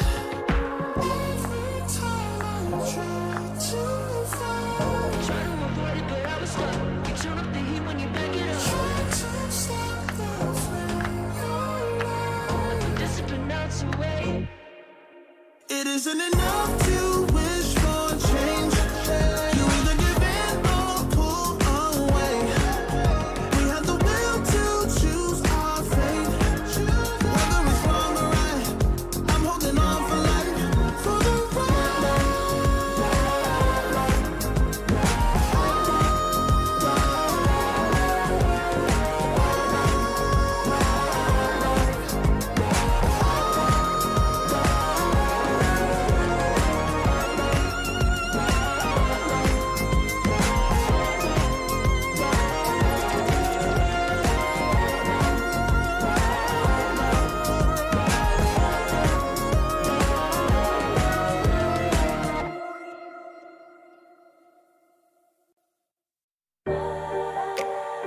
of mine. I've been working all year, getting by. Looking for the high, taking all my time. Breathing a new life, feeling fine. Like I don't gotta be something society wants me to strive to be. Got my own energy. So magnetic in the spotlight. Shaping my own will with my own mind. Don't talk about me unless you alright. You gon' see I'm finna real free, protecting my energy. Gotta protect my mind. I'm breathing in new life. It's time that I realize what feels good ain't always right. Making changes, I got me a new strut. No more settling, I'm running out of good luck. Never chasing, I attract, I'm busy going up. If you see me come correct, then keep it on the book. Get it, how I live it, that's the motto, how it goes. No more reaching in the distance, hit the lotto, I'm the one. Not denying myself anymore, I'm done with it. Sky is the limit, I'm living like we know. Energy, and the energy.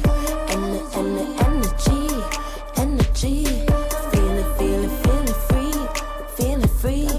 And the energy. Gotta protect my mind. I'm breathing in new life. It's time that I realize what feels good ain't always right. I'm feeling good, feeling free. Feeling good, feeling free.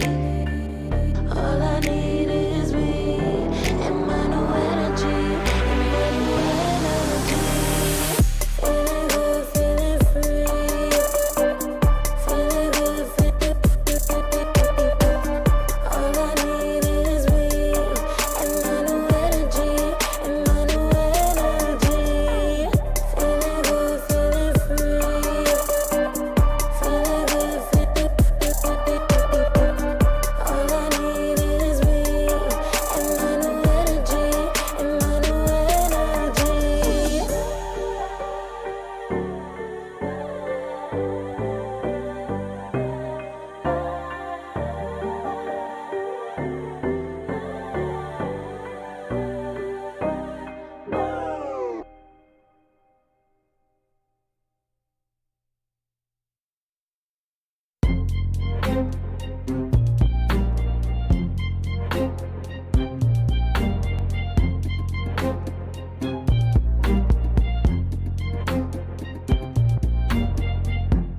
Took too long for me to feel, yeah. Tell me why you're on your knees, yeah. Never thought I had a dream, yeah. Kicking off the covers, I'm too hot for this bed. Give me space, I need to breathe, yeah.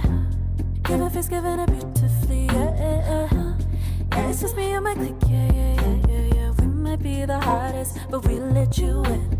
Angel energy, let you sit with me. Angel energy, angel energy, angel energy. We got sympathy. Angel energy, angel energy. Yeah.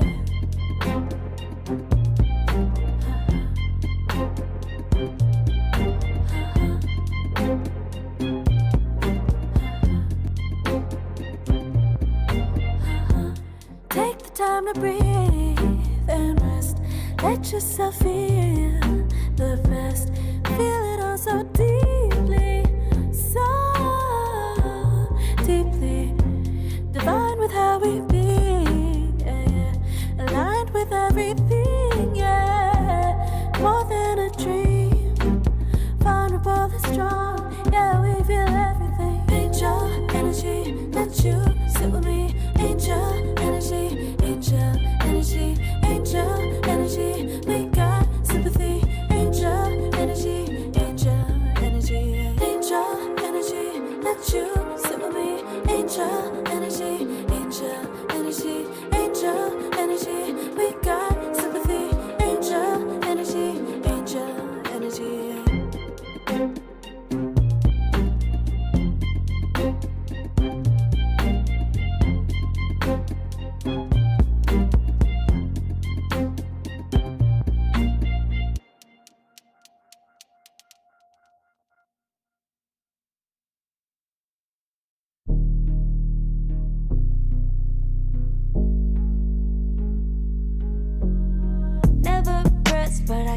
juice.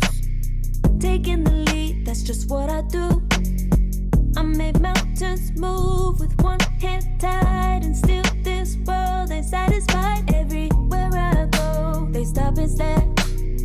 I tell the truth, I take it there. Call me vicious, persistent, overzealous, that's fine.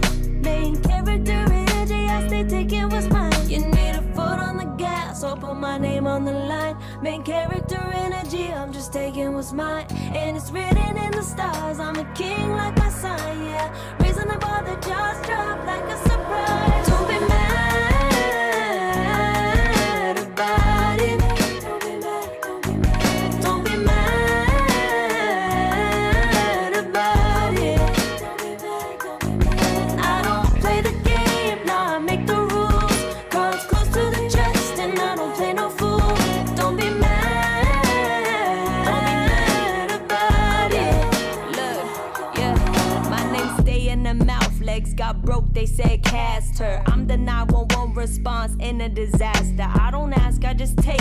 Treat the world like a man, I just blow him away. Yeah, I'm a #1 fan. Don't need a bark, I'm a bite. Switch me on, dark need light. Don't need pity, don't need spite. I just plop, plop, plop on sight. Could take your girl in 2 seconds. I just flash her a smile. I make petty look pretty. They run an inch, I run 3 miles. You need a foot on the gas, I'll put my name on the line. Main character energy, I'm just taking what's mine. And it's written in the stars, I'm a king like my sign, yeah. Raising the bar, the jaws drop like a surprise. Don't be mad about it. Don't be mad about it. Don't be mad about it. Don't be mad, don't be mad. Don't be mad about it. I don't play the game, nah, I make the rules. Cards close to the chest, and I don't play no fool. Don't be mad about it. Don't be mad. Don't be mad.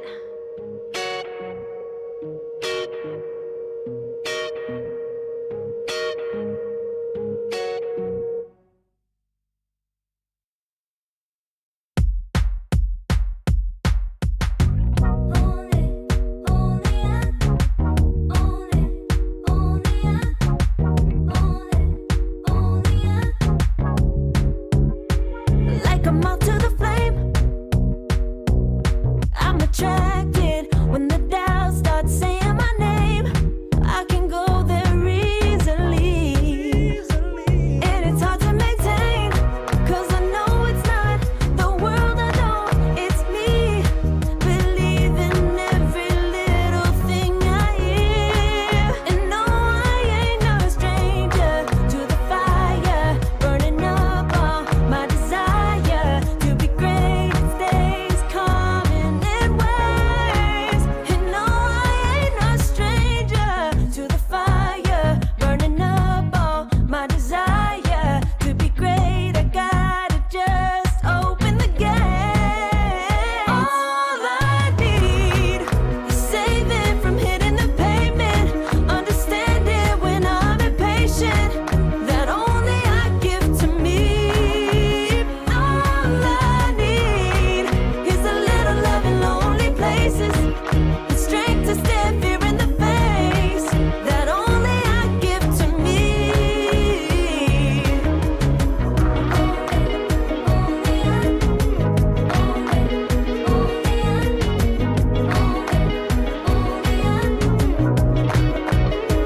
Now I'm running this race, yeah. Stallions couldn't catch up to me. I'm running till I get first place.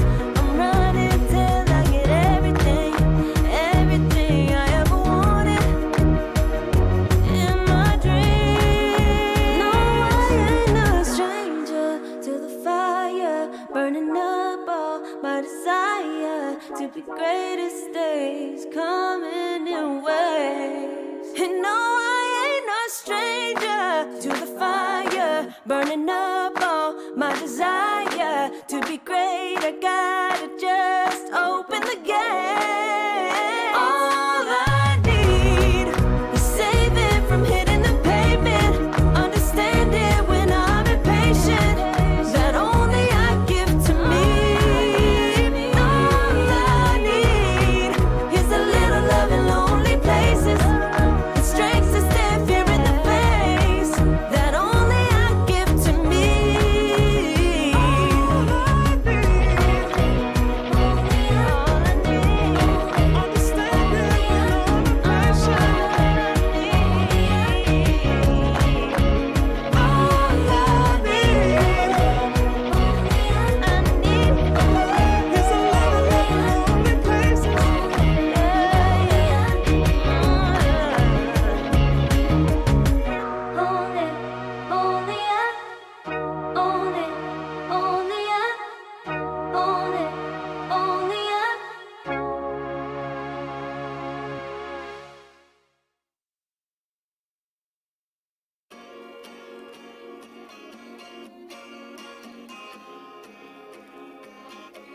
Yeah.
Far from me.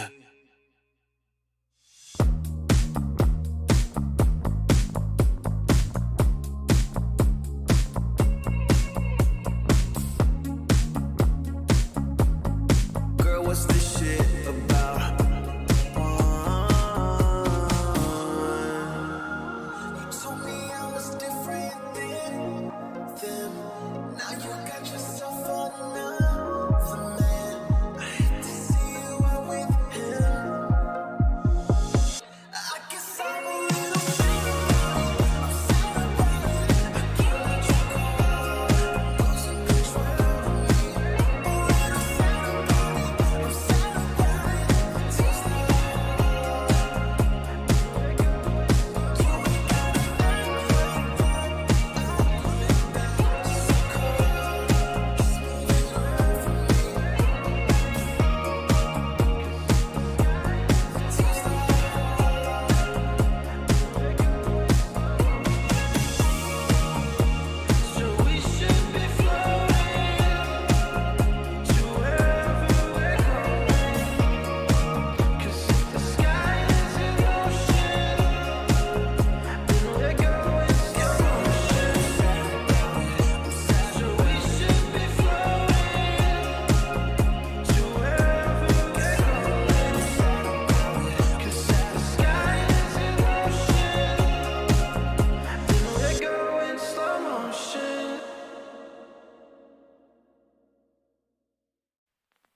I pack my suitcase, headed out the door. I keep my shoes laced. 2,000 miles away from home. A couple dollars in my pocket, never stopped the boy before. I load my bags and hit the road. Miles past, turning back, found my track, face the fact she a cold one. Never gonna settle for none. Stay up every night till I won. Don't want a slow rise now. I'm confident opulence isn't a long ride out. When I look back now, I'm astounded.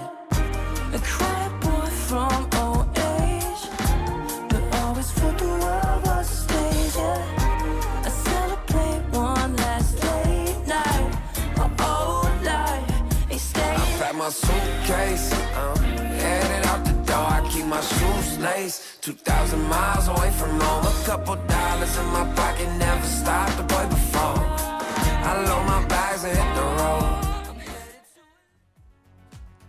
I hope you're rested, ready, and recovered as we get into our next series of the day, and this will be our final one, and it is going to be a banger. It is Gaming Gladiators versus Tundra Esports here at the ESL One Raleigh closed qualifiers for the Western EU region. So, Misery, what are your thoughts on this matchup and both these teams? Oh, I don't know. I think Tundra looked a bit shaky. Seeing Gaming Gladiators also lost the game to Passion UA. I don't know. I just hope we get some spicy games, to be honest. I don't really know if I have a favorite. What do you think? I mean, you know, the last time these guys met, it was Tundra that took the victory. You know, it was a bit of a spicy one, a bit of revenge, some might say, for Duraccio. And, you know, as Spirit said in their vlog as well, it's always difficult to play against a player you've just kicked. They just tend to have, like, a natural advantage in that situation, so maybe that's true, maybe that comes into it, or maybe that's all superstition. Either way, both teams look a bit shaky.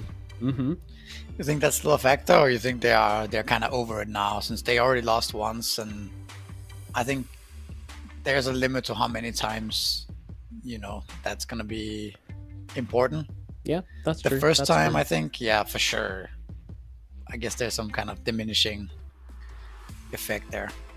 Yeah, maybe. I mean, I think Gaming are definitely a team which learns a lot from their losses. You know, they'll always come back and improve upon what they learned from last time. So maybe it's going to be in their favor this time, where they've learned from their loss against Tundra. They're going to improve, and they're going to come in with better ideas this time around, and maybe get the better off them.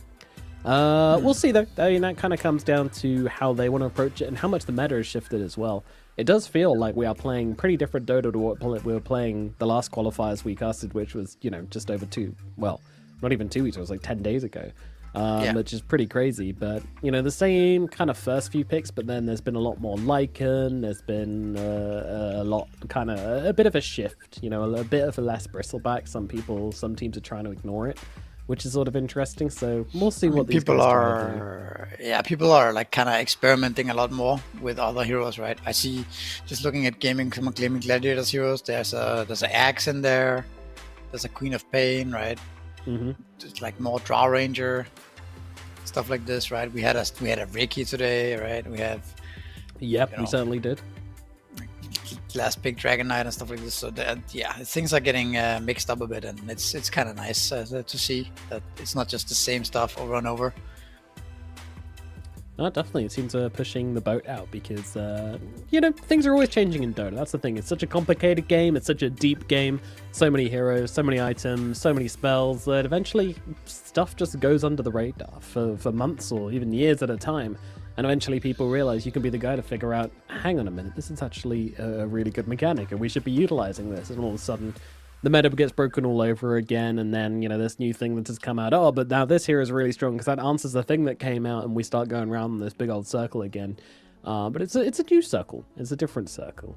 Kind of feels like that's what happened with Alchemist, right? He kind of came out of nowhere this patch. People were like, oh yeah, I guess that hero is okay, and all of a sudden it's the new hotness. Everybody's playing it. Everybody's picking it. So yeah, we'll see what the new version of that's gonna be. I also feel like DK is maybe kind of...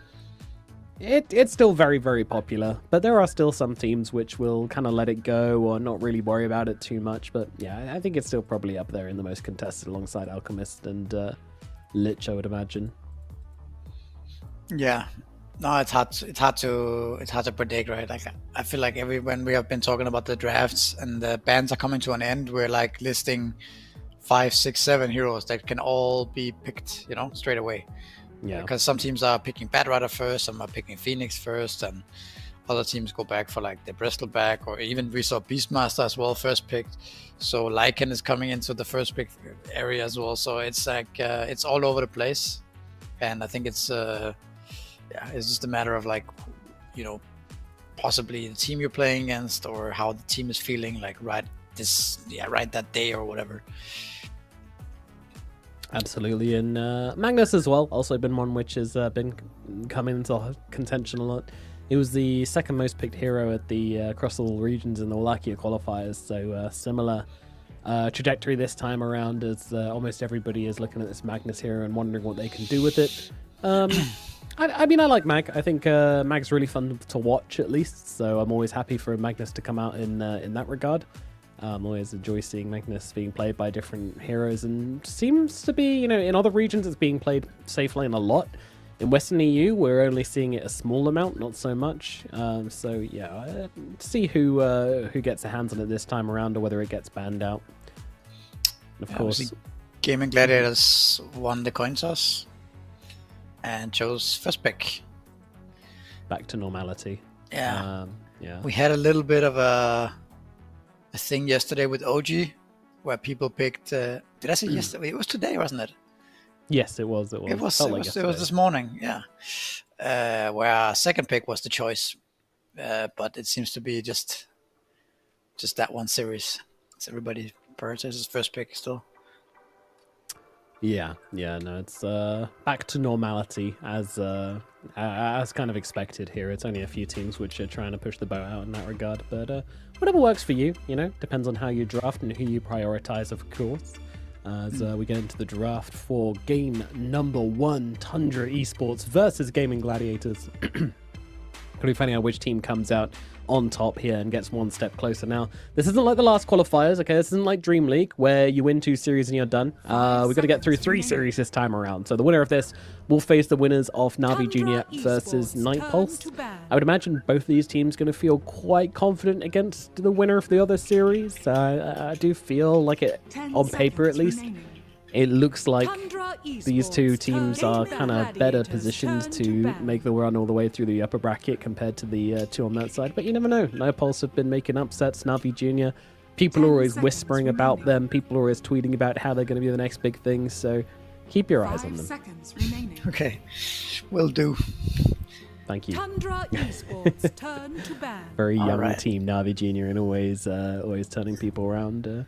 Yeah, Nico. Nico is the player to watch. 10 seconds remaining. He was born in 2009, Misery. Yeah, what a beast. 5 seconds remaining. That is insane. He's so young. Tundra Esports turn to ban. Yeah, for sure. All right, what do we got here? We got some bans. 10 seconds. So Morphling, Elk, Gyro, pretty much 3 carries getting banned out by Tundra here. 5 seconds. All the Watson heroes. On the other side, the Nux gets banned out. Not really, perhaps a hero that Gaming Gladiators feel that great about first picking, so they just remove it. Makes sense. The Bristleback ban tells me maybe they want to. Do they maybe want to first pick some kind of Sue hero like the Lycan or Beastmaster? 10 Or is it just like a casual ban? 5 seconds remaining. Casual ban. Well, it's more like we don't want to play against Bristleback, or like Bristleback is kind of OP, we don't want to deal with it. Like, or is there like a kind of plan behind banning that Bristleback, right? So that you are going to pick something that Bristleback is good against. Like maybe you can first pick Chen, right? Like that's also an option for. That's where the Bristleback ban actually makes sense. True. Yeah. And, if you pick Chen now, would love it. If you pick Chen now, your bans make perfect sense, right? Nux, Bristleback. Turn to pick. Tundra Let's see. I'll grab the DK. Well, there it is. He's back to the Didn't first take to him where he kind of belongs, right? And Doom is in the pool. That's right. So 33 gets his Doom. Probably Watson gets his Dragon Knight. Is Doom an answer to DK in any sort of way, shape, or form?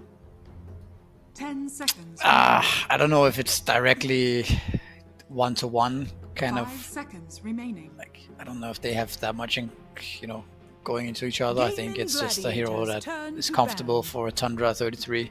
I don't think Doom necessarily counts as DK. Or even DK countering Doom for that matter. No, just 2 strong heroes at the moment, which Doom very has comfortable for both these guys. Percentage-based damage, right? In his Infernal Blade, he has Doom, obviously. So he is a hero that can bring down the tanky carry DK eventually. Yeah. So yeah, that's something. Probably also Doom is pretty happy in lane against DK. So yeah, maybe it's a good matchup for Doom overall. Feels that way to me. We'll see. We'll also see if the Dragon Knight is in the safe lane. It can be mid if they want to. I mean, I don't like the DK mid particularly. I feel like now that the poison and frost facets aren't really pickable, I think that makes him a pretty poor mid laner personally. But he can also just be kind of like that farming guy, that guy that doesn't lose the lane. Yeah. Very stable. So that's where his strengths lie. I mean, I think that actually Gaming Gladius has looked the best since they got Watson in the games where they just pick his hero first pick, like the Dragon Knight, like the Gyrocopter, and then they just build their lineup around there and get a really good game for Ace or Quinn. I think that's the games where they have looked more successful. The games where he had to rely on some last pick Slark or Terrorblade or something is where they have struggled the most, as far as I can remember. But yeah, so I think this is a good setup for, I mean, realistically both teams, but in terms of gaming, I think they're pretty happy with this. Yeah, let me get the Bat Rider. Like, there are not that many supports that are like picked right now, I guess. Maybe that's the least flexible role. It feels like it's always Phoenix, Lich, or Bat Rider. 10 seconds Then remaining. there's an occasional Shadow Demon in there somewhere, maybe. But 5 seconds remaining. yeah, it's mostly those guys. Gaming Gladiators turn to Right, this felt so good. Every time we've seen it, it's just been a really dominating force, hasn't it? Yeah, it does. It does seem like that.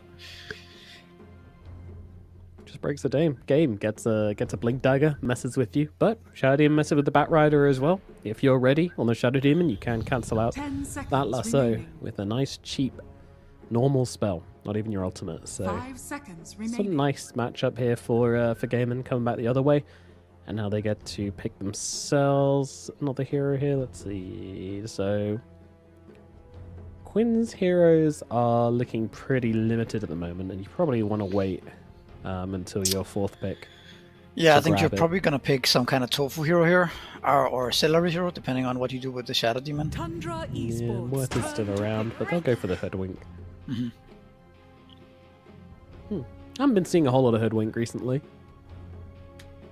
Wonder why they didn't want to pick the Phoenix. Is that because of Doom, or just maybe just play a preference type of thing? But yeah, Hoodwink is not. 10 seconds It's remaining. kind of disappeared a little bit. 5 seconds Yeah, remaining. it's also when we don't see maybe Falcons and some of those teams who Tundra really like Esports Hoodwink a lot. turn to pick. Boxy, Crit. Yeah. Maybe when we get back to international play, we'll be seeing him coming back. Gaming Yeah, Gladiators we're gonna turn get to Tundra. They'll be the ones playing the Chen, and now the Magnus comes out for them. So Yeah. something nice and flexible. Could be their off lane, could be their mid laner, could be their safe laner. I imagine they want to run it mid, but we'll see what the matchup is first. Yeah, it looks strong. I mean, every time I see a Magnus in a lineup, I think it looks strong. I don't know. This hero just gives you so many things. It does. 5 so seconds strong. remaining. Now, that leaves probably BZM last pick mid, right? And Diracho the carry mag again. seems I don't know. likely. It's not so often you see him mid mag. It's obviously possible to do it, but yeah, it would have to be kind of winging it a little bit. What can Gaming Gladiators pick here to punish this? Is there any ace hero that looks good here? Or even mid? Gaming Pango's Gladiators banned. turn to Tundra Okay. Esports turn to ban.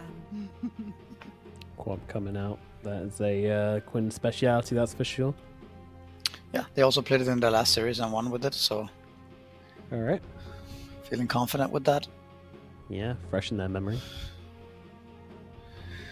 10 seconds remaining. I like the Queen of Pain. 5 Gives you a lot. seconds Gives you a very dynamic hero to play around, which kind of counters, like, or balances out the DK, who's obviously not a dynamic hero. Which is quite nice. Yeah, it looks like a good queen game. It seems hard for him to die until there's a blink on bat or something like that. Yeah, it's gonna be hard to get on top of him, I think, unless he overextends.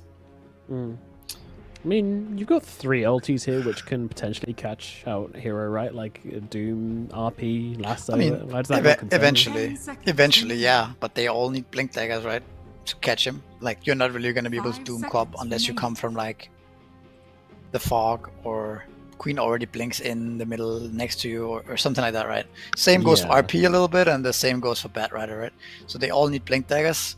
It's hard for the Tundra supports to rotate onto the Quap early on, and probably also just feels like there's not that many heroes that can match up the mid lane against the Quap.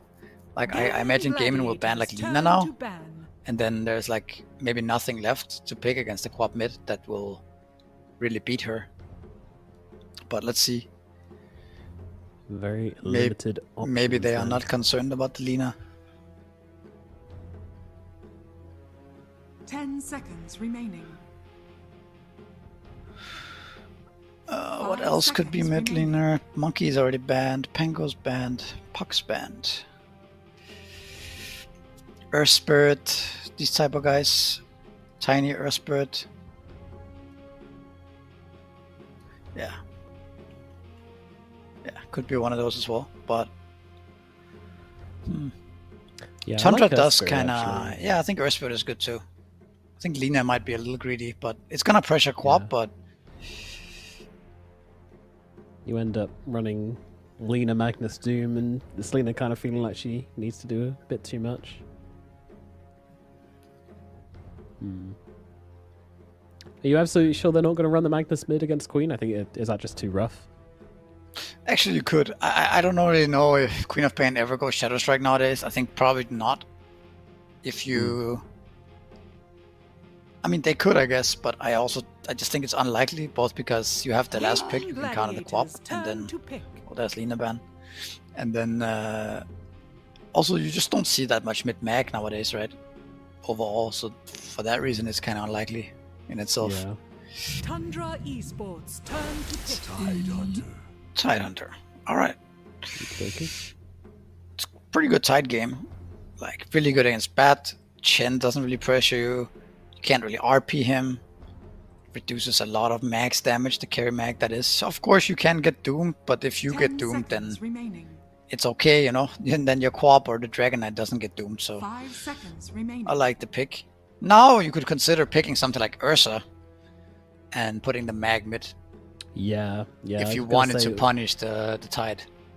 If you're confident to run the mag mid, then all of a sudden, like, Ursa, like Monkey, well, Monkey's banned out, but any of those style of heroes suddenly seem extremely viable for you. Yeah, that's certainly an option. Then you also get the Empower for the Ursa, which is a plus as well. I don't really like Earth Spirit not much anymore. I think you're just gonna... I mean, it can work, but Tide doesn't really care, at least. No. Let's see. Nature's Prophet. It's going to be after Tundra. Okay. So they seem to like this Prophet in most circumstances. Yeah. I think I like it. It's it looked really strong in the other game we played, we watched. I think this game it's also not so all in, right? They have a lot of team fight and scaling and stuff. Like, it's not this Prophet who needs to snowball and just ultimate every time. Yeah. It's a strong carry as well. Like, they have a really, really strong late game. Both teams do, realistically. Yeah, that's true. Who do you think has the stronger draft in the ultra late then, when we're looking at that kind of 50 minutes? Because let's be honest, we're playing with the Nature's Prophet on one side and a DK on another. I feel like this is going late. It's so hard to say, man. I think every hero in this game scales. It really comes down to like how fat does the Hoodwink get, maybe. I think maybe Tundra, slightly. Yeah, I'm leaning Tundra as well, but because like it's literally like RP, it's Doom, it's Lasso, it's like late game Furion, and it's like Chen with all the auras and stuff like this. But again, it's also potentially a fresher Tide, it's Shivas and stuff. It's very even, I think. Both teams can win late. Yeah, really going to come down to execution, which is always what we want to be saying after a draft, isn't it? So yeah, looking pretty even as we expect between these two teams across most of it. Maybe slight laning advantage to Tundra as well. Like, I do think that this Whitemon Shen is going to be able to kind of buff up Duraccio to give him a pretty good lane against Tofu and Ace. I would expect Ace to be free farming here. Oh, really? Yeah, completely. I think the mid lane is going to be 50-50 probably. Queen just going to farm with the Scream of Pain. What do we got bot? We got DK Shadow Demon against... I already forgot. What's 33 playing? He's playing Doom. Doom. Right, Doom yeah, bad. Yeah, the first pick. It was a long time ago. You're forgiven for...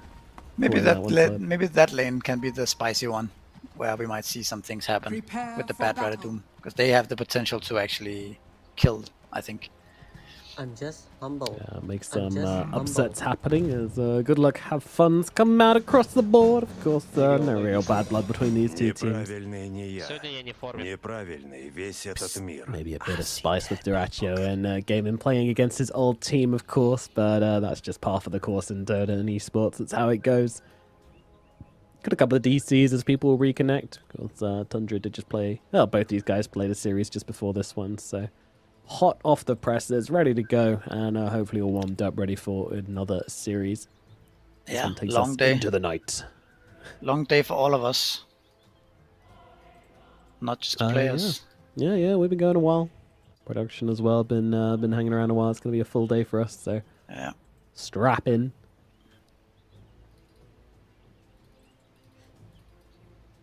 Yeah, this is a pretty good Queen of Pain game, as you said, though. Like, lots of targets for her to jump on, lots of kill potential.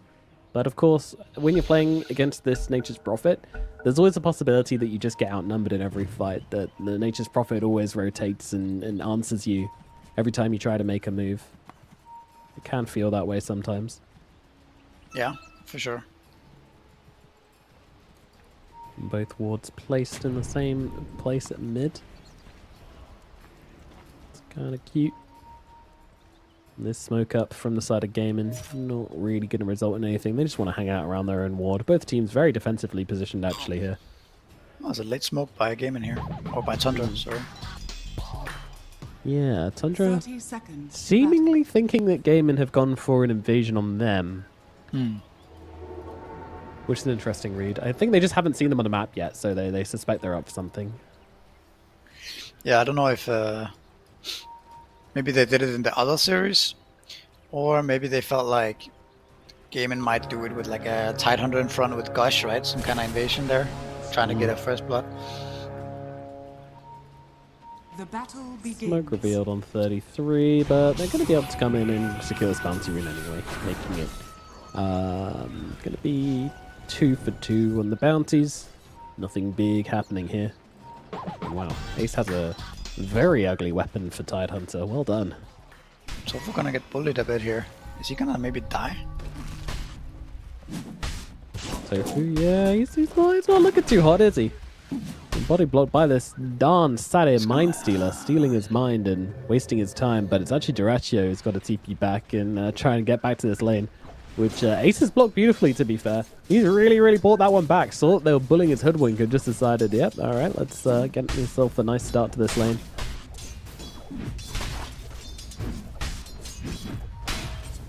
We'll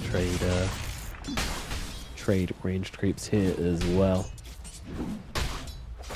Yeah, going to be a little bit late in the hoodwink coming back. She's had to heal up, take the long way around. Wyman off to a good start in this lane. Being super annoying with this Saturday Mind Stealer. Oh, Tofu trying to get it. Does get it. That's going to be one less mana burn to worry about at least. Yep. Top side, Celery and Watson against Saxa and 33. Saxa back on his back as he had such success with last game. The game-defining player. As he often is, Saxa. For sure. Yeah. Very high impact player.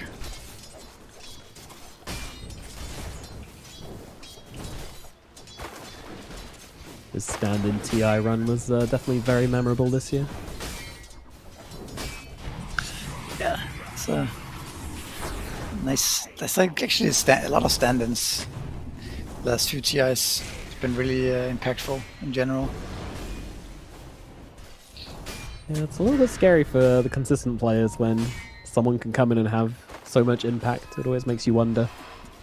You know, what is that secret sauce which allows teams to do well? As bottom side, Tofu getting ran down. Duracho trying to finish the job here. The right click comes through from Whitemon, and that'll be a first blood going the way of Tundra.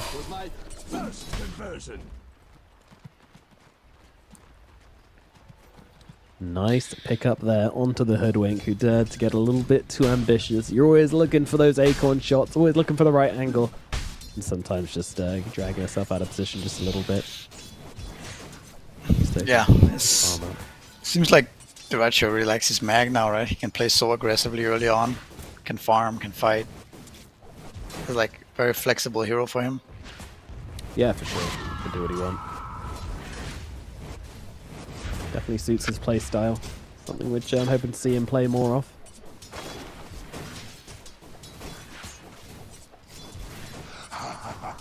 Yeah, this mid is incredibly boring. Jesus, I just keep watching this mid lane. I'm like, why am I watching this? It's just two people farming.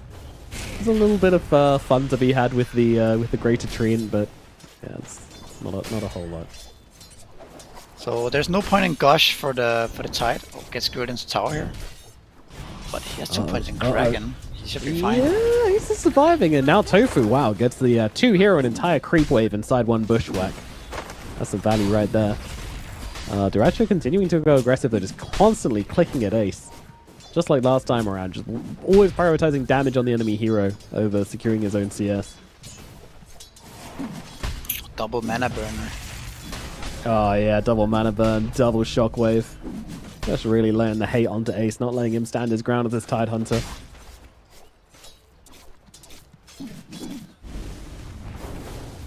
Sure feels like this level 1 shenanigans that happened to Tofu has really impacted this lane. Oh. Yeah, they're looking to run down Watson here. Weird how they're on different targets. Saxon's got 6 stacks onto Watson here. It's just pecking and pecking away at him. There's a blood grenade coming out. Watson is just dead. That's He's so painful. just dead. Wow. Celery's trying to cosplay the same thing. He's like, yeah, I'm Batrider too. I can stack up poisons, but ultimately he's just going to end up dead as well. This is a good opportunity to learn. Saxon will be absolutely fine. This shadow poison. He should be fine. Yeah. Always a little scary when you hover over the number and it's bigger than his health pool, but magically it's doing its job.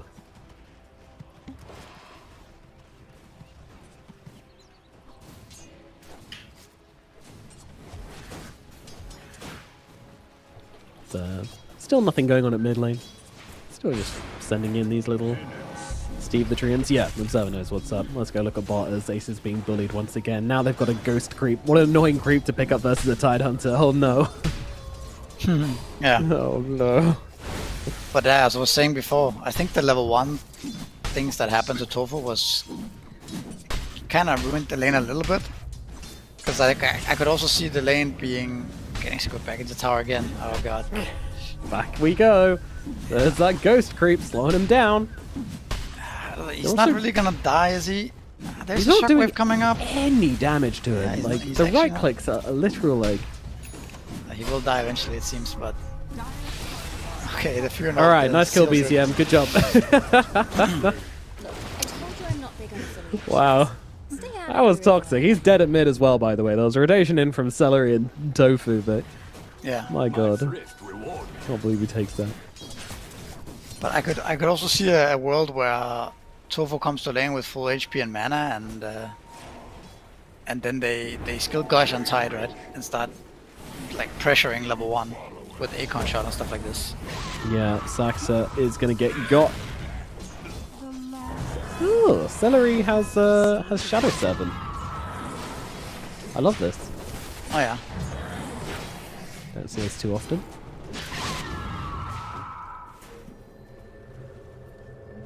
It's just a pretty fun facet. I won't lie to you. I can't see why there's a particularly good reason to pick it up this game. In fact, I would even say it looks kind of bad this game. There's no big agi core to take advantage of, but it's just neat. Dire's middle tower is under attack.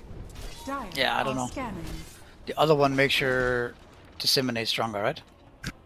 I believe Is it? so. Yeah. Yeah, I don't know.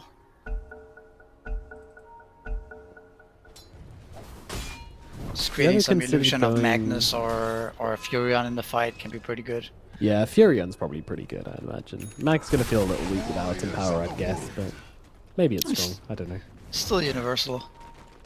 But yeah. Yeah. You ever considered going for a oh, hold on, sorry, getting chopped up.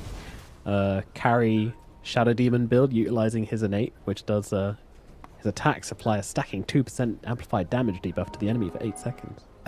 Yeah, I have seen that. You have? Like, what's that? I played against it. It's Oh, actually. Did it work? sorry, I didn't get the question. I guess I just thought if you asked if I played against the Shadow Demon debuff. Oh right, no, it's in a carry Shadow Demon trying to utilize okay. the debuff. Oh yeah, no, I haven't. Okay, thank God. I was very worried for a minute. I was Need like, a lot of nice. moonshots, maybe. Yeah, exactly. Also, one thing I noticed earlier was that Furion has been stacking this hard cannon we see right now using Sprout. Yeah, and they're trying to take it, but PZM. Oh, in comes the Conqueror with the help of Chen. Quinn just trying to take a couple and then leave, but immediately gets caught by Saxa, so has to TP out in his face. Good reactions though from Quinn there. Doesn't panic, just leaves immediately as we'll have a rotation down to the bottom lane, but straight into a Ravage. Can't save Duraccio. Duraccio is gone. BZM suddenly looking like it is in a very awkward situation. Trying to get himself away as Whitemon and Saxa move across here. Whitemon gets distracted trying to kill the squirrel instead. Will be successful in doing that. Whitemon Move over is towards owning Watson. this. Watson in trouble. 33 arrives. Doom comes down, and Watson is dead, and he knows it as well. Just trying to get a catapult before he drops, but he fails to do so, meaning there's a big push coming in the bottom lane now. Game in. Yeah, just Chen just solo killed the Hoodwink in the middle of the creeps, just with all the creeps and double Centaur. That's kind of brutal. She just got mobbed to death instantly. Whitemon Chen.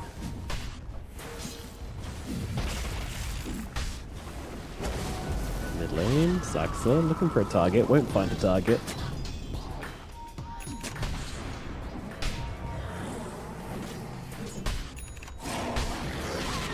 Everything's pretty much on. Oh, hold on, we got an RP coming out into Queen of Pain, but Quinn does not care at all. Just blinks back down to the low ground. Duraccio trying to give chase, won't be able to do so. And may just get back to farming. It's like a faceless void, you know? Your RP's on cooldown, it means you can farm without your team flaming you. Yeah, this was just like a harass RP. Your best harassment spell. Oh, tight. Yeah, they're trying to get the, oh, they actually get him with the skewer across, but it's actually really awkward for 33, who's now super far away from this fight, and Ace just going for the TP out. Oh, he's not going to make it. That's Oh my really painful, God. the TP out there. Yeah, I thought he was going to make it as well. Seems so close. They tried to go on Saxa top, it didn't work out either. It might still work, actually. Hold on. Let's see. Tofu and Celery, do they have the power? They do. Running out of mana a little bit here, but they will be able to bring down Saxa. Now, what is the cost? So far, free. Quap is here too, look at the stack. There's a big stack of Celery running away from this Warpine Raider, which is giving chase. Run, get out of there, Celery. Oh, he gets cleaved to death. Duraccio brings him down. Tofu's not exactly healthy either. This Warpine Raider continues on his killing spree at the moment. Tofu. Oh my god, Whitemon as well. Shockwave's gonna miss. Whitemon dies. There's action everywhere. Yeah, there really is. Quinn's still fighting it up with Saxa, by the way, and needs to leave. He's got the blink away in just 1 second, but he's pinging his teammates desperately on Saxa, saying, guys, there's Quinn over here, but Quinn goes in the right direction, doesn't blink into these heroes, gets himself away. And it looks like that'll be the end of it, so just a big old kerfuffle, really. Everybody taking chunks out of each other. So far, Whitemon's kind of the big winner. He's been getting all these kills. I love how Duraccio... I don't know if I love how he's playing Magnus, but it's just kind of fascinating how he's playing Magnus. He's everywhere at once. Fascinating. Fascinating is a word, isn't it? He's just running around, like, hitting enemy jungle creeps. Oh, okay, RPing bye, Quinn. people, debating people with his body. It's like, look at this. Like, how did those 2 kills come to be? It's because Jiracho is in your jungle at minute 11:30 doing random stuff. The enemy carry is in your jungle, RPing your mid laner. It's very confusing. No one quite understands what's going on, and it's working. And I don't understand how it's working either, but it's a fruitless effort to attempt to understand Jiracho, I'd say. That's what I've learned over the past 2 series. You just have to accept that he's good. Well, I mean, most other players from carry position would just literally go from camp to camp non-stop, right? Yeah. Just maximize farm. BDM gets ravaged down in the bottom side. Thought he could hide behind a tree, but Ace was wiser. Gets the kill with the hoodwink. With an awkward death. Actually now farming it up at mid. Quinn's also been very, very aggressive with his positioning. Always going in deep. Yeah, trying to find targets, and Saxtra is going to be that target right now. Whitemon, though, coming in, sees Tofu, his best friend Tofu, and just starts mauling at him once again. BZM brings him down at the same time, though. Saxtra will fall. Now BZM getting ultied up by the Shadow Demon. That's heavy damage, but at the same time, Whitemon just mobbing the Shadow Demon as well, looking to get yet another support kill, and with all of the help of his jungle friends, he will do it. But BZM is dead in the meantime, as Quinn screams him down. 33 in the neighborhood, doesn't have Doom quite yet, and it looks like Gaming know it, because they're kind of poking around with him. Durachia, though, he's got RP in just 4 seconds. Does he stay close to Ace that long? I don't think so. Feeling like a little bit of a desperate play down here. So Gaming back themselves away. Durachia claims the farm, TPs across the map to go and take some triangles. Life is good for the carries of both teams, really.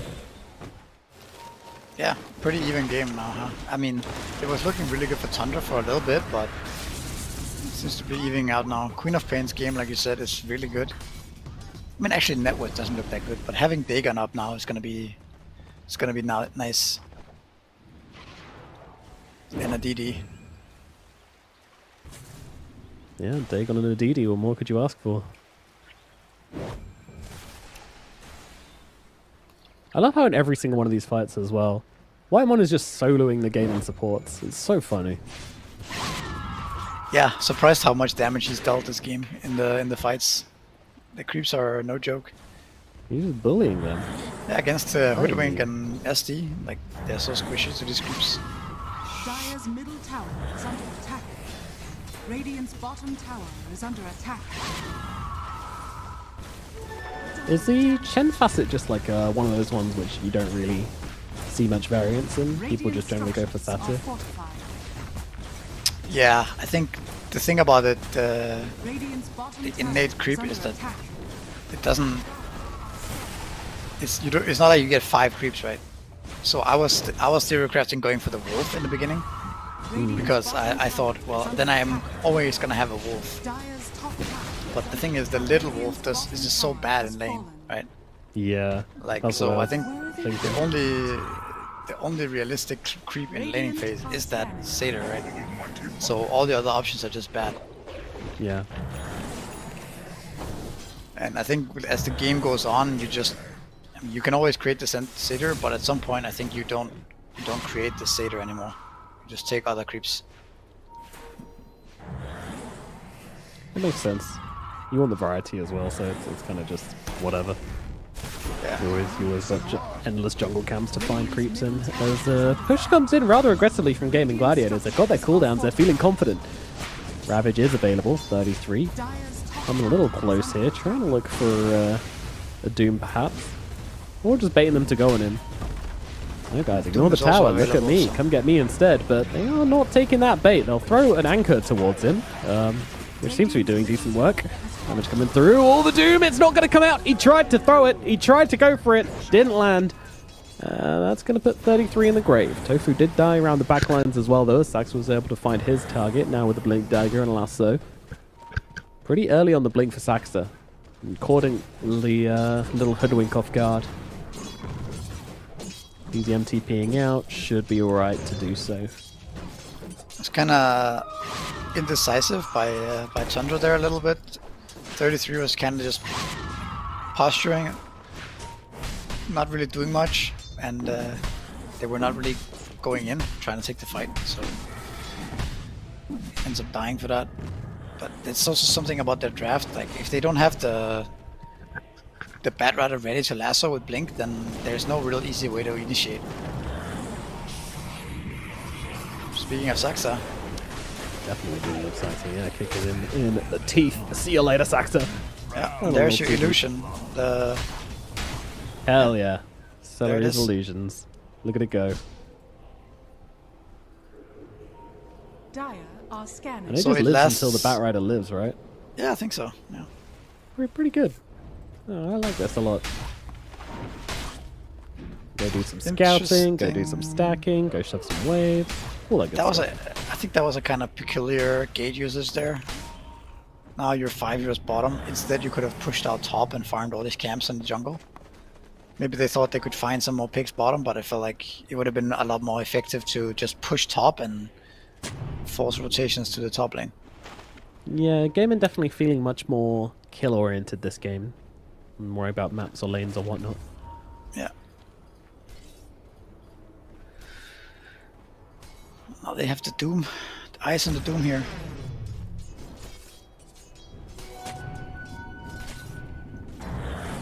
Here we go. Ulti comes out immediately from Celery, no hesitation. Just dropping down that Demonic Purge by Lasso. Comes out from the Bat Rider, trying to hold 33 alive for a little bit longer, allowing him to get off that Doom.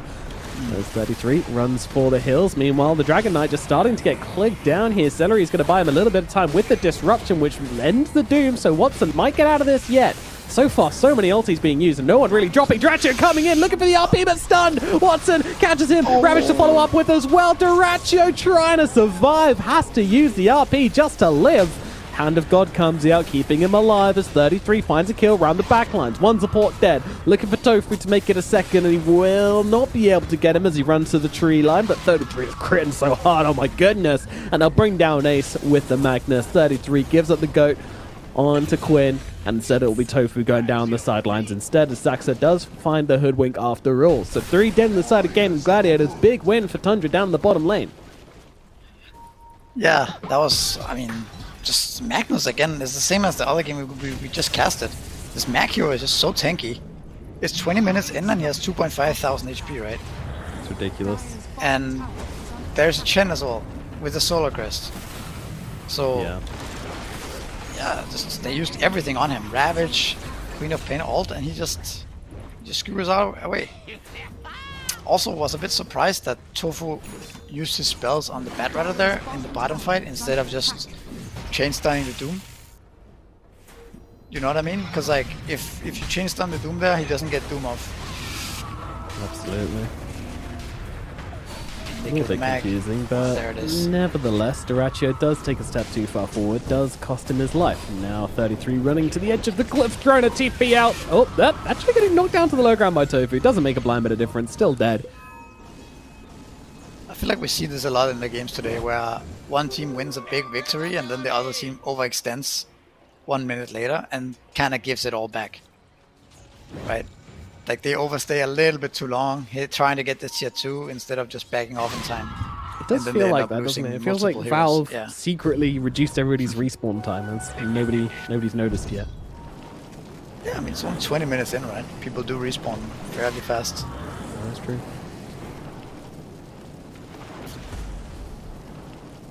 They get the Tormentor. Celery got the shard.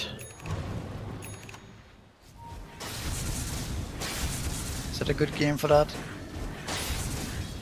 Not really. No, not particularly. Doesn't really give you anything.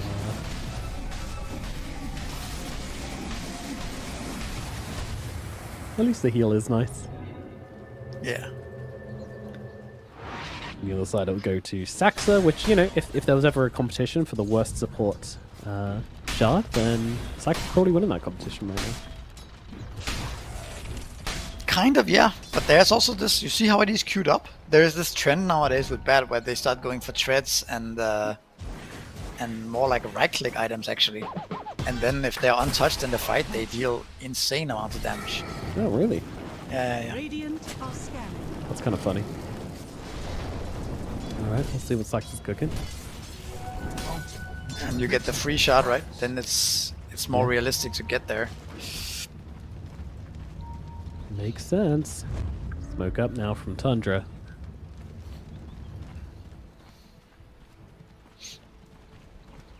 Pretty early smoke on Saxa here as the rest of the team heading towards... Well, just kind of splitting up, actually. Nope, going for Roshan. Okay, they don't know what they want to do. 100 different ideas being thrown out in Tundra right now, but they will settle for Roshan. We'll get into that pad, start beating down on the big scaly beast. But Game and Gladiators is smoking there, and it's not dying that fast, even though they have the... Scan out as well, they know it's happening. Yeah. Now it's starting to speed up. 50%, 25%. Oh. Yeah, they're going to get it easily. Really slow on the approach here. Duracho now going to get himself an Aegis and head immediately up to the top lane. The whole gang rocking up to top. Alright, looks like we might have an engagement here because Gaiman are coming back as well. BZM has been spotted here. He might just be the first death off this non-fight because Tundra will not follow up on the death of their teammate. They're not that desperate for vengeance. Duracho heading back in the most awkward way possible. Yep, and now, okay. Alright. Does Shadow Demon also create illusions of his allies? I don't know. I don't think so. Okay. I'm just looking at this Fury illusion. It seems very underwhelming, right? It's trying its hardest. Later on. Healthy. They don't seem to do much damage, but they seem to be relatively healthy. I mean, it scales, I guess. Yeah, 40% damage. Yeah. Sounds alright.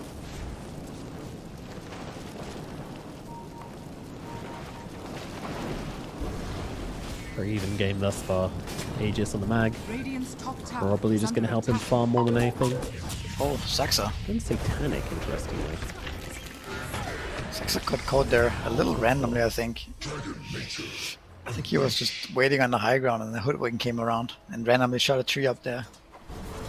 Damn, why is Watson purple? It's the Aghanims, I guess. Is there also like some cosmetics that makes him like this or what? Yeah, I don't know. That looks actually kind of nice. Very weird. Not seen a DK look like that before, but yeah, no, he picks up the axe, so gonna get the extra splash damage, the flying. Radiant structures are fortified. Actually, does he still get free flight as he... It doesn't look like it. I think... Oh yeah, he does. Yeah. Going on the cliff right now. Splash damage.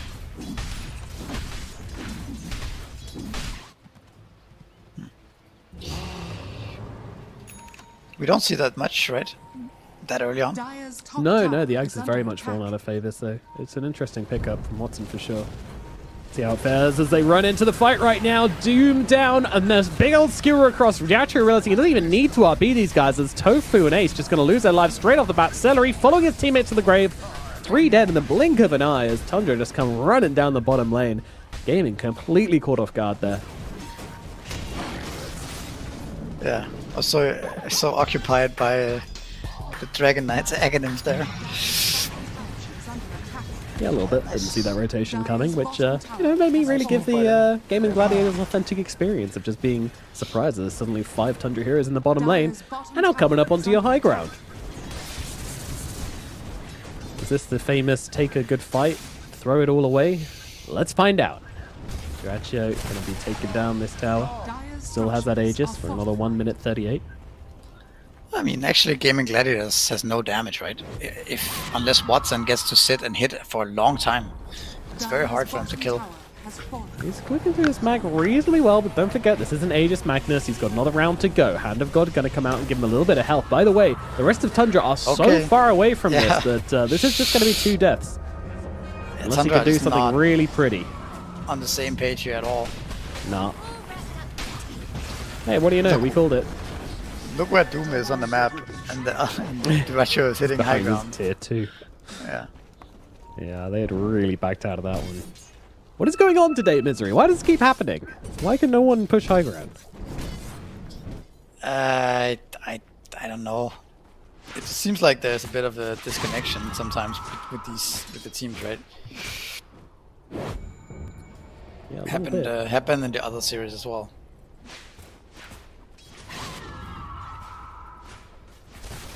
Just the qualifier effect, I guess. But the same thing happened, right? Tundra gets a really nice move, kills 3 heroes. You know, good stuff, and then Yeah, that's what I was saying. then they throw the mag away, right? Yeah, And the uh, Chen. Or was it just mag? It's Bad Rider. No, it's Bad Rider and Bad, Mag, yeah. and a career. So yeah, game stays completely even again. Forced 50%. They're not on XP apparently. Came in very far ahead on XP. Just 4 levels, but 27 minutes. That's relatively significant. Quinn, as is level 18. Sonic Wave level 3. Doing a whole truckload of damage these days. Yeah, strong timing for gaming right now. You also have the finished Pike on DK. Dire are scanning. 18 Quab, like you said. This looks like a smoke that could find something here. Yeah, 33 would be something indeed, and the stun is going to connect, and, well, 33 is just going to end up losing his life. Way too much damage coming out from Watson now. He's going to leave full. Mid lane. Oh, Deracho actually. This is a really, really big kill if they can bring down the Magnetor here. Sonic Wave think they just about going to clip him. Ace not leaving him alone, just following him till the end of the earth. Hand of God comes out at the same time as a Ravage, but it's not going to be enough to save Deracho's life, or is it? Skewer across, but Ace just will not leave him alone. He RPs to get the guy off him, but it doesn't make a difference. The damage comes out.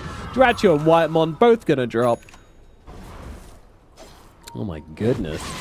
Watson is doing so much. Radiant's top tower is under attack. Yeah, very sloppy game, right?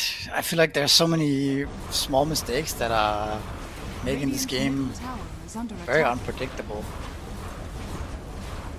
Now it looks like Gaming Gladiators is gonna take this fairly convincingly. Before we had the mag hitting high ground, right? Like 2 minutes ago. How it comes back around. Yeah. Damon, can you hold on to this slight advantage you have at the moment? Let's see, Tofu going to be seen. Lasso comes out.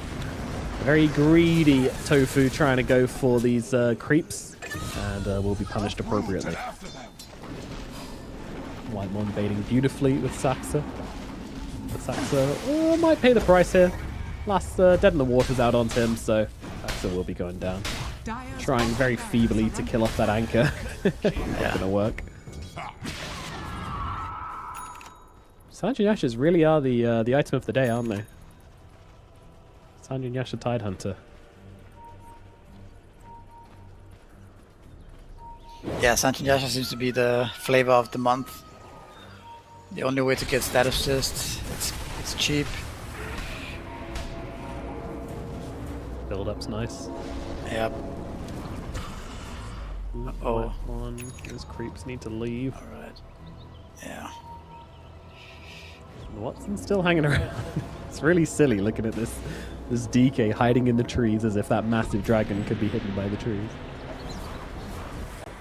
Oh my god, the creeps. Get him! Oh my god, it's a massacre! Goodness gracious. Whitemon, all his friends are dead. Quickly, summon a convert.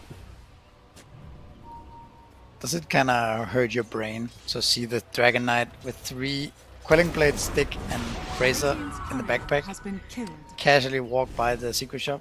Yeah, no. Without selling the items? It's making my brain itch, that's for sure. Yeah. That's even now, right? But I might need this Quelling Blade. Sell it, please. Oh god, please. Get. Yay! Oh, yes. There we go. Yes, That's better. Thank god. Back to casting. Top tower is under attack. So Duracho actually did decide to go for the Satanic. Very interesting pickup from him. Yeah, Even he also before didn't. BKB. Yeah. Last game he also didn't buy a Blink Deck or anything, so. I mean, Satanic looks strong with Chen, right?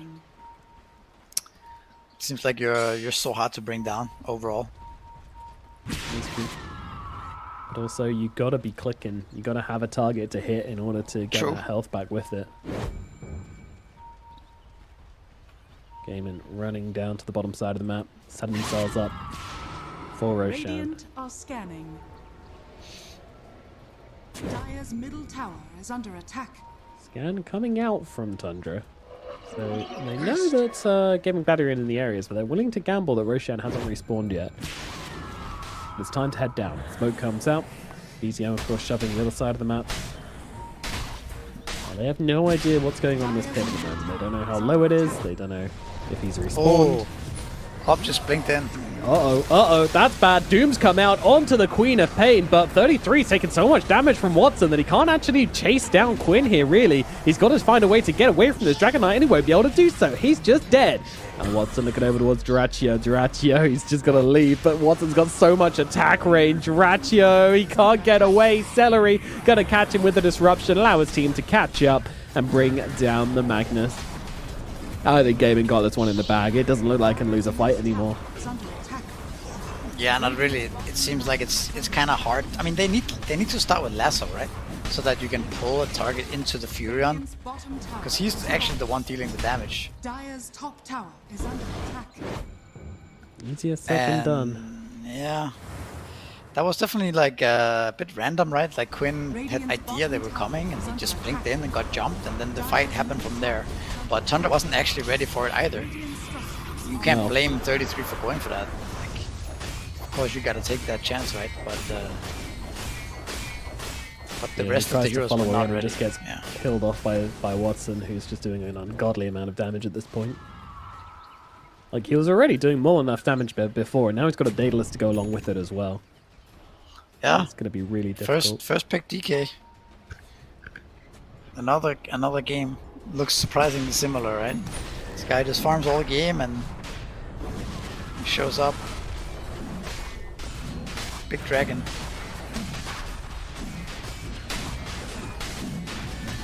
Everybody gangster until Big Dragon comes along. This guy's messing people up. And down goes Roshan. Who takes that Aegis? Quinn? Yeah. That's what I was kind of expecting at this point. Not really dropping on the DK anymore. He's full of slots as well, so... Queen of Pain is also hitting some kind of critical mass now. Like, the hero becomes so ridiculous when she gets to this type of net worth.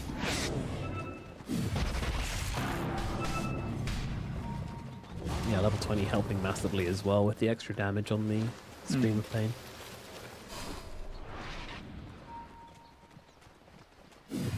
This helps the hero scale.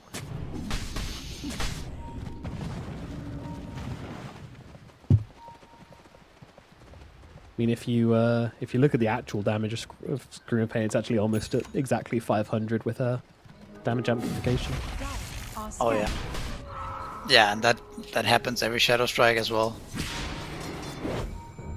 Just constant spam. Yeah, that's very ridiculous. Oh, White Man. Not getting out of this one. Him and his army killed off once again. Watson looks so strong. Why does his Ags look so good? For a long time, I thought his Ags was just completely dead and buried, but I mean, something's making Watson do a hell of a lot of damage, and I'm pretty sure it's the Aghanim Scepter. I mean, it's everything he has, right? He's 6 slotted. It's just, I think what looks good is the fact that he just walks through terrain. Like what is that? You know, he just casually walks over, shoots from the trees, stuff like this. It's impossible to run away from this guy. He also has the pike with the level 20 talent. Makes him able to shoot from so far away, and everyone he hits are so slowed, so it's really hard to fight back as well. But right now there's no dragon form. Well, does he care? He's just going to go and click Saxa the old-fashioned way. Saxa going to throw down the lasso, dragging both an anchor and a dragon behind him. As they'll go to take this fight. 33 looking up the high ground, but deciding against it. They'll back themselves away despite using the BKB on the Doom. They don't see the opportunity to go, so they will get themselves back to safety. Very disciplined here from Tundra.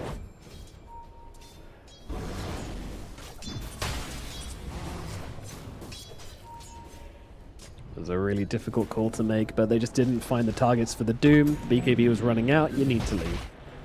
33 is kind of the deciding factor of these fights. He can't blink in and find his target, and there is no fight to be had. Dire's bottom barracks are under attack. Meanwhile, there is just a greater treant smacking on some range barracks. Doing nothing, in all fairness, but, you know, it's there. White one, seen by Ace, but BZM's going to come out to try and help out a little bit here as well and do some damage. Ace just pops a Ravage onto the 5 of them, but they're not leaving him alone. Duracho trying to run him down, and eventually he will fall. White one somehow getting that kill. Penitence damage, Talent getting him the kill. Okay. Quinn coming forward, poking, prodding. Oh, they might be tempted to go for this, but the vision is good for Tundra. Gotta be careful here for Quinn. There is a lasso available, and it's gonna come out, and they're just gonna try and date down the Queen of Pain, and they're gonna be able to do exactly that. First life gone. Now what are they gonna do with a second? Run away, Duracho running to the sidelines here. Quinn, BKB, blink away. Doesn't want to force this too heavily.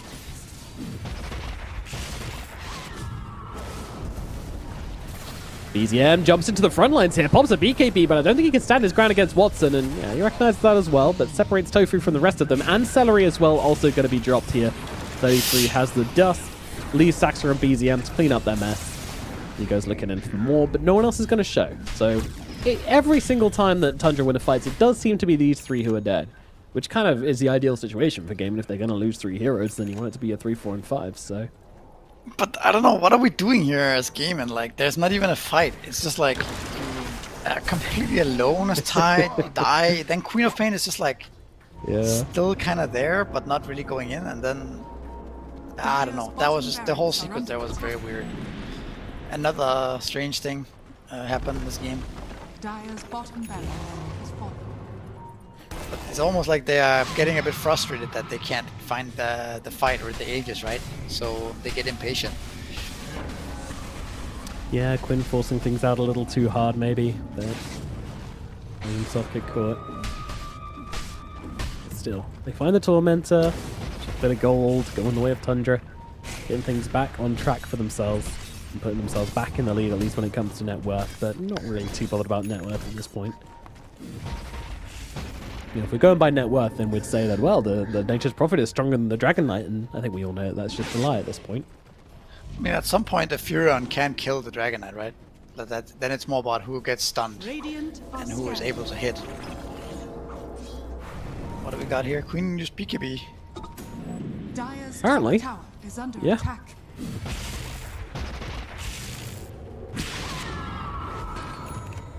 Alright. Not much happens again. I think up on the 40th minute of this game, things are getting kind of weird. There's BZM, BKB, TP out from the low ground, and should just about be able to get out of this one. No bashes or anything like that available on the side of Gaming Gladiators, so TPing out is always going to be a reasonably good option if you can live through the right click damage. No big crits coming out that time around, so Prophet will be alright. So we're going to hit. What are our big 25s of this game? Well, we've already hit them on Watson. He's of course going to go for Dragon Blood, HP, Regeneration, and Armor. I mean, the Furion is big, right? With the giant treant. Yes, the 3 times treant HP and damage. Those old fellas can solo towers. I mean, it's already taken down the range barracks at bottom. I'm not sure we mentioned that even, but they were able to get that. Is remove teleport dead? Yeah. I guess so. If you're needing to teleport more than once every 20 seconds, then yeah, that's I don't true. know what's going on. Maybe you have ADHD, I'm not sure. I mean, it used to be the go-to, right? But I mean, having a treant with Not those with big type of siege numbers trees. is, yeah. I mean, the 3 times damage with the siege Yep. affliction is reinforced, I guess they call it now, but that's pretty huge as this fight breaks out. They've actually managed to find 33. 33 is trying to get himself away and not die so that he can get off the Doom in this fight. Looks over at the DK, thinks about it twice, and then does throw it down. So the Dragon Knight's going to be doomed for this fight. Lasso coming out into as well, but they need the damage. Ratio is trying to get it off here, but he's struggling to just get the clicks going. He's got the Satanic coming on through, but it's not enough. Does fall. BCM gets a kill, tries to TP himself away. Not going to survive. Gone as well. 3 down on the side of Tundra. They all traded for a Dragon Knight here. It takes a lot to get through that DK. They do manage it, but the cost is heavy. Yeah, for sure. I mean, it does feel like they lack a little bit of damage. If Furin is not ready to be there, then nobody can really kill the DK in time. So I think it takes a little bit of more coordination maybe for Tundra to be 5 at once, right? When you have this Furin around the map who is all your damage, like he needs to be the one who's actually ready all the time. Because if you're not ready all the time, then yeah, you just don't have the damage when the fight starts. That's a little bit of a challenge for them, I think. Also see Queen of Pain picking up the Blue to Travel too, being able to connect to anyone on the map. Yeah, which suggests that Quinn wants to be finding more kills, moving with Tofu perhaps. Tofu now starting to do some real big damage himself with the Hurricane Pike and the Gleipnir. Gaming Gladiators coming up the high ground, trying to force a buyback here, but I don't think they're going to get one. Melee Barracks is going to fall. Range Barracks also going to take a bit of a licking here as well. Go up towards mid. Still 20 seconds on the Prophet, but only 1 on the Mag. Mag's going to come back.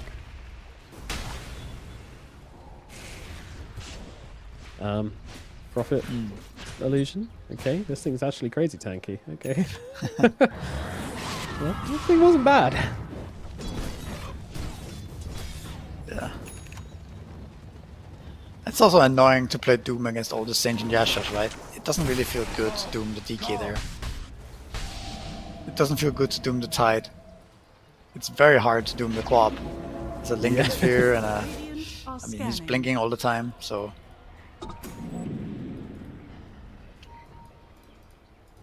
Yeah, I don't think dooming Quinn is really going to happen unless you really get the drop on him. Don't know how you do that.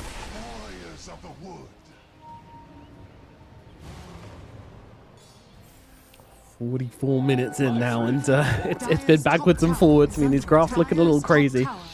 Came in, bring it back onto their side once more. Can they hold it this time? Roshan would certainly make life easier for them, and Tundra showing absolutely no signs of interrupting, but they are showing signs of shoving these side lanes like crazy as always. You got the Chen creep. Refresher orb this time. It's gonna be for Ace probably. Although I don't know if he has the mana for it with this build. Here we go, jumping onto Quinn. It's a great target to try and bring down here. The Doom gonna come down onto the Queen of Pain. And they do kill him off. Now onto the high ground for the side of Tundra. Roshan, it's taking a bit of time here. Watson, he's trying to finish the job and will be able to do so. But meanwhile, an RP's actually come out onto the Hoodwink. It's going to be another kill going the way of Tundra. Both have buyback available. Tundra, do they want to stick around or do they want to get themselves away? What is the call? BZM staying on the front lines, clicking away at this creep wave, looking to bring it down while sending his own treants up to the top side to siege that tower. Dire's top tower is under. Like we do have that level 25 on the Prophet, and yeah, absolutely 3 times health and damage on those treants, just absolutely wrecking the tower. Ravage only catching on to 1, BZM just scraped by it. Disruption coming out from Celery as well, so his own illusion's doing a ton of damage to himself. Got to be careful of those. Another treant coming on out here, just trying to keep on pushing. A second Ravage coming out, catching BZM off guard. BKB comes out from him, he's trying to run away into the night, and he's going to be successful in doing so. He gets himself out. Meanwhile, the creeps flooding into mid, pushing out those barracks. Watson holding back the heroes, and the creeps sneaking past and getting a few more hits in. But ultimately, they haven't lost anything important on the side of Gaming Gladiators. So ultimately, feeling okay so far. But Saxa jumping in again, this time finding Watson. Now Watson does have that Aegis as he'll run in with 2. Beautiful skewer out from Duraccio, getting the plus kill onto Celery, knowing he was going to try and go there for the save. And the moment he comes back, they try to go in for the stuns, but he's got the BKB. Does it matter though? The right clicks, is it enough to bring down Watson? Watson on the run, but he can't get through the creeps. He's dead. Ace as well being hammered down. What is happening right now? Game in 1 by 1 will fall. And now there's just one buyback remaining on the Shadow Demon. Is that it? Have Tundra won? I'm not sure. There's still a bit of gameplay to come yet. Fortification available from the Dire as well, so plenty of tools in the toolbox, but it's certainly looking precarious as 33 having to be saved by White Mom, but he will drop the hand of God. BZM on the front lines, disrupted up straight away. Celery getting low. Well, a little bit of heal coming out from him, and he's actually gonna... No, he's dead. Damaged too much as all of the barracks are gone. 33 does die to Quinn though as he goes in pretty deep there. Quinn gonna keep it on going. The daggers are just flying out thick and fast from Quinn. But in we go, back again. 33 back for revenge, catching out the Queen of Pain. Doom comes out, she has the buyback immediately used, trying to come back in and keep this game alive. She's got to wait another 40 seconds still for the rest of her team to get back into the game, though. It's just not looking possible. They've grabbed the Queen of Pain with the lasso. She is gone, and the game is over. Tundra, they take game 1, Misery. Oh, yeah. That was such a strange game to cast. I feel like there's so many sloppy mistakes. And I don't know, I mean, this is a good move by Tundra, right? Lassoing the Quap there in the end, creating all this momentum, but I just feel like both teams made this game so weird and back and forth. Yeah, I don't know. Game really gaming through this one, and towards the end there, that's for sure. Complete chaos. Yeah, it got pretty crazy. They just fell to the pressure of Tundra. Like Tundra, they let them take Roshan, but they managed to catch out the Queen of Pain. Then they just chained it, 1 kill into the next, 1 kill into the next, and normally that wouldn't be too big of a deal. But with BZM flooding the base with these treants, with the 25 talent, they really couldn't deal with it. The pressure got to them. They felt like they had to go, and that go really cost them everything in the end. There's also the second Aegis, right? That was on the Quap, and then when the Tide was down bottom, using completely alone, using Ravage on 5 heroes, nobody's around. And then instead of just backing off and you know, resetting and being patient, then Queen of Pain just postures in the middle, in front of 5, and just gets jumped again. And this ends up being such a poor fight for them, where they lose another 2 heroes and the whole map control. Like the time when Duraccio went high ground alone, right? I don't know, there's just so many weird moves. I mean, probably just a long day for them, or a lot of pressure from the qualifier. I'm not sure. It's kind of sloppy from both teams. Very. Also expecting more, right, from these big teams. Yeah. I mean, I was expecting definitely a much cleaner game when it comes to Tundra versus Gaming, but you know, something's in the water. Misery, something's in the water. It's affecting everybody today, but the games have been very, very messy and back and forth the whole time, but at the very least entertaining, as we had it all. We had Ravages, we had RPs, we had Dooms, we had catches, we had comebacks, we had some broken shit as well, as we always expect from Tundra at this point. BZM hitting level 25 and just flooding the game in base. It was definitely fun, but ultimately Gaming couldn't pull it together. They couldn't hold on to their lead despite getting Roshan. They lose the game, and it is going to put Tundra ahead in this series, 1 game up. Only 1 game away from securing their place in the upper bracket finals, which would mean they're then only 1 series away from securing their spot at ESL One Raleigh. So wondering if they can keep up this performance in the long run, or whether it's going to be a different story here. Or maybe even Game and Gladiator come back in game number 2. I mean, I wouldn't be surprised. It's not like Tundra have looked particularly clean either, right, Misery? No, I think it's just, it feels like it's like flipping a coin who ends up winning these games. It's just it's kind of both teams taking part in it. But yeah, we'll see. We'll see the next game.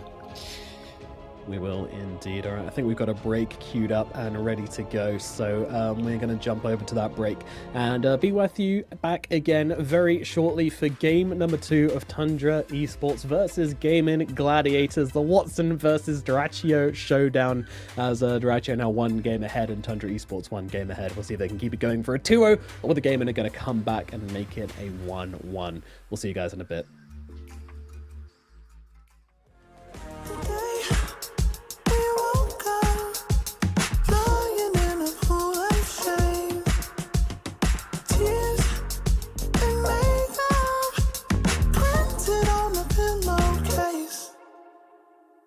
It's hard to apply restraint.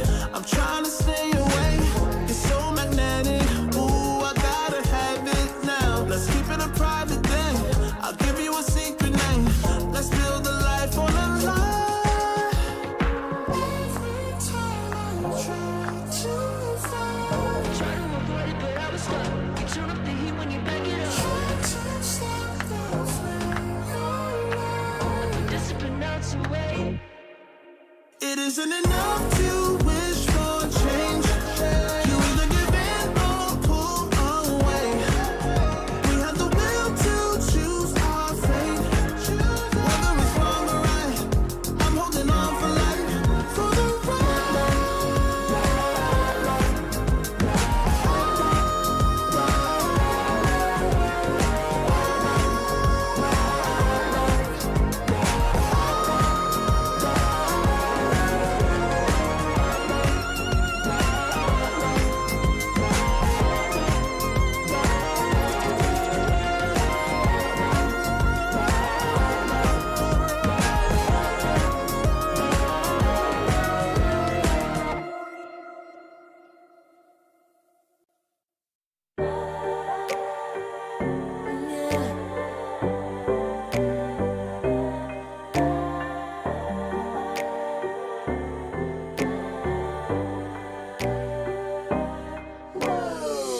Talking my, I've been working all year getting by. Looking for the high, taking all my time. Breathing in new life, feeling fine. Like I don't gotta be something society wants me to strive to be. Got my own energy. So magnetic in the spotlight. Shaping my own world with my own mind. Don't talk about me unless you alright. You gon' see I'm finna real free, protecting my energy. Gotta protect my mind. I'm breathing in new life. It's time that I realize what feels good ain't always right. Making changes, I got me a new strut. No more settling, I'm running out of good luck. Never chasing, I attract, I'm busy going up. If you see me come correct and keep it on the boat. Get it, how I live it, that's the motto, how it goes. No more reaching, introducing, hit the lotto, I'm the one. Not denying myself anymore, I'm done with it. Sky is the limit, I'm living like willow. Energy, energy, energy.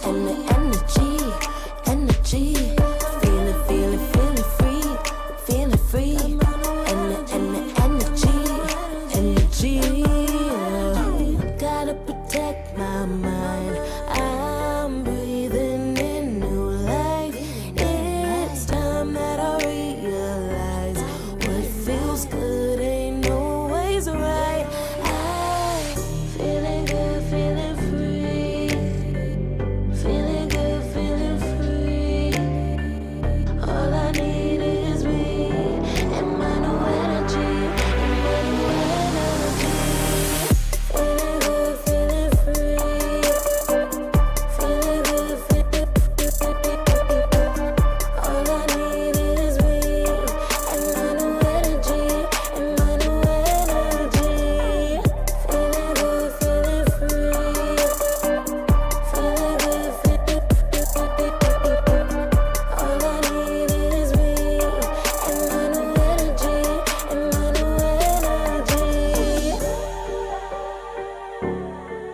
for me to feel, yeah. Tell me why you on your knees, yeah. Never thought I had a dream, yeah. Kicking off the covers, I'm too hot for this fit. Give me space, I need to breathe, yeah. Give a face, giving it beautifully, yeah. Yeah, it's just me and my clique, yeah. We might be the hottest, but we let you in. Angel energy, let you sit with me. Angel energy, angel energy, angel energy. We got sympathy. Angel energy, angel energy.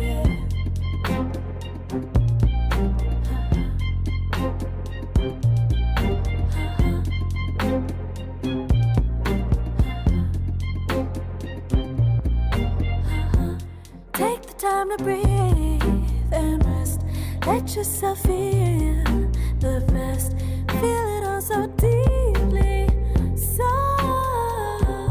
deeply. Divine with how we be, yeah. Aligned with everything, yeah. More than a dream. Vulnerable and strong, yeah. We feel everything. Angel energy, let you sit with me. Angel energy, angel energy, angel energy. We got sympathy. Angel energy, angel energy, angel energy. Let you sit with me. Angel energy, angel energy, angel energy. We got sympathy. Angel energy, angel energy.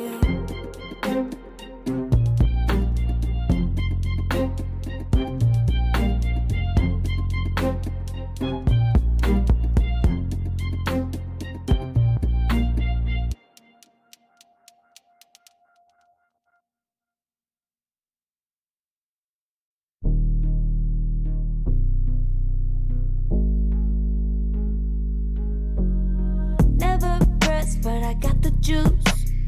Taking the lead, that's just what I do. I make mountains move with one hand tied, and still this world ain't satisfied. Everywhere I go, they stop and stare. I tell the truth, I take it there. Call me vicious, persistent, overzealous, that's fine. Main character energy, I stay taking what's mine. You need a foot on the gas, or put my name on the line. Main character energy, I'm just taking what's mine. And it's written in the stars, I'm a king like my sign, yeah. Raising the bar, the jaws drop like a surprise. Don't be mad about it. Don't be mad, don't be mad. Don't be mad about it. Don't be mad, don't be mad.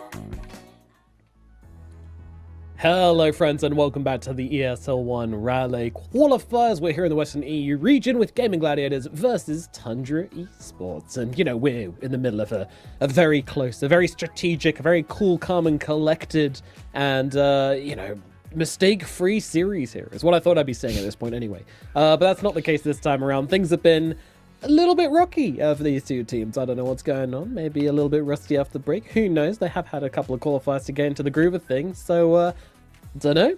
Either way, we've got a game 2 coming up. Which team do you think is more likely to kind of get themselves sorted up and get themselves straight for the second game, Misery? I don't know. I would be a little bit tilted, I think, if I wasn't gaming. So I think the edge is on Tundra right now. They also beat Secret. You know, they're not playing perfectly, but they managed to squeeze the win when it matters, right? So, yeah, I would say I'm going to be a bit surprised, I think, if Gaming Gladiators managed to reset here and come back and beat Tundra. But, you know, it's possible. Yeah, Gaming feels like they have like phases of stability and phases of instability.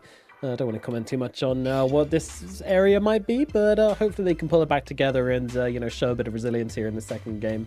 Let's find out. We've got a draft available for game number 2, so let's jump into it and find out exactly what's going to be picked up and banned out for the second match. Now we're going to start things off with a Doom taken out of the pool by Gaming Gladiators, as well as the usual suspects. Now, do Tundra take care of the DK, or do they let Watson have it again? Well, you just beat it, I guess, so. But yeah, this time Tundra could pick it up first. So you need to consider that if you're willing to play against DK yourself. That's true, and their first pick Doom has been removed from the pool as well, so that may change their line a little bit. 10 seconds. I think you need to start respecting this bat rather a little 5 bit. I seconds feel like remaining. the zero has been looking so strong today. It feels really good in lane. He always gets the right initiations. He's cutting waves. He just adds a lot of damage to the fight as well. So we might see that from Tundra as well. First pick. Mm-hmm. Tundra Esports turn to pick. Don't break a ban. Yeah, Guess it's a kind of ace targeted, I guess. Gladiators turn to And I think Dawn's really strong. I think some teams use it super nicely. Other teams, and I think there's Dawn teams, there's non-Dawn teams. True. One of those heroes. You just go with the beast again. Alrighty. Yeah. Okay. Another Beastmaster game for 33. I mean, he does like to greet it up on the Beastmaster, and generally pretty successful when he does. 5 seconds remaining. So the question is if Gaming Gladiators pick up the DK here. That is indeed the question. Yeah, I mean, the DK kind of did its job last game, right? Tundra What do you think? I think it did. Like I had no issues with the DK, but I also don't mind this pivot either. Throw in the Templar. I love flex TA. better. Yeah, I love. Let's just get some. I think TA is. I've said this already today, but TA is highly underrated in my 10 opinion. seconds remaining. Should see this hero picked more. Not 5 necessarily the seconds best remaining. Tundra response to Esports Beast, but I think turn they to just ban. want to try something different this game. Gaming, can't blame them. Gladiators turn to ban. No, you can't. And this is like one of the best heroes to kind of like, make the game a little bit different for you, but it's also sort of like, I don't know if uncounterable is the word I would use. Like, there's definitely answers to the Templar Assassin, but it's not easy to answer a Templar Assassin. And what she gives you is, like, the list is so 10 long. Like, you can seconds basically remaining. take every objective in the map with a Templar Assassin. You will be able to at some 5 point. seconds remaining. You get that Roshan timer for some reason. You get the traps to shove around the map as well. Great. If you feel like you need a few more silences, you can get the shard. If you want to have a Nature's Prophet on your team, you can buy an Aghanim Scepter. There's just really so much you can do with the Templar Assassin. Gladiators, Tundra Esports, And of course, you got turn Watson and Quinn to add to that as well, who are both great on the hero. So you're never going to be stuck for who to play it with. Yeah.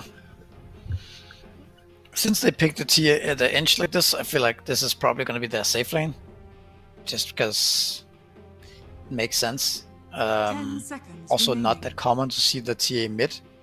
Even though I think it's still pretty 5 good. seconds remaining. Not that many teams actually play it. Yeah. Tundra Quinn might actually do it, Esports but turn to pick. I guess it really depends. Oh, there's the Ricky again. Good old Ricardo coming out. Okay. Wondering if this is going to be a Pulse 3 again, or whether we'll see it in a different role this time around. Plus 4. Sorry, yeah. Pulse 4, yeah. I think it's almost certainly. 10 Oh seconds boy. remaining. Here we go. Yeah. 5 seconds remaining. Okay. He looks good there in the draft, doesn't he? In that spot. Yeah, next to his big burly Beastmaster, just a little... Yeah, it just looks It's nice. like a juicy Ricky. Juicy Ricky coming out for Tundra, yes indeed. Gaming And overlapping, which is always Gladiators nice as well. Always find it funny when someone picks like a Mars next to a Ricky and then you just don't see the Ricky in the draft anymore. Yeah. Lich as well, alright. Get to see Whitemon being able to get some more solo kills. I'm always down for that. 10 seconds remaining. Can we pick 5 seconds Bounty remaining. Hunter now so you can track the Ricky? No, next to see the Bounty Hunter. Yes. Sadly, Nick's banned out a while ago. I'm not sure if Bounty is that something Gaming Gladiators play? I'm sure they can. It's not really the team I would like Associate. expect to pick it up, associate, right? And I don't think it fits their two heroes that well right now. It could be okay, but yeah. It's like an awkward move for them to kind of force through at this point. So let's see what other directions they go in. I mean, it's gaming. Most likely we're going to see a Tofu hero here. Muerta, Hoodwink, something along those lines. I mean, Tofu does play Ench as well, so potentially Celery could change to something here, but they've already taken out his Chen. I feel like you just go for Muerta. Gaming Gladiators turn to Let's see. Sand King. Now that Wouldn't have seen that one coming. is weird. Probably Ace Sand King, Could it? I guess. Yeah, I think so. Could be Quinn, I guess. I don't know. I don't see many people playing Sand King these 10 days. seconds remaining. No, and especially into this draft as well. But- It feels super odd 5 because seconds like you got a Beastmaster to kind of roar you and keep you in place, stop those epicenters coming through. You've got a Ricky to silence. I don't know. you. I think Now Zeus comes. you out. need a like you have Ench TA, right? You need somebody to stun. I think, and that's kind of the end of it. I think. Okay, Like, yeah, I no, think he does have you a need stun, some so- stunner. Maybe you need some flexibility. Maybe you 5 feel like you want to try seconds something different. There's a lot of things that does not look that good, but Sinking is kind of like the middle way. It's sort of flexible. It's like maybe he just felt it, and then you need some damage to follow up, like the Zeus, right? Mhm. I think it's something like that. Not necessarily something you've practiced a lot. Could also leave a bit of flexibility open in theory, right? I think it's probably going to be Zeus 4 and Sinking 3, but you know, there is an option for putting the Zeus mid, for putting the TA mid still, last picking Watson 0, putting Sinking mid. Like, actually, you have a lot of flexibility here. I'm not sure how much they're thinking about that stuff, but it's something to consider from Tundra's point of view, at least. Gaming Gladiators This lifestealer turn to pick ban. probably means, I mean, it's just good against the 4 heroes you see, I guess. TA maybe less so, but it's definitely going to be having a good time against like Sand King Zeus, for example, if that was the lane. Yeah. Wonder if Gaming is going to try to punish the snakes, or 10 they're going to pick seconds something out of remaining. mid that is good against it, or what their game plan is going to be 5 here. seconds remaining. Very intrigued by the last picks from both these teams. Well, more so from Gaming than from Tundra. I kind of can see what Tundra are doing, but Gaming I'm not too sure about. But I'm very interested to find out. So they did have this long period of playing Sand King mid, but of course that was a while ago. That was back in TI days, so things looking very different. 10 seconds remaining. Sand King has been, I mean, I think teams have been trying it here and there, 5 seconds remaining. but it's not really a hero that has stuck to the meta consistently. So it is a bit hard to predict. So the thing about Gaming is that they have the absolute last pick, so yeah, they still can flex around depending on what kind of mid Tundra picks here. Tundra Esports. And yeah, Tundra kind of needs that playmaker type of hero, which is also why you see the Earth Spirit and the Ember Spirit getting banned out. Yeah, that makes total sense, which kind of sets us up for either a Storm or a Puck here for Gaming Gladiators. Not sure there's too many options. I mean, I guess they could... sorry for Tundra. 10 seconds I guess they could Tiny Yeah. as well if they really want to. When you pick the Puck, you might 5 get seconds T8 mid, right? remaining. Yeah, that's a good point. Possibly. Yeah, there's The a thing good is, chance. yeah, it's also a balance between how much are you overthinking what Gaming Gladiators can do with their picks, Yeah. and how much do you just want to get a nice hero for yourself that fits the criteria that you need. So you don't want to overthink it too much. Definitely not. It's been the failure of many a draft.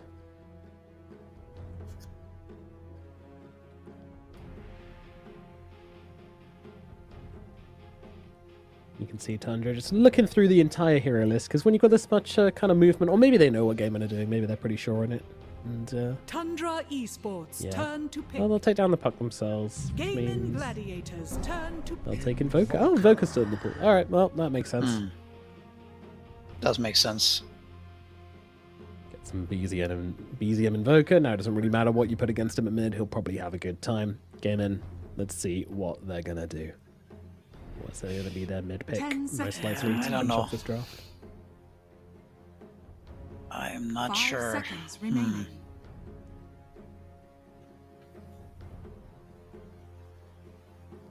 What's funny is that I would have said this is like kind of a bad Zeus game. We just never see Zeus anymore. So for Zeus to come out here, I'm not sure what the reason is. I guess it's just vision with the lightning bolt, right? It's kind of their answer to Ricky in a way. Give them information. Oh, okay, all right. No, I'm pretty sure the Sanking Zeus is just some kind of like, I don't know. Maybe they're not really sure what to pick, and then maybe they just kind of asked what do we need plus a combination of what do you want to play, something like that. Then you get the 4 Zeus and the Sanking, because they are lane partners, right? They are picking those heroes together. Yeah. So who knows? Who knows? Well, what I do Void know... Spirit, a lot of heroes we never see really, right? So that's interesting. Got the Reiki 4, got the Void Spirit, got the Zeus 4. Yeah. Well, this is Quinn. Every time he gets the opportunity to do so, and when all of the other mid heroes are either rubbish or banned, he will get back his Void Spirit. I really like seeing him on this hero. It's just because I know how much he likes playing it, so every time he gets a chance to whip it out, I always know that he's going to be having a good time, and that makes me happy. So, we'll see. I mean, it's kind of a battle of the signatures at mid here. It's Quinn's Void Spirit versus BZM Invoker, which is always going to be exciting. Yeah, for sure. Not to mention... I also wonder what kind of build do you do on Void Spirit nowadays? You don't see much of this hero. Do you rush the Aghanims to try to catch the Lifestealer off guard or something like that? Or do you go for this like Manta style type route? Yeah, I suppose that we'll find that out from Quinn himself, I suppose, in this game. Yeah. Both seem like really good options here, to be honest with you. I can't see a wrong option, that's for sure. My only question would be, like, I guess you get BKB eventually, but would you ever want to consider a 4-staff as you're paying against the Ricky, you know? It's a weird 4-staff against Ricky is kind of weird because of the shard, right? As far as I remember, unless they changed it, the shard makes you unable to target the guy inside of... Yeah, which is why you kind of got to buy it yourself if you're this Void Spirit, right? Oh, no, I don't... No. Maybe Hurricane Pike? I don't know.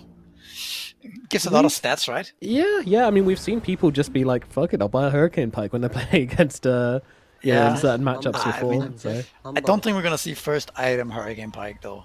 I wouldn't have thought so, no. That sounds pretty cringe, but maybe down the line if what's it called? The smoke screen gets too annoying. Yep. You're a universal hero after all, so... Yeah. It's also pretty good at getting away from the Lifestealer, so... I don't know. Could see it. I wouldn't be surprised. Let's just say that. Game 2. Overall, I think both drafts looking pretty good. I think Gaimin have cooked maybe a little bit more than I was anticipating for the second game. I kind of expected them to go to some safety, but going for Sanking, which we don't see too much, Zeus, which we don't see too much. Yeah, like there are They've reasons. Cooked. They certainly have cooked, but I think their draft has synergy and their draft has like components enough to win, right? Agreed. But a lot of damage, stun, initiation, decent lanes, and you have a TA for Roche. Like you have kind of checked off all the boxes. So I think it makes sense what they did in the end. Sanking took up the invisible Sand Shroud, making him invis. Wow. Not the one that follows him. Oh, and he's going for the bounty rune. Oh, the thief. He doesn't know. I'm sure he's going to get away with it. But he is. 3 bounty runes going to Gaming Gladiators, but what will the cost be? It'll be Tofu's life, perhaps, but he's going to pick up the Heavenly Jump, trying to get himself away with the Sun Strike. Oh, BZM. BZM. I actually didn't see. I didn't see if he skilled that. Like for that first blood, or if he had already skilled Exhort. Sure. I think he might have. I haven't seen an Exhort Invoker in a very long time, so I'm pretty sure he just skilled it for the kill. Yeah, I think so too. That's very heads-up play if he did that. Because I also would find it weird if he didn't, if he had already skilled it, right? And kind of explains why he was kind of just not dodging it so much on the Zeus as well. Because I mean, who goes Exhort Invoker? It's 2025, bro. Yeah, can work. People like BCM also made it their. Like that used to be his thing, right? Shtick, mostly. But That's kind of bad for top lane, I guess. You don't really want to be skilling heavily jump, that's for sure. No, but he's doing work with it. He's just kind of going to trade with Whitemon using Static Field to the best of his ability. And honestly, not doing too bad considering he's trying to fight into a Lich. Yeah. I do feel like Dracula will eventually just be the king of this lane, I'd imagine. Eventually, yeah. For sure. Maybe they can get some kills on Lich before that point. We'll keep our eyes out. And I'm wondering how this affects the mid matchup now as well. BZM. Classically, I would expect you to want to prefer the Quaswex Invoker into Void Spirit, do you not think? I think Quinn is really happy in this matchup, as far as I remember.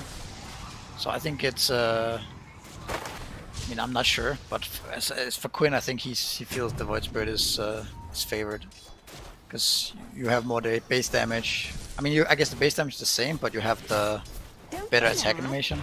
Invoker doesn't really threaten you. You can never really... That's also... Maybe that's why he went for Exort. It's because you can never really hit any of your spells as Quasvex. You can't drain mana, right? Yeah, so screw it, I'll go farm. Easy life. Well, either way, Watson takes some heavy hits down at bottom. Harassment from these axes and the Ricky. Also a bit surprised to see the impetus on Ench.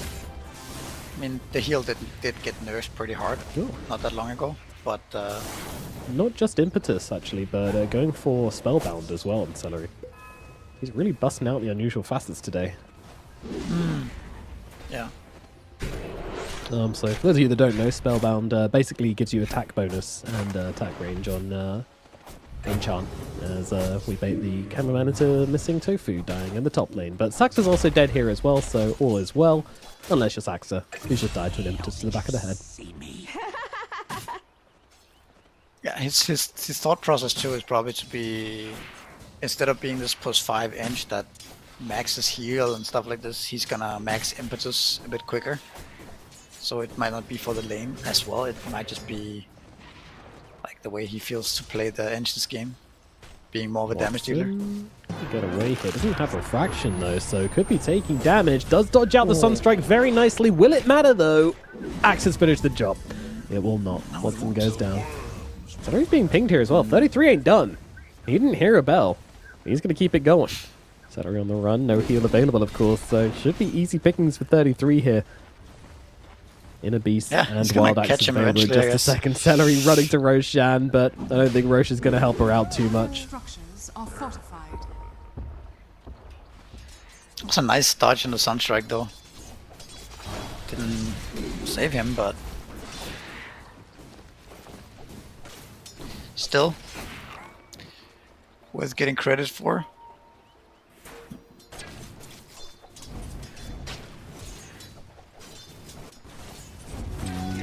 Watson's coming in to run a few spells back the way of the... Yeah, way of 33 really getting hurts, huh? kinda low, but yeah.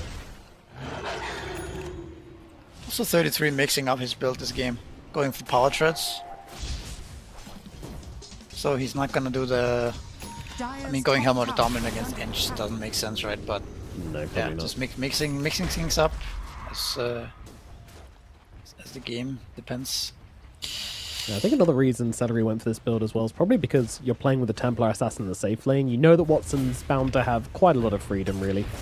Just a pretty independent hero to have in the safe lane. It's not like someone that needs particularly babysitting. So if Celery wants to be a bit greedier, go farm some jungle, then it's going to go pretty well. And also, because you're playing against the Ricky, you kind of want to be going for a 4-staff into Hurricane Pike anyway, so why not just embrace it? Yeah, perhaps. Maybe also because he felt like there's not that much of a threat in this lane, that he doesn't need to skill heal level 1. He can maybe lay it into them with impetus. Oh, Nyx actually gonna go down top lane, they fall. Alright, enough damage coming out from Tofu and Ace. I mean, I guess it was, you know, there was always the risk of that happening. I didn't really anticipate it being the Lifestealer called out. I thought they could score some kills onto Whitemon, but... Good heads-up plays. Bursting him down before he can get off the rage. Very nicely done.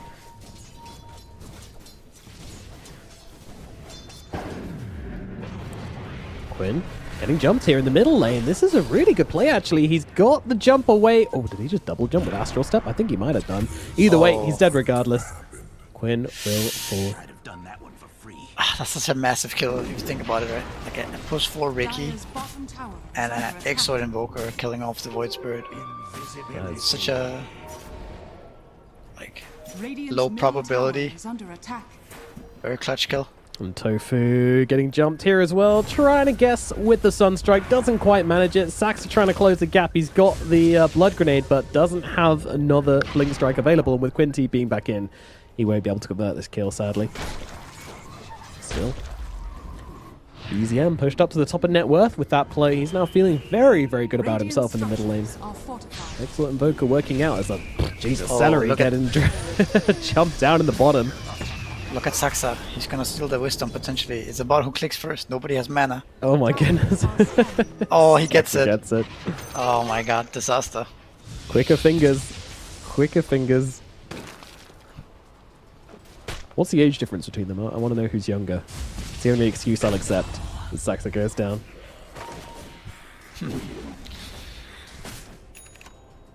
It's double wisdom for Dire. Yeah, Tundra already doing well, and that's just really going to compound things even further. Ricky loves a bit of XP, just allows him to keep on playing the map more, doesn't have to be sitting in lanes. And Whitemon just gets close to being able to solo kill people, which is also He's cool. almost level 6 on Lich at 740. Yeah, it's pretty ridiculous. He's gonna hit it now if they kill this inch. Yeah, they've got Raw. Why not? Finish the job. There you go. Level 6 on the Lich. That is crazy, isn't it? That is pretty crazy.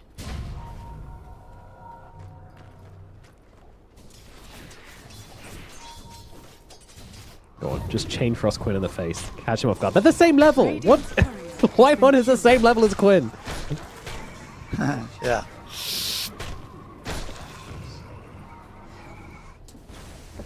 That is, that was very telling about how this game's going at the moment. Quinn is getting shut down in the middle lane.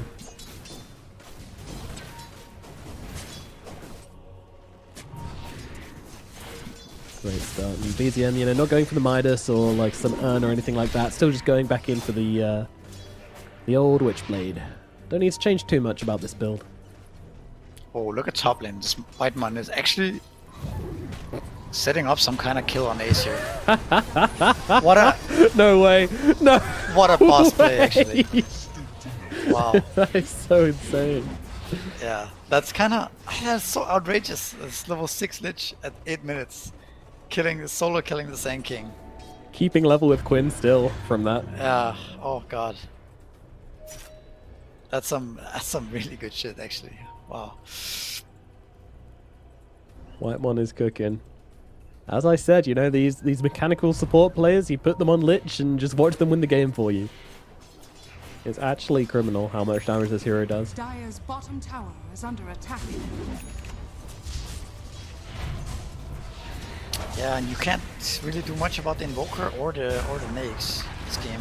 Not particularly. TA getting jumped down in the bottom lane. Saxa taking a ton of damage back in response. He just gets deleted from planet Earth with a lightning bolt and a meld strike. And now Quinn jumping in, trying to find 33. 33 is going to die. He gets out the Raw to Tofu before he falls, but that's not really going to do a whole lot. Celery takes a blast, but all is well.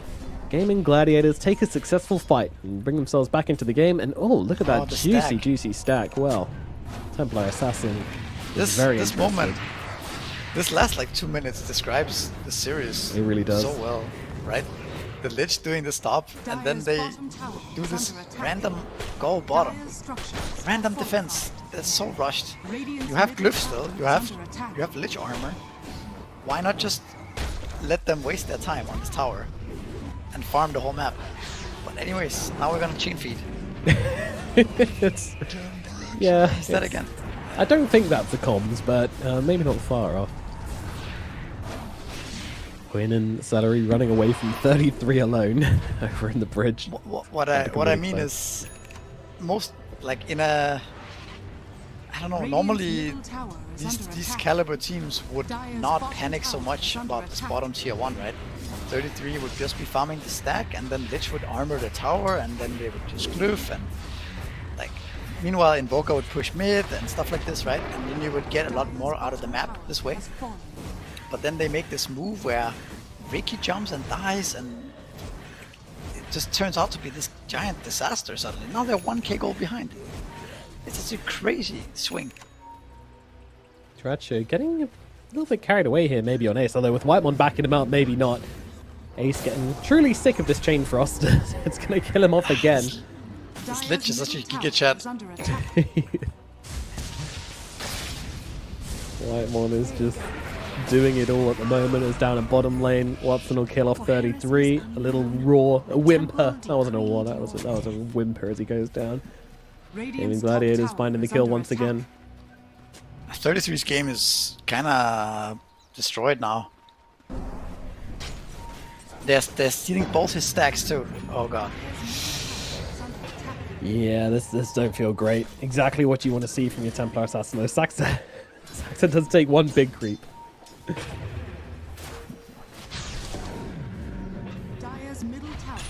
Quinn gonna get grabbed here by Whitemon, but the Tornado's sort of interrupting the go a little bit, but Quinn's out of spells anyway. He is gonna lose his life as BZM brings him down once again. Tip comes across as Duracho's in some trouble here in the middle of everything. Will be falling. Whitemon gets a kill into Ace though, once again, as is tradition. Well, Tofu getting up to the high ground and stopping to dig, which actually, oh god. Oh my god. Don't dig, run. Watson now in trouble as well. Watson's gonna fall. Celery watching the demise of his teammates and thinking, maybe I don't want to be part of this. Victory is low though. You could do it, Celery. Alright, Quinn is back. Can they defend this tower? No. Yes? No. Maybe. They have Glyph. Maybe they're trying to bait him. Glyph comes out. Celery, uses the enchant just before the spirits spawn. Death's bounty. 13 minutes in, 13 kills for Tundra. Been very active here. And Whitemon, he's eyeing up his best friend once again up in the top lane. Are scanning. Even I like a good ball. Hello, Mr. Ace. How are you doing under this tower? Look at Sentry Whitemon sees again. him. This Lich, man. He wants everywhere. it. How's it going, my best friend? There it is. Chain Frost comes down once more. See you later, buddy. And he gets a kill again. How many times? Is that 4 or 5 kills he's had just onto Sanking? 4. 4 kills in a row. Whitemon has killed Sanking. Whitemon has killed Ace. He's zoning for sure.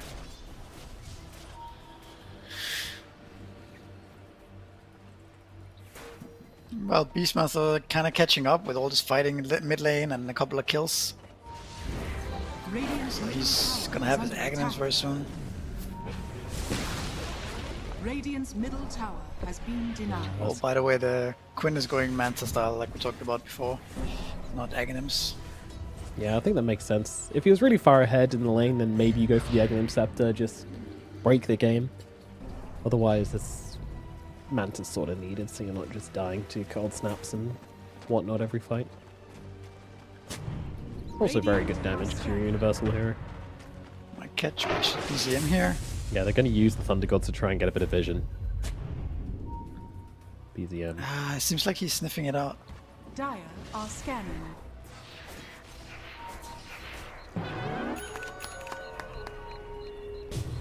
Yeah, good read from BZM. The Thunder Gods comes down, he realizes it's for scouting and probably for him. In the top lane Tundra. Together is 3, heading into Roshan.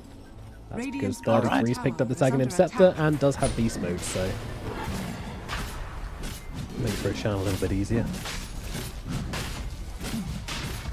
Axel. Sees Watson. Watson just trying to farm up here. Link Dagger, Dragon Lance going for the Desolator as Roshan will eventually be taken here by Tundra. Sunstrike's going to come in, finish off the job, and get Duracho that Aegis.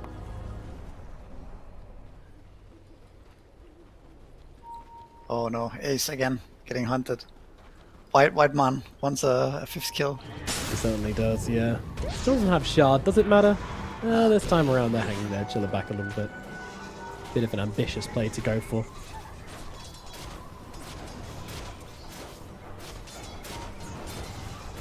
I like that he didn't ward that cliff either, a bit too obvious. Doesn't throw it down. So he just goes for the sentry down. So, things have slowed down a tiny bit whilst they get Roshan and get the Sages up on Duraccio. Duraccio, They actually are looking at him. they are a little bit, aren't they? But I don't think they'll be finding him. They don't land with the Burrow Strike, so he gets away. Ace really has nothing at this point in the game. He tried to go for the first side of Bloodstone, and he's not a million miles away, but he's pretty poor, so impact is lacking from the off lane at the moment. Yeah, I mean, to be honest, this level 6 lich at 8 minutes kind of ruined his game quite a bit. Yeah, a little bit. As Quinn's going to get jumped now. Roar comes out. Quinn goes down. Yeah. Not sure what led to that or why he felt like he could go so deep, but either way he's going to lose his life for it.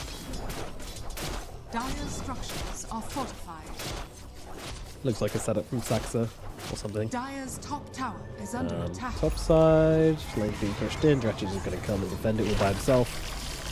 Radiant's Feels more than confident just to be up here alone despite using the Infest because he's just got himself an Aegis, so he's feeling absolutely fine. But 33 doesn't have an Aegis. This could be a good catch here. Ace is going to be able to connect with the Burrow Strike. The damage coming out from Celery is severe as well. The supports definitely click, and they will be able to bring down 33. Ace keeping himself alive as they look over to the side, find Whitemon.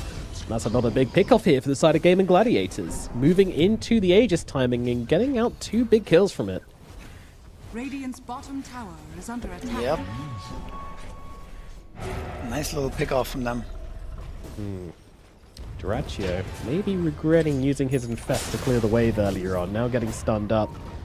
He's got the armlet. This is one of those moments where Duraccio is gonna die, but something great is gonna happen. Radiant's bottom tower is under attack.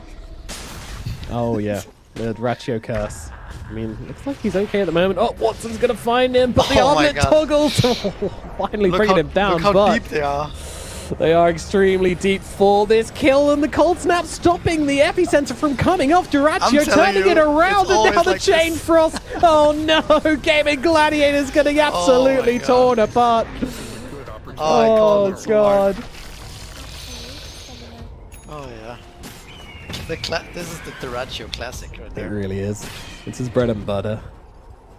And like four armlet toggles. Like he's kind of out of position. Then 4 armlet toggles later, and he gets team wiped.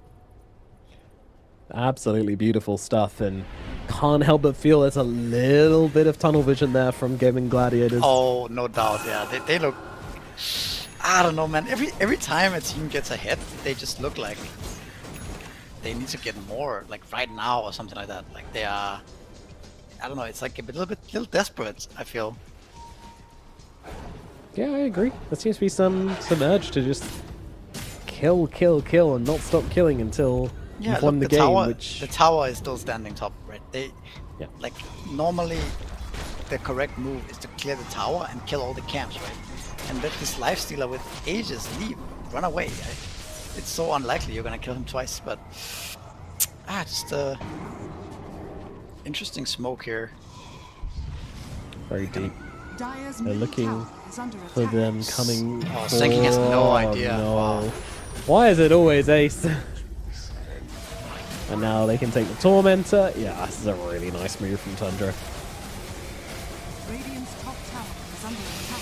Yep, this was nice for sure. Now they are cementing their lead.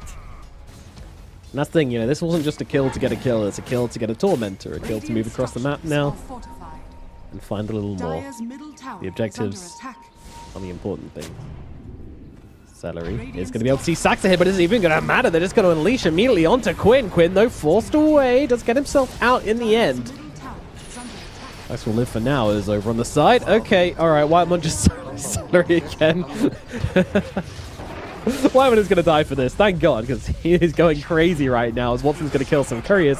Let's not cleave into the heroes as well. Got to be a little bit careful. Oh my goodness, Quinn is just absolutely eliminated by that Sunstrike. Beautifully done, but they will get Saxa in response. But Tofu thrown up into the air by BZM. The combo is out. The damage is in. It's not enough to finish off the Zeus, though. The Sunstrike was already used to finish off his teammate.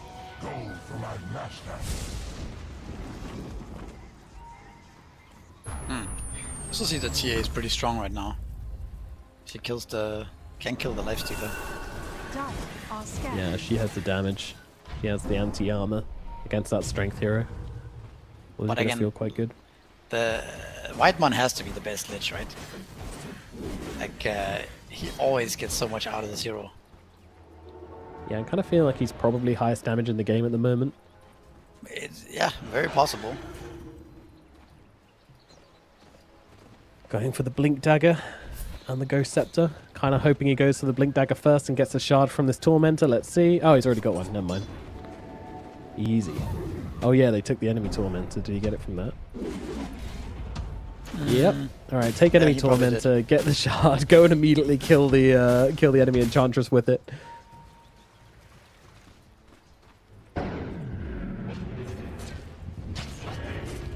He's also got Philosopher's Stone as well to help him on the way to that Blink Dagger, so even more value.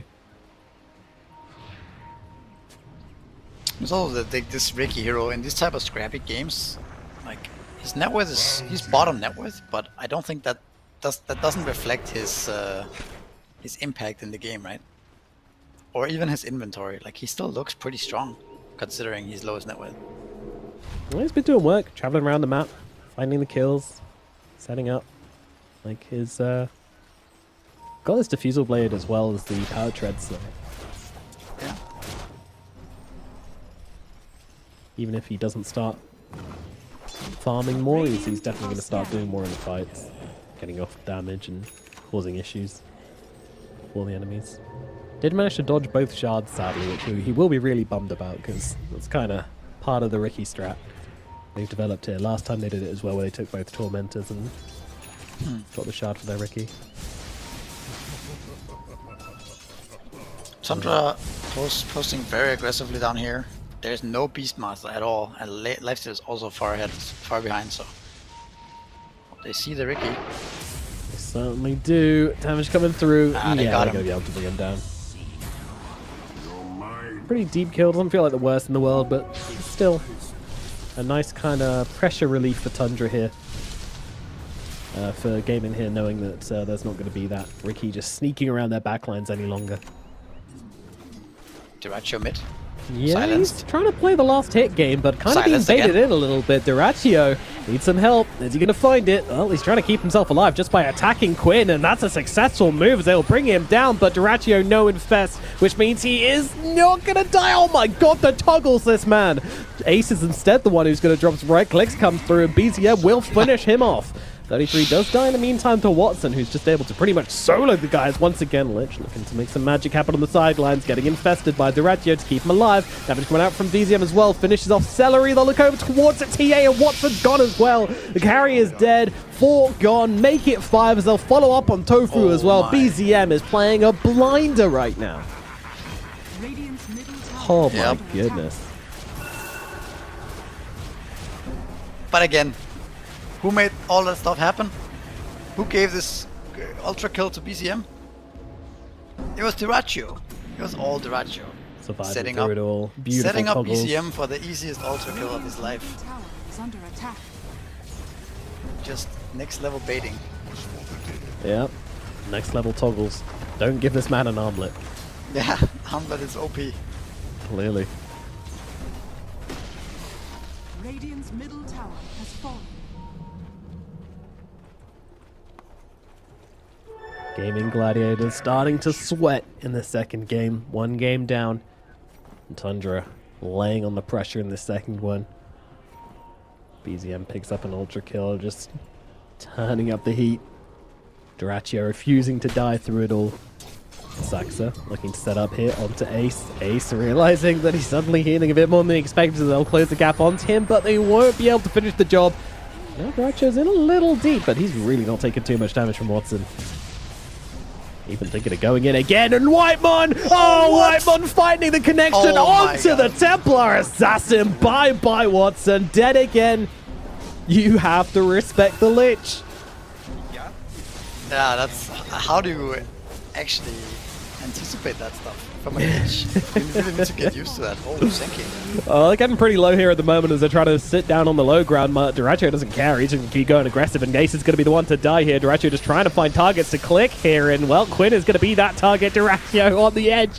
He's just not dying. Celery falls as well, and BZM looking for more, following up onto Tofu, and that's another one dead. All 5 gone on the side of Gaming Gladiators, and they will call it. They're done.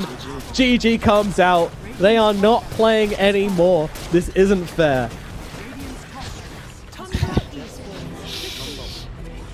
I mean, that was clean. Like, we had been waiting to see a clean game from Tundra all day. The first series didn't have one. The second series didn't have one. But this series, we finally got our clean game from Tundra. Sure, it didn't look like that at the start, but once they kind of started clicking, this one looked impossible. Yeah, for sure. But, I mean... I still want to highlight one more time the Lich. This game, I don't know, I feel like it just does so much, like, so much damage. Let's see the damage, actually. Yeah, let's have a look. Is he the most? I Invoker did a little bit more. Okay, the Ultra Kill Invoker just edges him out. Yeah. But still, the second highest damage of the game. Well, third highest. Zeus actually had the highest damage in the game, but yeah, it's kind of cheating. But no, it's still also Duracho. He manages to do these kind of plays where the enemy is getting baited into some kind of bad fight. It happened last game too when he was playing the Magnus, where he's doing the running around and like farming enemy jungle, and suddenly the enemy dies on 3 heroes because they're chasing this Magnus out, right? Same with the Lifestealer twice in this game. He's baiting in mid lane. It even happened against Secret when he died on Monkey King. That one is... that one has a little bit, of course, a responsibility on Secret as well, but still, he's somehow always the center of these kind of scenarios. It's very interesting. Yeah, he's just kind of baiting them, just giving them enough to. I mean, also in some situations, he's come very, very close to dying and getting some, maybe a little bit of luck inside the toggles there, but largely skill, just getting it right and. Yeah, becoming the monster that you just can't finish off. When it keeps happening, right? Then there has to be something to it, right? It's not just random. No, definitely not. Working, like, toggling through the ticks is very impressive. And yeah, Duracho having a great game. BZM obviously having an incredible game. 12-0, getting an ultra kill in there as well. Whitemon, I mean, we've been hyping it up the entire cast, just getting solo kills and doing crazy damage on the Lich. Like, Duracho surviving through it all. 33, had a rough lane, and in the end, even had a pipe just to be like, you know what, I'm actually going to have to be the supporting kind of off-lane style this game because my team are doing so well, which must be nice for him because so often in this team, he is the one kind of putting the team on his back and leading from the front. But this game, the team kind of came together and carried him forward a little bit, which is nice to see. So yeah, really good stuff from Tundra Esports. Definitely looking forward to seeing them play off in the upper bracket finals. Gaming Gladiators, meanwhile, they'll be knocked down to the lower bracket, and a pretty brutal fall down to the lower bracket for them as once again they fall 2-0 to Tundra Esports Missouri. I mean, what do Gaming need to improve upon before their next series tomorrow? I think they need to find something that works for them. Like they had before, this type of structure in their draft where they kind of know what heroes they want, narrow their hero pool down a little bit, perhaps find something that works for them. Yeah, I think right now it feels they're a little bit all over the place. They don't really have an identity anymore, but of course that's not so easy to do overnight, right, for tomorrow's games. Yeah. But yeah, maybe just come in tomorrow with a bit lower expectation and just play to have fun a bit more, and yeah, don't think so much about maybe the pressure that is on the brand to win every tournament like they did before. So agreed. Yeah, I think coming into these qualifiers being like, oh, we should win these qualifiers is always going to be a curse for a team like Gaming Gladiators, and even for Tundra as well. Coming in with too much confidence or coming in with too much pressure on yourselves, and then one loss suddenly starts to feel like the end of the world, and then things just start to slip away really quickly. You know, you have to be ready to respect a lot of the teams. I'm not saying they don't, but you know, there are some really good teams here. There's some very, very good talent in these qualifiers, not just in Tundra, but across all the teams as well. We've seen a couple of really, really strong performances from some of the younger teams like Night Pulse and Na'Vi Junior. So yeah, like it's looking like a very tricky playboard, and I don't know if Gaming Gladiators are going to make it all the way through the lower brackets. But what I do know is that Tundra get to go forward. They'll be playing up against Na'Vi Junior, who looks like they absolutely destroyed Night Pulse in a very convincing 2-0, which I'm sort of surprised about. So yeah, we'll see that game as the upper bracket finals. I kind of want to ask you who you think is going to go through and qualify. I think if Tundra doesn't step it up a little bit against Na'Vi Junior, they're going to lose to them. But we'll see. I mean, yeah, we'll just have to see. What can I say? We'll have to see. Na'Vi Junior looked really strong today. That's all. They certainly did. They certainly did. And they've got the surprise factors for sure, especially in Niku, the 15-year-old mid laner on the side of Na'Vi Junior, who has been turning heads recently. Can he pull it out of the bag and continue making a name for himself? We shall find out tomorrow. From today, though, we are all done from both streams there, guys. Thank you so much for joining us for the Western EU qualifiers here. Join us tomorrow as we continue on our journey to find out who are going to be the two teams from this region to make it to America to play up in ESL One Raleigh. But from us, me, Nomad, joined by Misery, we are done. Thanks for watching, and we'll see you tomorrow. My desire to be great, I gotta just open the gate.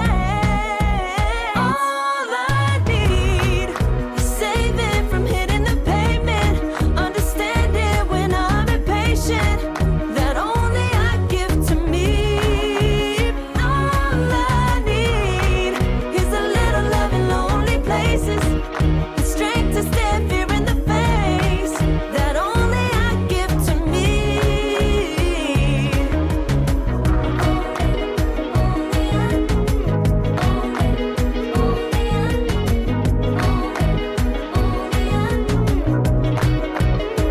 Now I'm running this race, yeah. Stallions couldn't catch up to me. I'm running till I get first place.